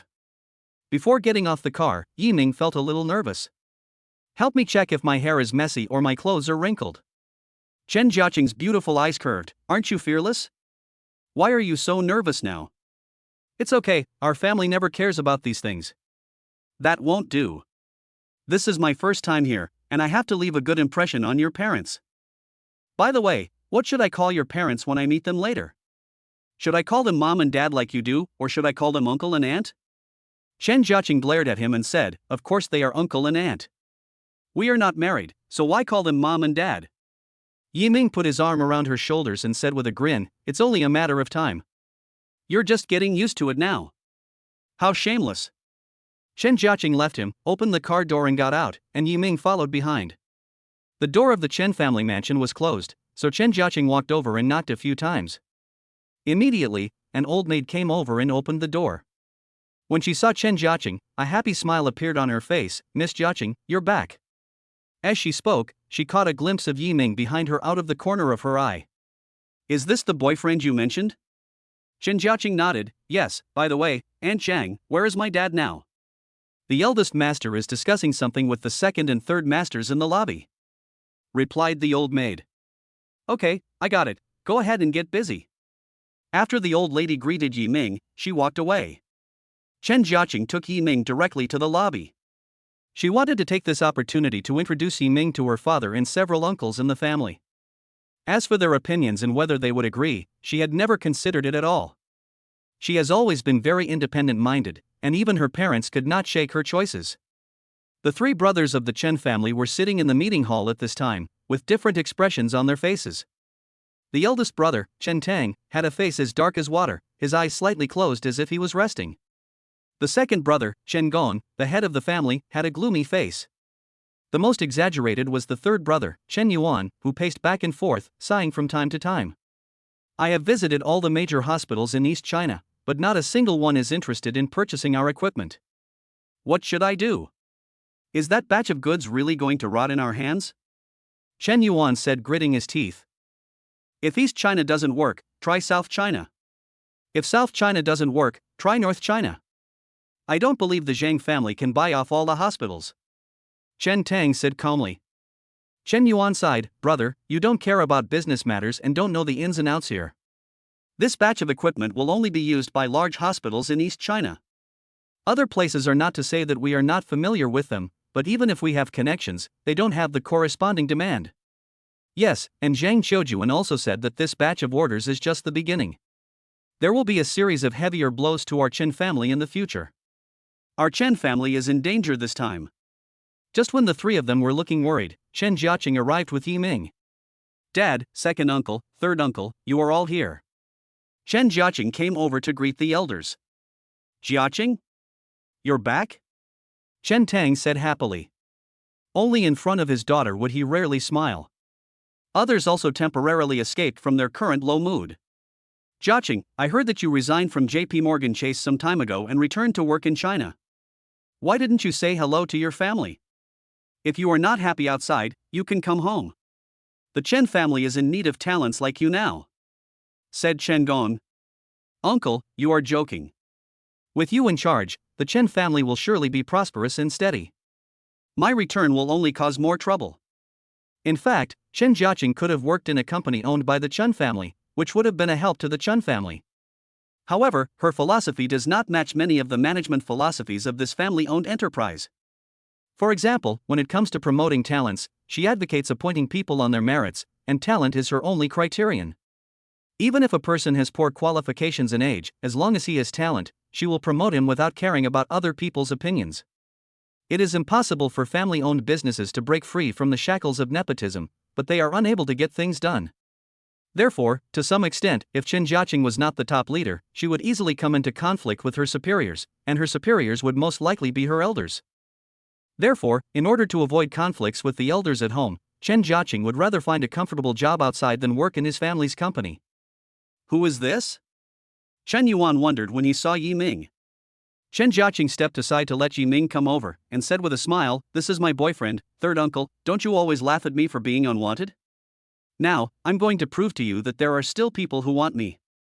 Chen Yuan pulled up a difficult smile and waved his hand, how could no one want our Jiaqing? Hello, third uncle. Yiming came over to say hello. Chen Yuan looked Yiming up and down and gave him a thumbs up. You are really capable, you can chase our Jiaqing. Great. Uncle San, you're joking, but it was indeed very hard for me to pursue her. Yiming said with a smile. This is my dad, and this is my second uncle. Chen Jiaqing continued to introduce them to Yiming. Hello, uncle, hello, second uncle. The two nodded at Yiming and glanced at him casually. Yiming noticed that the reactions of these three people were a little dull, and they all seemed to be worried about something, but he didn't know how to speak, so he had to look at Chen Jiaqing. Of course, Chen Jiaqing also noticed the strangeness of the three people, and immediately asked, Dad, second uncle, third uncle, what happened at home? Chen Yuan said bluntly, yes, the Kowloon Zheng family wants to deal with our Chen family. We are now discussing countermeasures, how to make our Chen family escape unscathed this time, but unfortunately, we can't think of a good solution no matter how hard we think. He shook his head helplessly. Chapter 78 The Chen family is saved. The Kowloon Zheng family is going to deal with you? Yiming asked in confusion. He and Chen Jiaqing looked at each other, a little puzzled. Why would the Zheng family want to cause trouble for our Chen family for no reason? Chen Jiaqing also frowned. As soon as she came back, she found that something was wrong in the Chen family. The atmosphere seemed very depressing and many people had sad faces. Yiming thought that her Chen family did not welcome her, so she was cautious in everything she did. Now I know that this is what is going on. Chen Tang came over to smooth things over. You just came back, take a good rest first, don't think about other things. Dad, as a member of the Chen family, how can I hide behind it this time? I want to know why the Zheng family wants to deal with our Chen family. Chen Gong stepped forward to explain. 2 days ago, Zheng Qiujuan, the successor of the Zhang family, suddenly came to our house and asked us to transfer the ownership of the Shanghai Jinhu building to them. But our Chen family does not own the Jinhu building at all. Is there such a thing? Yi Ming and Chen Jiaqing were both stunned. It turns out that the guy saw Chen Jiaqing representing Xingyue Technology to the auction last time and was sure that Xingyue Technology belonged to the Chen family. This Zheng Qiujuan is really haunting us. Didn't you tell him that Jinhu building has no connection with the Chen family at all? We told him, but he didn't believe it at all. This guy originally wanted to. Chen Gong said, glancing at Yi Ming. Yi Ming noticed his eyes and knew clearly that the guy must have set his sights on Chen Jiaqing. What else do you want? Chen Jiaqing asked subconsciously. He also wants you to marry him. Chen Yuan said directly, if you ask me, this guy is just relying on his family's influence to chase women with such a lousy trick. What's the difference between him and a loser? Upon hearing this, Chen Jiaqing's face turned cold. This guy is really stubborn. He has been pestering me since I entered Harvard. Now that there is no hope, he actually wants to use my family to force me to marry him. But he certainly could not have imagined that the Chen family would not force her, and even if they did, she would not obey obediently. At worst, she would just leave. Yi Ming snorted coldly, anger rising in his heart. It seems that we need to find an opportunity to make Zheng Qiujuan realize the current situation.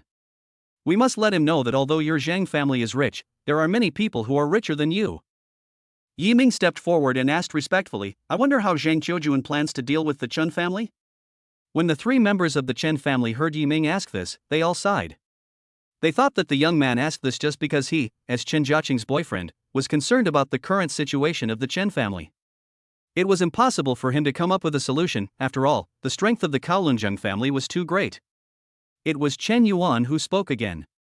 This time, a batch of medical equipment produced by our Chen family was suddenly returned. It was the Zheng family who was behind it. We will lose at least 100 million gold for this order alone. And this is just the first step. Next, a series of industries under our Chen family, such as textiles, edible oil, and leather processing, will be hit by them. These industries originally had extremely low profits. If the Zhang family interferes, I am afraid they will be in danger of bankruptcy. The sad thing is that we clearly know their methods and goals, but we can't come up with any solution and can only watch all this happen. Chen Jiaqing frowned. As far as I know, the Zhang family has not set foot in these fields. Are they planning to rush into these industries just to deal with our Chen family? With our foundation, if they set up such a big stall from the beginning, they will definitely not pose much of a threat, right? Chen Yuan said, although our Chen family is currently involved in many neighboring areas, we have been eroded by foreign companies for so many years, and our market share is not large. It is not difficult for them to enter these industries. Moreover, let alone whether the Zhang family will adopt measures such as controlling the supply or improving the technology, even if they just support our competitors and simply launch a price war, we will definitely lose. The Zhang family has the capital and ability to engage in a price war. But our Chen family does not have the capital to fight back. Chen Gong sighed. Competition in the business field is all about capital. The Zhang family has the confidence to do this simply by relying on their capital to crush the Chen family. Yi Ming listened at the side and understood what was said. At the same time, he was relieved. Even if the Zhang family was rich and powerful, it was not enough in front of him. If the Zhang family only wants to defeat the Chen family through capital means, then they are really overthinking this time. He stood up and said, Uncle, second uncle, third uncle, I am Jiaqing's boyfriend now. I cannot tolerate Zheng Qiujuan's idea of hitting on Jiaqing. Besides, the reason why the Zhang family wants to deal with the Chen family is that they want the Jinhu building, and the Jinhu building is in my hands now. It is reasonable for me to fight this battle. How about this? No matter what means the Zhang family uses, you Chen family don't have to take action, I will take them one by one. The 3 members of the Chen family were all stunned. Jinhu building belonged to this guy? This guy looked ordinary. Could he be the son of some wealthy family? Chen Yuan looked at him in disbelief. Jinhu building, is it really yours? Yiming nodded. Yes, this building was bought by Jiaqing and I at the auction for 2.5 billion M gold. She can testify to this. The three members of the Chen family all looked at Chen Jiaqing, their eyes full of questioning and shock. Chen Jiaqing smiled and nodded, giving them some reassurance. Jinhu building is indeed under his name. After getting the exact answer, the three of them were shocked. If this young man controls a building worth more than 2 billion M gold, then how strong must his background be? And seeing that he is not afraid of the Zhang family at all, I am afraid that the family behind him is also a behemoth. If this is the case, then the Chen family is saved. Chapter 79 Falling from the Sky. Who is your father? Shen Yuan asked with some emotion. In his subconscious, this young man must have had help from his family to come up with so much money to buy the Jinhu building, and his family must be one of the most famous families in the country. With his knowledge, he might even know Yiming's father. Yiming knew what he meant, so he just smiled and said, "My father is a farmer. He has lived in the countryside all his life, facing the earth and working hard. It was only not long ago that I took him to Shanghai." What? Chen Yuan looked at him in disbelief. Your father is a farmer? He was a little confused. The young man who had the capital to buy the Jinhu building actually had a farmer as father. It's not that he looks down on farmers, but this matter is too unbelievable. His father is a farmer, so where did the more than 2 billion M to buy the Jinhu building come from? If he earned it himself, at his age, it would not be an exaggeration to say that he is a business genius. Such talent is a good match for Jiaqing. But in this case, if his biggest capital is just the Jinhu building, then he would probably be powerless in the face of the attack from the Zhang family. If he is willing to sell Jinhu building to the Zhang family, it would indeed be the best solution. But judging from his expression, he obviously did not intend to succumb to the tyranny of the Zhang family and hand over the Jinhu building obediently, but instead planned to go against the Zhang family. The three elders of the Chen family, who had just felt relieved, became anxious again. Chen Gong said, "The Zhang family of Kowloon is very wealthy and powerful. If you are not absolutely sure, you will never get any advantage. If you want to make a move, what are you going to do?" Yiming shrugged and said indifferently, "Any business means is simply a competition of money. The Zhang family is just relying on their wealth to threaten you openly. But there are many people in this world who are richer than the Zhang family. If he wants to start a price war, I will fight with him. If he wants to control the supply, I will compete with him. If he wants to rely on technology, I will directly poach his core figures. By the way, my Xingyue group has accepted your Qin family's $200 million order for medical equipment." Yiming finally said lightly. "Did your Xingyue group accept it?" The three were stunned, and then joy showed on their faces. It would be best if there was a hospital under the Xingyue group that could accept this batch of equipment. Chen Jiaqing looked at him from behind and felt a little sorry for him pretending to be so arrogant. However, as the general manager of Xingyue Group, she took responsibility and whispered to him, "It seems that there is no place in Xingyue Group where we can use medical equipment." Yiming staggered and scratched his forehead, feeling a little embarrassed. He thought for a moment and waved his hand, "Let's just build a new one. I will definitely help your Chen family digest this batch of medical equipment." The three members of the Chen family looked at Yiming in confusion. Reckless. I can only say that this kid is too reckless, he is simply a fool. With this style of doing things, how could he buy the Jinhu building worth more than $2 billion at such a young age with his own ability? They all had a question mark in their minds about this. You should know that this batch of equipment was originally ordered by several hospitals, and a single hospital of the same size would not be able to digest it all. If a hospital wants to use all of this equipment, according to the current market conditions, it must be at least a super large hospital with a total investment of more than $1 billion. How can we describe it as reckless to just build a new modern, super large hospital for the sake of medical equipment? Besides, did he still have so much money after buying the Jinhu building? Even if there is so much money, is it necessary to use it to build a hospital? Chen Jiaqing pulled his sleeve and whispered to him, "A hospital of this size would require a total investment of no less than $1 billion. Plus the purchase of that batch of medical equipment, it would cost at least $1.2 billion. We don't have that much money in our group's account right now." Yiming patted her hands and said calmly, "As usual, I'll pay for this separately. You're going out somewhere else?" Chen Jiaqing looked at him with her beautiful eyes wide open in disbelief. How much money does this guy have? After purchasing the Jinhu building, they bought an Airbus A380 worth nearly $1 billion, and now they are going to spend at least 1.2 billion US dollars to build a new hospital. I don't see him making money in other ways, he just spends money everywhere all day long, and he spends a lot every time. Did this guy's money fall from the sky? She leaned close to Yiming's ear and said, "Where did you get so much money? Did your money fall from the sky?" Yiming blinked his eyes and chuckled, "You guessed it right, it fell from the sky." Chen Jiaqing thought he was keeping her in suspense, so she ignored him and didn't bother to ask any further questions.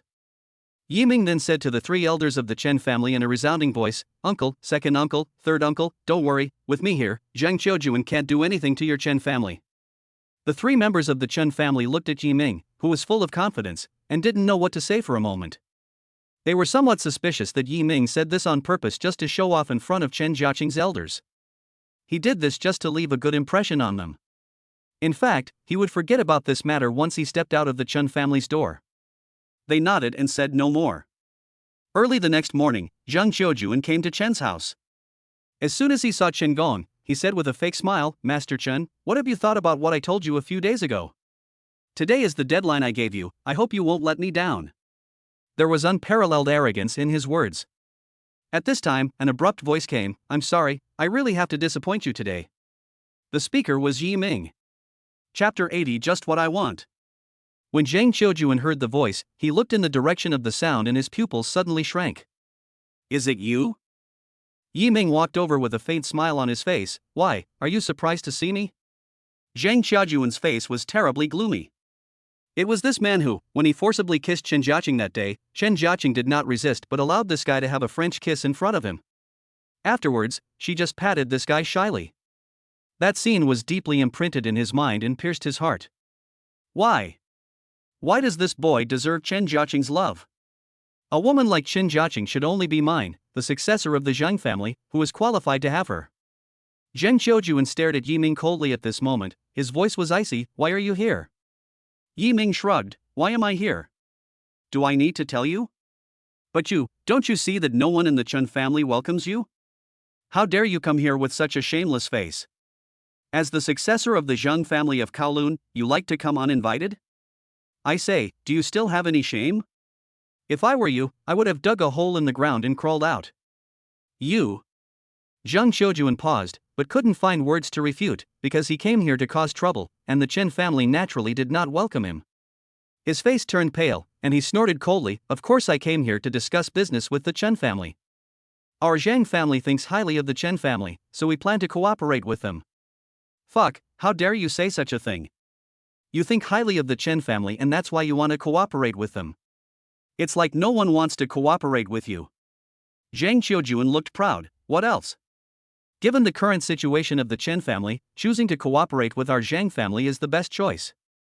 Otherwise you are going to deal with the Chen family, right? Just because the Chen family doesn't cooperate with you, you are going to deal with them? So this is how one of the four great families of Kowloon does things? Humph, what do you know? The business world is like a battlefield, where you are either a friend or an enemy. I am doing this purely out of consideration for business rules." Yiming clicked his tongue and said, "What a business rule that either you are a friend or an enemy. I'm afraid this is just the business rule of your Zhang family, right? We, the Zhang family, are the ones who hold the initiative, so of course we make the rules." "The party that holds the initiative?" Yiming laughed. "What you rely on is nothing more than the capital of the Zhang family. However, in this world, your Zhang family is not the only one with capital." Zhang Qiujuan smiled disdainfully. "There are indeed many people in this world who are richer than our Zhang family, but it won't be your turn anyway. You just stay in other people's homes doing nothing all day long and just talk big. I'm really worried about Jiaqing. She actually chose a useless big shot like you." Yiming smiled faintly, not caring about Zhang Qiujuan's sarcasm. "How can you tell that I have nothing to do every day? Since you can shamelessly seek cooperation with the Chen family, why can't our Xingyue group do the same?" "Xingyue group?" Zhang Qiujuan frowned. "Isn't it called Xingyue Technology Company, Limited? Then your information is really outdated. Since we bought the Jinhu building, Xingyue Technology has changed its name to Xingyue Group." "Oh, right." Zhang Qiujuan suddenly slapped his head and turned to look at Chen Gong. "Speaking of Jinhu building, I almost forgot about today's business. Master Chen, you know the purpose of my visit today. I hope that there will be no misunderstandings between our two families. It would be best if we can reach a pleasant cooperation as soon as possible. What do you think? Chen Gong said with a gloomy face, Master Zhang, I have told you again and again that Jinhu building is not our Chen family's. Why don't you believe it? Then tell me, who has it? Yiming stood up, folded his hands in front of his chest, and said calmly, the Jinhu building you mentioned is in my hands. In your hands? Zhang Qiujuan laughed, isn't the Chen family behind your so-called Xingyue group? Without waiting for Yiming to answer, he turned his head and looked at Chen Gong and said coldly, today, your Chen family must give up the ownership of Jinhu building. Yiming sighed, looking anxious about his IQ, I say, do you have any brains? They clearly said that Jinhu building is not theirs, and I also said that Jinhu building is in my hands and has nothing to do with the Chen family. You are still asking the Chen family for the ownership of Jinhu building. Is your head stuck by a donkey? I have never seen an idiot like you. Your IQ has refreshed my bottom line. Zhang Qiujuan stiffened his neck and snorted, aren't you a puppet of the Chen family? The Chen family bought the Jinhu building in your name just to cover up their tracks. Yiming really felt speechless. How could such a stupid person be the successor of the Zhang family? If he really becomes the successor of the Zhang family will be on the verge of decline.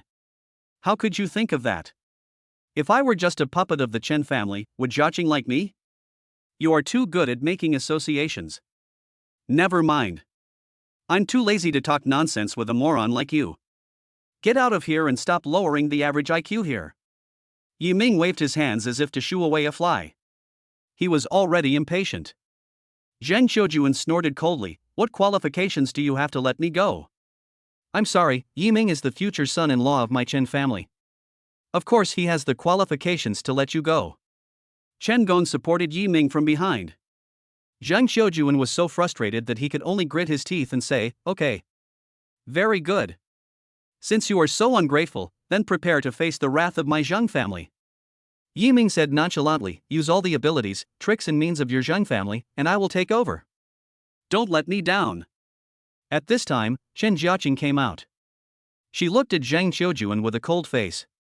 Zhang Qiujuan, I hope you won't come to our Chen family again. We don't welcome you.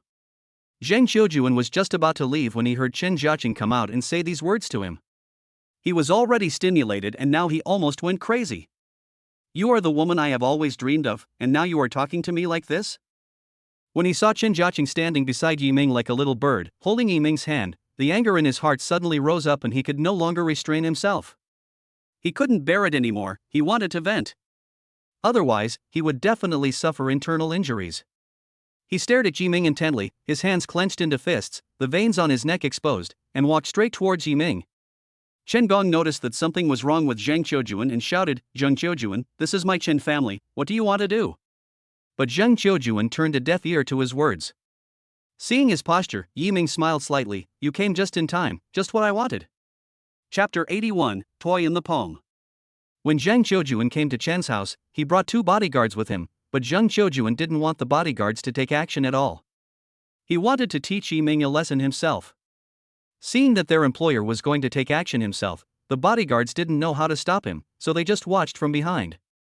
Zhang Qiujuan ignored Chen Gong's angry rebuke and walked straight towards Yiming. As the successor who has been nurtured by the Kowloon Zhang family since childhood, he is naturally not a weakling who is powerless. Because the successor of the Li family, the richest family in Kowloon, was once kidnapped and extorted by gangsters, after that incident, those wealthy families added a subject to the training of their offspring, and that is practicing kung fu. The Zhang family, one of the 4 largest families, is of course no exception. Since he was young, they let Zhang Qiujuan learn self-defense and attack skills such as taekwondo, muay thai, and swordsmanship from various famous teachers, and he also practiced diligently. It can be said that his skills are indeed much better than those of ordinary people, and dealing with 2 or 3 ordinary people is no problem at all. But in front of Yiming, it is not good enough at all. Seeing him coming towards him aggressively, Yiming showed no emotion. He just gently pulled Chen Jiaqing behind him and said softly, you watch from behind. Yes. Chen Jiaqing also cooperated obediently. The deep affection that the 2 of them revealed unintentionally made Zhang Qiujuan even more jealous and crazy. At this moment, he was like a mad dog out of control. He pounced towards Yiming, shouted loudly, and punched Yiming's head. His punches were swift and simple, and he looked like he had learned the skills from a famous master. If an ordinary person's head was hit by this punch using all his strength, at the very least he would suffer a concussion and fall into a coma instantly, and then he would be at his mercy. At the worst, it is not impossible that the person would die. But Yi Ming inherited Shang Tang's power, and now his power is even more abnormal. He did not hide or evade, but stood there with a calm expression and graceful demeanor. Seeing that this guy was still pretending to be awesome at this time, Zhang Qiujuan was immediately delighted and thought to himself, "You will cry soon." But just when his fist was about 3 inches away from Yi Ming, Yi Ming suddenly raised his hand, and Zhang Qiujuan's punch, which contained all his strength, was lightly caught in his hand. Yi Ming easily subdued Zhang Qiujuan's punch in an instant. His pupils shrank and he immediately felt something was wrong and was about to retreat. However, he pulled back hard, trying to break free from Yi Ming's control, but found that he could not move at all, as if he was clamped by an invisible iron chain. "I thought you were so awesome." Yi Ming raised a smile and increased the strength of his hands. Zhang Qiujuan's hand was like a toy in his palm. The tighter he squeezed, the bones began to deform. With severe pain, Zhang Qiujuan was unable to escape from Yi Ming's control. Cold sweat broke out on his forehead, and he finally felt a little fear. "You, let me go." He grabbed his arm with his other hand, trying to pull back his fist that was controlled by Yi Ming. Yi Ming ignored him completely, but the strength in his hands was increasing evenly bit by bit. Crack, Zhang Qiujuan's right hand bones finally couldn't bear Yi Ming's strength and all broke. "Ah!" Zhang Qiujuan screamed in pain. The piercing pain made it impossible for him to stand up, and he collapsed directly. People say that if you feel pain in your fingers, your heart will be broken. Now, Zhang Qiujuan's entire palm was almost squeezed into a ball of soft meat by Yi Ming, and almost all the bones were crushed. That kind of pain is simply unimaginable. Yi Ming was not moved at all. He turned his other hand into a fist and punched Zhang Qiujuan in the chest, breaking several bones. This was because he held back his strength, otherwise, he would have been able to punch through Zhang Qiujuan's body with one punch. Then, he finally let go of his hand and let Zhang Qiujuan lie on the ground. It all happened in a flash, and the two bodyguards had no time to stop it. Seeing Zhang Qiujuan collapsed on the ground, the two bodyguards rushed forward to support him. Zhang Qiujuan huddled in the bodyguard's arms. With his other hand, he held the wrist of the hand with all the broken metacarpal bones. He was sweating coldly from the pain and the veins on his forehead almost exploded. This is the consequence of showing off in someone else's territory. Yi Ming looked down at Zhang Qiujuan lying on the ground, his winner's attitude clearly visible. Zhang Qiujuan gritted his teeth and growled, "If I don't tear you into pieces, I'm not named Zhang." The pain made his voice tremble. He turned to look at a bodyguard and said fiercely, "Go and destroy him." The bodyguard responded, "Okay, Mr. Zhang." Then he stood up and got ready. These two bodyguards were both former Special Forces soldiers and were hired by the Zhang family at a high salary to be Zhang Qiujuan's personal bodyguards. Now Zhang Qiujuan has suffered a loss, with the palm of one hand disabled and several bones broken in his chest. If the murderer is intact, then as bodyguards, they will definitely not get a good result when they return. As the head of the Chen family, Chen Gong naturally would not allow a bodyguard to harm the future son-in-law of the Chen family on his territory. He immediately shouted angrily, "Stop it! Who gave you the courage to act wildly in my Chen family?" The bodyguard snorted coldly and pointed at Yi Ming. "He hurt our master Zhang, he must pay the price." Chen Gong sneered, "It's your own young master Zhang who is not as skilled as others. Who can you blame? You are just a dog that the Zhang family can abandon at any time. I advise you to be sensible and take your young master Zhang with you and get out of the Chen family." Seeing that everyone was defending Yi Ming, Zhang Qiujuan was so angry that he ignored the pain and yelled on the ground, "Don't waste your time talking to them, just beat them up." He looked at the bodyguard who was supporting him, "You go with us, we must beat that guy up. If anything happens, my Zhang family will be responsible." Chen Gong wanted to stop him, but Yi Ming waved his hand calmly, signaling him not to worry. The two bodyguards no longer cared and attacked Yi Ming immediately. Chapter 82: Who will take revenge on who? These two people had seen how Zhang Qiujuan suffered at the hands of Yi Ming before, so they naturally would not be rash to avoid repeating the same mistake. At this time, the two of them stood in front and behind, not giving Yi Ming a chance to grab their fists. The person in front kicked Yi Ming's lower body, while the person behind tried to knee Yi Ming in the waist. The two of them attacked together, intending to make Yi Ming lose sight of one thing while focusing on the other. Yi Ming grinned, "Do you think this is enough?" Although he couldn't see what was happening behind him, his keen perception had already grasped all the movements of the person behind him. He ignored the legs of the man in front of him, but instantly turned sideways and punched the bodyguard's knee behind him. Suddenly, the bodyguard's knee was like being hit by a hammer and shattered immediately. At the same time, he screamed and flew backwards. Immediately afterwards, the man in front also kicked Yi Ming's calf. Seeing that Yi Ming let him go and went straight to deal with his companion behind him, the man was secretly happy and decided to give Yi Ming a fatal blow. However, when his leg touched Yi Ming's calf, he felt like he had kicked an iron rod. A sharp pain came instantly, and he felt as if his calf was cut off. Yi Ming did not hold back and kicked out, breaking his leg directly, leaving him in an extremely twisted posture. Another scream. The two bodyguards were dealt with in an instant by Yi Ming. Zheng Xiujuan, who was lying on the ground, saw this scene and broke out in a cold sweat. He swallowed and looked at Yi Ming's relaxed appearance. His eyelids twitched. Even if he had a lot of hatred in his heart, he didn't dare to say anything more at this moment. When everyone in the Chen family saw this scene, they were all excited. Someone finally took care of that arrogant guy. From this moment on, Yi Ming also gained the support of many younger generations of the Chen family. He is Sister Jiaqing's boyfriend. He will be my brother-in-law in the future. Ah, that's great. My brother-in-law is so awesome. From now on, he is my idol. My brother-in-law is so handsome, what should I do? I feel like I'm falling in love with him. Ha, if you dare to hit on my brother-in-law, be careful or Sister Jiaqing will beat you to death. You can't kill me to stop my soul from being branded by my brother-in-law. Hey, compared to Jiaqing's boyfriend, I feel like my husband is a 24K pure loser. Zheng Xiujuan and his two bodyguards were eventually taken away by an ambulance called by the Chen family. It was not until Zheng Xiujuan left that Chen Gong came back to his senses from his shock. How could Jiaqing's boyfriend be so powerful? That kind of power is simply terrifying. At this moment, he no longer treated Yi Ming as a junior. He looked at him from the perspective of an equal, and even with a hint of respect. Zheng Guohua rushed to the hospital in a hurry, and when he saw his son lying in such a miserable state on the hospital bed, his anger instantly erupted like a volcano. Although he was usually not happy with his son's behavior, he was his own son after all. No one could tolerate seeing him being beaten like this. He roared at the bodyguard who was also lying on the bed next to him with bandages on his body. Who is it? You are so cruel to my son. The two bodyguards looked at each other, and one of them said, it was someone from the Chen family who did it. The young master went to the Chen family to discuss cooperation with them, but they were so unreasonable. The young master was so angry that he went up to them to reason with them, but he just started to attack. The bodyguard swallowed and continued, we also went up to them to reason with them, but he knew he couldn't beat the two of us, so he played dirty tricks. The two of us couldn't deal with it in time, so we fell into his trap and ended up like this. How ridiculous. Zheng Guohua slapped the small table next to him, his face livid. I used to have some respect for this Chen family, but I didn't expect them to be so ungrateful and beat my son like this. Humph.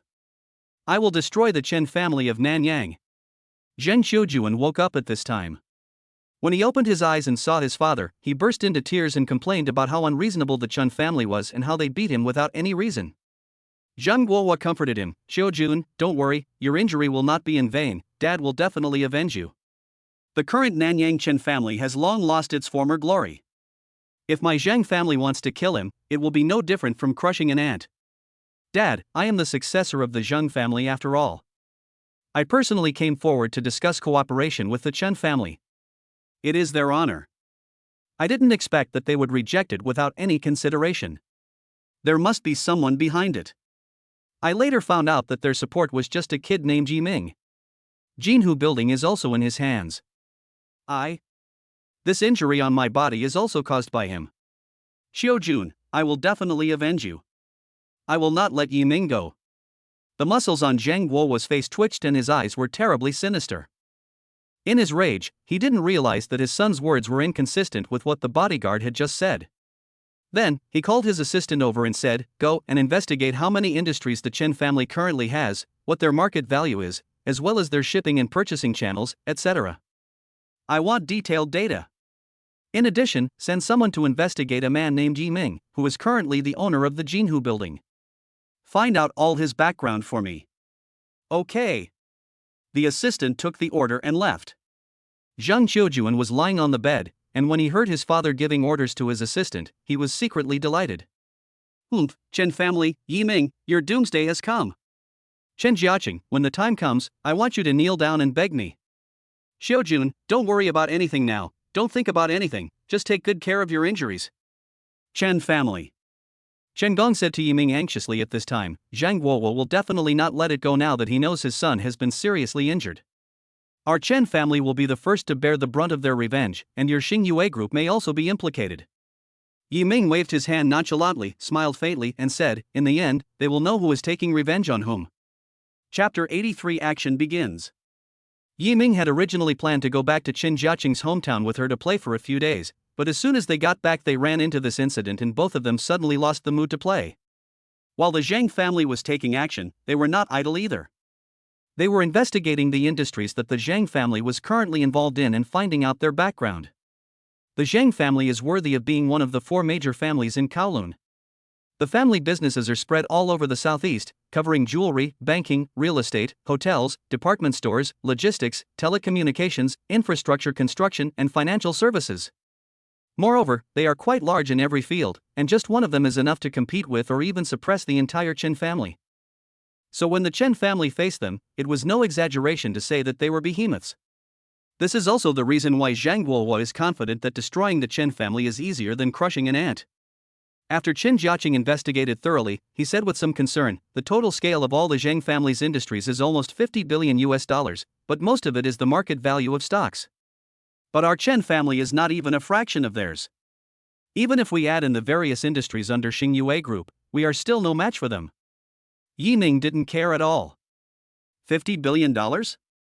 Not bad. Anyway, our Xing Yue Group should also get involved in more industries.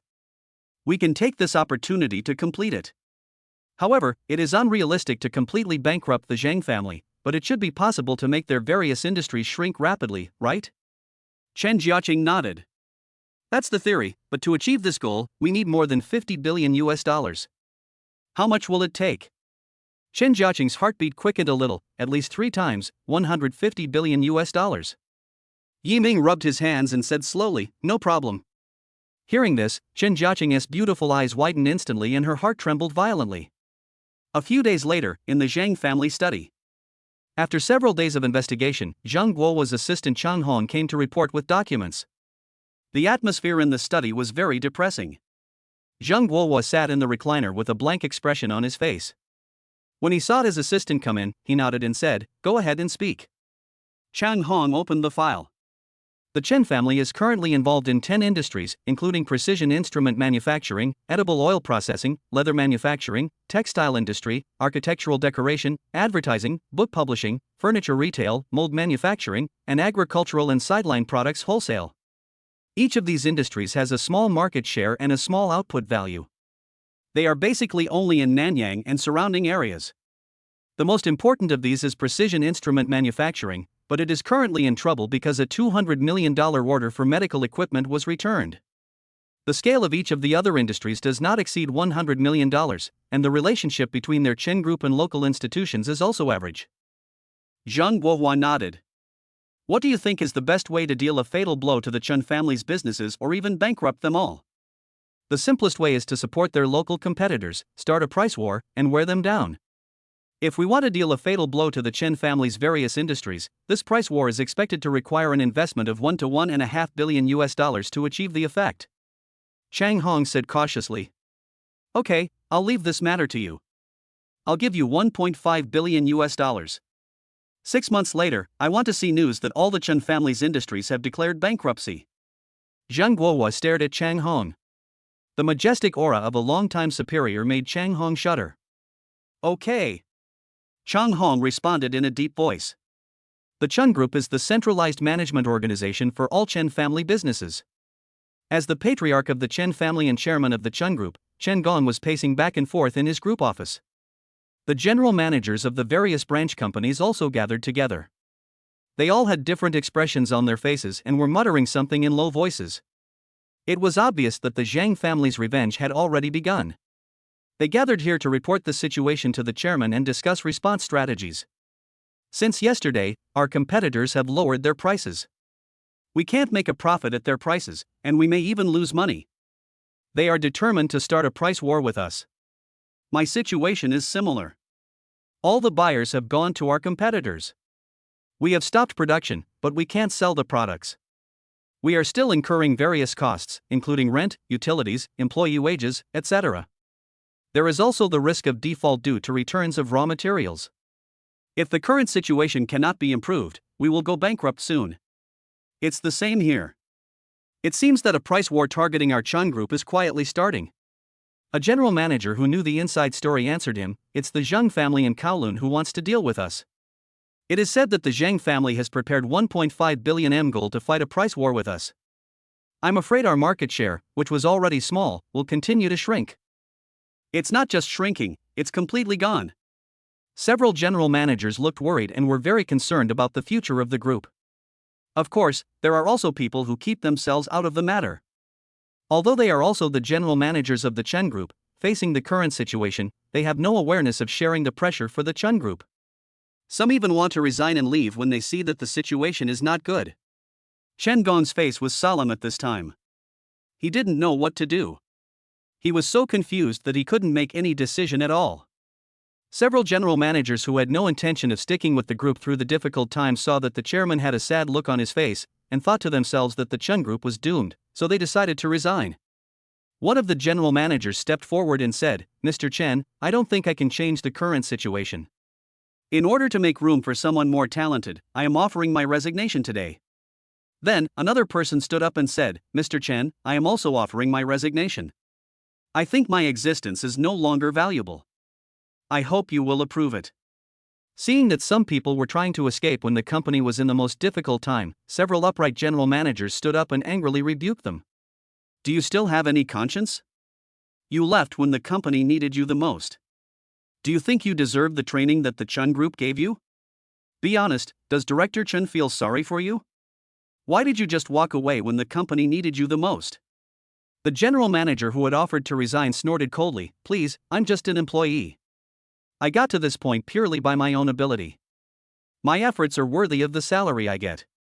Humph, without Boss Chen giving you a chance, could you have climbed to this position?" The man said nothing. Chen Gong looked at the two general managers who had offered to resign with disappointment. He wanted to say something, but he couldn't open his mouth. After all, they had lost the support of the people, and he couldn't force them to do anything. "I agree with your resignation, but I hope you will complete all the work at hand before leaving." The two men bowed. "Mr. Chen, thank you for your understanding. We will definitely cooperate with the handover work." As soon as he finished speaking, Yiming and Chen Jiaqing arrived. Chapter 84, Fight this battle with them. Seeing Yiming coming in, Chen Gong's face showed a hint of joy. At the beginning, Yiming said that if the Zhang family wanted to retaliate, he would take it on. At that time, Chen Gong thought that it was just Yiming bragging to show off his ability. If the revenge really came, he would definitely flee. And Yiming's appearance at this moment undoubtedly shows that he has kept his promise. As for whether he can withstand the Zhang family's revenge, that is another consideration. At least his current attitude proves that he is a man of his words. None of these general managers knew Yiming and Chen Jiaqing. When they saw two strangers suddenly breaking in, they thought they were employees who had accidentally broken in and were about to scold and drive them out. One of the general managers who was about to resign was very active at this time in order to leave smoothly. "Which department are you from? Do you know where this is? Can you just come into the chairman's office? Get out now." Another one followed suit and shouted, "Yeah, why don't you get out now?" Before he finished speaking, Chen Gong shouted angrily, "How dare you? They are our group's distinguished guests, they can come to this place whenever they want." The two men looked at each other, shrank their necks, and stopped talking immediately, but their faces showed an indifferent look. They were going to resign anyway, so if they offended the group's guests, then so be it. Who cares? Yiming glanced at the two men, not wanting to bother with them, and said directly to Chen Gong, "Has the Zhang family already started to take action?" "That's right. All the relevant competitors of our group's products have drastically reduced their prices overnight. They are determined to start a price war with us. If we also reduce prices, we will only sell more and lose more. If we don't reduce prices, we can only sit back and wait for death." Yiming raised a sneer at the corner of his mouth. "If it's just a price war, then it's easy. Just fight them and see who can outlast the other." A general manager who was about to resign stood up at this time and said in a joking tone, "You said to fight, so fight. Do you have so much capital to fight with others? That's right, Chen Group is not yours. You are standing here and talking without any worries. Another person echoed, yes, they have prepared 1.5 billion M gold in capital to fight us. I'm afraid our Chen Group doesn't even have 1.5 billion M gold added up. Yiming frowned and said calmly, if you have no confidence in Chen Group, why are you still here? Shouldn't you resign immediately? We have already resigned. The reason we are still here is because there is some handover work that needs to be completed. Once the handover is completed, we will leave immediately. Very good. When the company was in trouble, you didn't stay to help the company through the difficulties, but thought about leaving. That's very good. As far as I know, all the general managers of Chen Group were promoted from within, right? That is to say, each of you has worked here for many years and has been promoted step by step. In addition to your own abilities, it is also inseparable from Mr. Chen's appreciation for entrusting you with important tasks. Is this how you repay him now? Yi Ming sneered. People go to higher places, water flows to lower places. What we do is nothing but the human instinct to seek benefits and avoid harm. An upright general manager stood up and angrily said, Humph, I think you are just villains who can change their attitude according to the situation. The two men looked unhappy after hearing what he said. One of them immediately retorted, fuck, how can I be a villain just because I quit my job? Do you still not allow people to quit? Where in the world is there such a domineering company? Chen Gong's face turned pale. If you want to leave, the company won't stop you. Yi Ming also waved his hand, too lazy to talk nonsense with the two people. He didn't care at all whether they resigned or not. He just said that just to see the reactions of the remaining people. Fortunately, those people were all trustworthy people in Chen Group. Yi Ming turned to Chen Gong and said, Second uncle, I have a few words to say to your employees, is that okay? Chen Gong smiled and said, you are the future son-in-law of our Chen family. You can speak freely here. In fact, he wanted to say in his heart that you have to withstand the revenge of the Zheng family. You are the boss now, and you have the final say on everything.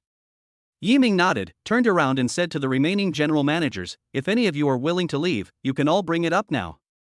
One of them immediately stood up and said, I won't leave. I will stick to my job until my death. Even if I don't get paid, I won't leave. If it weren't for Mr. Chen's appreciation, I might still be working at the bottom and have no chance to get the position I have today. I made enough money before. Now the company needs me, and I have no choice but to do it. The others also nodded in agreement. That's right, we swear to stand together with the group. Even if we can't pay the salary, as long as President Chen doesn't give up, we will never give up. The two general managers who were about to resign saw this scene and muttered sourly, TSK, you still swear to stick to your jobs and to stand with the group, but it's almost bankrupt, let's see what you will stick to. Seeing these managers' determination to stand together with the group, Yi Ming nodded, okay, Chen Group is lucky to have you. I promise that your choice today will be the right one. Isn't the Zhang Group planning to invest 1.5 billion US dollars to start a price war? Don't they want to crush the Chen Group with money? After a pause, Yi Ming looked around at the resolute general managers, and then slowly said, okay, then here, I announce that I will invest 5 billion US dollars in the Chen Group to fight this war with them. Quiet. In the office of the chairman of Chen Group, it was so quiet that you could hear a pin drop. Everyone opened their eyes wide and stared at Yi Ming blankly. Chapter 85 The Power of Capital. The two general managers who had just shouted that they wanted to resign were shocked when they heard Yi Ming say this. They looked up at him with wide eyes, speechless and full of disbelief. If 5 billion M funds were injected into the Chen Group, not only would the Chen Group not be defeated, but it would even soar to the sky, completely breaking through the predicament of having to make a living in Nanyang. In this way, the group will inevitably usher in a period of rapid development, and the opportunities therein will be unprecedented. If they can seize the opportunity, there is no doubt that they can earn much more than they are now. In addition, they will have a bigger stage to display their talents. This intangible wealth will benefit them throughout their lives. But they just happened to resign. At this moment, they stared at Yi Ming blankly, swallowed their saliva, and their hands trembled a little. They didn't expect that there was such a person behind the Chen Group. No wonder Mr. Chen showed joy on his face when he saw him, and no wonder he said they were distinguished guests. They regretted it, opened their mouths, wanted to say something, looked at each other, and were too embarrassed to speak. Yi Ming caught a glimpse of their reactions from the corner of his eye and sneered, there will be something even more that will make you regret. He then continued to smile and said to the general managers who stayed behind, "In view of your loyalty to the Chun Group, I have decided to reward each of you with 5 million renminbi in my personal name." What? When the two general managers who were about to resign heard this, their eyes almost popped out. 5 million. This amount of money is enough to buy 3 or even 4 houses in a place like Nanyang. If they have these houses, even if they do nothing in the future and just lie down and collect rent, they can still live a comfortable life for the rest of their lives. At this moment, it is no exaggeration to say that they are regretting their decision to the core. Fortunately, they have not officially resigned. They believe that they have only expressed their intention to resign verbally and have not formally submitted their resignation, so there is still a chance to make amends. One of the general managers gritted his teeth, stepped forward, and said with a wry smile, "Mr. Chen, that my decision just now may have been too hasty. I hope to continue to stay and serve the group. Please give me a chance. I am very familiar with my current position and work content. If someone else does it, it may waste a lot of time and resources. Please consider it." When he said this, his neck turned red and he looked very embarrassed. For the sake of money, he was really shameless. The other person also looked at Chen Gong expectantly. If Mr. Chen agreed, it would mean that he would also have a chance to stay. However, Chen Gong snorted coldly and said calmly, "I have just agreed to your resignation. You can leave after completing the handover. Our group does not force anyone, and of course not everyone can come and go as they please." When the two general managers heard this, their faces turned pale and they wanted to slap themselves in the face. They were too embarrassed to say anything more and could only leave the office and go back to complete the handover. The next day, $5 billion of funds arrived in the Chun Group's account. The branches of Chen Group immediately announced that in view of the fact that the competitor companies lowered their sales prices, they would also take measures to reduce prices, and the extent of the price reduction would be even lower than that of their competitors. In addition, huge amounts of money will be invested to significantly improve product technology and enhance product quality. Comparing the two, Chen Group's products have undoubtedly occupied an advantageous position compared to its competitors. People are profit-seeking. When the products of both parties are similar, they will naturally choose the cheaper one. It is foreseeable that the products of Chen Group will become better and more cost-effective. Therefore, once the news was released, the products of all branches of Chun Group instantly became hot commodities, while those of competitors were deserted. Chang Hong sat in the office with a grim face. He could not have imagined that facing the price war launched by those companies supported by the Zhang family, the counterattack of the Chun Group would be so strong. The defeat was like a landslide. "Aren't you going to start a price war with me? I'll join you in the fight and even be cheaper than you. Not only that, I have also invested heavily in improving product quality. In other words, not only are my prices cheaper than yours, but my products will be better than yours in the future. I just want to tell you that we are not short of money at all, just come at us." I thought the Chun Group would be unable to withstand their attack, but I never expected that they would go against the wind and reach a higher level. How can we play this? This is the power of capital. The atmosphere in the office was gloomy. The heads of several companies supported by the Zhang family had gathered there. "Boss Chang, the current situation is quite complicated. I don't know where the Chun Group got the confidence to compete with us directly on price. But I think what they are doing now is just a last-ditch effort.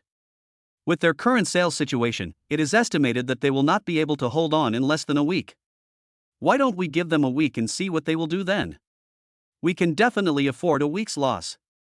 What if they are still alive and well after a week? Do we have to keep waiting?" Chang Hong's face looked extremely ugly. He had promised Zhang Guohua that all the companies under the Chen family would go bankrupt within half a year. Unexpectedly, we encountered setbacks right from the start. What should we do then? This person was not a subordinate of Chang Hong, but a senior leader of a company supported by the Zhang family, so he spoke in a casual tone. "Should we continue to lower the price?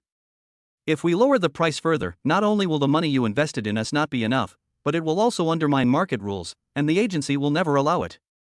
At present, the best we can do is sell at the same price as them, but if we do this, not only will we not have any advantage, but the funds we have to invest will still be much more than originally expected." Chang Hong became furious and swept the documents on his desk to the ground. "Fuck." After thinking for a long time, he gritted his teeth and said, "Don't lower the price for now. Let's see if they can hold on for a week.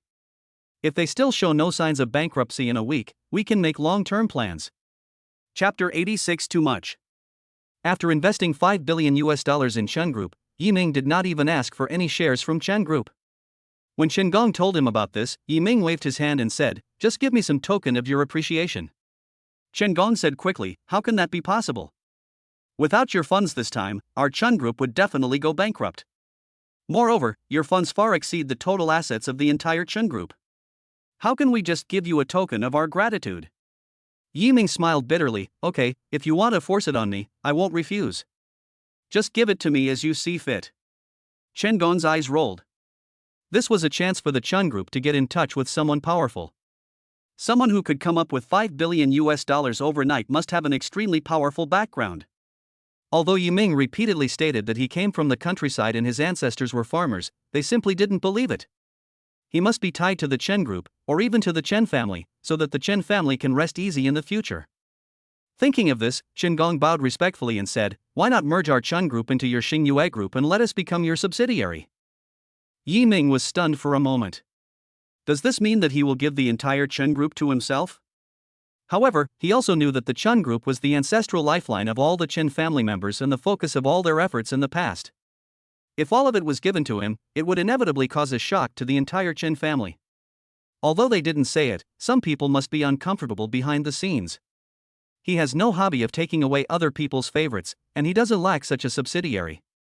So he waved his hand and said, "Chen Group belongs to your Chen family. Although I have invested $5 billion, there is no need to merge the entire Chen Group into Xingyue Group. Can you give me some shares?" Chen Gong felt a little disappointed when he heard Yiming say that. However, after thinking about it, he said tentatively, "Then I will give you 80% of the shares of Chen Group, and I will also give you my position as chairman." Yiming quickly shook his head. No, it's too much, and I don't even want to manage Xingyue Group, so why would I want you to be the chairman? You should be the chairman yourself." Seeing Yiming refused again, Chen Gong felt a little helpless. Is this not enough? He swallowed unwillingly and continued to test the waters. "Okay, I can be the chairman myself, but as for the shares, let's put it this way, I'll give you 70%. Yiming still shook his head. "It's still too much, about 30%. Chen Gong was anxious.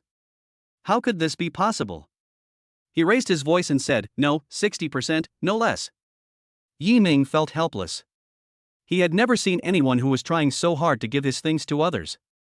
This Chen family member was too honest. He smacked his lips. 50%, no more. Chen Gong's eyes were red at this time, and he shouted loudly, 55%, it can't be any less. If you don't accept it, I will be angry with you. Yiming was startled by his posture. Holy shit, what's going on? Is there such a thing? Finally, he sighed and smiled, 51%. This is my bottom line. If it still doesn't work, I will withdraw my investment. Chen Gong opened his mouth, but when he heard that Yiming wanted to withdraw his investment, he immediately lost his temper. Okay, 51% is 51%. In this way, you are still the major shareholder of Chen Group and have absolute decision-making power. Yiming waved his hand. "Let me make it clear that I will not be involved in your daily operations. All matters, big or small, will be decided by you, second uncle. I also entrust you with my absolute decision-making power. By the way, tell me when you run out of money." Chen Gong was so excited that his lips trembled. He rubbed his hands and said, "It is such a blessing for our Chen family to have a son-in-law like you. Ha ha ha ha." A week later, not only did the Chen family's companies not show any signs of decline, but they expanded larger and faster.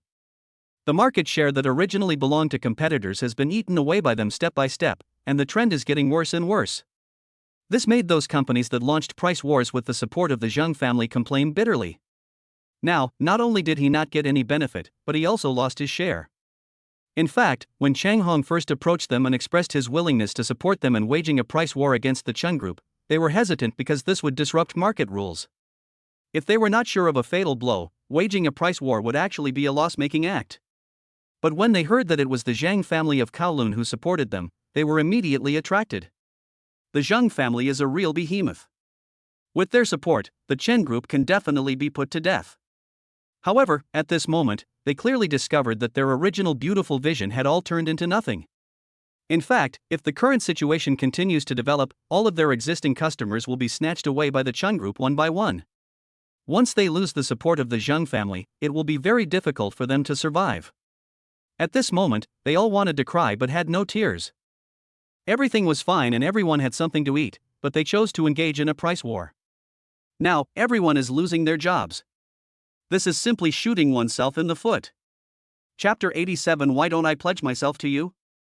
Faced with the Chen family's aggressive momentum, Chang Hong knew that this matter was becoming more and more difficult, and a simple price war could no longer defeat the Chen Group. Even the companies they supported in the past are at risk of bankruptcy. Although the loss of $1.5 billion is not a big deal for the Zheng family, it is not so pleasant to say it out loud. You said that you were supporting others, but in the end you supported them and made them go bankrupt. Isn't that a shame? Moreover, all 10 companies went bankrupt at once. If it were just 1 or 2 companies, it could be said that it was bad luck. But if you support 10 companies and all 10 of them go bankrupt, this cannot be simply explained by luck. This will deal a blow to the Zheng family's reputation in the circle. In the future, whoever they want to invest in, the other party will have to think carefully, otherwise they will fail. Chang Hong quickly reported the specific situation to Zhang Guohua. They seem to have strong capital. I'm afraid that $1.5 billion won't be enough to bring them down. When Zhang Guohua first saw Chang Hong, he thought he was here to report good news, but he didn't expect him to tell him such a situation. He slammed the table in anger. How do you do things? I asked you to investigate thoroughly before. How did you investigate? You said 1,000 million to 1,500 million US dollars would be enough, and I gave you 1,500 million US dollars directly. Now you tell me there is no way? Chang Hong was sweating profusely. He lowered his head and gritted his teeth. This is a mistake I made at work. It's my fault. I will reflect on it. Zhang Guohua stared at him coldly without saying anything for a long time. His majestic aura made Chang Hong's heart beat fast. What should we do now? Zhang Guohua said coldly after a while. After this incident, Chang Hong no longer dared to act on his own, fearing that some unexpected situation would occur again and he would be blamed. He said cautiously, I can't come up with a solution at the moment. Good for nothing. Zhang Guohua shouted angrily, the Zhang family has treated you well, right? Now they want you to come up with some advice, and you tell me you can't come up with any solution? Chang Hong's scalp was numb. Boss Zhang, I really don't know what to do about this matter. How about you give me some advice? Humph. After Zhang Guohua had vented his anger, he pinched his brows and began to think about countermeasures. After a moment, he said in a deep voice, let me ask you now, is it still worthwhile to fight a price war? Chang Hong carefully considered his answer, not daring to express his own opinion. Instead, he said ambiguously, it depends on the situation. If the Chen family's capital is not strong enough, we can continue to try. If their capital far exceeds our previous expectations, we have no chance of winning this battle. It's the same as saying nothing. Zhang Guohua was so angry that he couldn't even yell anymore. He was also extremely disappointed with this assistant. Have you ever thought about why the Chen family suddenly has such a strong financial foundation to fight against us? There must be something fishy. You can check it out. It would be best if you can find out the recent financial situation of the Chen Group. Okay, I'll do it right away. Chang Hong wanted to leave Zhang Guohua's office immediately. It was too depressing to be with him. Just as he was about to leave, Zhang Guohua stopped him. Wait a minute, have someone checked the man who severely injured Xiao Jun that day? Xiao Jun's injuries were definitely not caused by an ordinary person. The doctor said that even the most powerful strongman could not crush Xiao Jun's fist with just one hand. This man is not simple, have your people be careful. Yes. Also, go contact Feng Shui Master Feng Jidao and tell him about Xiao Jun's injuries. It would be best if his master Chen Badong could come out. Okay. President Zhang, do you have any other instructions? No, you go first. We must get things done well this time. There can't be any more mistakes. Zhang Guohua rubbed his forehead, feeling very tired. Just when the Chen Group was expanding in full swing, Yiming took Qin Jiaqing back to Shanghai. There was no more work for them in Nanyang. They returned to Shanghai and began to prepare to deal with the Zhang family. However, the Zhang family's industries are complex and huge in scale. To deal with them, it is impossible to do it all at once, we have to do it step by step. The task of formulating the strategy was undertaken by Qin Jiaqing and the think tank of Xingyue Group, and Yiming was only responsible for paying the money. Everything was going on in an orderly manner. Everyone was engaged in a tense and excited working state. Only Yiming, after paying the money, seemed to be staying out of the matter and doing nothing all day. Shengshi Hua Teng, Luer hasn't seen Brother Ming in the past few days and has lost a lot of weight. I even have less time for live streaming, and when I do get to do it I feel listless. The viewers of Tianluo Live all thought that their goddess Lu had encountered some sad things, and they showed concern for her in various ways, and gave her gifts so abundantly that the server almost exploded. However, Luer looked at those gifts without any emotion, and even felt a little bored. She was too lazy to even express her gratitude. But when he saw Yiming coming back, he immediately became a different person. He was so happy that he pulled Yiming to show him how many gifts he received and how much money he earned during the live broadcast. These are all gifts given to me by my fans. What do you think? Am I awesome? Needless to say, based on Luer's current popularity, she will definitely be an international superstar in the future. Hee. This is all thanks to Brother Ming's cultivation of me. I am truly grateful for that. How about? She said how about twice, but in the end she couldn't say it out loud. What she wanted to say later was, why don't I pledge my love to you? Chapter 88, Can't Stay Idle. Seeing her unnatural expression, Yiming suddenly remembered that Chen Jiaqing told him last time that Luer seemed to be interested in him. Before, he had always treated Luer as his sister and had no intention of that kind at all. But now, seeing Luer grow up to be more and more graceful, her delicate and soft face makes people want to kiss her, and her slender and perfect figure is even more tempting. As a normal man, it would be a lie for him to say that he was not moved at all by such beauty. Especially since Luer is totally devoted to him, in her eyes, he is her whole world. But he already had Chen Jiaqing, and if he had that kind of thought when facing Luer at this moment, he would feel a little weird. Yiming didn't know what to say for a moment, so he just laughed it off. Luer, the college entrance examination is coming soon. Are you doing well in your studies recently? Yiming changed the subject, and Luer couldn't continue to pester him, so she could only answer honestly, not bad. Suddenly she remembered something. Oh, Brother Ming, our school seems to be holding a parent-teacher meeting. My parents are not here. Can you go for them? Yiming nodded. Okay, when? Next Saturday. No problem, but I might forget, so remind me then. Yi Dashan seems to be worried these days. He has been in Shanghai for some time. When he first arrived, he felt it was very fresh and full of energy every day, looking around. But after a while, he couldn't sit still. At lunch that day, Yi Dashan finally spoke up at the table. Xiaoming, I've been in Shanghai for so long, and I've been playing for so long. I feel like I need to find something to do.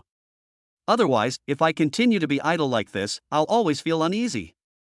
He has done farm work in the countryside all his life, and during the slack season he went out to do odd jobs. He had very little free time, and now that he suddenly doesn't have to work, he feels a little empty. Yiming didn't think so. He had more money than he could spend, and his parents didn't have to work anymore. He didn't want them to be tired at all. He said, Dad, I have more money than I can spend now, why are you still working? You should eat, drink, and have fun every day. Don't worry about anything else, just enjoy yourself. Yi Dashan looked embarrassed. I know that, but if I don't work, I always feel uneasy. I'm happy that you have made progress. I'm not working to make money, but to make myself feel at ease. In my hometown, I was really bored and couldn't find odd jobs. I could carry a hoe and tinker in the fields, but I'm unfamiliar with this place, there's no land to plant, and I don't know where to find odd jobs. I feel like I'm just eating and waiting to die, which is a very bad feeling. How about this, you find me a job in your company, anything is fine, as long as I can do it. Yi Dashan has a low level of education and has been working in the countryside all his life. The idea that there will be no harvest without work is deeply rooted in him, so instinctively, all he thinks about is working. Now that we suddenly don't have to work, it's really not easy to change these simple farmer habits.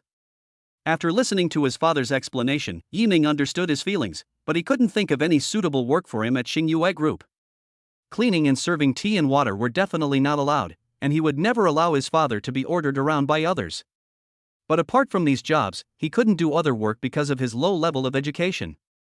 Although he could read, he couldn't even use a mobile phone, let alone a computer. Naturally, he couldn't even do work like printing documents. Ye's mother also said at the side, Xiaoming, your father has been destined to work hard all his life. He doesn't even know how to play when there are opportunities. Look at me, how comfortable I am playing.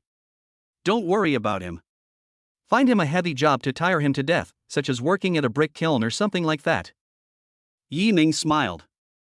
Of course he would not let his father do such heavy work as his mother said. He thought about it and couldn't think of any suitable job, so he simply called Chen Jiaqing to ask for her opinion. Workaholic Chen was still in the conference room meeting with his colleagues during lunchtime. When he saw that it was Yi Ming's call, he immediately interrupted the meeting to answer the call and asked everyone to go eat. Everyone was grateful to the person who called their Mr. Chen. God bless the person who called Mr. Chen. If it weren't for him, I would have starved to death. Boss Chen has become more and more brutal recently. What should I do? I feel like I'm going to collapse before the Zheng family collapses. Please understand, Mr. Chen. When dealing with a behemoth like the Zheng family, every step must be taken with caution. If you make a wrong move, you will lose everything. Chen Jiaqing came outside and answered the phone. Hello, what do you want to talk to me about? I want to consult you about something. My dad can't sit still and wants to find a job. I've been thinking about it and I can't think of anything suitable for him to do. Can you give me some ideas? I won't let him do cleaning or construction work, but he has a low level of education and can't do anything other than physical work. Is that all? Chen Jiaqing was stunned. Yes. This is easy. Have you forgotten that Jinhu building is also yours? What's the meaning? Assign him a security guard. He won't be exposed to the sun or rain and it's not hard work. Besides, he's not the only one there. If he doesn't understand something, let others solve it. Yi Ming slapped his head and said, yeah, why didn't I think of that? Our beautiful Chen is really smart. I'll reward you when I come back tonight, hee hee. Go away, nothing else, I'm hanging up now. Are you still busy?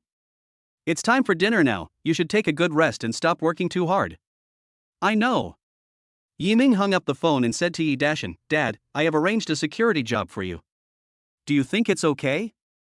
Okay, as long as it's a job. Yi Dashan smiled happily. On this day, an old security guard over 50 years old came to the security department of Jinhu building. Previously, most of the members here were young people, the oldest was only about 35 years old. Everyone in the security department was a little surprised when they saw Yi Dashan coming in, because the recruitment notice clearly stated that the age requirement was under 40 years old. How come such an old security guard suddenly came today? Yi Dashan's Mandarin is very poor and he stutters when greeting his colleagues. But everyone still applauded. Some people saw him like this and murmured. Look, he's still working as a security guard here at his age. He must have gotten in through the back door, otherwise we wouldn't want him. Yes, his education level is so low. I don't know which leader is so bold as to put such a person into our security department. Our security department is not an ordinary department. We are responsible for guarding the building. He is in trouble at his age. I hope he won't be assigned to our group in the future, otherwise he will definitely drag us down. That is. Chapter 89 Yi Dashan's Security Career. The security department of Jinhu Building is affiliated to Xingyue Group. Its main responsibilities are to keep the entrances and exits of Jinhu Building unobstructed, keep an eye on people entering and leaving, and prevent suspicious people from entering the building, in order to ensure the safety of the surrounding areas and each floor. Generally speaking, this is a relatively leisurely job, otherwise Yi Ming would not have let his father come here. Xingyue Building has more than one entrance and exit, each entrance and exit is equipped with a certain number of security guards, and certain floors are also equipped with corresponding patrol security guards and surveillance security guards. The security minister then summoned the leaders of each group to his office to discuss which group Yi Dashan should join. He stood in front and clapped his hands. To be honest, Comrade Yi Dashan is indeed a family member of our company's senior leader, but I can't tell you who he is because he won't let me. So you have to take care of him in the future, understand? The team leaders curled their lips, thinking that their guess was correct, and said listlessly, got it. They felt that since he was the company leader, they must not order him around. If they did, they would be in trouble once he told the leader. Moreover, he is so old and has a low level of education, so he definitely cannot do much work. It would be good if he doesn't mess things up, otherwise it will be a trouble. Therefore, no one wants him to join their team. Next, which group is willing to accept Comrade Yi Dashan? Does Group 1 have any problems? Asked the security minister. The team leader was a 30-year-old, tall and strong man. He stood up and said, our team needs to stay up late. Yi Dashan is too old. I'm afraid he can't stay up late. Let him go to another team. The security chief nodded, thinking that what he said made sense, so he turned to look at the other team leaders. What about you? The team leaders all lowered their heads and said nothing. It was obvious that no one wanted to accept Yi Dashin. Seeing that no one said anything, the security chief got angry. He slammed the table and said, "What do you mean? Don't you want to accept Yi Dashin? Group 2, tell me why you don't want to accept him." The leader of Group 2 stood up and said with difficulty, "Our group needs to know how to use computers, but he doesn't." This reason seemed reasonable. The security chief ignored him and looked directly at the leader of Group 3. "Group 3, what about you?" The leader of Team 3 also stood up and said, "Our team is responsible for monitoring the safety of each floor. He doesn't know how to operate the monitors." The security chief's face became increasingly gloomy, but this reason seemed to make sense, so he couldn't make trouble. He thought for a moment and looked directly at the leader of Group 6. "Group 6, what does your group need to know?"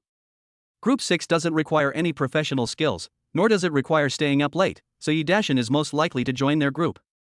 The leader of Group 6 racked his brains and finally came up with a reason to reject Yi Dashin. "The position in our group is quite special. We need to be able to write. He doesn't seem to be able to write. In fact, their group only needed to register occasionally, and another person could pair up with Yi Dashin, but he couldn't find any other reason, so this one was a bit far-fetched." The security chief certainly knew the specific work content of Group 6. He ignored what the group leader said and said expressionlessly, "Yi Dashin will go to your group. You'd better take good care of him. That's it. Got it?" The leader of Group 6 looked depressed and reluctant. "Yes, I understand." Seeing that Yi Dashin finally had a place to go, the leaders of the other groups all breathed a sigh of relief. Yi Dashin officially started his career as a security guard. When he put on the security uniform and looked left and right, he felt that it looked especially like a police uniform, and his sense of mission arose spontaneously. The sole responsibility of Group 6 is to ensure the safety of an entrance and exit on the side of the Jinhu building. This side entrance and exit is equivalent to a VIP channel. Generally, only people from Xingyue Group can pass through by swiping a card. If you don't swipe a card, you can only use the public passage at the main entrance like everyone else. Of course, if you know the security guard, you can ask him to swipe the card for you, but you have to register it and cancel it the next day. If you don't cancel it, the security department will hand over the list on the third day. The first time you do it, you will be warned. The second time, your bonus will be deducted. The third time, you will be fired directly. It can be said that the management of this entrance and exit is relatively strict, everyone is very cooperative, and nothing has happened. The security guards of Group 6 need to be alert except when they are going to and from get off work. They can slack off at other times because there are usually not many people around. But Yi Dashin is different. Although he doesn't have to stand guard, he has been paying attention to the movements at the entrances and exits almost every moment since he came here, and he is very serious even if there is no one around. This situation lasted for several days, and he showed no sign of relaxing, which made the other colleagues in Group 6 feel embarrassed. "Look at him, he stares at the entrance every day without moving. Isn't he too serious? Let him be. I think he will leave soon. Let's not talk to him and isolate him. He will be unable to bear it and leave on his own initiative." That morning, Chen Jiaqing passed by here. He saw Yi Dashin meticulously watching the people coming in and out, and took the initiative to come over and say, "Hello, Uncle Yi, you're here earlier than me."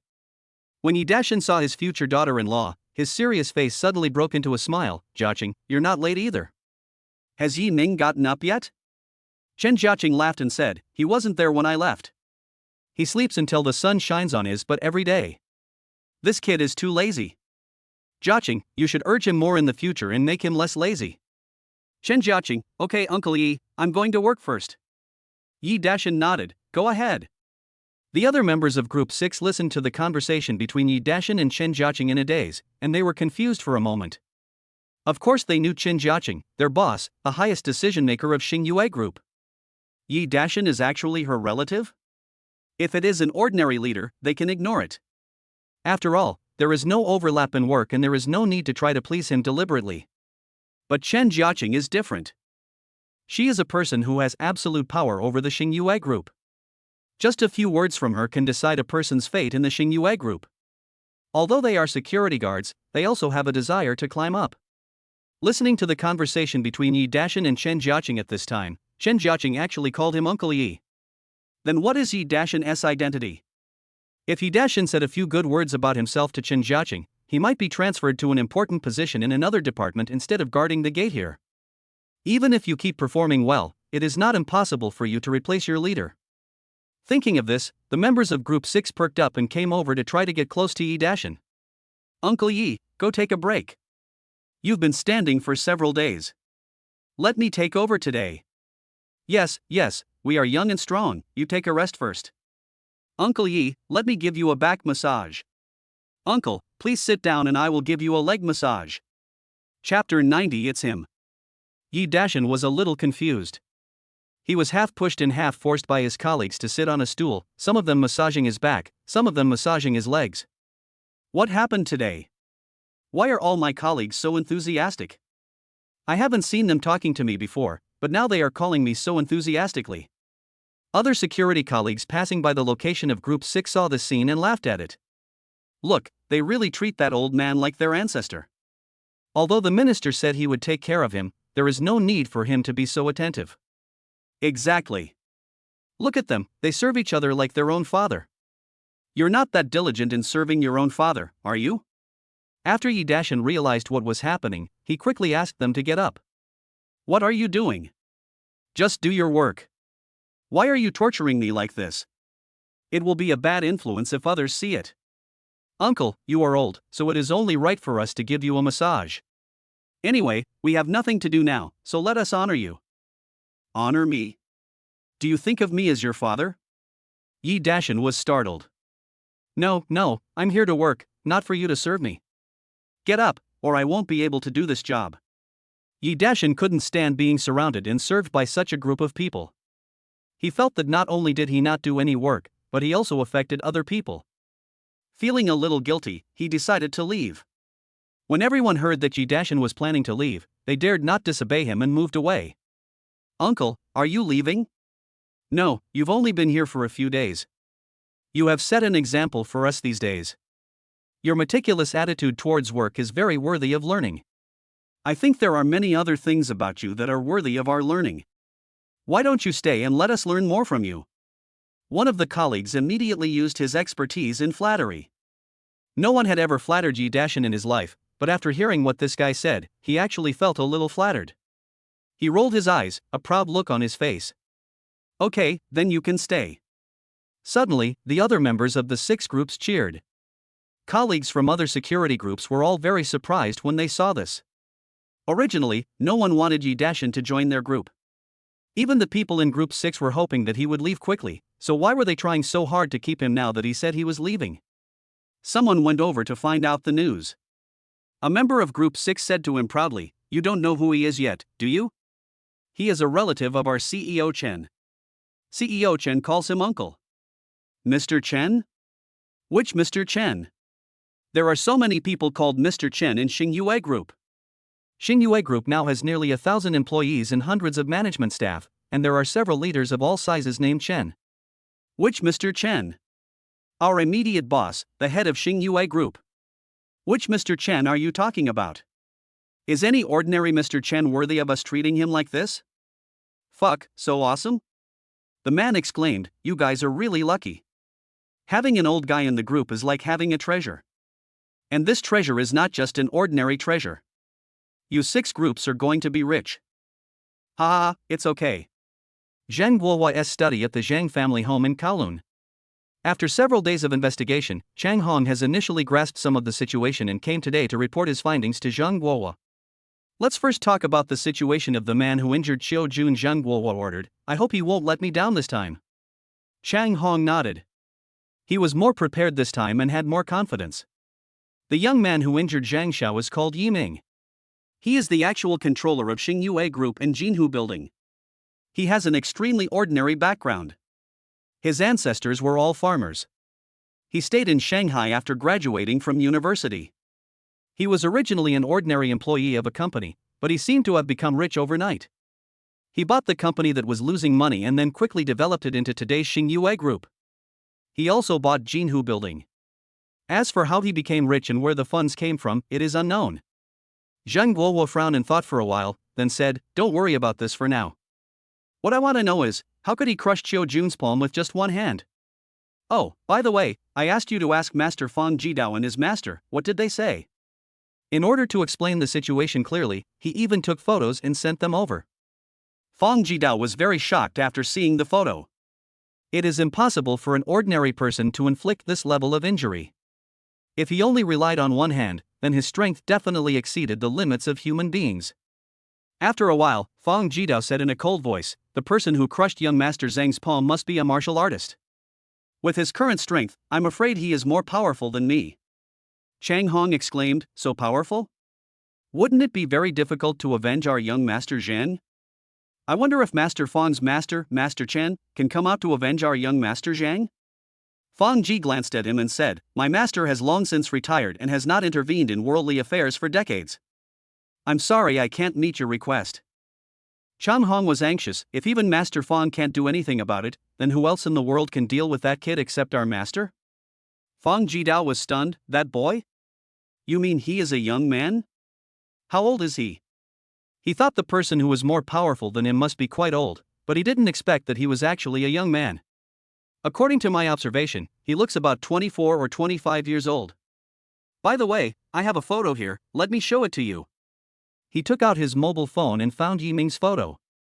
When Fang Jidao saw the face in the photo, his pupils shrank immediately. It's him. Chapter 91 Plot. Seeing the familiar face of Yiming in the photo, Fang Jidao was shocked. Some time ago, he found 3 killers who were quite famous in the underground world to kill Yiming. As soon as he got the news that the assassin had killed Yiming, he planned to quietly snatch the dragon transformation jar from his hand. Few people knew the secret of the dragon transformation zune. In order to prevent the news from leaking out and being coveted by outsiders, he did not assign the task of snatching the dragon transformation zune to the 3 people, but only asked them to find an opportunity to kill Yiming. But there has been no news from those 3 people so far, and it seems that they are in great danger. Thinking of this, he could no longer sit still and quickly sent Chang Hong away to inform his master Chen Badong. Chang Hong told Zhang Guowa what Fang Jidao said in his reaction after seeing Yiming's photo, and Zhang Guowa couldn't help but frown. Even Fang Jidao said he is no match for him? If this is the case, then it might be difficult to avenge Zhang Qiujuan. It would be quite difficult to deal with people like this who have strong personal strength and strong capital power behind them. Generally speaking, if he encounters such a ruthless person, he can't afford to offend him, but he can also afford to avoid him. But looking at his son's horrible hand, he gritted his teeth and said, it seems that I have to go and pay a visit to Chen Badong Chen Taigong in person. I wonder if I can persuade him to come out of retirement. After a pause, he continued, the Chen family has been gaining momentum recently. I guess Yiming must have had an influence behind this. I just don't know how the Chen family and Yiming are related. Chang Hong said awkwardly, the woman that Zhang Xiao likes is called Chen Jiaqing, a member of the Chen family, and this woman seems to be Yiming's girlfriend at the moment. Zhang Guowa's eyes flickered. He put his hands behind his back and sighed. If I hadn't provoked that woman, maybe I wouldn't be in trouble now. This son still makes me worry, but after all, he is my son. Chang Hong continued, also, the ownership of Jinhu Building is indeed not in the hands of the Chen family. The young master made a mistake before. He thought that the Chen family was behind Xingyue Technology Company, so he kept asking the Chen family to transfer the ownership of Jinhu Building. But in fact, the Chen family is behind Xingyue Technology Company. No, it should be called Xingyue Group now. Zhang Guohua nodded. Through a series of channels, I speculate that the extra funds suddenly available to the Chen family this time are estimated to be more than 4.5 billion M gold. The Chen family itself certainly cannot raise so much money. With their relationship with the institution, the bank will not lend them money. Except for the man named Yiming, it seems that no one can give them so much money. But if all these funds are really provided by him, then the capital power behind this Yiming cannot be underestimated. The investment in the Chen family alone, plus the purchase of the Jinhu Building, has exceeded 6.5 billion M gold, and this is definitely not their capital bottom line. I am afraid it is more than tens of billions. Although our Zhang family's various assets add up to more than 50 billion M gold, it will take some effort to come up with tens of billions of M gold for investment at once. I am afraid that the Chen family can't hold it down. It will be difficult to buy the Jinhu Building. Chang Hong's face was solemn. In fact, our purpose in dealing with the Chen family is nothing more than to avenge the young master. At present, it seems that it is obviously not so easy to do. It is better to make this matter smaller. If we continue to make trouble, we will not get any good results. Zhang Guohua sighed helplessly. A lean camel is bigger than a horse. Now that the Chen family has capital support, I'm afraid they will rise again. Naturally, we can't do anything to them. Let's put it this way. You go talk to the people from those 10 companies and ask them to adjust the price back to normal levels and withdraw the remaining funds. This matter ends here. I don't want the Zhang family to sink deeper and deeper into this quagmire. Okay. Then, what about the Jinhu building? Chang Hong glanced at Zhang Guohua. According to the current situation, it is very difficult for us to take ownership of the Jinhu building. Why don't we give it up? There is more than one building in Shanghai. We can buy one similar to it. Zhang Guohua shook his head. You don't understand the status of Jinhu building. Apart from it, we can't find a better choice. Let's try again. I recently heard that a Fortune 500 company and country are as interested in entering the Eastern continent. I plan to join forces with them to see if we can directly acquire Xingyue Group. If we can acquire it, then the ownership of Jinhu building will naturally be ours. Directly purchase? What if they don't sell? Chang Hong asked puzzledly. A fierce look flashed across Zhang Guohua's eyes. Not selling? Humph. Even if they don't want to sell, I can still force them to sell. In a hidden villa on the top of Victoria Peak in Kowloon, Fang Jidao told Chen Badong everything. Those 3 people may have already failed. I tried to contact them but couldn't. Chen Wutan's voice was a little hoarse. It's been so long, and there's still no news. I know something went wrong. It looks like I have to do it myself. He laughed at himself. I don't know if my old bones can stand up to the young people's hands and feet. Master, you are in good health and look stronger than me. With you, we will surely succeed. Chen Badong stroked his beard and smiled faintly. If I can get the dragon transformation jar, it is not impossible for me to regain my youth. Chapter 92 Change of Plan. Zhang Guohua came to visit Chen Badong that day with generous gifts. He stood below with a respectful look, performing the etiquette of a junior. Grandpa Chen, Xiao Zhang is here to see you. You are in great health. You don't look like you are over 100 years old at all. Chen Wutan's bark-like face relaxed a little, and he sighed. I'm old now, unlike you young people, who can still have fun everywhere. You are joking, Grandpa. You are a martial arts master with a long lifespan. How can you compare to us ordinary mortals? Chen Badong shook his head, a look of indifference on his face. I am old and half of my body has already been buried in the earth. Don't flatter me. You are a busy man. You suddenly came to me today. There must be something wrong, right? Zhang Guohua stepped forward and said respectfully, my son was bullied some time ago. His entire palm was broken and his sternum was broken countless times. It was really miserable. Afterwards, I asked someone to take photos and showed them to your senior disciple Master Fang Jidao. Master Fang said that he was no match for that man. So after thinking about it, I think the only one in the world who can avenge my son is you, Grandpa. So I dare to ask you here, Grandpa, can you come out to avenge my son? If you are willing to help, my Zhang family will definitely reward you generously. At Zhang Guohua's age, he certainly knew how powerful Chen Badong was in the past. And if even Chen Wutan's apprentice couldn't solve the problem, then the only person who could be found in Kowloon was the master Chen Badong. Although Chen Badong is over 100 years old, the Zhang family, as one of the 4 major families, will naturally maintain a low-key relationship with such a powerful person. Naturally, he also knew what Chen Wutan's current strength was. If he was really too old to walk, they wouldn't come to find him. In order to obtain the Dragon Zune, Chen Badong will have to fight with Yi Ming sooner or later, and this is a favor he would do. If he agreed to Zhang Guohua at this time and got an extra gift from the Zhang family, there would be no problem. However, he has lived for hundreds of years, so he naturally would not think things are so simple. At his age, he no longer had any interest in the so-called generous gifts from the Zhang family. However, when he saw that the Zhang family had interfered and their goal was the same as his own, Chen Badong had other ideas in mind. He opened his cloudy eyes and stared ahead quietly. After a long while, he slowly said, the man you are talking about is a young man named Yi Ming, right? Zhang Guohua's eyes lit up. When he heard Chen Badong say Yi Ming's name right away, it showed that he also knew Yi Ming. It also showed that Fang Jidao did convey the Zhang family's intentions for him. He was quite satisfied with this. He quickly responded, it was this man. He was so conceited with his kung fu and ruthless methods that he intended to kill me. Fortunately, my bodyguards tried their best to protect me, so I was able to save my life. This man and I have an irreconcilable grudge. If I don't get rid of him, my Zhang family will not be able to hold our heads up in Kowloon. Chen Badong smiled faintly. Master Zhang, you are too polite, but I am old and I am afraid that I am not up to the task of dealing with that young man with extraordinary skills. Seeing that Chen Badong did not agree, Zheng Guo's face darkened, and he immediately came up and said, others may not know how powerful Grandpa is, but how could my Zhang family not know? Not to mention that you are over 100 years old. Even if you are over 200 years old, I still believe that you can kill that man with one blow. Chen Badong waved his hand and said with a smile, I am honored that Patriarch Zheng thinks highly of me.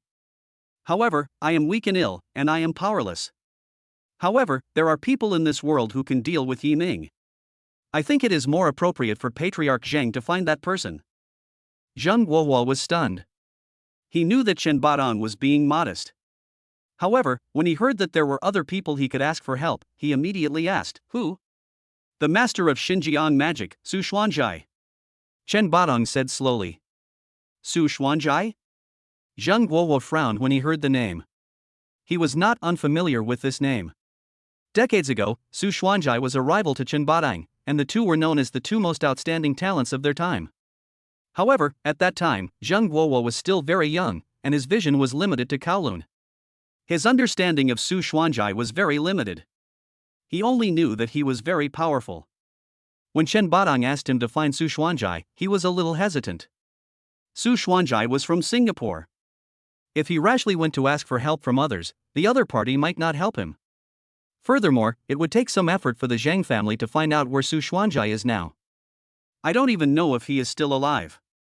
Chen Badong saw Zheng Guo's uneasiness and knew his concerns, so he said immediately, Su Xuanzhai is my old friend. He currently lives on the island of South Sumatra in Indonesia. As for his specific location, you need to send someone to investigate in detail. If he makes a move, I believe that your son's revenge will be avenged. In fact, he and Su Xuanzhai are sworn enemies, not the old friends he said they were. 30 years ago, the two of them retired together and fought openly and secretly for the purpose of finding the dragon-transforming vase and exploring the life-extending secret contained therein. In order to prolong their lives, both people gave up great honor and status, because nothing is more attractive than prolonging their lives. After all, no matter how powerful you are, without life, everything will become nothing. At this time, Chen Badong wanted the Zheng family to ask Su Xuanzhai to come out and let Su Xuanzhai take the first step to deal with Yi Ming. When both of them were defeated, he would come out and reap the benefits. Not only could he eliminate Su Xuanzhai, his old rival, and take the Hualong Zun for himself, but he could also nip the potential danger of Yi Ming in the bud. It was really a plan that killed two birds with one stone. Zheng Guo certainly had no idea what this old fox Chen Badong was planning. Seeing that the other party had already said so, he couldn't force anything. He pondered for a moment and asked carefully, if I rashly ask Su Xuanzhai to help, what if he doesn't do it? Chen Badong stroked his beard and smiled, he will take action. You just need to tell him that you can find clues to the dragon transformation vase from Yi Ming, that kid. If he remains unmoved by then, I promise to avenge your son. Zheng Guo had nothing to say anymore and could only do as he said and go find Su Xuanzhai. The two people who were originally going to attack Yi Ming immediately changed their plans because they got together. They all planned to find Su Xuanzhai first before making any plans. Chapter 93 Parents Meeting. Yi Ming certainly didn't know that he had become the target of so many people who wanted to kill him, and he still went about his business every day. He has not been idle these days. As he promised to take over the Chun family's medical equipment order worth $200 million, he has been looking for sites everywhere to build a super large hospital. However, after visiting several places in succession, I was unable to determine the address due to various reasons. After several days of no progress, he simply decided not to go out and take a rest. However, that day happened to be the day for Lure's class to hold a parents' meeting, so Yi Ming had to go to the meeting again. When he arrived at Lure's class, Yi Ming looked around and found that everyone there was middle-aged in their 40s or 50s. Only his young face seemed particularly out of place. Everyone was whispering and chatting in low voices. Obviously, most of them knew each other, so they were a little surprised to see Yi Ming come in. He looks so young, he must be the older brother of one of the students, right? Of course. Otherwise, if he is this old, and his child is already in the third year of high school, what will happen? He will become a father at a young age. Well, let's not talk about him anymore. Let me tell you, my son's academic performance has dropped drastically recently. I'm so worried. Really? My son's grades seem to have declined a lot. He's going to take the college entrance exam soon. This is not a good sign. I thought only my son's grades declined, but I didn't expect your son's grades to decline as well. Have you found the reason? I looked for it but couldn't find it. I asked him but couldn't get any information either. He went to school and came home every day just like before, so why did his grades drop? My son doesn't show any abnormal behavior. This is a bit strange. Could it be pre-exam syndrome? Ask other parents. They turned to another person and asked, how is your son's academic performance recently? The parent also had a worried look on his face. I don't know why, but his grades have dropped a lot recently. If this continues, his college entrance exam will be in jeopardy. Oh, I'm so worried. I'll have to ask the class teacher later to see if there's any way to improve his grades. The two parents looked at each other, and then asked the parents of several other boys. Without exception, they all got similar answers. The only difference was whether the grades had declined more or less. When the parents of the girls were asked, they said that their grades were normal and there were no signs of decline. This makes the parents of those boys feel a little strange. If one or two boys have pre-exam syndrome that affects their grades, that is normal. But if the grades of several boys decline together while the girls' grades remain stable, that is too abnormal.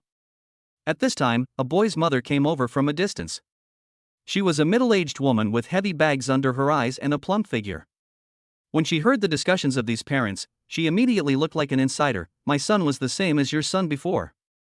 Later, when I was cleaning his study room one day, I accidentally discovered the secret, and this secret is the reason why his grades dropped. The boy's parents immediately surrounded her and asked, what's the secret?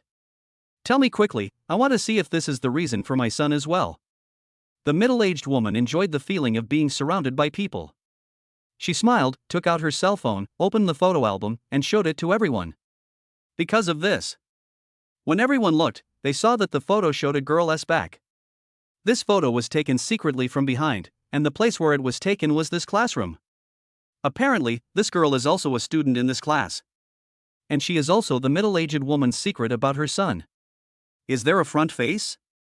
A parent urged. The middle-aged woman swiped to the next photo, which was also a secretly taken photo, but the girl's face finally appeared. It was a photo of the girl smiling sweetly while chatting with her deskmate. The girl in the photo is Lure. What's the connection with this girl? Asked a parent. Are you stupid? It's obvious that his son has a crush on this girl. Another person answered her. The middle-aged woman nodded and sighed. I talked to my son later. He didn't admit it at first, but after I showed him the evidence, he finally admitted that he had a crush on this girl, so he couldn't concentrate in class and kept looking at the girl's back. I asked him why he didn't have a crush on her before and only started to have a crush on her in his senior year. My son said that this girl transferred to this school halfway through this year and had not been in this class before. Everyone suddenly realized. A parent slapped his head and said, now that you mention it, I remember that my son also had a photo of this girl on his phone. I asked him who this girl was and he said she was a celebrity. I thought it was normal for children to be fans of celebrities, so I ignored him. I didn't expect that she was actually his classmate. It seems that our son's grades have been affected by the arrival of this girl. We must report this to the class teacher. That's right. It's better to transfer this girl to another class. She will be a nuisance if she stays in our class. Yes, yes, yes. Does anyone know the name of this girl? The middle-aged woman who provided the information then said, my son said her name seemed to be something, Tian Lure. It's better to talk to Tian Lure's parents and ask her to transfer to another class. We can't let her cause trouble to our class anymore. The parent-teacher meeting had not started yet. After Yiming came in, he found a seat and sat down. Someone came over and talked to him. Whose classmate's brother are you? Are your parents not available to come? Yiming smiled and said, he is my brother, but not my biological brother. My sister's parents are not in Shanghai, so I am here for them. Oh. What's your sister's name? Tian Lure. Yiming replied. Chapter 94 I am qualified. When the parents who were discussing their son's grades heard the three words Tian Lure, they instinctively looked in Yiming's direction, then looked at each other and nodded, understanding what the other meant. They were just looking for Tian Lure's parents and unexpectedly met them. Several people immediately stood up and walked towards Yiming's seat, ready to talk to Yiming about how Tianluer was affecting their son's studies. If it was just one person, they definitely wouldn't have the confidence to ask Tianluer to change classes. After all, it wasn't her fault. But 7 or 8 boys have already had their grades affected because of Luer. They believed that in this situation, even if Tianluer herself had not done anything wrong, her existence would have an impact on the entire class and would be harmful to the grades of those boys. According to the principle of minority obeys majority, they believe that it is reasonable to ask Tianluer to leave the class. As for whether Tianluer is willing to leave, it is not up to her to decide. Tianluer must leave. These people came to Yiming, and one of the parents said indifferently, "Are you the parent who came to attend the parent-teacher meeting for Tianluer?" Yiming looked at the group of middle-aged women who were surrounding him and seemed to have a bad attitude. He was a little confused. "Yes, I am Tianluer's parent. I am her brother. What do you want?" When they heard that he was Tianluer's brother, they all looked disdainful. "How can you let me come to the parent-teacher meeting? Where are your parents? They are so busy making money that they don't even come to their child's parent-teacher meeting? What kind of nonsense is that?" "That's right. I guess your family conditions aren't that good, right? Otherwise, you wouldn't be so busy making money that you wouldn't even attend your child's parent-teacher meeting." Yiming's face turned cold. These middle-aged women had a very unfriendly tone when they first arrived. Now they were talking like this, clearly looking for trouble. He said coldly, "My sister's class is holding a parents' meeting. As her brother, it's reasonable for me to come on behalf of her parents who are far away in her hometown. What does it have to do with you?" "Oh, from the way you sound, it seems like you're not Tianluer's biological brother. That's even more outrageous. Her parents didn't come, but she asked a brother to come. You're not the brother she found randomly on the internet, are you? What did you just say? His parents are far away in his hometown? Isn't Tianluer from the countryside? A rural girl actually came to study at an aristocratic school like ZU High School. No wonder her parents didn't even attend the parent-teacher conference. It must be because her family is not well off and they are busy making money right now. Why do you want to study at ZU High School if your family is not well off? Can't you just find an ordinary high school? Hey, you don't understand this. Most of the students at ZU High School come from well-off families. I guess they let their daughters study here in the hope of catching some rich husbands. Now that you put it that way, there is some truth to it." These middle-aged women kept chattering, and every word they said was harsh. Yiming was already getting angry. His face was very gloomy, and when they all stopped, he asked, "Are you done?" His voice was terribly cold. Those middle-aged women obviously did not take Yiming seriously and did not understand what he meant. Their original intention was to talk to Tianluer's parents and ask them to transfer their daughter to another class. But now it was Tianluer's brother who came to attend the parent-teacher meeting, and the key point is that he is not her biological brother. They believed that Yiming had no right to decide whether Tianluer should stay or go, but it was okay for him to act as a mouthpiece. So one of them said, "It's like this, you talk to Tianluer's parents. Tianluer is in our class and has seriously affected the academic performance of the boys in our class. As one of the parents, we ask Tianluer to transfer to another class. However, we will not treat her unfairly. In view of her poor family conditions, we are willing to compensate Tianluer's family with 20,000 yuan each as a transfer subsidy. You have to know that this 100,000 is really pie in the sky. It would be a waste if you don't take it. For you, there is no loss. It's just a change of class. You will still be in ZU High School." Her parents' wish will not be disappointed. They thought everything was reasonable and that they would be able to achieve their goals. But Yiming just uttered one word with a cold expression. "Roll." This made the middle-aged women unhappy. They felt that the conditions they offered were already quite good. It was just about asking Tianluer to change classes, not kicking her out of school. Seeing Yiming's attitude, one of them shouted, "I say, you are so young, how can you talk like that? Do you have any basic manners? You have to know that each of us is older than you. You have to respect the old and love the young, don't you understand?" If they were not in a public place and needed to be careful about the impact, Yiming would have slapped this stupid woman in the face. He suppressed his anger and sneered, "You menopausal women, you have so much trouble every day. I'm telling you clearly here, my sister will not change classes." "What did you say? Who are you talking about in menopause?" A middle-aged woman who was particularly concerned got furious. Don't change classes? Are you sure you want to go against the wishes of us parents? Besides, are you Tianluer's parents? What qualifications do you have to make decisions for her parents? Yiming stared at the other person steadily, his expression extremely cold. I am qualified. Go away and stop being an eyesore here. You. These people were so angry that they didn't know what to say. They originally thought that with tens of thousands of dollars, the other party would immediately change classes, but they didn't expect that Yiming would ignore them and directly told them to get out. You don't want to change classes, right? We will report this to the head teacher and see whether he will help you alone or stand on the side of the 7 or 8 of us parents. One of the parents was very confident, and there seemed to be a hint of pride in his tone. Speak of the devil, the head teacher came into the classroom as soon as the man finished speaking. Chapter 95 Greetings. Seeing the head teacher enter the classroom, the group of middle-aged women were overjoyed, as if reinforcements had arrived, and they all came forward to complain to the head teacher. Teacher Zhou, you are finally here. Yes, Mr. Zhou, we have been waiting for you for a long time. When the class teacher, Mr. Zhou, saw them coming over one by one and calling him so affectionately, he was a little confused. In previous years' parent-teacher meetings, these people were not so enthusiastic and positive. What happened today? Could it be because this will be the last parent-teacher conference and we are about to part? This is already the last semester of senior year.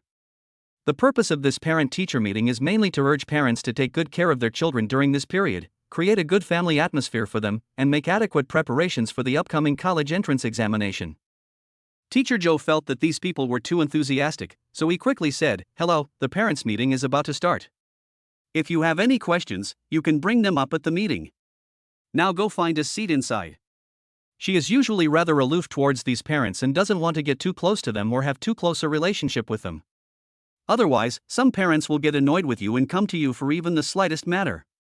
This is her experience gained from working in the education industry for many years. Only in this way can these parents maintain a friendly attitude towards the class teacher. After she finished speaking, she walked straight into the classroom. After hearing what Teacher Zhou said, these middle-aged female parents didn't want to bother her and had to go into the classroom and find a seat to sit down. They all gathered together and sat in the back, staring angrily at Yiming's back from time to time, wishing they could teach him a lesson with their eyes. At this moment, they seemed to be a small army with the same enemy, and the enemy was Yiming, and their goal was to drive Tianluer out of the class. Humph. I'll let you be proud for a while, but I'll make you pay later. That's right. Your hair hasn't even grown out yet, and you're here to attend a parents' meeting for your sister. She's not even your biological sister. Maybe he's having an affair with that vixen sister of hers. Otherwise, why would he defend her so much? However, before they could finish their muttering, they were so surprised by what happened next that they couldn't close their mouths. They saw that when Teacher Zhou entered the classroom, he found Yiming already sitting upright in his seat. He immediately seemed like a different person. He took the initiative to walk over and greeted Yiming with a smile on his face. Boss Yi, hello, you must have been waiting for a long time. The parents' meeting will start soon. Yiming smiled faintly. It's okay, Teacher Zhou, you go ahead and do your thing. Teacher Zhou laughed and said, Okay, please take time out of your busy schedule to attend the parent-teacher meeting. I can't delay it for too long. This lively scene made the middle-aged women gathered together at the back feel uncomfortable as if they had eaten a fly. Isn't the difference between the before and after too big? Facing these people, everyone had a very calm face.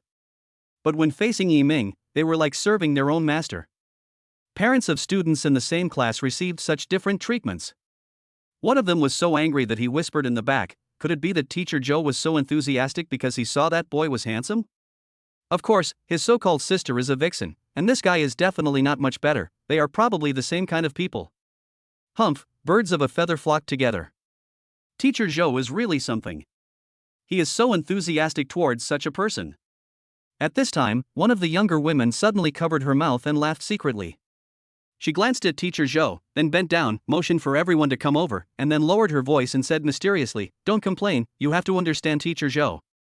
Seeing such a handsome guy, he must have some intentions in that aspect, so of course he is so enthusiastic. No way, Teacher Zhou doesn't look like that kind of person. Another person exclaimed. TSK, she doesn't look like that usually, but does she still not look like that now? Look at that smile on her face, it's obvious that she wants to eat that boy. If that's the case, I'm afraid Teacher Joe won't agree if we ask Tianluer to change classes later, right? Never mind her, let's bring it up first. If she disagrees, we'll go straight to the principal. That's a good idea. Teacher Joe was certainly not what these people thought. The reason why she was so enthusiastic about Yi Ming was only because she took 1 million from him, and later she heard from the principal that he also donated 10 million to the school. As the saying goes, a man who has eaten someone's food should be grateful, so seeing the god of wealth, it was natural for her to be warm and considerate. After greeting Yi Ming, Teacher Joe also noticed the small circle behind them out of the corner of his eye. Seeing those people looking at her with teasing eyes, that look made her feel very uncomfortable. But she couldn't make trouble, after all, the other person was a parent, not her student, and he didn't do anything out of line. She suppressed her discomfort, walked up to the podium, and prepared to speak about something. Chapter 96 donated 10 million. The purpose of this parent-teacher meeting is to tell parents to care about their children, create a good exam preparation atmosphere for their children, and not put pressure on their children. These are all old-fashioned things that everyone understands even if they are not said. Sometimes, parent-teacher meetings are just a formality. After they are over, everyone goes about their business as usual. Afterwards, Teacher Joe talked about the students' learning situation in the class, and especially mentioned the boys whose grades had declined. After introducing their grades, she continued, the grades of these students have declined significantly recently, which may be related to the upcoming college entrance examination. I hope parents will not put too much pressure on them, and at the same time urge them to study hard at home and strive to improve their grades to their original level before the college entrance examination. When they heard this, the middle-aged women perked up and prepared to have a formal showdown with Teacher Joe. One of them stood up and said, Teacher Joe, I think my son's academic performance has declined and it has nothing to do with us parents. Teacher Joe frowned. It had nothing to do with the parents. It had to do with the school and the teachers like them. She looked again and found that this parent was one of the people who had just looked at her with strange eyes. She said calmly, so what do you think caused your son's grades to decline? I originally thought that it was because of the upcoming college entrance examination that he was under a lot of pressure, so his grades declined, until one day, I discovered a secret. As soon as these words were spoken, all the parents in the class, except Yi Ming, looked at the middle-aged woman with curiosity. Teacher Joe was also stunned, and subconsciously asked, what secret? The secret is that my son has a crush on a new girl in the class. Not only my son, as far as I know, the sons of several other parents have the same problem. The decline in their academic performance is also related to the new girl. Except for Yi Ming, the other parents started whispering when they heard her words. Is there such a thing?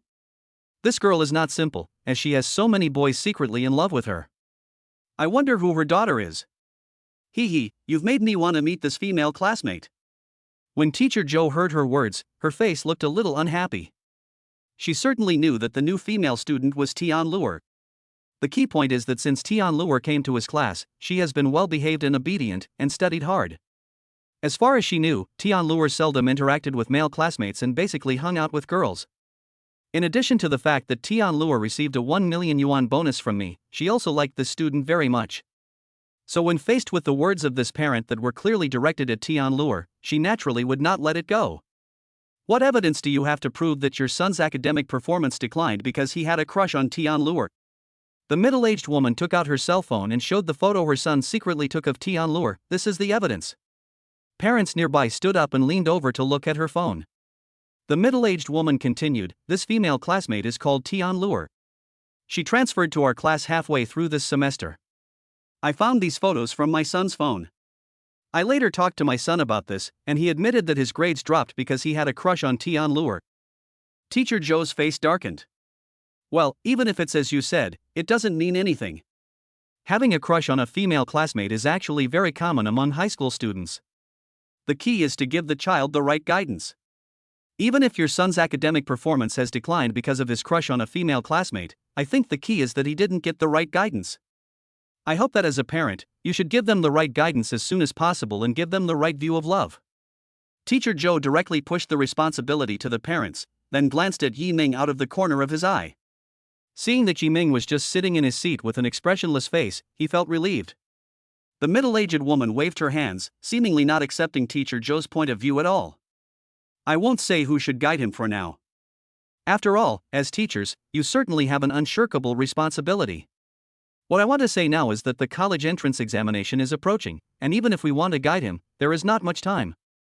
I think there is only one way to make our son concentrate on studying and improve his grades quickly.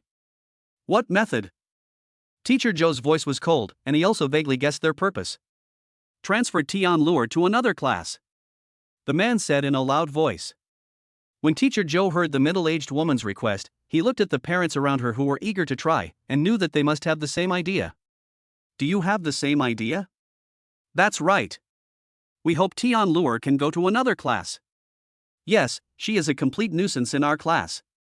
When Teacher Joe saw their expressions, she suddenly sneered, Student Tianluo is studying well in our class, and she doesn't bother anyone. You want to drive her away just because your son has a crush on her? Isn't that a bit outrageous? She finally understood why these people were so enthusiastic about her at the beginning. It turned out that they wanted to drive away other students. We also know that it's not Tianluo's fault, but at least 7 or 8 male classmates have seen their academic performance decline because of her. As the class teacher, shouldn't you consider the majority?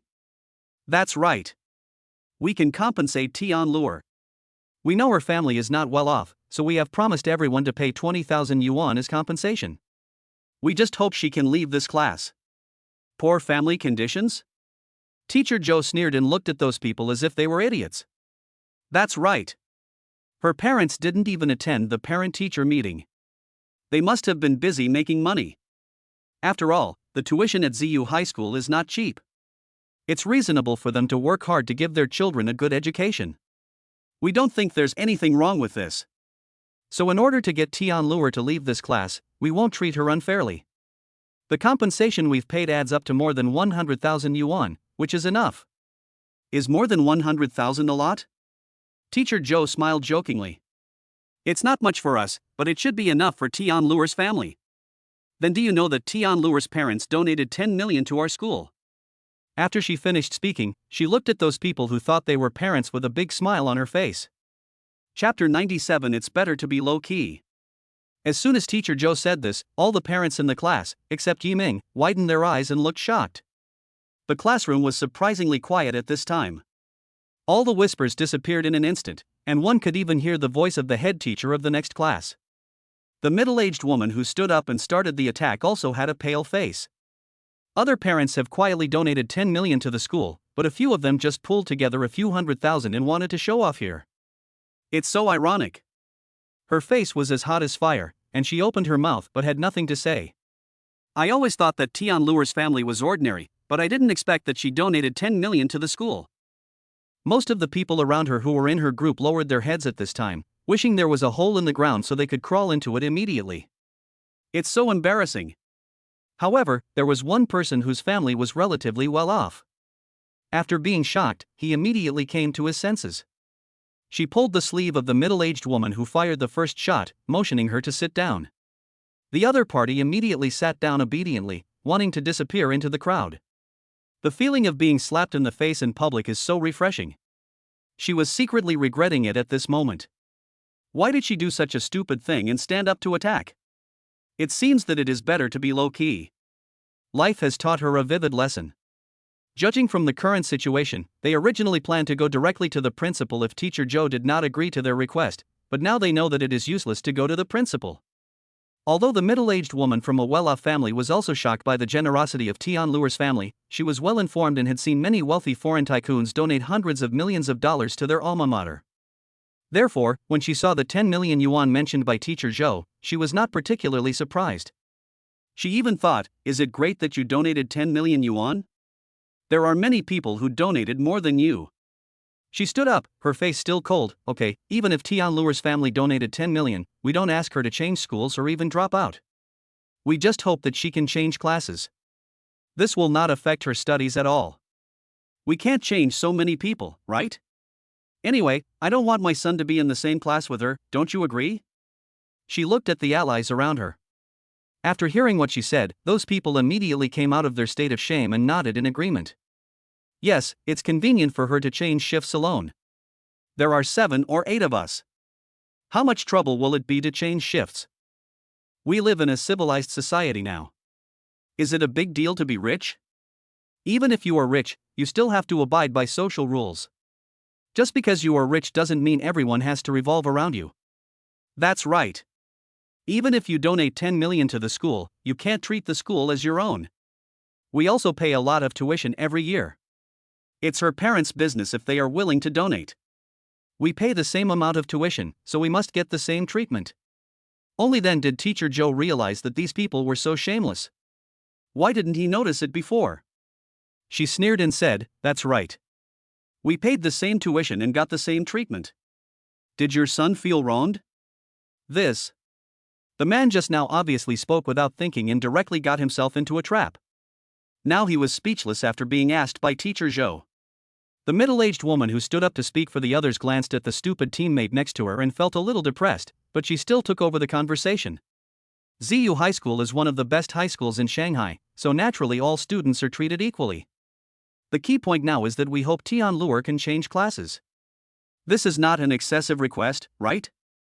If my son's grades were the only one to decline because of Tian Luer, I would change my son's class without hesitation and would never ask him to change. But the key point now is that it's not just my son. On the surface, there are 7 or 8 of us whose sons have been affected. What about behind the scenes?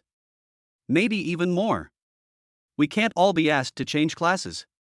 How much trouble would that be? Don't you think so? Yes, that's the truth. That's right. This matter has nothing to do with right or wrong. It's just a matter of whether it's troublesome or not. Teacher Joe looked at her expressionlessly. After she finished speaking, Teacher Joe said calmly, "It's not a problem at all. If you insist on not letting your son be in the same class with Tian Luer, you can switch to another class. I won't stop you."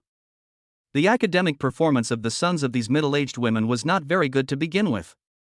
If we say that their grades have dropped now, it is just that they are worse than before.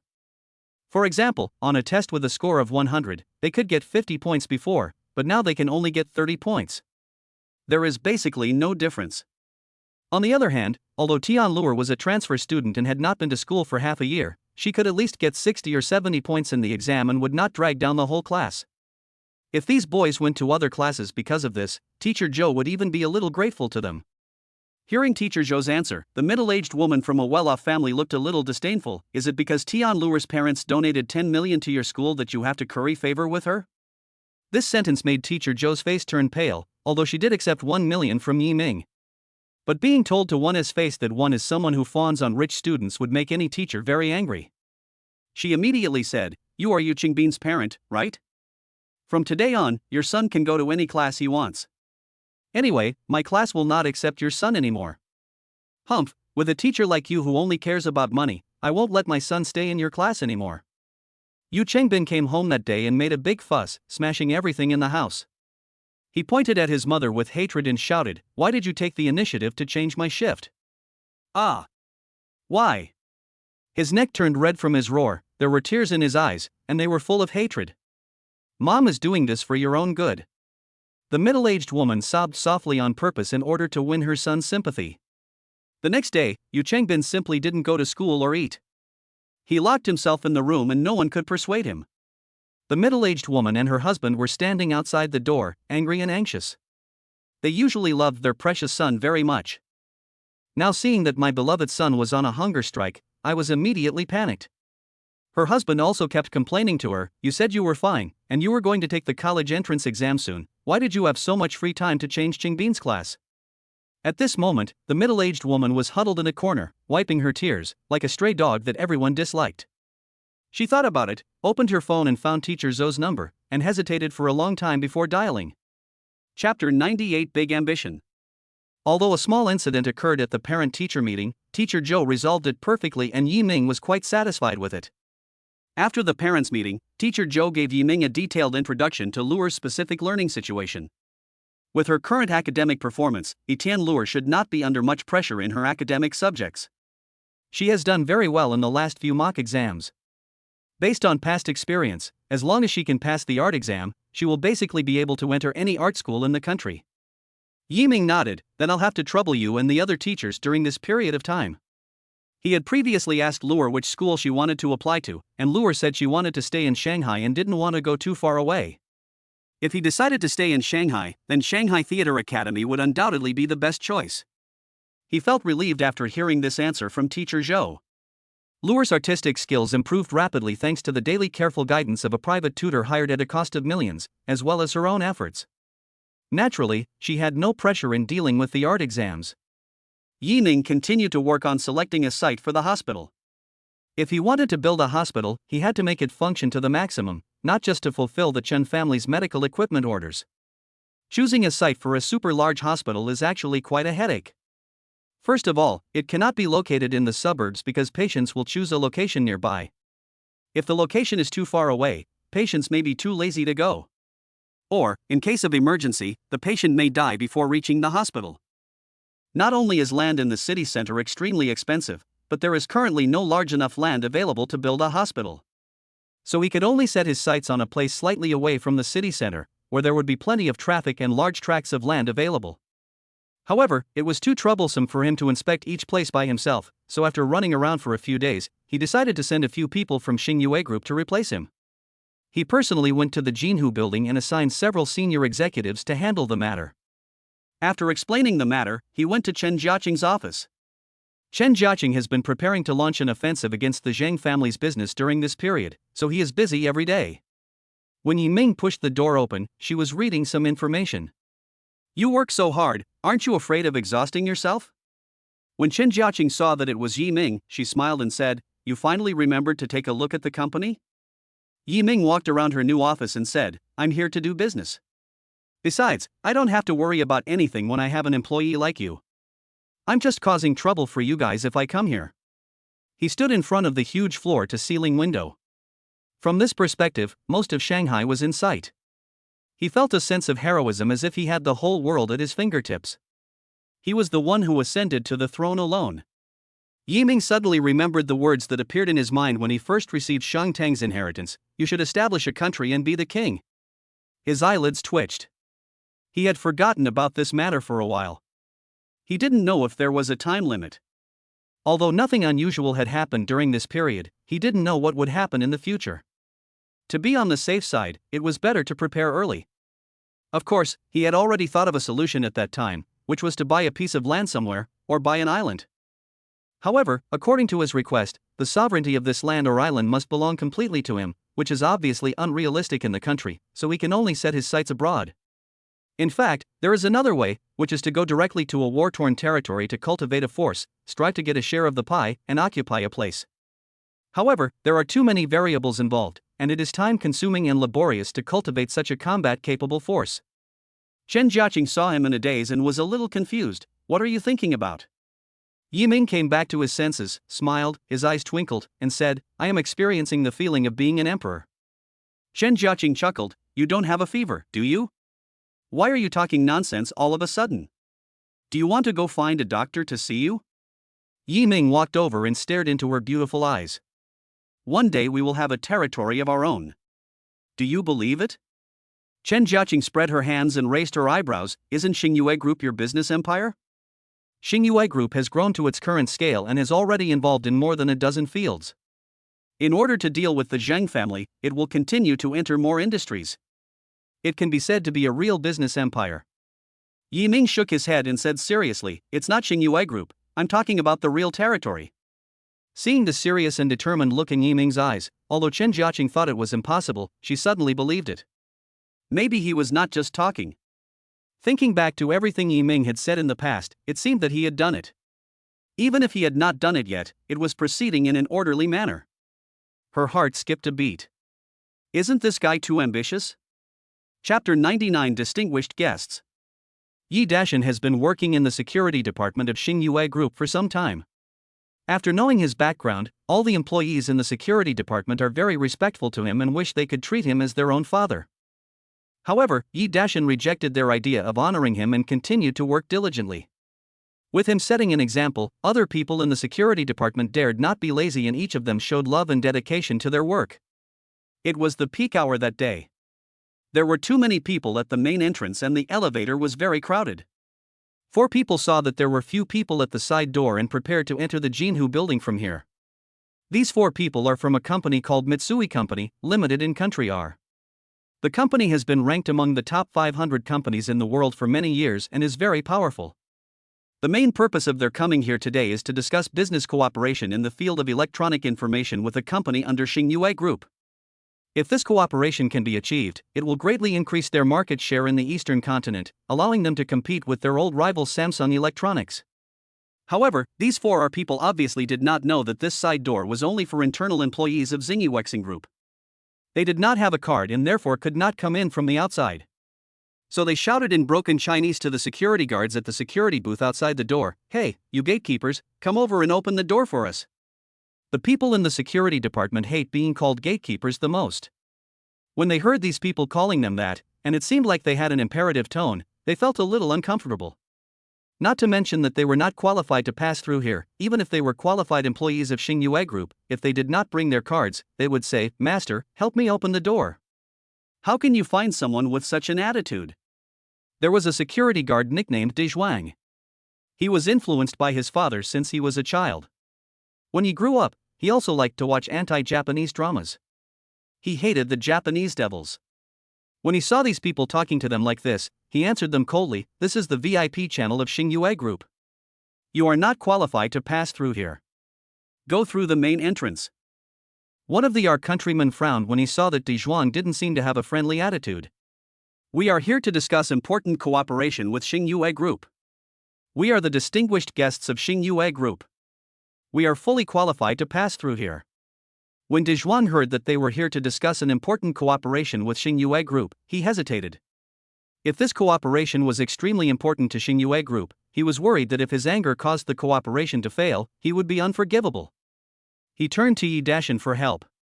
After all, although Yi Dashan was just an ordinary security guard, behind him was Chen Jiaqing, the helmsman of Xingyue Group. This matter could only be resolved if he stepped forward. De Zhuang explained the situation to Yi Dashan. He said, "These people are from our country, not employees of Xingyue Group. They don't have a card. According to the regulations, they can't pass through here. But they said they came to discuss cooperation with Xingyue Group. I'm afraid that if this cooperation is very important to Xingyue Group and I don't let them in, causing this cooperation to fail, then I will be in big trouble. Uncle Yi, you decide." After listening to his explanation, Yi Dashan had already made up his mind. He was a rigid person and believed that there was no order without rules. If there were rules, they must be followed. Moreover, he did not have a good impression of these people, so he said to De Zhuang, "Tell them to go through the main gate. They can also go up through the main gate. The door here will not be opened for them." De Zhuang was very happy, and gave Yi Dashan a thumbs up and said that this is what Uncle Yi wanted you to say. He turned around and told our countrymen, "You can go up through the main gate as well, so go through the main gate." When these people heard that the security guards actually refused their request, they immediately became angry. Of course they knew that they could enter through the main gate, but the key was that there were too many people at the main gate, going up and down, and it was very crowded. And they came to discuss cooperation with Xingyue Group. They are VIP guests after all. Not to mention taking a VIP channel, it would not be too much even if they were served personally by Xingyue Group as employees. Now even the security guard dared to refuse them, and immediately shouted, "You ungrateful people, hurry up and open the door, otherwise, when I see your boss, I will make him fire you. You better be smart." In fact, given their level, the person they were talking to about cooperation was just the general manager of a subsidiary of the group. They had no way of contacting Chen Jiaqing. With Yi Dashan as his backer, De Zhuang was not afraid of them at all. He said calmly, "Sorry, we are also following the rules. If you want to sue, go ahead. We'll be waiting." "That's right, we're waiting." Several other security guards also responded confidently. The faces of these 4 people were livid at this moment. They didn't expect that they couldn't even handle a few security guards.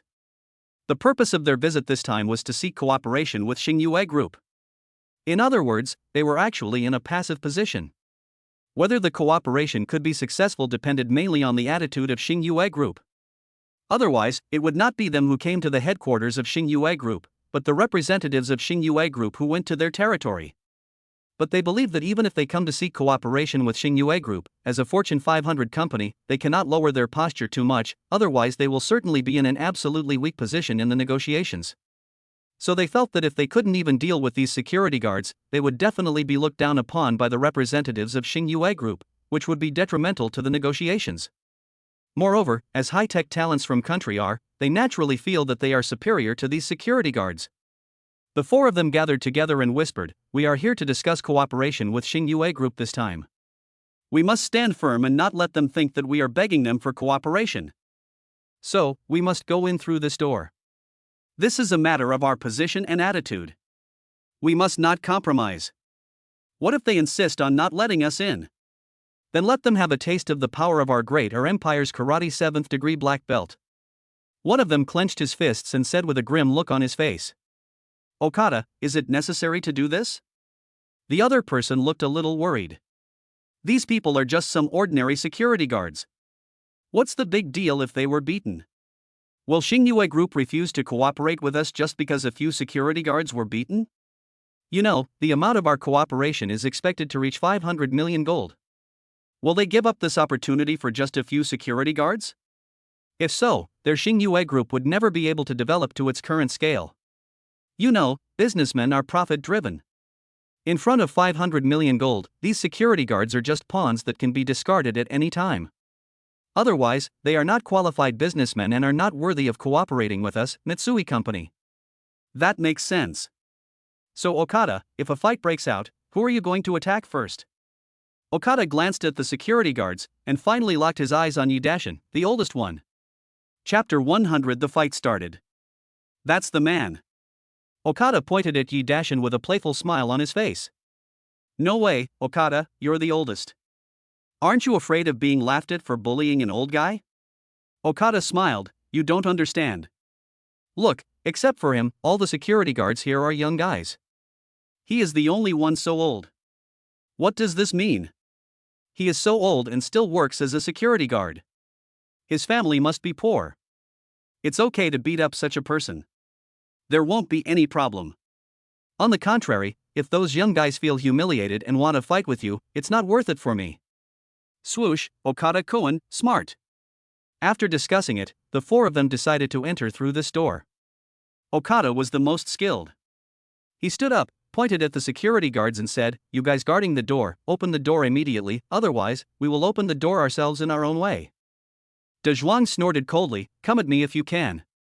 Okada knew that these security guards were determined not to open the door on their own initiative, so he didn't get angry. He walked directly to the door, suddenly raised his foot, and stomped on the door hard. Seeing this scene, all the security guards were furious and rushed out with red faces. They were all young and energetic. They were extremely angry that these people from country are dared to act so wildly here. "What are you doing?" De Zhuang shouted first. This countryman actually dared to kick the door in public, which was undoubtedly a slap in the face of these security guards. "It's so arrogant." Okada said nonchalantly, "What are you doing? If you don't open the door for me, we have to open it ourselves." De Zhuang blocked the door, gritted his teeth, and said coldly, "Try to move again." Okada didn't care at all. He slowly walked around De Zhuang, came to a place where he was not blocked, and kicked him hard again. This door is a glass door. Although it is of good quality, his kick still caused a crack in the door. De Zhuang couldn't believe that he dared to kick the door. He was immediately furious. He yelled "fuck you" and swung his fist to hit him. He had had enough. Even if it meant losing his job, he would never allow the countryman to be so arrogant on his territory. He wanted to teach this countryman a lesson. However, the opponent was a 7th degree black belt in karate. Apart from his height and strength, De Zhuang had no other advantages. His punch was easily neutralized by Okada.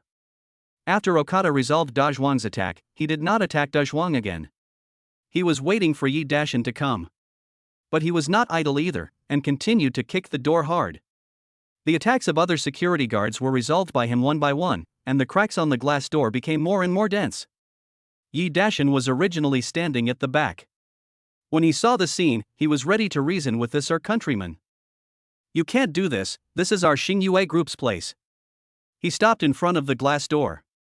When Okada saw Yi Dashin finally coming over, he smiled coldly, and without saying anything, he punched Yi Dashin directly in the stomach. Yi Dashin had no time to dodge and was hit directly by him.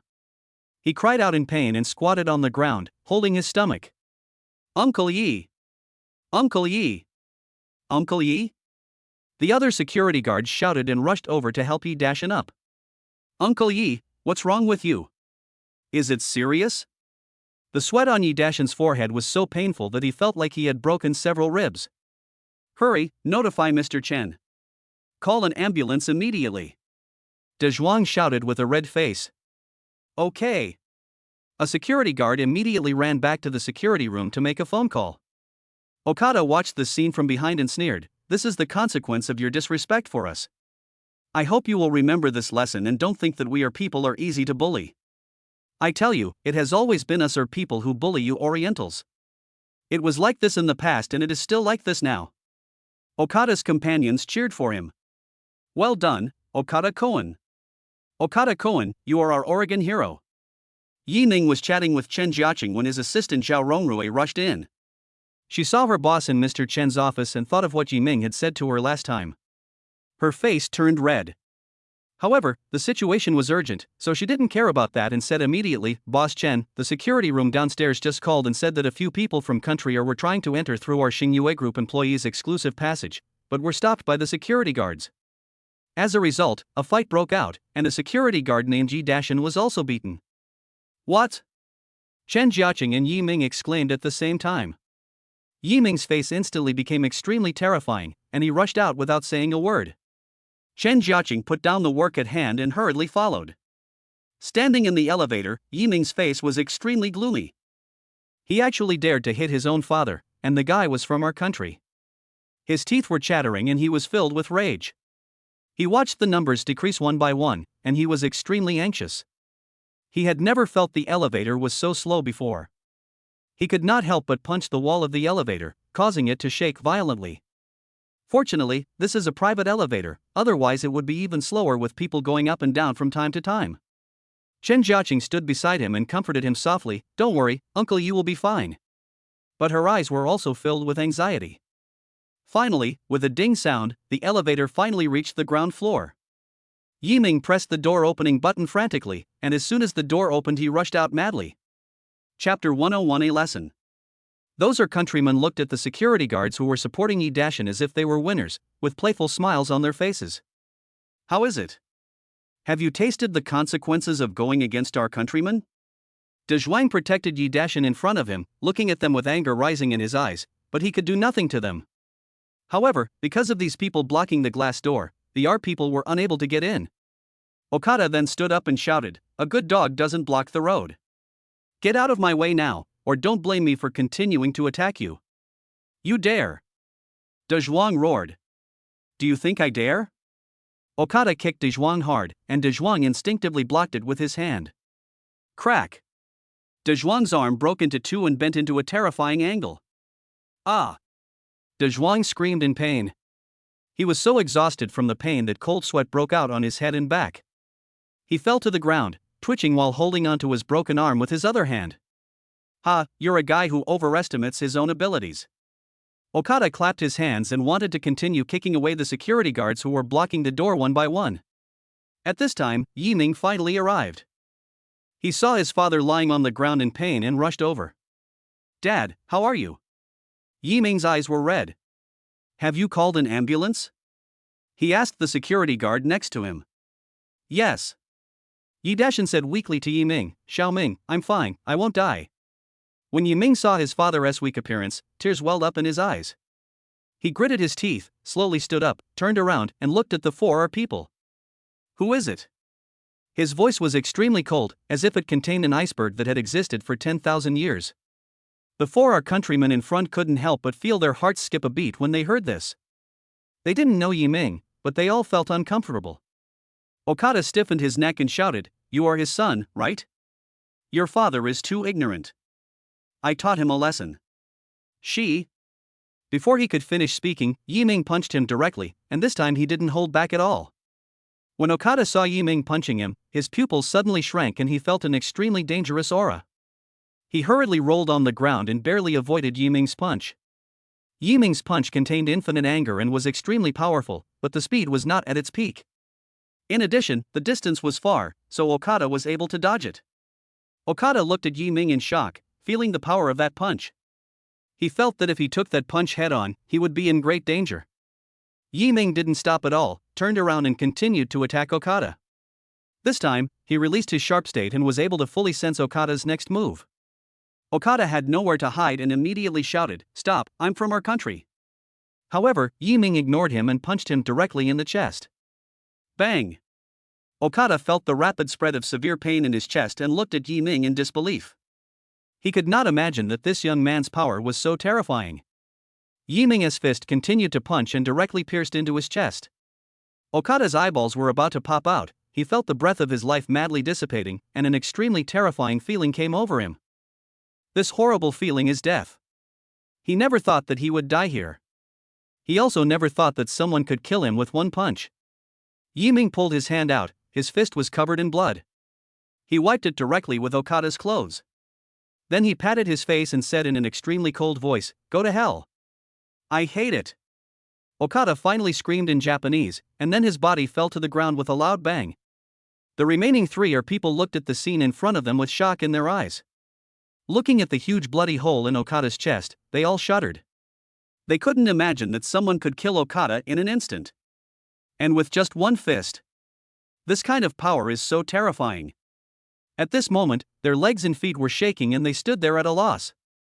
Chen Jiaqing finally arrived at this time. When the remaining three countrymen saw Chen Jiaqing, they hurried over as if they had found a life-saving straw and said, "Mr. Chen, you are finally here." One of them pointed at Yiming and said, "Mr. Chen, call the police. This man has killed someone, and he is very skilled. He is extremely dangerous. Tell the police to come with guns and arrest him." Chen Jiaqing ignored the countryman and ran to Yi Dashin, who was still curled up on the ground, and asked anxiously, "Uncle Yi, how are you?" The remaining three people were all stunned when they heard Chen Jiaqing address Yi Dashin. He is Mr. Chen's uncle? This cooperation is doomed to fail. What should we do next? Okada is dead. How are we going to explain it when we get back? This murderer must be punished. Call the police immediately and report the situation to country, or tell them that the person who killed Okada is likely a person with superpowers. Yes. One of them quickly turned around and took out a cell phone from his pocket. Yiming looked at the rest of the people coldly. In his eyes, these three people were already dead. They have seen his methods and they are from the R country.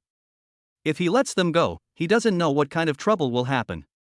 What's more, they also hurt his father. Even if they didn't do it, they are in cahoots with the murderer and are still unforgivable. At this moment, he saw a man turn around and take out a mobile phone. Suddenly, his body flashed and he went straight to the man's side. He snatched the phone from his hand and crushed it. "You, what do you want to do? We didn't do anything." The man's eyes were full of fear. Yiming had a cold smile on his face and didn't bother to pay attention to him. At this moment, he was like a killing god and directly reached out and pinched his neck. The remaining two people couldn't believe that Yiming would not listen to reason with them at all, and their hearts were trembling. They looked at each other, nodded, and ran in two directions. Want to run? Yiming suddenly dodged and quickly flashed in front of a man, kicked him to the ground, and made him unable to get up. Then he quickly caught up with the other person and punched her in the back, causing her heart to rupture and she died instantly. Chen Jiaqing was shocked to see Yiming's skills, but she made a quick decision. She stared at the security guard coldly, "Don't tell anyone." The security guards nodded heavily, "We didn't see anything." The ambulance arrived 10 minutes later, and Yi Dashin and Dazhuan were taken to the hospital together. Chapter 102: Adding fuel to the fire. Yi Dashin and Dazhuan were sent to the hospital in time. After the operation, there was nothing serious and they just needed to rest for a while. After this incident, Yiming will never let Yi Dashin work as a security guard again, to avoid any more accidents. During the time when Yiming was accompanying his father to recover from his injuries, Chen Jiaqing set out to eliminate the impact of this incident. The death of 4 nationals near the Jinhu building is a major event, and these 4 people are middle and senior leaders of Mitsui Company, Limited, a Fortune 500 company. They originally came to Xingyue Group to discuss business, but suddenly they all died, which made the top management of their company very angry. They sternly demanded that the Oriental police find the murderer and give severe punishment. The public security arrived at the management office of the Jinhu building and requested to retrieve the surveillance video. However, Chen Jiaqing had already had someone delete all surveillance videos within the past 3 days in that area. If they just deleted the surveillance at that time, the purpose would be too obvious and it would be a case of trying to cover up one's own faults. However, if it was within 3 days, then it could be said that the surveillance was broken and could not be monitored, which seems much more reasonable. Without surveillance, there is no evidence, so the security guards undoubtedly became the focus of police investigation, because from the crime scene, they had a conflict with the 4 countrymen, and only they had the opportunity to kill the 4 countrymen. However, the security guards had already thought of a countermeasure. They basically didn't know anything about the matter and only answered some trivial questions. In addition, Chen Jiaqing also hired a team of lawyers to defend them. This made the police investigation work at a loss for a while. But even so, a few days later, video footage of Yiming killing the 4 people appeared on the internet, with a title attached. Shocking news! A murder occurred downstairs in Jinhu building. A mysterious man fought 1 against 4 and killed them instantly. This video seems to have been recorded from a long distance, and the person taking the video seems to have shaking hands. Therefore, the video quality is not very clear. You can only see the general process and cannot see Yiming's face at all. The video was instantly filled with comments. Holy crap! That's awesome, that guy looks even faster than Bobby. Bobby is such a loser, look at the shadow behind him, his speed is faster than the speed of sound. Who are those 4 people? They actually provoked such powerful people. They can be killed in 1 move. He seems to be from our country, and he is said to be very arrogant. Fuck! They are the devils from country R. Well done. He is our hero. How did the police investigate? The police didn't find any definite evidence, they just arrested the security guards for questioning. Fuck it, we can't let the police see this video. If they see it, our national hero will be in danger. Tisk, it's useless to see it. You can't even see the face. Do you know who he is? This video can only prove that these 4 countrymen were indeed killed. This video made headlines in all major news media in a very short time. Millions of people left comments. At the same time, in a deep courtyard in Beijing, a young man saw this video and his blood boiled. Too powerful. Even the Songlong Special Forces can't last more than 3 moves in his hands. No, I must find him and become his disciple. This young man is called Su Mengheng, the descendant of a famous general. As for Su Mengheng, although his family had already arranged his future path for him, which was to go into politics, he himself was obsessed with kung fu and did not want to obey his family's arrangements at all. Fortunately, he is still young and is deeply loved by Mr. Su, so his family does not force him. This also allows him to go further and further on the path of pursuing kung fu. A man should be like this. Su Mengheng saw Yiming's amazing skills and slapped the table excitedly. I must worship him as my master. He opened the web page and browsed it casually, and suddenly saw a piece of news in the economic section. An economic crisis has occurred somewhere, and the territory may go bankrupt. His eyes lit up. If that was the case, perhaps he could take this opportunity to buy an island from this territory somewhere. He immediately found the map of a certain place on Google Maps, looked around, and finally set his sights on an island called Tay Island. The island of Tay is located in the middle of the eastern Mediterranean Sea, with an area of 8,836 square kilometers. It is the largest island in a certain place. This area is roughly the size of Shanghai and Shenzhen combined. There are many territories in the world that are smaller than this. Therefore, if we can buy it and then plan, Yiming's plan will be realized. Chapter 103: The Murderer's Information. Thanks to that video, the security guards of Jinhu building were found innocent and they were quickly released by the police. At the Zheng family mansion in Kowloon, Zhang Qiujuan, who was recuperating from his injuries, also saw the video and recognized the figure as Yiming at a glance. He looked at Yiming's extraordinary skills and was shocked. Only then did he realize that Yiming had held back on him that day, otherwise, he would have been like those 4 people. Then he looked at the domestic media reports and saw that the murderer had not been caught yet. He snorted coldly, others may not know who it is, but don't I know? He immediately asked someone to provide clues to the police investigating the case, saying that the murderer looked very much like the actual controller of Xingyue Group, Yiming. The police were under great pressure at this time, and country kept urging them to catch the murderer as soon as possible and bring him to justice. Domestic fishing boats are getting worse and worse. Some people say that the police are incompetent and cannot even solve such a simple case. When they thought this case would reach a dead end and they were at a loss, someone suddenly provided this clue. The police immediately took action overnight and rushed to Yiming's residence, Shengshi Huating. As if they were afraid that he would escape overnight. The police knew that people who could live in this place had extraordinary status and identity, so when they found Yiming, they spoke to him politely. Mr. Yi, we have received a tip that you are related to the death of the 4 our countrymen downstairs in Jinhu building. We hope you can come back to the police station with us and cooperate with our investigation. Yiming's expression was calm and he said, You suspect me? Do you have any evidence? The police looked a little embarrassed. Not yet. If there is no evidence, then you go back first and come back when you find evidence. I will not leave and will wait for you here. Yiming said calmly, but his whole body exuded an absolutely domineering aura. Mr. Yi, please don't make things difficult for us. We are also handling the case according to the law. The security captain looked embarrassed. Yiming suddenly turned his head to look at him, and his aura was even stronger, which made the security captain's heart skip a beat. Okay, I need to take a break. Please go back and come back when you find evidence. After he said that, he ignored the security and went back to his room to rest. The security guards looked at each other, all confused for a moment. This guy was too pretentious. The captain sighed, Let's pack up first. Captain, is this the man? Looking at his body shape, he does look alike, but that's not enough to confirm that he is the murderer. Why don't we just arrest him and interrogate him? We have the right to detain him for 48 hours unconditionally. Look at how pretentious he was just now, I just can't stand it. The captain glared at him and said, Do you think the person who can live here is a simple person? If he is really the person in the video, we are no match for him with his skills. If he is not, then we have wronged him. We will still be in trouble. Does he dare to attack the police? If he dares to attack us, I will directly sue him for assaulting a police officer. The captain sighed and shook his head. Xiao Li, you are still too young. Well, I will teach you a lesson today. He took a puff of cigarette. He was able to kill those 4 our countrymen in broad daylight. He must be a vicious and cruel person. Such a person should not be provoked without sufficient evidence. Otherwise, you might be killed by him one day without knowing it. When Xiao Li, who was speaking, heard this, he felt a chill on his neck, as if a gust of cold wind was blowing past him. He shrank his neck and said no more.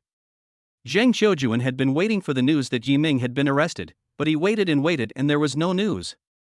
So he tried various means to find out the news, but the result was that there was no evidence to arrest him. He was very depressed. No evidence? Damn, don't you know to interrogate him first? If that doesn't work, you can torture him into confessing. He thought about it and finally asked someone to come over and instruct him, find a group of internet trolls to spread the message that Yiming is the murderer. Remember, write the information in detail and preferably with photos. Okay. The other party took the order and left.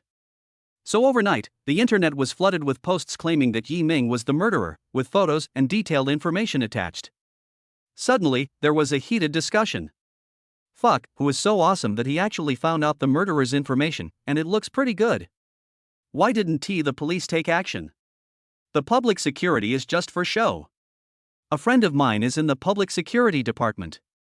He said that the investigation has long focused on this guy, but there is no evidence. Fuck, isn't this evidence? The pressure on the police is increasing. Under the deliberate guidance of the internet trolls, these posts on the internet clearly carry the subjective argument that Yiming is the murderer, and the criticism of the police is becoming more and more intense. Shocked. Faced with irrefutable evidence, the police remained indifferent. The public security has been bought off, the murderer is the big boss of Xingyue Group. Fuck, are there still laws in this society? Where is public order and morality? Can you do whatever you want if you have money? Won't the police come forward and give a reasonable explanation? Of course, there are also netizens who hold other views. It's just a few deaths of Chinese people. Is it necessary to be so excited? In my opinion, the more deaths, the better. Su Mengheng naturally saw these overwhelming posts. Unlike others, he was very excited. So my master's name is Yiming, and he's the big boss of Xingyue Group. It took me a long time to find him. He has already recognized Yiming as his master in his heart. He chuckled, maybe I can give master a big gift. Chapter 10 For It's All Misunderstanding. Under the tremendous pressure from the fishing boat, the police compromised. Although there was still no solid evidence, in order to make a show for the outside world, they still planned to invite Yiming to the Public Security Bureau for 48 hours to take some photos. The captain said with a wry smile at Yiming's home, Mr. Yi, please understand us. We were forced to do this, but we have absolutely no ill will towards you. To be honest, we would be happy if a fewer people died. But if our police do nothing, I'm afraid it will cause even stronger public resistance. Yi Ming frowned. He was studying how to aggravate the economic crisis in a certain place. He was a little unhappy to be interrupted. However, considering the huge impact of this incident, he decided to go with the police. He smiled and said, "In this case, I will go with you. But it's agreed that you only have 48 hours. Mr. Yi, thank you for your cooperation." The captain breathed a sigh of relief. At this moment, the captain's phone rang. He looked at the number and quickly picked it up respectfully. "Hello? Director G? What do you want to talk to me about suddenly?" The other party was his immediate superior, Director G. A deep voice came from the other end of the phone. "Where are you now?" The captain quickly replied, "Oh, Director G, I'm at Ji Ming's house now. He has agreed to cooperate and give us 48 hours. The other party suddenly yelled, "Come back here right now. Who told you to go? If you dare to touch a hair of Mr. Yi, I won't let you go." The captain was a little confused. "Director G, I know Mr. Ye's identity. Of course we won't touch him. We'll just let him go back with us and sit for 48 hours. Ji Ju roared, "Sit on your sister." Shit. The captain's heart skipped a beat when he heard him say that.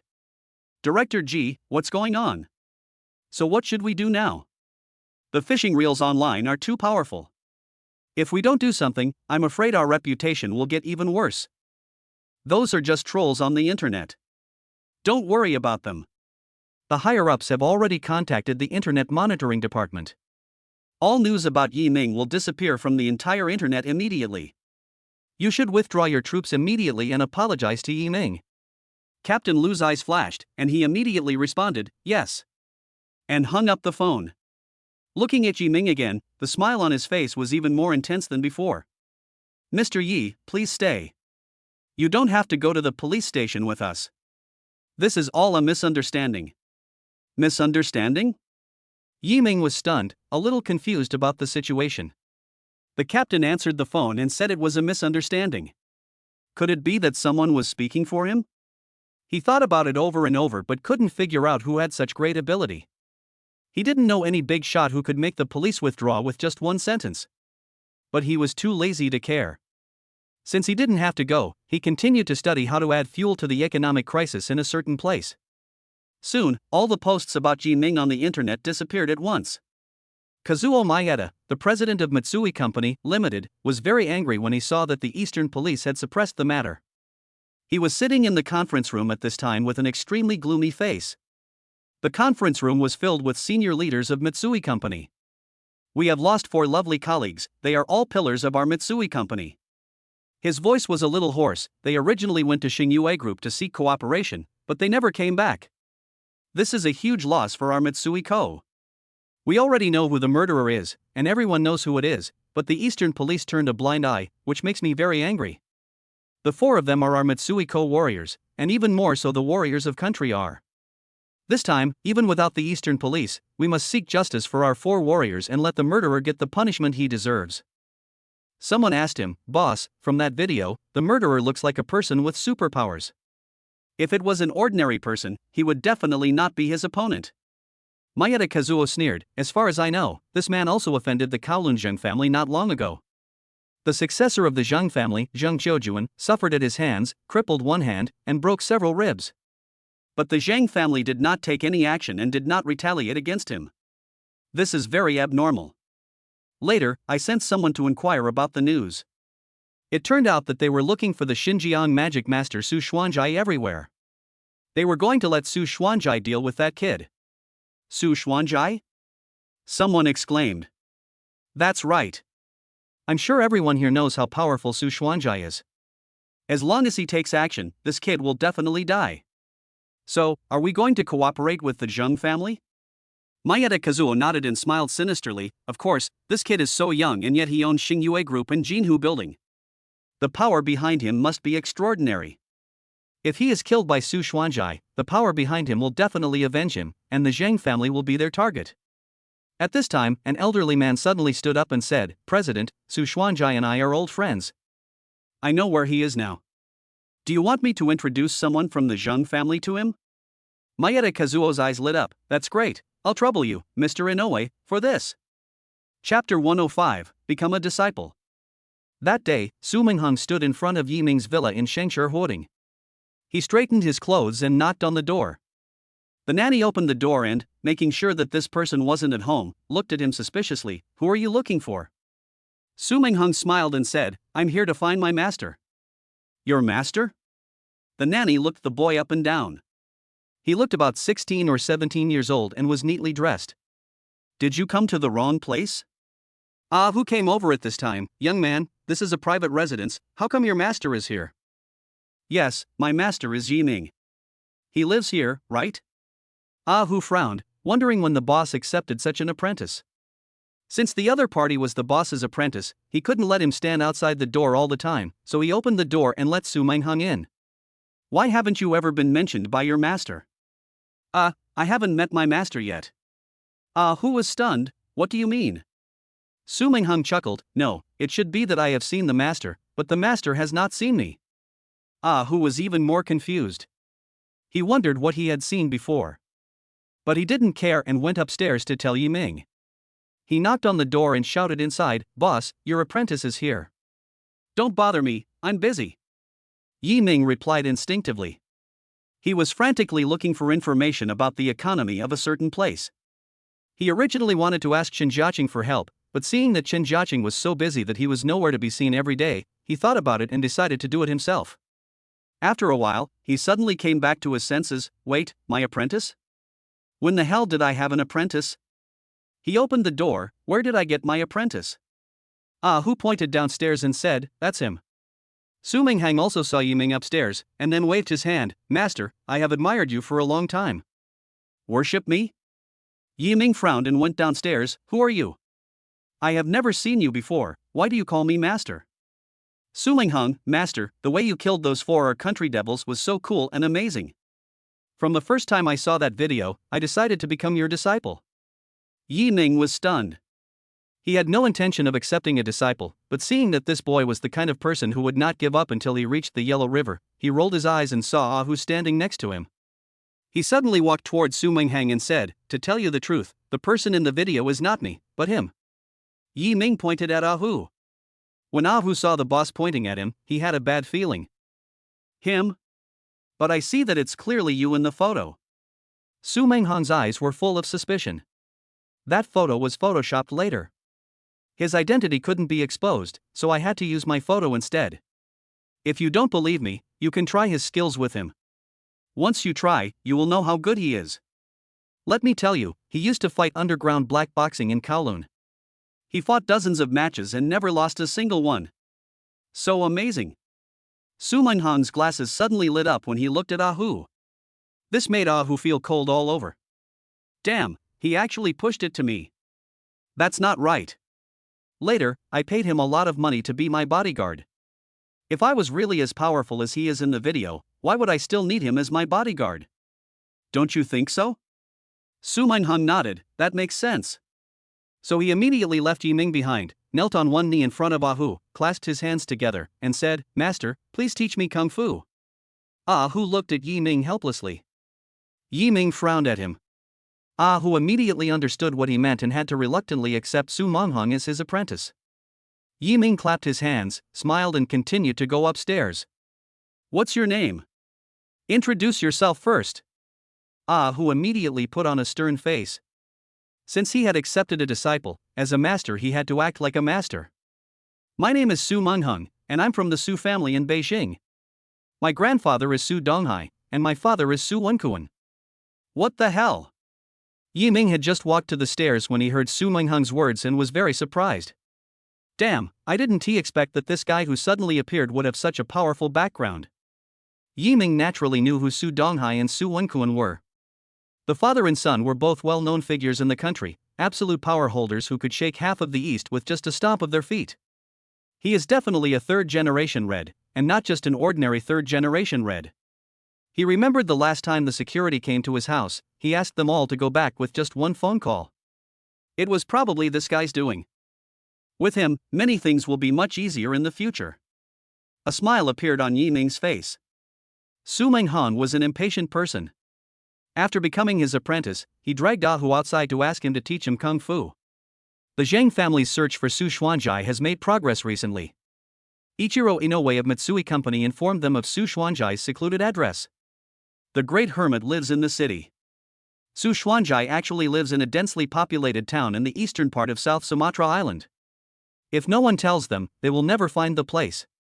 To show his sincerity, Zheng Guohua personally prepared generous gifts to invite him. Su Xuanzai's residence was completely different from Chen Buoton's. When Zheng Guohua arrived at his door, he couldn't believe that this shabby attic was the residence of the famous master of magic who was feared throughout the southeast 30 years ago. Su Xuanzai was a few years younger than Chen Badong, but he was also nearly 100 years old. At this moment, he looked haggard, with white hair and beard, like an old man who was about to die. However, his eyes were not cloudy, and they still glowed with a terrifying light. When Zheng Guohua saw him, he felt as if he was in an extremely cold place, and a chill ran down his body. "What do you want from me?" Su Xuanzai asked calmly. Zheng Guohua said respectfully, "I am really sorry to come and disturb your meditation, but what I want can only be solved by you, the master." "Tell me about it." "I have a son who offended a ruthless man a few days ago. He was very strong and seriously injured my son. This time I came here specifically to ask the master to help punish this ruthless man. If the master helps, I will definitely reward him handsomely." Su Xuanzai naturally knew that Zheng Guohua treated him as a thug. He might have done such a thing 30 or 40 years ago, but now, he simply ignored it. "Go back now. I am old, weak, and sick, and I no longer have the courage I once had. I cannot avenge your son." Zheng Guohua was not surprised by this answer. He had already prepared the answer. He raised his head, looked into Su Xuanzai's eyes and said in a deep voice, "The dragon transformation jar is in his hand. I guess the master is interested in it, right?" "What?"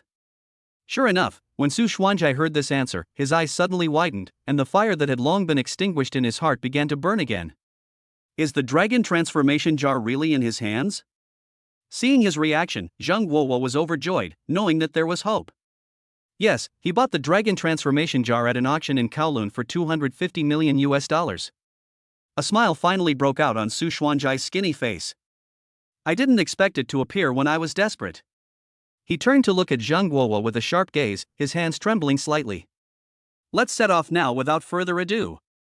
"Yes, master." A sinister smile flashed across Zheng Guohua's lips. "Yiming, your death is coming." Chapter 106 Stop Cooperation. Of course, Zheng Guohua didn't just want to kill Yiming. His biggest goal was to swallow up Xingyue Group. That was a piece of fat meat that he had been coveting for a long time. If they can take over Xingyue Group, their Zhang family will definitely be able to move up a level in the ranking of the 4 major families in Kowloon, and even jump to second place. In his plan, Yiming's death was just the final move to secure the victory. And the prologue is the forced acquisition of Xingyue Group. Sitting on the private plane on the way back, he felt a little excited. The ranking of the 4 major families in Kowloon had not changed for many years. Every time their Zhang family was mentioned, it was said that they were at the bottom of the 4 major families. Although it was not considered derogatory, it was also a thorn in his heart. Why is our Zhang family at the bottom? So all along, he has been trying his best to improve the strength of the Zhang family. Previously, we advocated to acquire Jinhu Building and expand our business in the mainland, which was one of the plans. And now, the more valuable Xingyue Group is his target. With it, the Zhang family can save many industries in the mainland from the embarrassment of starting from scratch. Looking at Su Xuanzai, who was resting with his eyes closed beside him, Zheng Guohua felt that the opportunity for the Zhang family to take off had arrived. But during this period of time, the senior think tank of Xingyue Group headed by Qin Jiaqing has not been idle. They have completed the layout and officially started to take action. Just as Zheng Guohua got off the plane, he received a call from his assistant Chang Hong, whose tone was very urgent. "Boss, starting from last night, all our suppliers, agents, distributors, franchisees, etc. have stopped cooperating with us." "What?" Zheng Guohua exclaimed. "Are you saying that all upstream and downstream partners have stopped cooperating with us?" "That's right, all partners," Chang Hong said in a trembling voice. Zheng Guohua's brows furrowed. Overnight, all upstream and downstream partners suddenly stopped cooperating with the Zhang family. How was this possible? He naturally knew that this was not a coincidence at all. Although any partnership has a beginning and an end. But overnight, all the partners announced at the same time that they would terminate their cooperation with the Zhang family. This was really unbelievable. The Zhang family's current family assets exceed 50 billion gold. There are hundreds of companies under their umbrella, and thousands or even tens of thousands of partners.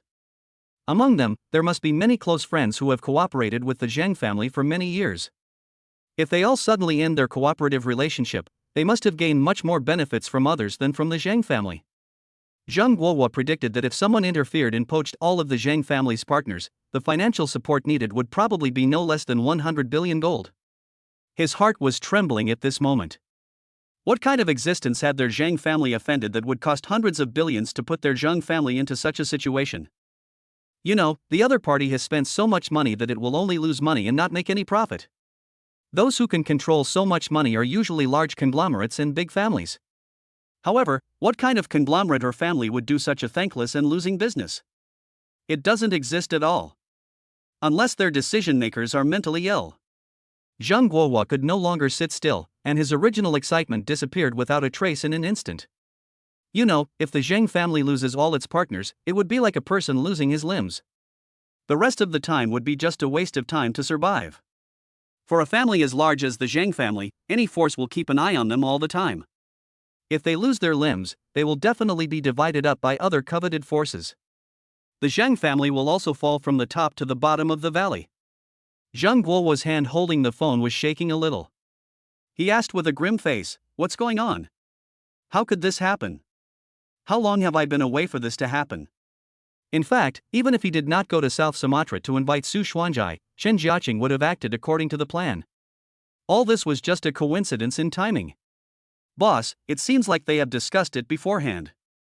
They all unilaterally issued a statement at the same time to stop cooperating with us. This incident has caused a huge uproar in the entire Kowloon." Zhang Guohua quickly opened his hands and opened a website at random, and the headlines on the homepage were all about their Zhang family. Shocking news. All of the Zhang family's partners ended their cooperation with them overnight.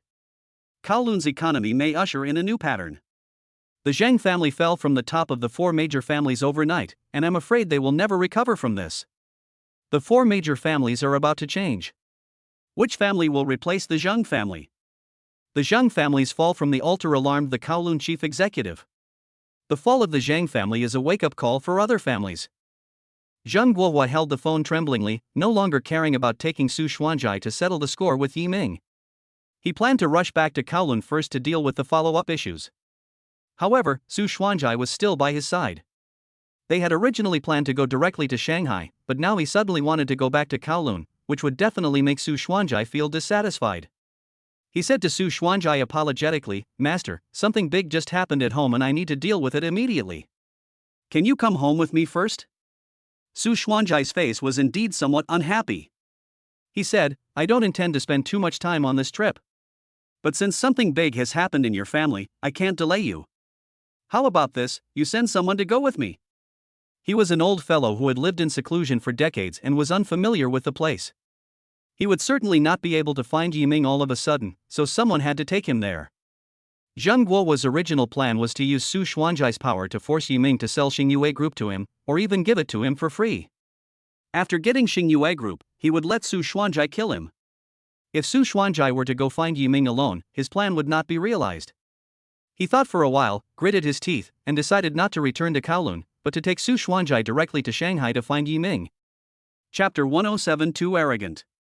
It was unbelievable that all the partners suddenly and unilaterally announced the end of their cooperation with the Zhang family. Zhang Guohua believed that if he could take over Xingyue Group as soon as possible, it might alleviate the pressure on the Zhang family a little. After making up his mind, he briefly explained the situation to Cheng Hong and said to Su Xuanzai, "Since the master doesn't have much time, let's go find that person first." Then, they boarded a plane directly to Shanghai.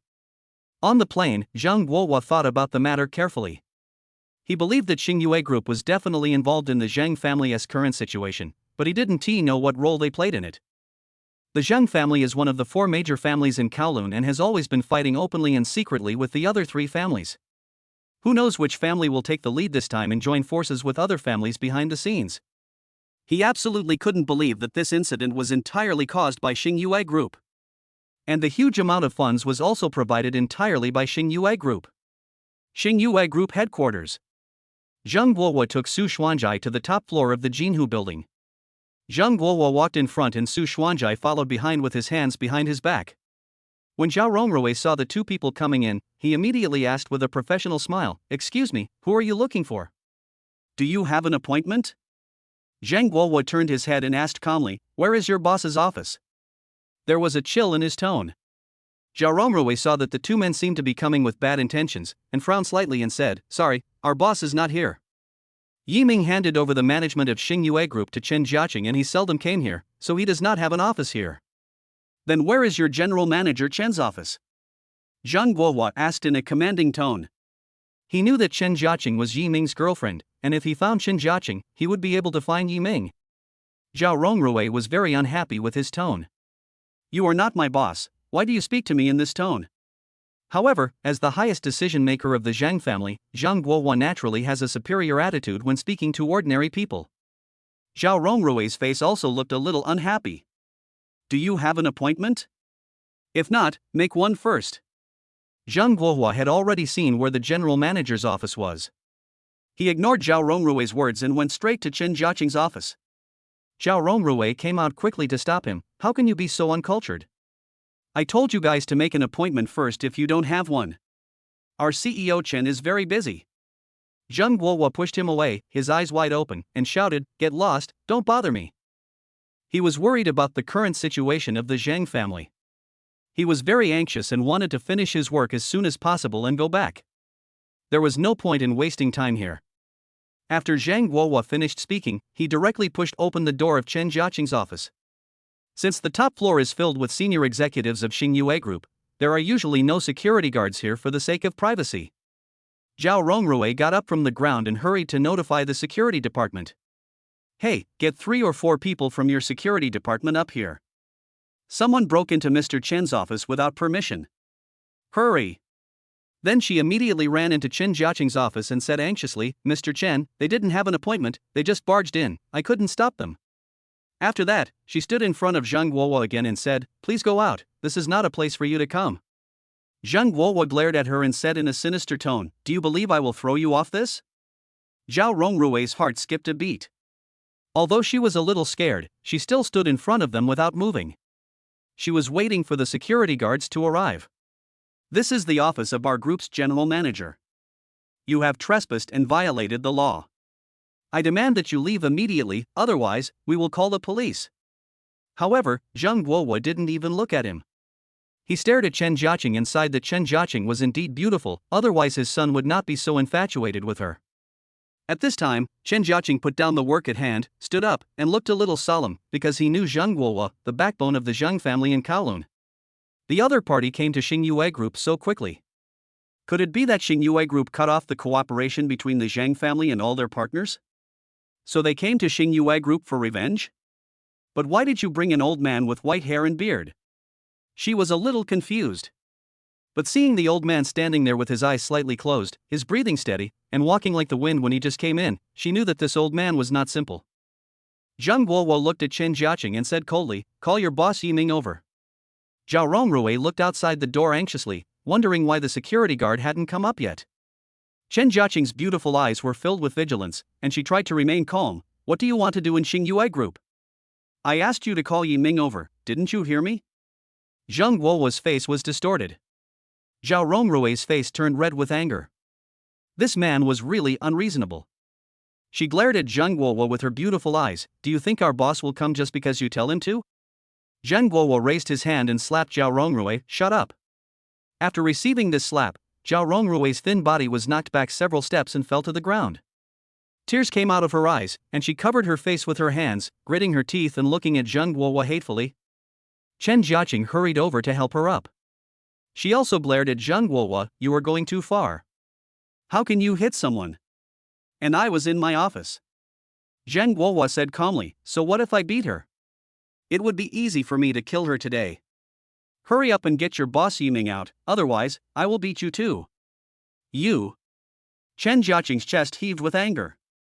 He was really too arrogant. Like father, like son. This saying seems to be true the other way around. There is a reason why Zhang Qiujuan is so arrogant and domineering. I am currently managing Xingyue Group. Although Yi Ming is our boss, he is not in charge of the affairs. I can handle all matters," said Chen Jiaqing. "Oh? You can handle it with full authority?" Zhang Guowo frowned. "It seems that Yi Ming really trusts you. In this case, how about this? I will pay you 1 million, and you sell all the shares of Xingyue Group to me." A cold smile flashed across the corner of his mouth, with a tone that did not leave any room for negotiation. "You're dreaming." Chen Jiaqing's eyes widened and her pretty face flushed. She wanted all the shares of Xingyue Group for 1 million? This was simply robbery. Chapter 108. Call Yi Ming over. The security guard finally came up at this time. Seeing the security chief and 4 security guards entering the office, Chen Jiaqing felt as if he had seen reinforcements. She quickly said, "You guys came just in time, get these 2 people out now." "Okay, Mr. Chen." The security chief responded in a deep voice. He walked directly to Zhang Guowo and pushed his shoulder. "Who are you? How dare you break into the office of Mr. Chen of Xingyue Group? Are you tired of living?" Zhang Guowo was pushed and staggered. Facing the tall and strong security chief, although he was very annoyed, he did not dare to confront him directly as arrogantly as before, otherwise he would get punched. He swept his shoulders, as if sweeping away the dust on them, then took the initiative to retreat behind Su Xuanzai and whispered, "Master, I'll have to trouble you from now on." Su Xuanzai didn't say anything and just stood up. "You should follow Boss Zhang's request and call the man named Yi Ming over." The security minister frowned. "This old man is already buried in the earth up to his neck, and he's still here showing off? Are you trying to take advantage of your age and thinking that because you are old, others won't dare to attack you? Old man, why don't you stay at home and enjoy your old age with your grandchildren? Why do you come here with others to meddle in other people's affairs? I see that you are old, so I won't argue with you. Please get out." Su Xuanzai had his hands behind his back, looking like a hermit. When he heard the security minister's words, his eyes suddenly lit up. He sneered and stretched out his hand with his palm facing up. His ability as a master of magic was displayed at this moment. At this moment, a small wind ball gathered in his palm, like a mini tornado. Zhang Guowo, who was still a little worried about Su Xuanzai, was relieved when he saw this scene. As expected of a master of magic. He actually has such ability. The security chief and his men frowned when they saw this scene. Magic? But this magic was so amazing that the security minister suddenly became interested. He came over to see how the magic worked. Suddenly, Su Xuanzai's hair and beard all fluttered, and the small wind ball suddenly became bigger. Then, he flipped his palm and pushed the small wind ball out directly. It seemed extremely slow, but it made the security chief feel a sense of danger instantly. He wanted to hide, but he found that his whole body was like being immobilized by a spell and he couldn't move at all. Looking at the wind mass that was gradually approaching and rapidly growing, the security chief's pupils suddenly dilated. Only then did he realize that this was not a magic trick at all. When the wind ball approached him, it was already as tall as a person, just enough to engulf a person. The security chief watched himself being surrounded by the wind ball, and then his body felt lighter. He felt like he was flying and flying out of the window. Fear loomed in my heart, it was so weird. He shouted in horror, "Put me down." But no one paid any attention to him. Other people in the office who saw the scene were also shocked. How could this be done? The security minister was about 1.80 meters tall and weighed at least 170 to 180 kilograms, but he just floated up so easily. He was helpless in the air, and his whole body was like a balloon, slowly floating out. When he passed the window, he wanted to grab the window frame, but he couldn't stop the wind from continuing to float him out. His face was flushed at this time, and he was holding the window frame tightly with both hands, and his body was parallel to the ground. He knew that if he let go, he would most likely float out, and outside, it was more than 300 meters high in the air. Seeing that the Minister of Security was still struggling, Su Xuanzai felt a little dissatisfied and opened his eyes suddenly. In an instant, the wind ball grew a little bigger, and the security minister could no longer catch it, and it flew out directly. But as soon as he got outside, the wind that was carrying him disappeared immediately. Ah! The security minister immediately fell down with a scream. When everyone in the office saw this scene, they all gasped. Too weird. Is this still a human? Was all this done by this old man with white hair and beard in front of me? Is this a spell? Muttered the remaining security guard. Who is this old man? He can actually cast spells? Who are you? Why are you doing this? Chen Jiaqing was hugging Zhao Rongrui at this time. Although she was extremely scared, she still pretended to be calm. Zheng Guohua stood up at this time and said proudly, "The master is the famous magic master in Singapore, Su Xuanzai. It is your honor to meet him and see him take action." Su Xuanzai? Everyone in the office looked puzzled. They had never heard of such a person. Seeing everyone confused, Zheng Guohua smiled and said, "It's normal that you haven't heard of it. After all, Master Su has been living in seclusion in the southeast in recent years. What do you think? Are you scared? If you are, call Yiming out to me. At the same time, sell all the shares of Xingyue Group to me, and I promise that I will not do anything to you." After seeing Su Xuanzai's methods, Chen Jiaqing had made up her mind that she must not let Yiming out. Although she also witnessed the powerful methods Yiming used to kill the 4R people, all his actions were understandable. It was nothing more than great strength and speed. However, the methods of this white-haired old man in front of her were extremely strange, which completely overturned her previous worldview. Facing this old man, does Yiming have a chance of winning? No. We can't let Yiming take this risk. Chen Jiaqing gritted her teeth. "I can give you all my shares in Xingyue Group. I hope you can leave." In order to reward her, Yiming has given her more than 20% of the shares. According to the current asset estimation of Xingyue Group, this 20% of shares is worth at least 30 to 40 billion US dollars.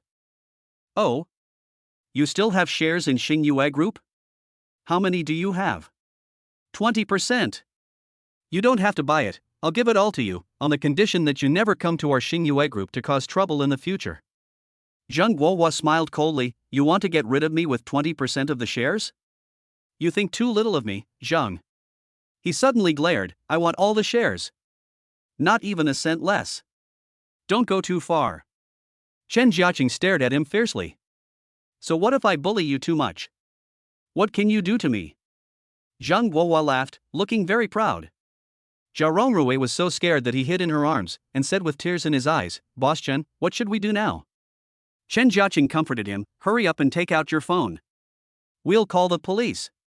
Zheng Guohua heard this and shouted, "It's no use calling the police. I'll give you 10 minutes.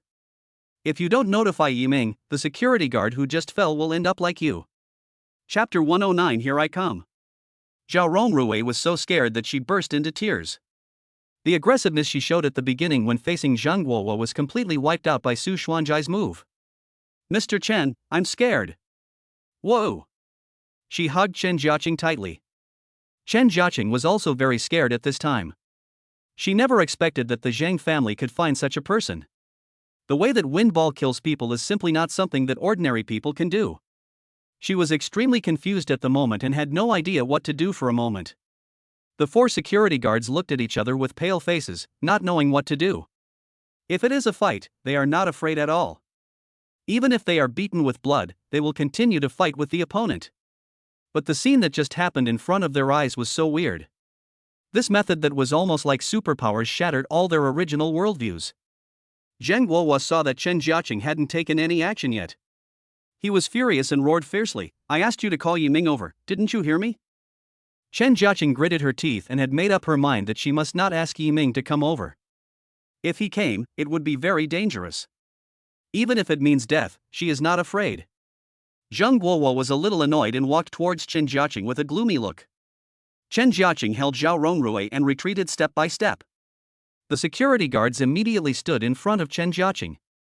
Zheng Guohua had Su Xuanzai by his side, and after seeing his methods, he was much more confident this time, unlike before. He stared at the security guards coldly. "If you don't want to die, get out of here."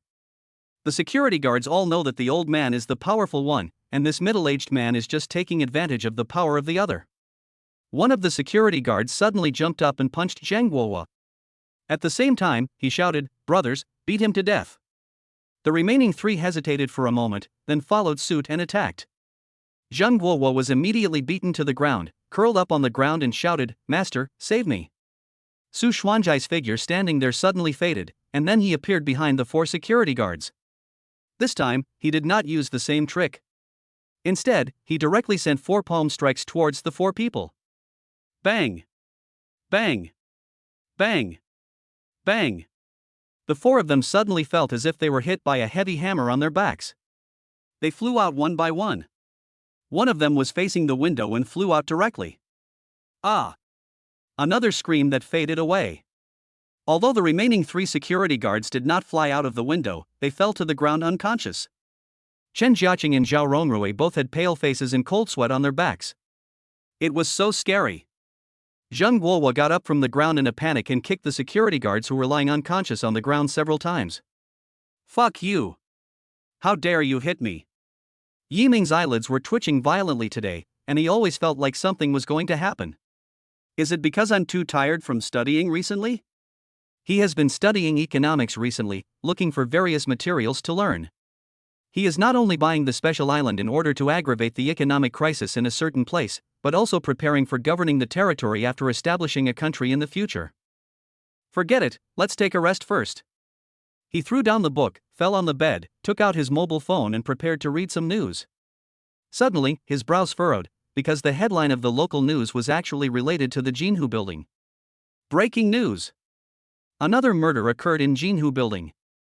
A man in security uniform suddenly fell from a high altitude. A photo of the security guard was attached below the news. When Yiming saw the photo, he jumped up from the bed. When he asked Yi Dashan to report to the security department, he gave the security chief some brief instructions in advance, so he knew him. It's actually him. Why did he fall from the building for no reason?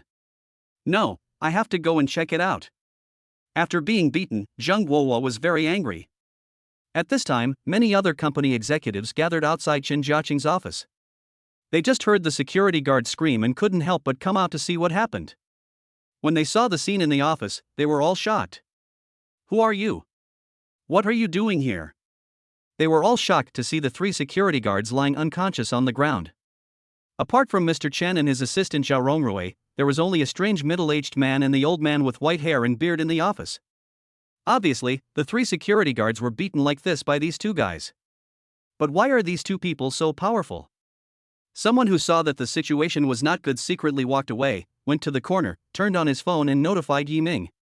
When Yiming received the call, he was driving to Xingyue Group. Boss, those 2 strangers are very powerful. They have knocked 3 security guards to the ground and they are unconscious. Now only Mr. Chen and assistant Zhao are in the office, and they look very scared. What? Yiming's heart suddenly tightened. He no longer cared about waiting for the traffic light, he stepped hard on the accelerator, and the Lamborghini rushed forward with a roaring engine. Zheng Guohua knew that those people outside were just workers, so he didn't bother to pay attention to them. He approached Chen Jiaqing and asked coldly, "Are you really not afraid of death?" "What's there to be afraid of death? Everyone will die one day. It's just a matter of time." Chen Jiaqing's voice was very cold. Zheng Guohua suddenly smiled. "My son is a man of vision. He didn't make a mistake about you. If you can marry into our Zhang family, I will ensure that you will enjoy endless wealth and glory for the rest of your life." Chen Jiaqing snorted coldly, "You're dreaming." Zheng Guohua was angry and raised his hand, wanting to slap her, but when he thought that she was the woman his son liked, he finally held back. "Are you still unwilling to ask Yiming to come?" He gritted his teeth and said hatefully. However, before he finished speaking, an extremely cold voice sounded in everyone's ears. "As you wish, here I come." Chapter 110, Destined to be Disappointed.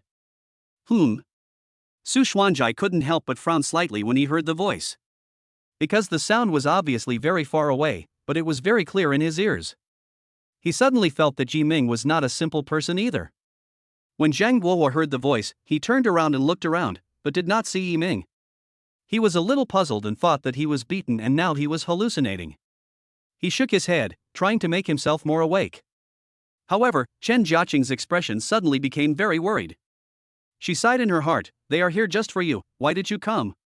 A moment later, Yiming appeared in the office. He was so fast that he appeared beside Chen Jiaqing and Zhao Rongrui like the wind. This figure made Su Xuanzai's brows furrow even more. When Zhao Rongrui saw the boss appear, his nerves, which had been tense for a long time, suddenly relaxed. He collapsed in an instant and burst into tears. "Boss, you are finally here, woo-woo." Chen Jiaqing immediately scolded her, "Don't cry. It's embarrassing." Zhao Rongrui had no choice but to hold back her tears, but she couldn't hold it back. It was like she was hiccuping, and Yiming couldn't help laughing. Yiming comforted the 2 girls, then turned to look at Zheng Guohua. I heard that you have been asking me to come out. I'm here now, just say whatever you want to say, I'm listening. His voice seemed to contain an iceberg that had been frozen for thousands of years, and it was bone-chillingly cold. Zhang Guohua couldn't help but shudder, and the arrogance he had just shown had weakened a lot. But when he thought of Su Xuanzai behind him, he regained his confidence. Yi Ming, you are finally here. If you hadn't come, your girlfriend would have died for you. My purpose for coming here today is very simple. Looking at Yi Ming's calm eyes, he suddenly felt guilty, but he still gritted his teeth and said fiercely, "Sell all your shares in Xingyue Group to me. I won't let you suffer any loss. I will leave you 1 million. Is this your purpose for coming here to force a woman? You even want her to die?" Yi Ming's eyes were calm, but deep in his black pupils, a raging flame was burning. To be exact, I want you to die. You crippled my son's hand and broke several ribs. He is my, Zhang Guohua's, only son. You dare to treat him like this, you deserve to die. Zhang Guohua stretched his neck and said, gritting his teeth. A sneer appeared on Yi Ming's lips, and he suddenly stretched out his hand and grabbed the neck that was stretched out to him. Zhang Guohua never expected Yi Ming to suddenly attack, and his face immediately turned red. At the same time, he waved his hands to ask Su Xuanzai for help. His neck was pinched by Yi Ming, and he could only make intermittent sounds. Master Su. Master Su. Save. Save me. Su Xuanzai just stood there, watching the scene coldly, without moving at all. He was a master of magic, and he was treated as a thug before. In fact, he was a little unhappy about it. However, Yi Ming had not appeared at that time, so he could only endure it. Now that Yi Ming had appeared, he had no need to save Zhang Guohua at all. Anyway, they were just using each other. When Zhang Guohua saw that Su Xuanzai did not save him, fear suddenly spread wildly from the bottom of his heart, and cold sweat instantly broke out on his back. You let me go. Yi Ming did not loosen his strength at all. His face was extremely indifferent. He grabbed Zhang Guohua and walked towards the window step by step. As he walked, he said calmly, "Don't worry, you just go down first, and everyone in the Zhang family will go down to accompany you later." Zhang Guohua's eyes almost popped out when he heard Yi Ming's words. He could no longer make any sound. He just kept reaching out to hit Yi Ming's hand that was pinching his neck, but it was useless. He has already regretted it. With Yi Ming's style of doing things, it is entirely possible for him to destroy the Zhang family. He finally looked to Su Xuanzai for help, but Su Xuanzai was not moved at all. Fear gripped his heart. He watched the window approach step by step, and watched Yi Ming pinch his neck and slowly push him out of the window. Yi Ming finally let go. Zhang Guohua was finally able to breathe smoothly, but he also fell from a height of more than 300 meters. Ah! Zhang Guohua kept waving his limbs as he fell, as if he wanted to grab something. However, it did not stop him from falling faster and faster. Bang! Zhang Guohua, the head of the Zhang family, one of the 4 major families in Kowloon, was killed. Yi Ming turned around and looked at Su Xuanzai. He also felt that the aura of this old guy was very unusual. Su Xuanzai pulled up a smile that was uglier than crying. It is true that heroes emerge young. Who are you? What are you doing in Xingyue Group? I believe you are not Zhang Guohua's thug. Otherwise, you would not have saved him just now. Su Xuanzai did not answer him, but said calmly, I heard that the dragon transformation vase is in your hands. I came here today just for it. Dragon Zune? Yi Ming was stunned, then sneered, then you are late. What do you mean? Su Xuanzai frowned. To tell you the truth, the dragon transforming Zune no longer exists in this world. You are destined to be disappointed today. Yi Ming said lightly. Su Xuanzai's figure suddenly flashed close to Yi Ming. What did you say? Where did it go? When others saw Su Xuanzai's figure that seemed to teleport, they were all shocked, especially the senior executives of Xingyue Group who were watching outside. This guy is just like a god. However, Yi Ming did not find it strange at all, because at this moment his keen perception was released, and every move of Su Xuanzai was under his control. It no longer exists in this world. Where do you think it can go? Yi Ming said with a playful smile. After obtaining Shang Tang's inheritance, the dragon jar turned into a pile of dust. No, you are lying. You must have hidden it. Do you also know his secret, so you said it on purpose? Su Xuanzai suddenly roared. The dragon transforming Zune is his belief, his lifelong pursuit, and the pillar that keeps him alive. He has been searching for the dragon transformation vase all his life, and now that it is within his grasp, he is suddenly told that what he has been looking for no longer exists. This was quite a blow to him. Yiming sneered at this time and said, "I didn't lie, believe it or not, it's up to you." After a moment, Su Xuanzai calmed down. "Humph. Do you think you can make me believe you with just a few words?" "What else?" Yiming spread his hands. "Then tell me, how does it know that it does not exist in this world? I saw him turn into a pile of dust with my own eyes." Hearing Yiming's words, Su Xuanzai's expression suddenly relaxed, and he laughed loudly. "You are lying, the dragon transforming Zune is a bronze vessel, how could it turn into dust? If you lie, you should find a better excuse." His eyes suddenly widened. "Since you refuse to tell the truth, I will capture you and torture you slowly. I will tell you the whereabouts of the dragon transforming Zune or hand it over." He stretched out a palm, and small wind balls began to gather in the palm of his hand. When Chen Jiaqing and Zhao Rongrui saw this scene, their faces suddenly changed. Chapter 111, Killing Su Xuanzai. On the same floor as the World Financial Center opposite the Jinhu building, Chen Badong was watching everything that was happening inside with a sharp gaze. The straight line distance between the two buildings is about 1 kilometer, but what is surprising is that he did not use a telescope, but just looked at it calmly. When he saw Su Xuanzai using his usual trick, he immediately turned around and took the special elevator downstairs. In less than a minute, he reached the ground level, and then he got into the Rolls-Royce that had been prepared long ago. "Hurry! Go to Jinhu building." Fang Jidao followed his master and shouted to the driver urgently. When Yiming saw Su Xuanzai use that move, his brows frowned slightly. This move also surprised him a little. Although he inherited Shang Tang's legacy, he had always relied on speed and strength to fight against others. This kind of almost magical method was the first time he had seen it. Chen Jiaqing and Zhao Rongrui both exclaimed in the back. "Yiming, be careful. He just used this trick to kill Minister Zhao. Boss, be careful. That wind ball is very powerful, don't get wrapped up in it." After being reminded by the two girls, Yiming also became alert, and his keen perception was fully released. The small wind ball looks very mini, but the energy contained in it is amazing. The wind ball in Su Xuanzai's hand was gradually expanding, from the size of a fist to the size of a basketball, and then to the size of a bucket. "Are you holding back your ultimate move?" Yiming smiled. "It's a pity that it takes you too long to use your ultimate move." He was too lazy to wait and punched directly. His punch was fierce and murderous. Su Xuanzai saw that Yiming attacked him without waiting for his wind ball to grow bigger, but he didn't look anxious. After all, he is a master of magic and has encountered countless similar things. Moreover, this move is not his most powerful one. He is confident that even if Yiming has the ability to break this move, he can still kill Yiming without a burial place.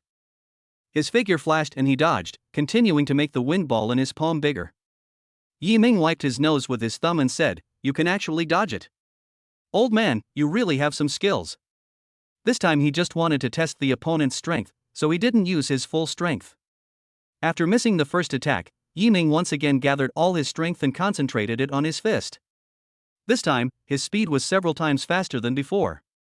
At this time, Su Xuanzai's wind ball had become as tall as a person. Seeing Yiming coming again, he no longer dodged, but instead threw the wind ball in his hand towards Yiming. In his imagination, Yiming would be completely wrapped by the wind ball, then lift it up and slowly fly out of the window, just like the security guard he killed the first time. However, the next scene made his pupils shrink suddenly. Yiming actually went straight through his wind cluster. Moreover, his aura increased several times after being baptized by the wind. Not good. Su Xuanzai shouted secretly and tried to dodge. However, this time, Yiming's speed was many times faster than before. Although he had already set off, he could not escape Yiming's control. Bang! Yiming punched him directly on the shoulder blade. Su Xuanzai immediately flew backwards and hit the wall. Yiming did not intend to respect the old and love the young. He just dodged and kicked hard with his foot. If it were 30 years ago, facing Yiming's punch and kick, Su Xuanzai might have been able to dodge it, but he was nearly 100 years old now, and his ability was far from what it was at his peak. Even though he subconsciously rolled sideways to avoid the attack, he was still hit hard by Yiming. "My ribs are broken." Su Xuanzai felt the severe pain coming from his ribs. His expression became serious, and a trace of fear flashed through his heart. He couldn't imagine that this boy had such skills. He had no power to fight back at all. After seeing this scene, Chen Jiaqing and Zhao Rongrui finally felt relieved. Boss. Good job. Zhao Rongrui couldn't help but cheer for Yiming happily. Yiming turned around and grinned at the two girls, no big deal. Su Xuanzai stood up tremblingly from the ground. At this moment, he no longer had the calm and arrogant air he had when he first arrived. His hair and beard were disheveled and he looked in a miserable state. Yiming looked at him indifferently. You old man, instead of staying at home to enjoy your retirement, you followed the Zheng family to my territory and acted wildly. You relied on your skills and even caused a death. If I keep you, I will not be able to explain to my deceased security chief. Su Xuanzai looked up to the sky and laughed loudly, with a hint of sadness in his laughter. I thought I could live forever. But I didn't expect to fall into your hands today. Maybe this is my fate. However, he said, and he swung his palm towards Yiming, shouting, even if I die, I will drag you, the scourge of the world, into hell. Yiming's eyes flashed, but he did not dodge or avoid, he just stood there calmly. In the eyes of ordinary people, Su Xuanzai's speed at this time is still astonishing. But in Yiming's eyes, with his extremely sharp perception, Su Xuanzai's figure was like a slow-motion movie. There were also many loopholes in his attacking moves. Yiming snorted coldly, then you go down first. And punched him again. Bang! After the collision of fists and palms, Yiming still stood as steady as a rock, but Su Xuanzai flew backwards, and his right arm was broken into countless pieces under Yiming's domineering strength. At the same time, the force was also transmitted to his right shoulder, causing it to be shattered instantly. Competing with Yiming in strength is no different from seeking death. Su Xuanzai was lying on the ground at this time, his shoulders were broken, no different from a dead dog. After all, he was a 100-year-old man. No matter how powerful he was definitely powerless to recover after such a serious injury. No one could have imagined that a great master of magic would end up in such a miserable way. At this moment, with a ding sound, the elevator door opened. The people inside were Chen Badong and Fang Jidao. Chapter 112, Another Instant Kill. Seeing this scene, Fang Jidao couldn't help but gasp. After fighting with Su Xuanzai, Yiming was unharmed. On the other hand, Su Xuanzai was lying on the ground, his life or death unknown. How can he be so powerful? Fang Jidao murmured. He looked at his master and couldn't help but worry for him. Su Xuanzai used to be as famous as his master. If even he couldn't do anything to Yiming, then if his master took action, it would definitely be disastrous. When Chen Badong saw Su Xuanzai's appearance at this moment, he frowned slightly. This old dog is so weak now? Well, let me give him a ride. As their sworn enemy, how could they miss such a good opportunity when they saw Su Xuanzai lying on the ground, his life or death unknown? Chen Botong's eyes flashed, and he flew over and killed Su Xuanzai with one palm. Su Xuanzai, who originally still had a breath of life, was now completely dead. When Yiming saw Fang Jidao, he knew that this ruthless old fellow was his master Chen Badong. It was these two people who originally tried to force the dragon transformation jar from him, and after he refused, they actually wanted to murder him. First they tried to find a truck driver to ram their car, but that failed. Then they directly sent 3 killers to kill him. Fortunately, he had already inherited Shang Tang's legacy at that time, otherwise he would have been in great danger. Seeing the two people here, Yiming flashed a sinister smile. I didn't go to settle accounts with you, but you came to my door. Chen Badong saw Su Xuanzai being easily killed by Yiming in seconds. Although he had not seen it with his own eyes, he could still guess Yiming's terrifying strength. After he killed Su Xuanzai, he did not intend to conflict with Yiming. His original intention of taking advantage of others also disappeared. He turned around and smiled, bowed to Yiming and said, "Little brother, you are so capable that you helped me kill my longtime enemy. Thank you very much, little brother." Yiming had no expression on his face. He said calmly, "You came at such a coincidence. I'm afraid you planned it in advance. Do you think that this old guy is quite capable? I will fight him first, and when both of us are injured, you will show up and take advantage of the situation." Little brother, you misunderstood. I have no such intention. Yiming didn't believe it at all. Why didn't you come earlier? Why did you come at this time? Besides, you and I don't know each other at all. What's your intention to suddenly come to the senior office of Xingyue Group?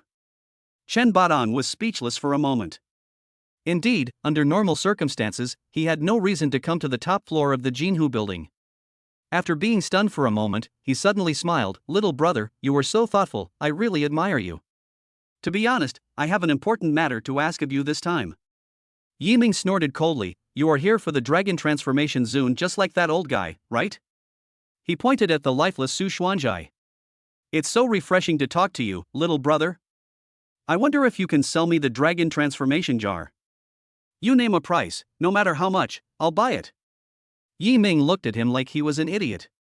You hired someone to hit me with a car, and when I didn't die, you sent 3 assassins to kill me. Do you think I could sell the dragon transformation vase to you? Misunderstanding. It's definitely a misunderstanding. Those two things have absolutely nothing to do with me. I have been practicing in seclusion on the top of Mount Taiping in Kowloon, seeking to be away from the world and have an open mind. How could I do such a despicable thing? Little brother, you must have misunderstood.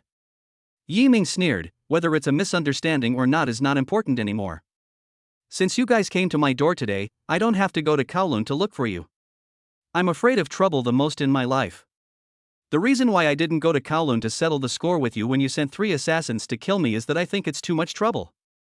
After all, there must be very few people who know where you live. Chen Badong and Fong Jidao's faces turned cold.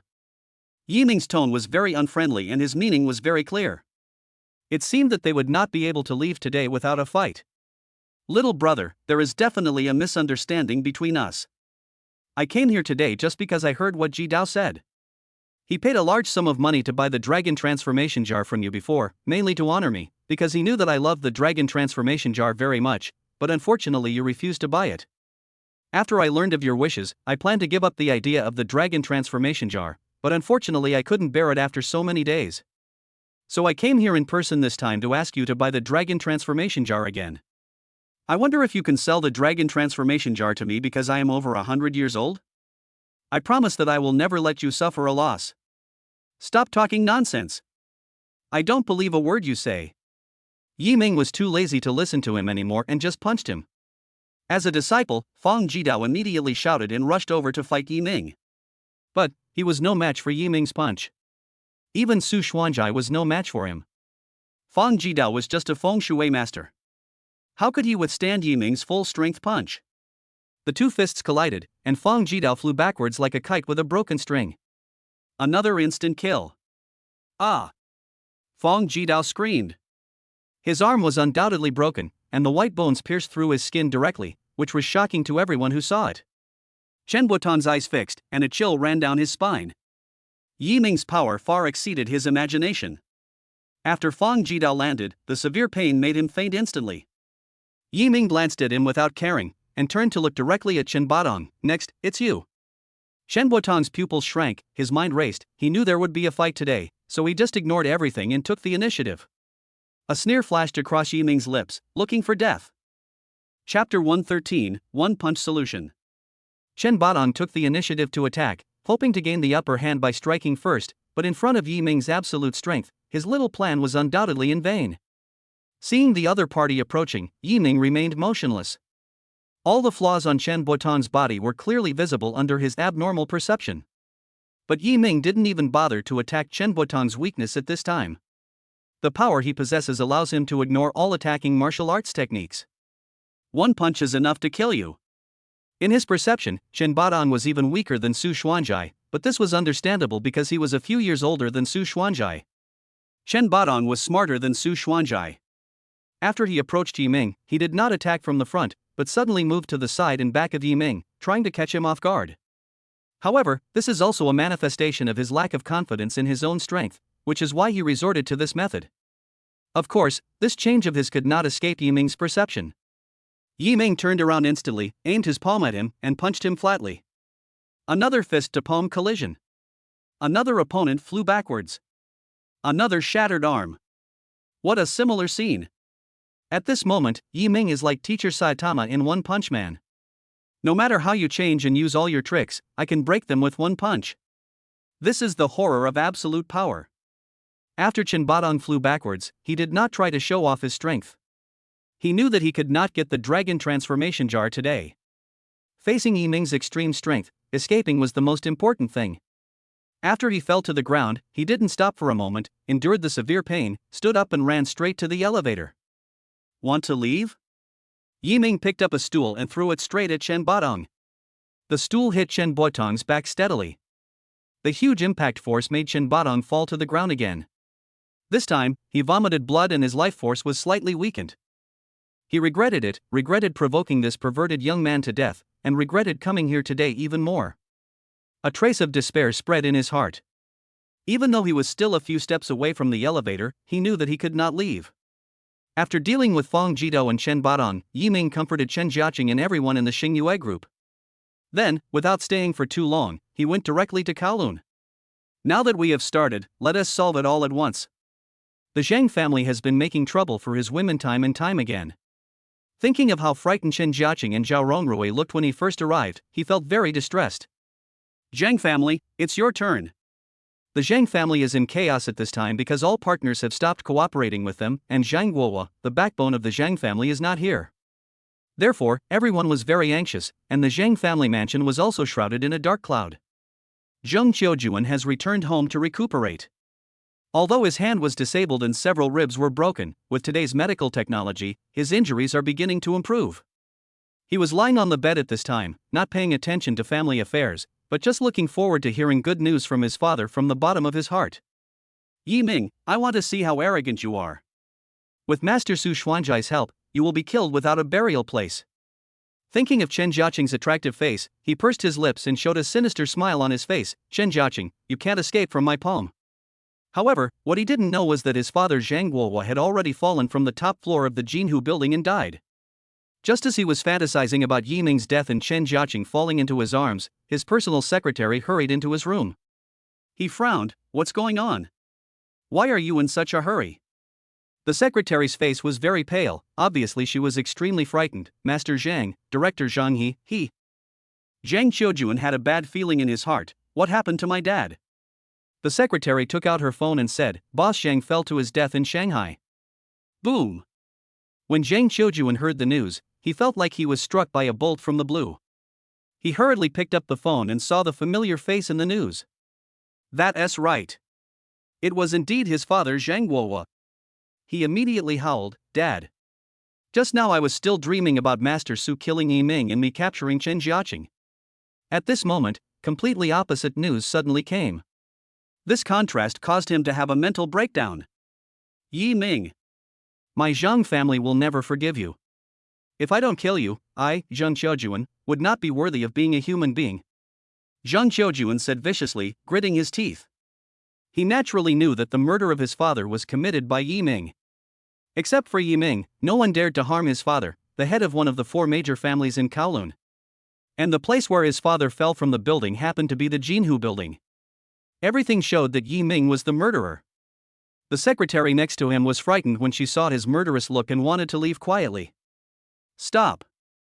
Zheng Qiujuan couldn't help but get even more angry when he saw that his usually well-behaved secretary actually wanted to leave him. Come here. The secretary bit her lip and thought that now that Director Zhang was dead, all of the Zheng family's businesses had fallen into the abyss. No one would cooperate with them anymore. Those forces that coveted the Zhang family would immediately take action against them. The Zhang family was almost finished. She made up her mind and ran out of the door. As a result, before he had run far, he bumped into a solid chest. When I looked up, I saw a strange man with a very good appearance. So handsome. The secretary subconsciously became crazy about him. This person is naturally Yiming. Seeing his hurried appearance, Yiming raised a faint smile and asked, Do you know where Zhang Qiujuan is now? When the secretary saw Yiming smile, her heart melted and she subconsciously pointed to the room where Zhang Qiujuan was. Thank you. Yiming immediately turned sideways and walked towards Zhang Qiujuan's room.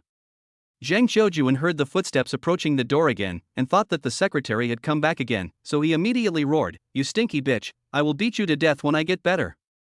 After he finished speaking, he saw the man who walked into the room, his pupils suddenly shrank, and his face changed drastically. It's you! Yiming walked in with his hands behind his back. Yes, it's me. What are you doing in my Zhang family? You are trespassing. I'm going to ask the police to arrest you. Zheng Qiujuan said as he hurriedly looked through his phone. What? Are you scared?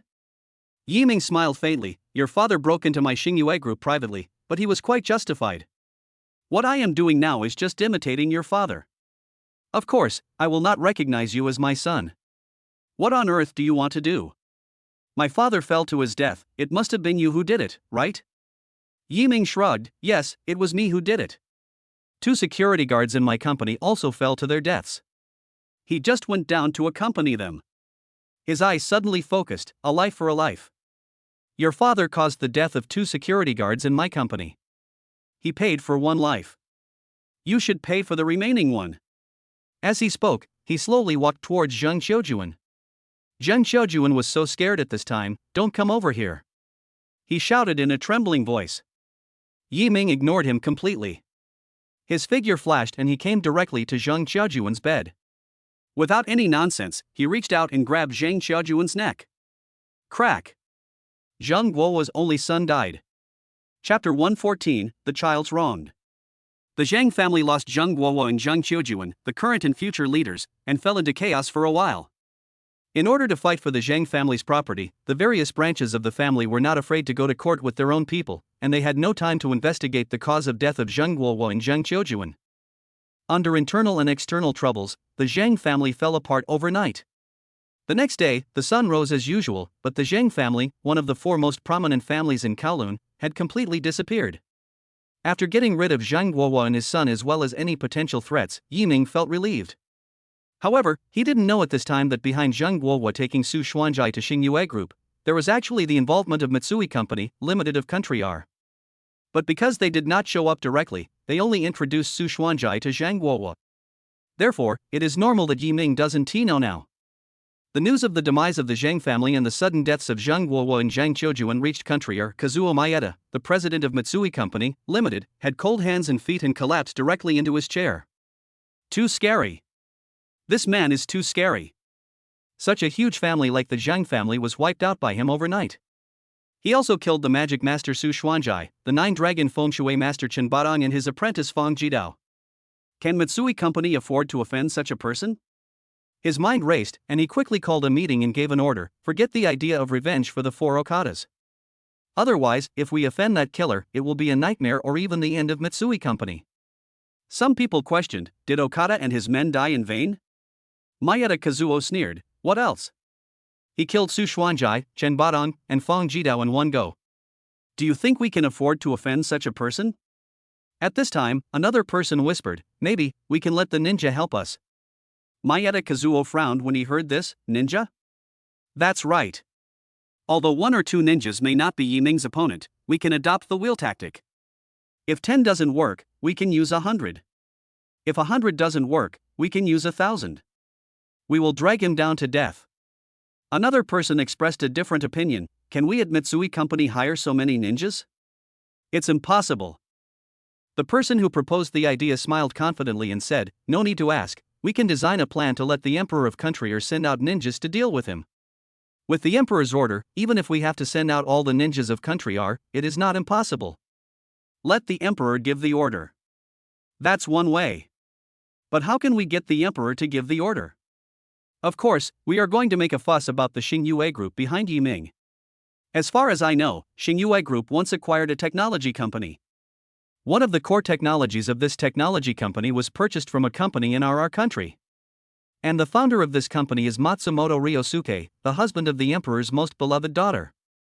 We can start from this aspect. Hiss. Another person gasped, are you planning to let Yiming destroy that company or even Matsumoto Ryosuke? The other party nodded, not bad. Maeda Kazuo didn't say anything, but tapped his fingers on the table. He pursed his lips and thought for a long time, then slowly said, this matter is of great importance. We need to think carefully and don't make a rash decision. There is an old saying in the East that if you make a mistake, you lose everything. Let's discuss it again, and we must be extremely careful. When Yiming returned to Shanghai, the college entrance examination was almost approaching. Luer had already passed the art examination of Shanghai Theatre Academy, so as long as her college entrance examination score reached the basic line, she could enter this famous drama academy. The basic score line for art colleges is usually much lower than that for second-tier universities, but Luer had not been to school for half a year, so she was still a little nervous before the college entrance examination. The day before the exam, Yiming found Luer who was making final preparations. Luer, are you confident? Luer giggled and said, I'm a little nervous. If I fail the exam, it will be such a disgrace to Brother Ming. Yiming smiled and touched her head. How could that be? Our Lu'er will definitely pass the exam. But even if she fails, it doesn't matter. Brother Ming promises you that no matter what, our Lu'er will become a big star. Lu'er lowered her head and her little face blushed. Yiming hadn't touched her head for a long time. This feeling was like returning to her childhood. At that time, Brother Ming was sitting in the yard enjoying the cool breeze, and Lu'er came over with a bunch of love letters she had received to show him. Wow, Lu'er, you collected so much this month? Then Yiming took it and looked at it happily. Lu'er moved a small stool and sat beside him, holding her little face with both hands, quietly watching Brother Ming read the love letters one by one. When Yiming laughed out loud, he would touch Lu'er's head, and Lu'er would sit there, obediently, and not move. Now she has that feeling again, but Brother Ming is no longer hers alone, he now belongs to Sister Chen. It's Sister Chen's boyfriend. Thinking of this, Lu'er suddenly felt like crying. She was like a wronged child whose beloved toy was taken away by someone else. Yiming saw that Lu'er's eyes suddenly turned red, and he was a little confused. Lu'er, what's wrong? Lu'er came back to her senses. She rubbed her eyes, forced a smile, and said, It's okay, I just miss my parents a little bit. Is that so? Then let's bring your parents to Shanghai to spend some time there in a few days. Yes. Listen to Brother Ming. Lu'er nodded. Chapter 115 My Sister's Endorsement. Yiming put aside the things at hand for the past 2 days. When Lu'er was taking the exam, he waited outside the examination room just like the parents of other students. This way, Lu'er wouldn't have to come out after every exam and see others accompanied by their parents while she is alone. This afternoon is the last exam. While waiting, a fat middle-aged man wearing glasses came over and started chatting with Yiming. This person was obviously also a parent who was accompanying a student to take the exam, and he seemed very talkative. Young man, you look so young, could it be that your girlfriend is taking the college entrance examination? The man said with a smile. Yiming smiled and shook his head. No, it's my sister. Oh, I see. Which school is your sister going to apply to? Shanghai Theatre Academy. Shanghai Theatre Academy? Is your sister planning to enter the entertainment industry? The other party was stunned, and then said, Young man, let me tell you, the entertainment industry is very chaotic. I advise you not to let your sister in. The people in it are full of morality and justice, but they are actually full of thieves and whores. Yiming smiled and didn't care. I will protect my sister. The fat man frowned, looking unconvinced. You? Young man, I think you are just bragging. What can you use to protect your sister? Let me tell you, in the entertainment industry, connections and resources are important, but those connections and resources are almost all in the hands of a few big men. If your sister wants to make a name for herself in the entertainment industry, she will have to get in touch with those top big men. They are not good people. Once they use resources as a condition to tempt your sister may fall. You are a young man, even if you are willing, what can you use to fight those big men? You can only watch your sister step into the abyss step by step. Yiming smiled faintly. My sister doesn't need other people's resources. I will set up an entertainment agency for her and provide her with all the resources. You set up an entertainment company for her? The fat man suddenly laughed out loud, as if he had heard the funniest joke in the world. How old are you? 24 or 25? How much money can the entertainment company you set up have? 1 million? 5 million? Let's not talk about whether you have so much money. Even if you have 5 million, I tell you, 5 million can only make a low to medium quality web drama now, but can you guarantee that your sister will become famous overnight with a web drama? Although this possibility cannot be ruled out, the probability is lower than buying a lottery ticket. With the development of web dramas to this day, there is only one actress named Zhang Tianai who became a real hit with a web drama called Go Princess Go. There is only one among so many people.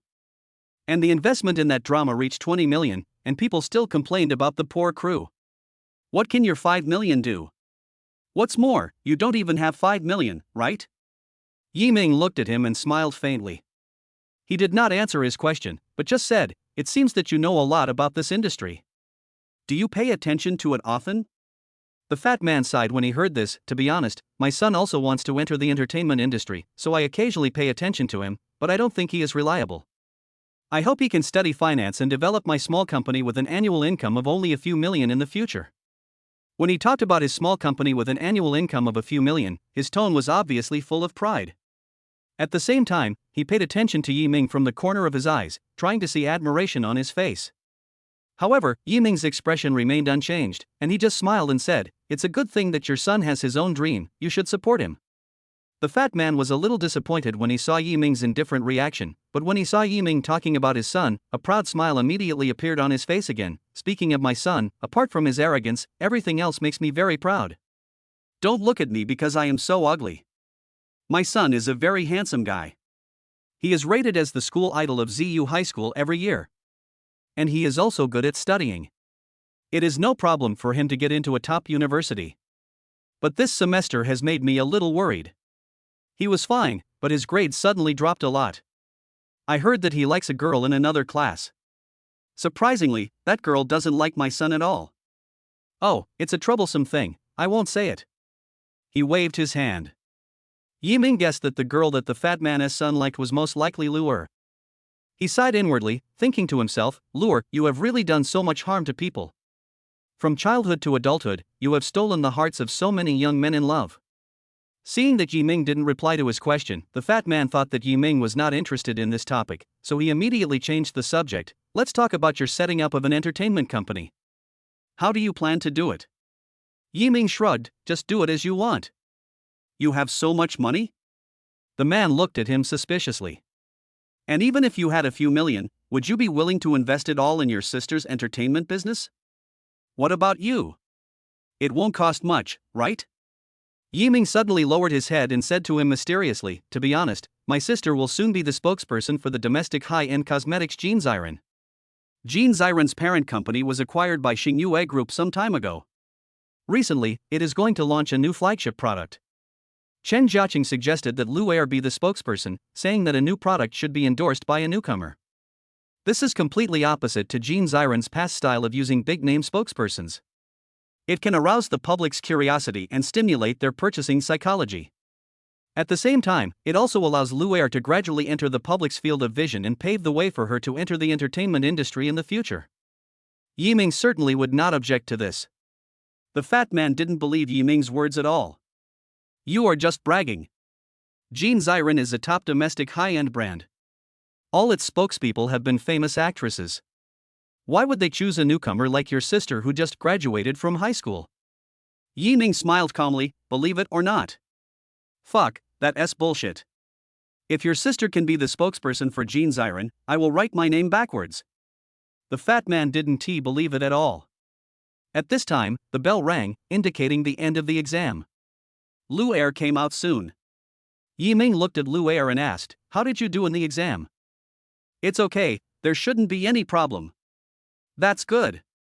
The fat man next to him stared at Lu'er in disbelief, because he had seen his son secretly taking pictures of the girl he had a crush on, and the person in the picture was actually the girl in front of him. The fat man's son came out soon after. He saw his father staring blankly at Yi Ming and Lu'er's backs, feeling somewhat confused. "Dad, what are you looking at? I think I just saw the girl you like. She is really pretty, you have good taste. Come on, Dad supports you." His son sighed sadly. "Why are you cheering for her? She is a beautiful, wealthy lady. When she first came to our school, her family donated 10 million yuan, and her brother is the boss behind the Xingyue Group." "Fuck!" the fat man exclaimed, his eyes widened, and he staggered, almost falling down. Chapter 116 Advertising Spokesperson. According to the plan, Lu'er would rest for a few days after the college entrance examination and then prepare to start shooting commercials. In order to achieve the best effect this time, Xingyue Group spared no expense and specially invited the country's top makeup artists, photographers, directors, etc. to shoot this advertisement. Especially the director, it's the famous Feng Xiaojiang. Feng Xiaojiang used to be only a film director, and his films all had good box office performance. His status in the entire entertainment industry was considered to be at the top. When Feng Xiaojiang received the invitation from Xingyue Group, he was a little confused. "Everyone in this circle knows that I am only a movie director. Why would I be invited to be an advertising director?" He said directly to his assistant, "Please turn down the invitation from the advertising director. I can't even accept all the invitations from movie directors right now. How can I have the time to work as an advertising director?" The assistant said to Feng Xiaojiang cautiously, "Director Feng, this advertising director's offer is very well paid, would you consider it?" Feng Xiaojiang sneered, "How much can a commercial director for a domestic brand be paid? Hundreds of thousands? Millions? Do I care about that little money? My pay for making a movie starts at least 10 million. If the box office is good, I can get a share of the profits." He proudly picked up the cup beside him and drank tea. Generally speaking, the time taken to shoot an advertisement is very short and can be completed in a few days. This also means that no matter how high the pay is, it won't be that high. The assistant looked at him awkwardly at this time. "Director Feng, the remuneration for this advertising director's invitation is exactly 10 million. Puff. The tea in Feng Xiaojiang's mouth came out like urine. It only takes a few days to shoot a commercial, but it is common to take several months or even years to shoot a movie.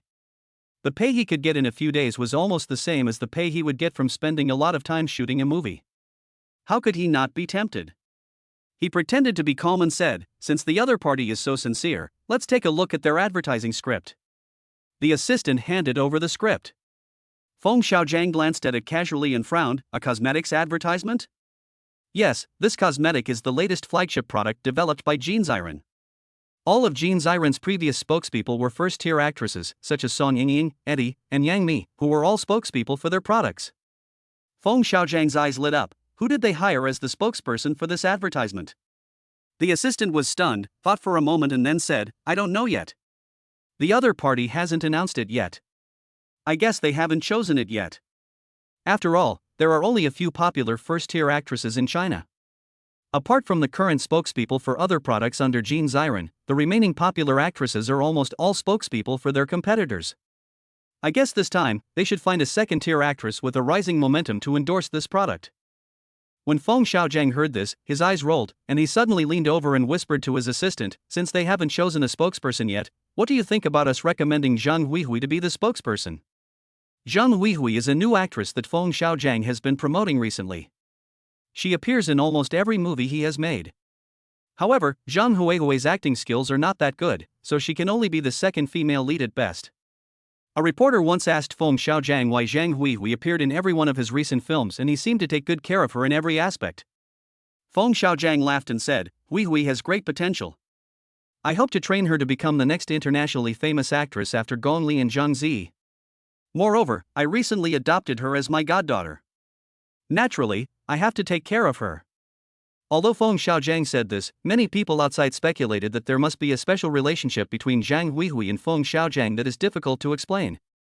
It's just that due to Feng Xiaojiang's status in the entertainment industry, he has always avoided talking about that sensitive issue.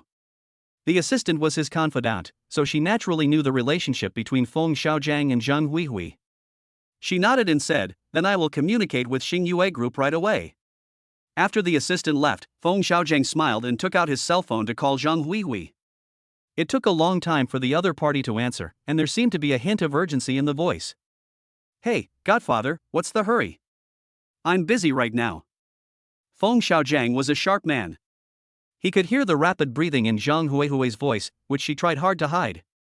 He frowned and asked, "What are you busy with?" "Godfather, I was just washing clothes." Zhang Huihui acted as coquettishly as possible. "Doing laundry? Don't you need a washing machine to do laundry?" "Godfather, I washed it by hand today." "Hand wash?" Feng Xiaojiang became even more suspicious. Based on his understanding of Zhang Huihui, she was not so diligent. And it doesn't make sense logically. As an entertainment star, hand care is very important. Washing clothes will more or less cause some damage to the skin of the hands. Zhang Huihui usually pays great attention to taking care of all aspects of her skin. Thinking of a possibility, Feng Xiaojiang's face suddenly turned ugly. "Yes, I wash it by hand." "Godfather, what's wrong with you today? Why are you asking so many questions? Don't you believe me?" Zhang Huihui said in a coquettish tone, "Then I'll take a picture for you to see." After a while, a photo of Zhang Huihui washing clothes came from the other side. In this photo, Zhang Huihui is putting her hands into the basin to wash clothes. Seeing this photo, Feng Xiaojiang's face instantly turned gloomy. He smashed the phone in his hand to pieces, gritting his teeth and growling, "You stinky bitch. You're cheating on me." Since she was washing clothes with both hands, who took the photo? You know, Zhang Huihui lives alone and has almost no friends. Feng Xiaojiang was so angry that his hands were shaking. He had invested so much thought into Zhang Huihui, letting her play a role in every movie and bringing her with him to every occasion, just to make her devoted to him. He never expected that she would betray him now. The idea of recommending Zhang Huihui to Xingyue Group as the heroine of this advertisement suddenly disappeared. As for Zhang Huihui, after she sent the photo, she tried to call Feng Xiaojiang again, but the call was no longer connected. I can't get through? Never mind, if I can't get through, I won't call again. You old thing, you called me when I was about to reach orgasm, it really spoiled my fun. She threw the phone aside. Turning her head to look at the person on the bed, her face flushed with shyness again. Manager Zhao, you must find me to be the spokesperson for your latest Jean Xiren Cosmetics this time. Manager Zhao took a puff of his cigarette happily and said calmly, no problem, I'll take care of it. But Hui, don't follow that old man Feng Xiaojiang anymore. You followed him for so many years, but you haven't even had a chance to be the heroine of a movie. You've only played some minor roles. If you keep going like this, when will you be able to make it? You know, the golden age of female stars is only a few years. Once you miss an opportunity, it will be too late to regret. Besides, you haven't received any endorsement advertisements since your debut. How about this, you follow me in the future? I heard that the boss of our group is interested in setting up an entertainment agency recently. Just think about it, if you join our company, with our company's strength and the relationship between you and me, you will definitely become a hit. When Zhang Huihui heard this, she looked at Manager Zhao with her eyes wide open. Really? That's right. By then, not only will you be an advertising spokesperson, you can even choose the leading female role in a movie. Manager Zhao said proudly. Then, can I see your group boss more often? Zhang Huihui looked at Manager Zhao expectantly. Chapter 117 Jealousy. Feng Xiaojiang's assistant came back and told him, the other party said that they have confirmed their advertising spokesperson this time, and it's a newcomer who just graduated from high school. A newcomer who just graduated from high school? Feng Xiaojiang frowned. Jean Xiren's previous spokespeople were all top domestic actresses. Why did they suddenly choose a newcomer this time? Is there a problem with their company's funds? Can't afford to hire an expensive star? The assistant shook his head. I don't know about that. It is said that this newcomer was personally selected by Mr. Chen of Xingyue Group. Feng Xiaojiang nodded slightly, and began to make a plan in his mind. Do you have a photo of this new person? Not yet, maybe I won't be able to see her until the filming begins. I hope it's not because of funding problems that we chose a newcomer as spokesperson, otherwise, I'm afraid it will be difficult for me to get my director's fee. Director Feng, you can rest assured. With your status, no one should dare to delay your payment. Otherwise, if you just post a Weibo and at a few big-name stars you often work with and ask them to repost it, the products of that company will definitely be boycotted by the whole nation. Feng Xiaojiang smiled proudly, that's right. The assistant glanced at him, then asked carefully, so is Zhang Huihui's deal going to fail this time? Hearing about Zhang Huihui, Feng Xiaojiang was furious. He snorted coldly, this Zhang Huihui really disappoints me. Don't mention her in front of me anymore. Oh, go and help me get back the villa I gave to Zhang Huihui. The assistant was a little surprised. He had just gone out to communicate with Xingyue Group. How come Director Feng's attitude towards Zhang Huihui changed 180 degrees when he came back? The assistant didn't ask any more questions, so he just nodded and did as he said. After the assistant left, Feng Xiaojiang sat on a stool, touched his chin, and imagined what the new spokesperson would look like. She just graduated from high school, so she's much younger than Zhang Huihui. It's really a blessing in disguise. If I can get this girl, it will be fun to have fun with her. He laughed obscenely. Manager Zhao accompanied Zhang Huihui to Xingyue Group that day. They were all waiting outside Qin Jiaqing's office at this time, because Qin Jiaqing was still in a meeting in the conference room and had not returned. Manager Zhao patted Zhang Huihui's hand and said, don't worry, I promise there will be no problem. Zhang Huihui took his arm obediently. Manager Zhao, I put all my hopes on you.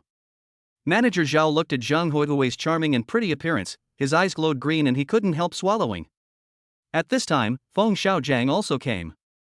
This time he came to discuss the specific details with the person in charge of Xingyue Group. When he saw Zhang Huihui here, holding the hand of a middle-aged man, he snorted coldly and coughed. When Zhang Huihui saw that it was Feng Xiaojiang, her face turned pale instantly and she quickly let go of Manager Zhao's hand. She didn't know that Feng Xiaojiang had already discovered her trick. When she saw Feng Xiaojiang, she immediately pretended to be harmless. She looked at Feng Xiaojiang and asked timidly, "Godfather, why are you here?" Feng Xiaojiang glanced at manager Zhao next to him, and then said disdainfully, "That person that day was him, right?" "What do you mean?" I don't understand." Zhang Huihui stared at Feng Xiaojiang innocently with her eyes wide open, but she had a bad feeling in her heart. "What do you mean? Wasn't it very intimate that you were holding his hand just now? Don't you have any idea what I mean?" Manager Zhao, who was standing by, saw Feng Xiaojiang scolding Zhang Huihui and felt that he had to step in and save the damsel in distress.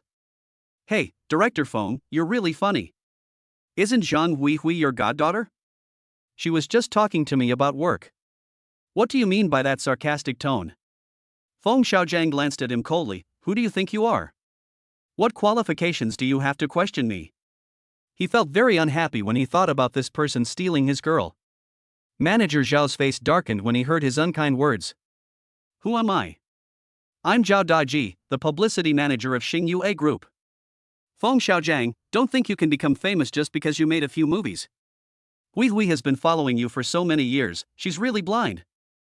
Feng Xiaojiang smiled disdainfully. "I thought she was someone else, just a manager. Normally, I wouldn't even look at her. You brought Zhang Huihui here today, probably just to endorse the new product. I tell you, I'm the director of this commercial." He glanced at Zhang Huihui next to him and said in a playful tone, "Originally, I was planning to recommend Zhang Huihui to be the spokesperson and the heroine of the commercial. What a pity. Hey," he spread his hands. "Now it's absolutely impossible." Zhang Huihui's face turned pale when she heard this, and she rushed over to grab Feng Xiaojiang's hand. "Godfather, I was wrong. I beg you to give me this chance this time, please. I really need this opportunity." "Give you a chance?" Feng Xiaojiang pushed her hand away, patted his sleeves in disgust, pointed his chin at Zhao Daji and said, "Isn't that guy very awesome? He's the publicity manager of Xingyue Group. Why don't you go to him? Why are you looking for me for this opportunity? Huihui, don't listen to him. Even if he is the director, he has no right to decide who will be the spokesperson. I don't have the authority, but as an advertising director, I can suggest to your boss which spokesperson to choose. Don't think you are so awesome just because you are a mere publicity manager. Don't you want to promote Zhang Huihui? I won't let you succeed." He continued playfully. Although he knew that Xingyue Group had already confirmed the spokesperson, saying this would let this shameless woman know that without him, Feng Xiaojiang, she would get nothing. When Zhang Huihui heard his words, her legs went limp and she collapsed. Zhao Daji was completely furious. Damn, this was blatant contempt. He yelled, "Feng Xiaojiang, don't go too far." Feng Xiaojiang smiled faintly. "So what if I bully you? What can you do to me?" "Fuck you." Zhao Daji threw a punch with a livid face. "You're showing off in front of me. Do you think you're so awesome just because you're a crappy director?" Feng Xiaojiang couldn't believe that Zhao Daji would dare to attack him in broad daylight. He stood up, covered his face with one hand, and pointed at Zhao Daji with the other hand. "Just wait for me. If I don't kill you, I'll be your grandson." Zhao Rongrui had been watching all this quietly from the side, and these two people gave her a very bad impression. At this time, she saw the two of them fighting directly. She frowned, stood up, and said coldly, "If you want to fight outside, this is the entrance of the senior management office of our Xingyue Group." Before he finished speaking, Chen Jiaqing came back from the meeting. Zhao Rongrui immediately walked over and whispered something in Chen Jiaqing's ear. Chen Jiaqing nodded expressionlessly. "I understand." When Feng Xiaojiang saw Chen Jiaqing's beautiful face, he had forgotten the anger he felt after being beaten by Zhao Daji. Instead, his eyes lit up and he swallowed secretly. He extended his hand and smiled. "You must be the famous Mr. Chen from Xingyue Group. Hello, I am Director Feng Xiaojiang." Chapter 118 Awkward Self-Recommendation. Feng Xiaojiang originally thought that Chen Jiaqing would be happy to shake hands with him after hearing his name. After all, he is a famous first-line director. Unexpectedly, Chen Jiaqing ignored the hand extended by Feng Xiaojiang. Her face was indifferent. After handing the folder in her hand to Zhao Rongrui, she walked past him and entered the office. It wasn't that she was deliberately putting on airs, but she was feeling a little depressed because she had just heard some bad news during the meeting. The news said that a technology company in country suddenly terminated its cooperation with a company under the Xingyue Group for unknown reasons and blocked a key technology, which resulted in their products being unable to be sufficiently competitive. Later, Zhao Rongrui told her about what had happened here before, which made her even more depressed. What is going on? This Feng Xiaojiang was not the director she selected personally, but was chosen by the director of the public relations department. He said that Feng Xiaojiang was famous, and the movies he made in previous years had good box office results, which was enough to prove that his level was indeed high. So Chen Jiaqing agreed without much thought. Originally, when hiring a spokesperson to shoot a commercial, there was no need for her to come forward and say anything to the director. But this time, because it involves Lu Er, who is still an inexperienced newcomer, Chen Jiaqing thinks it is necessary to explain it to the director in person. The main purpose of today's meeting is to discuss this matter. When Feng Xiaojiang saw that Chen Jiaqing ignored him, a trace of gloom flashed through his heart. After all, he was a first-line director and no one had ever treated him like this before. However, when he thought of the 10 million yuan reward and the newcomer who had just graduated from high school, he suppressed his displeasure and followed into the office. Zhao Daji also quickly took Zhang Huihui in. Sitting in the boss chair behind the desk, Chen Jiaqing looked at Zhao Daji and the strange woman behind him with some surprise. What are you doing here? Zhao Daji quickly flattered him. Boss, this is what I heard. The cosmetics company under our group has recently developed a new product, and this product currently has no spokesperson, so I want to recommend a spokesperson to the company. As he spoke, he pushed Zhang Huihui out and said, This is Miss Zhang Huihui. She has starred in many movies and has great potential to become a big star. Her Weibo fans have exceeded 10 million. I think her image and temperament are very suitable for our company's brand. Therefore, as the publicity manager of the group, I recommend her to be the spokesperson. Oh, by the way, Miss Zhang Huihui said that the endorsement fee can be less. She really likes our company's products. After saying this, he looked at Chen Jiaqing expectantly. Zhang Huihui also stood up and said politely, I like your company's products very much and use them often. So when I heard that your company has a new product and is looking for a spokesperson, I hope to cooperate with your company. As for the endorsement fee, I can give you a friendly price of 500,000 yuan. She knew that in the past, when those big brands endorsed Jean Ziren, the endorsement fees were all in the millions. The reason why she offered such a low price was, on the one hand, in addition to needing to give herself a label of endorsement, the main purpose was to attract the attention of her original target, Yi Ming, the boss of Xingyue Group. She thought that when Yi Ming saw that her endorsement fee was so low, he might take a second look at her. In this case, with her ability, it shouldn't be difficult to catch Yi Ming. After all, even Feng Xiaojiang, who has seen countless women in the entertainment industry, was fascinated by her at the beginning, which shows that she is indeed quite capable. Feng Xiaojiang already knew that Xingyue Group had already selected its spokesperson, but it had not been announced yet. Seeing Zhao Daji and Zhang Huihui's appearance, he did not say anything, with a sarcastic smile on his face, as if he was watching a clown show. Sure enough, after hearing what he said, Chen Jiaqing said calmly, We already have a candidate for the spokesperson for that cosmetics product. What? You already have a candidate? Zhang Huihui and Zhao Daji's faces changed and they looked at each other, feeling a little at a loss. How come I haven't heard of it?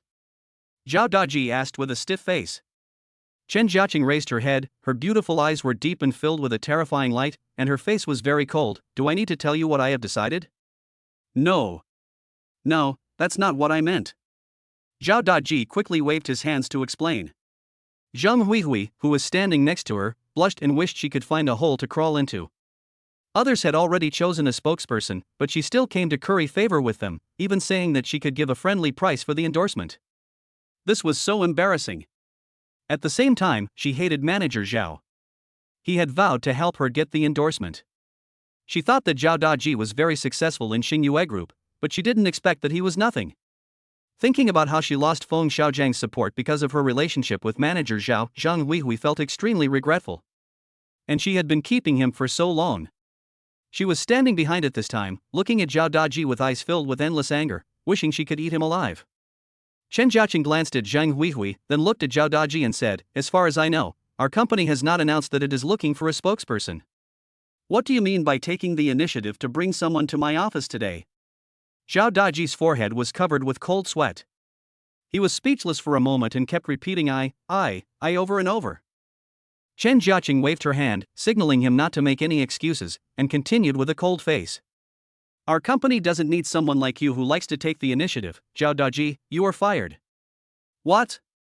Zhao Daji exclaimed, his pupils shrinking. Then I immediately felt as if I had lost all hope. It was over, everything was over. He thought of how Zhang Huihui had been begging him to let her endorse the new product advertisement, but he didn't expect that this would be the result. He looked at Zhang Huihui next to him, gritting his teeth in hatred. If she hadn't been begging him, he wouldn't have mentioned this to Chen Jiaqing. You stinky bitch, I'm the one who lost my job. Just wait and see how I'll deal with you when I get out. Zhao Daji gritted his teeth and complained in his heart. Feng Xiaojiang saw this scene and was secretly delighted. He immediately applauded. Mr. Chen is so swift and decisive in his actions. No wonder he can manage such a large Xingyue group in such an orderly manner. I admire you. As he spoke, he stared at Chen Jiaqing's beautiful face, with greed in his eyes. Chen Jiaqing sneered, and had already seen Feng Xiaojiang's disgusting look from the corner of his eyes. He was completely indifferent to this flattery, and even felt a little disgusted. Chapter 119 Making Up for Losses. Feng Xiaojiang didn't notice Chen Jiaqing's strange look at all. After Zhao Daji and Zhang Huihui left the office in embarrassment, he took the initiative to go over and close the door. Then he turned around and sat directly opposite Chen Jiaqing. Mr. Chen, let's talk about the specific details of this advertising shoot. Chen Jiaqing sorted out the documents and said calmly, Director Feng, right? Based on the actual situation I know now, I have decided that we will find someone else to direct the commercial this time.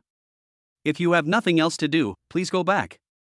Feng Xiaojiang was stunned by this and was greatly surprised. Mr. Chen, you are not kidding, are you? After all, it was you who took the initiative to invite me to be the director. Now you send me away with just one sentence? We haven't signed the contract yet, right? Chen Jiaqing frowned slightly. I haven't signed the contract yet, but someone from your company found me and asked me to direct your commercial. Because of this, I turned down an invitation to a movie. Now you're asking for another director for no reason. Are you playing me for a fool? I didn't mean that. I just felt that our ideas were not compatible, so I made this decision. Okay, in that case, Feng, won't force you, but I hope you can make up for the losses. Feng Xiaojiang's face looked a little ugly. How do you want us to compensate for your losses? Chen Jiaqing said lightly. Feng Xiaojiang looked at Chen Jiaqing's pretty face and smiled. I am not a stingy person. Besides, talking about money hurts feelings. So forget about the compensation. I just hope that Mr. Chen can take time out to have a meal with me. This matter will be over. His purpose of inviting Chen Jiaqing to dine with him was certainly not simple. His plan was to tamper with the drinks. Wouldn't this icy beauty in front of him be able to do whatever he wanted to her? Thinking of this, he couldn't help but feel a little happy.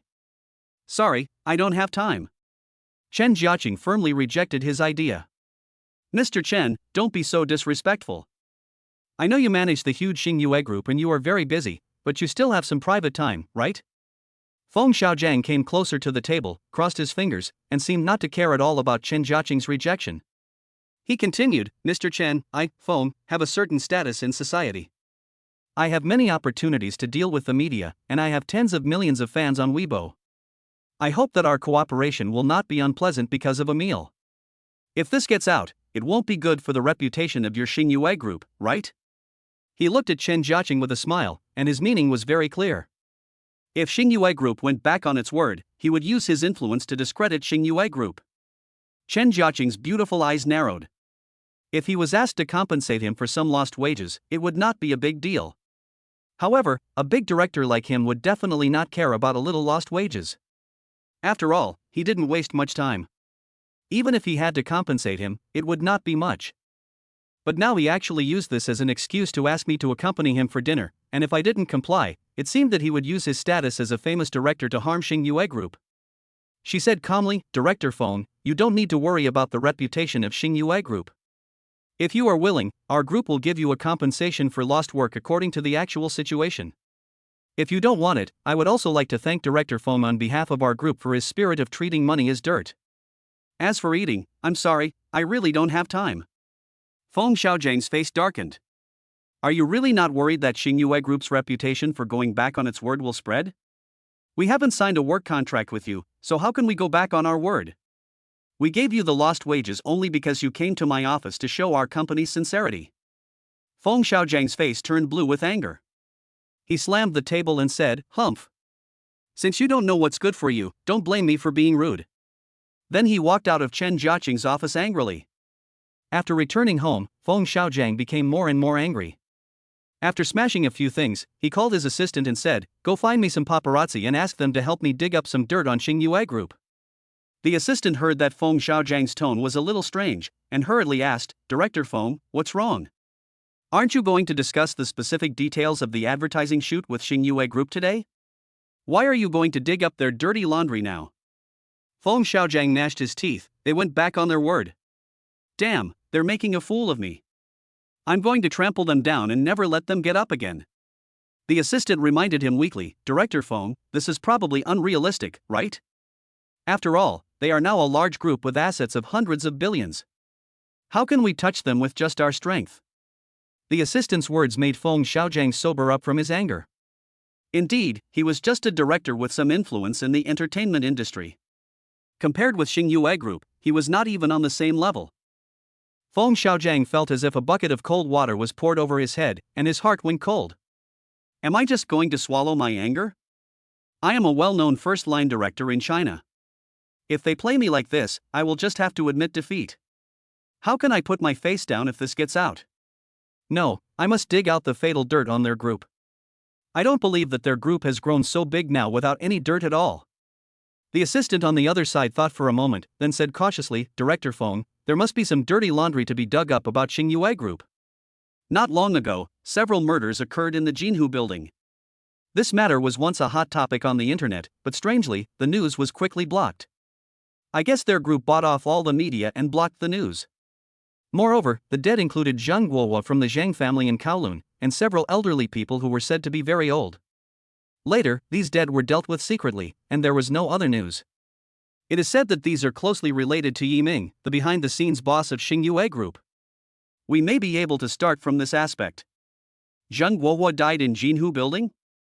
Didn't the Zhang family cause trouble for Xingyue Group? It seems that he fell from a building and died. As for which floor, it is not clear. In the Jinhu building, only the top 8 floors belong to the office space of Xingyue Group. So I guess the Zhang family is not sure whether Zhang Guohua's death is related to Xingyue Group. Feng Xiaojiang rolled his eyes and said, "Perhaps we can start from this aspect. If the boss behind their group is suspected of committing a crime, then I will not let go of such a good opportunity." But, Director Feng, is this really a good idea? If we do this, we will be at war with Xingyue Group. If we are not careful, the consequences will be unpredictable. Feng Xiaojiang gritted his teeth and said, "As a man, you have to fight for your dignity. They are playing tricks on me, so I will let them know that I, Feng, am not someone to be trifled with." Chapter 120. It's time to take action. After Yi Dashan stayed in the hospital for a few days, his body almost recovered and he clamored to be discharged. Yi Ming had no choice but to take him back to the villa in Shangshi Huading from the hospital. After living in the villa for only a few days, he couldn't sit still again. Of course, Yi Ming would not let him do any work this time, so as to avoid any problems. Yi Dashan wandered around for a few days and felt really bored. He said to Yi Ming at lunch that day, "Xiaoming, we've been in Shanghai for such a long time. I've played enough, eaten enough, and enjoyed enough. I really miss home now. Why don't you send me and your mom back to my hometown? There are many neighbors and we can visit them often." It was okay here at first, but it got boring after a while. Yi Ming suddenly remembered that Luer said she missed her parents a few days ago. Now that he heard what his father said, he must feel lonely.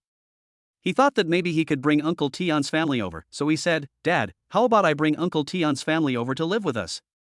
That way you will have company." Yi Dashan immediately waved his hand and said, "I know your Uncle Tian. He will definitely not leave his hometown. He misses home more than I do." Yi Ming had no choice but to turn around and ask his mother, "Mom, do you want to go back too?" "I don't mind. I can live anywhere. But your dad can't. If he wants to go back, I will go back to his hometown with him. But it's also true that he is old now. He really doesn't feel at ease outside as he does in his hometown." Yi Ming nodded and thought about it. If he let his father stay in Shanghai forever, although he would have good food and drink, he would just be like a goldfish living in a fish tank, with only a limited amount of freedom. It is understandable that he wants to go back to his hometown. However, we definitely cannot live in the old house in our hometown, we have to build a new one. Moreover, Yiming's current identity is rather special, and letting his parents stay in their rural hometown will more or less cause some potential concerns.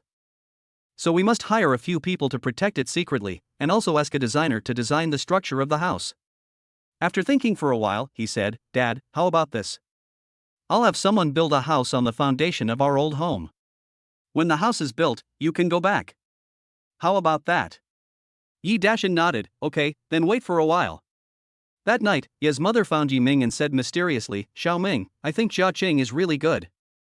When are you and Jia Qing going to get married? Mom is looking forward to having a grandson.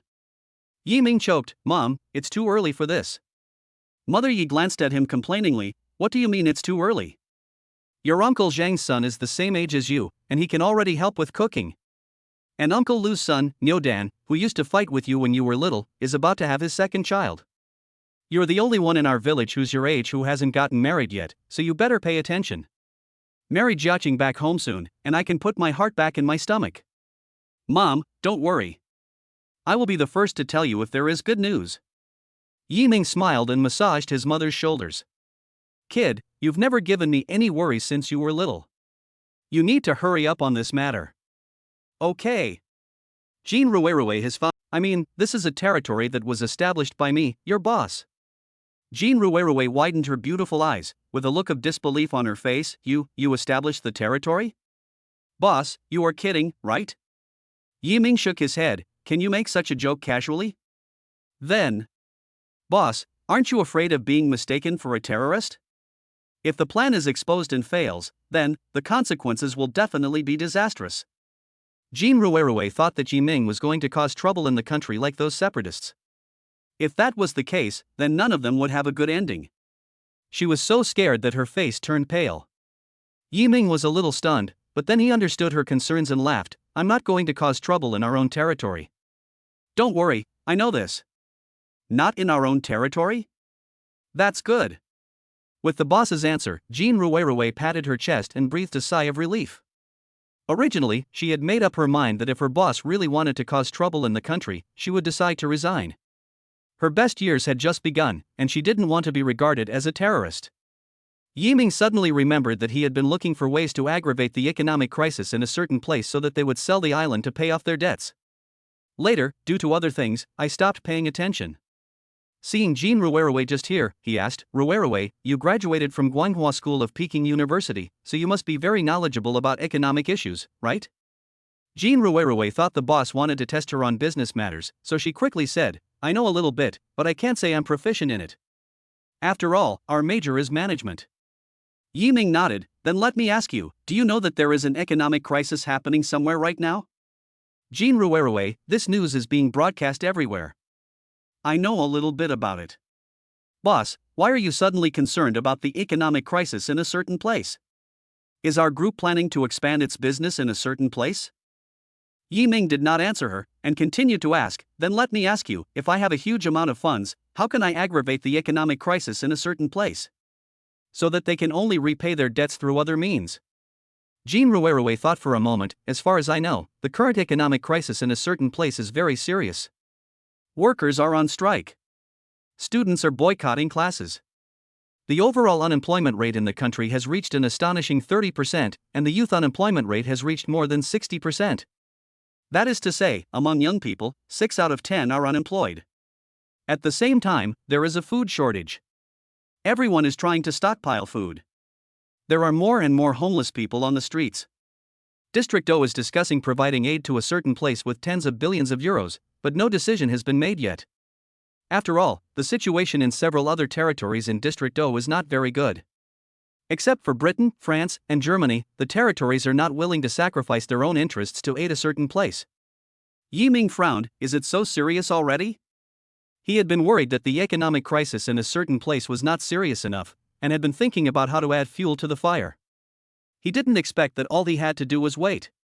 Jean Ruerue nodded. Yes, there have been many riots there recently. Their president can do nothing about the current situation except waiting for help from Zone O. The entire territory is on the verge of losing control. Yiming's eyes lit up, and a look of joy appeared on his face. If this is really the case, then it's time to take action.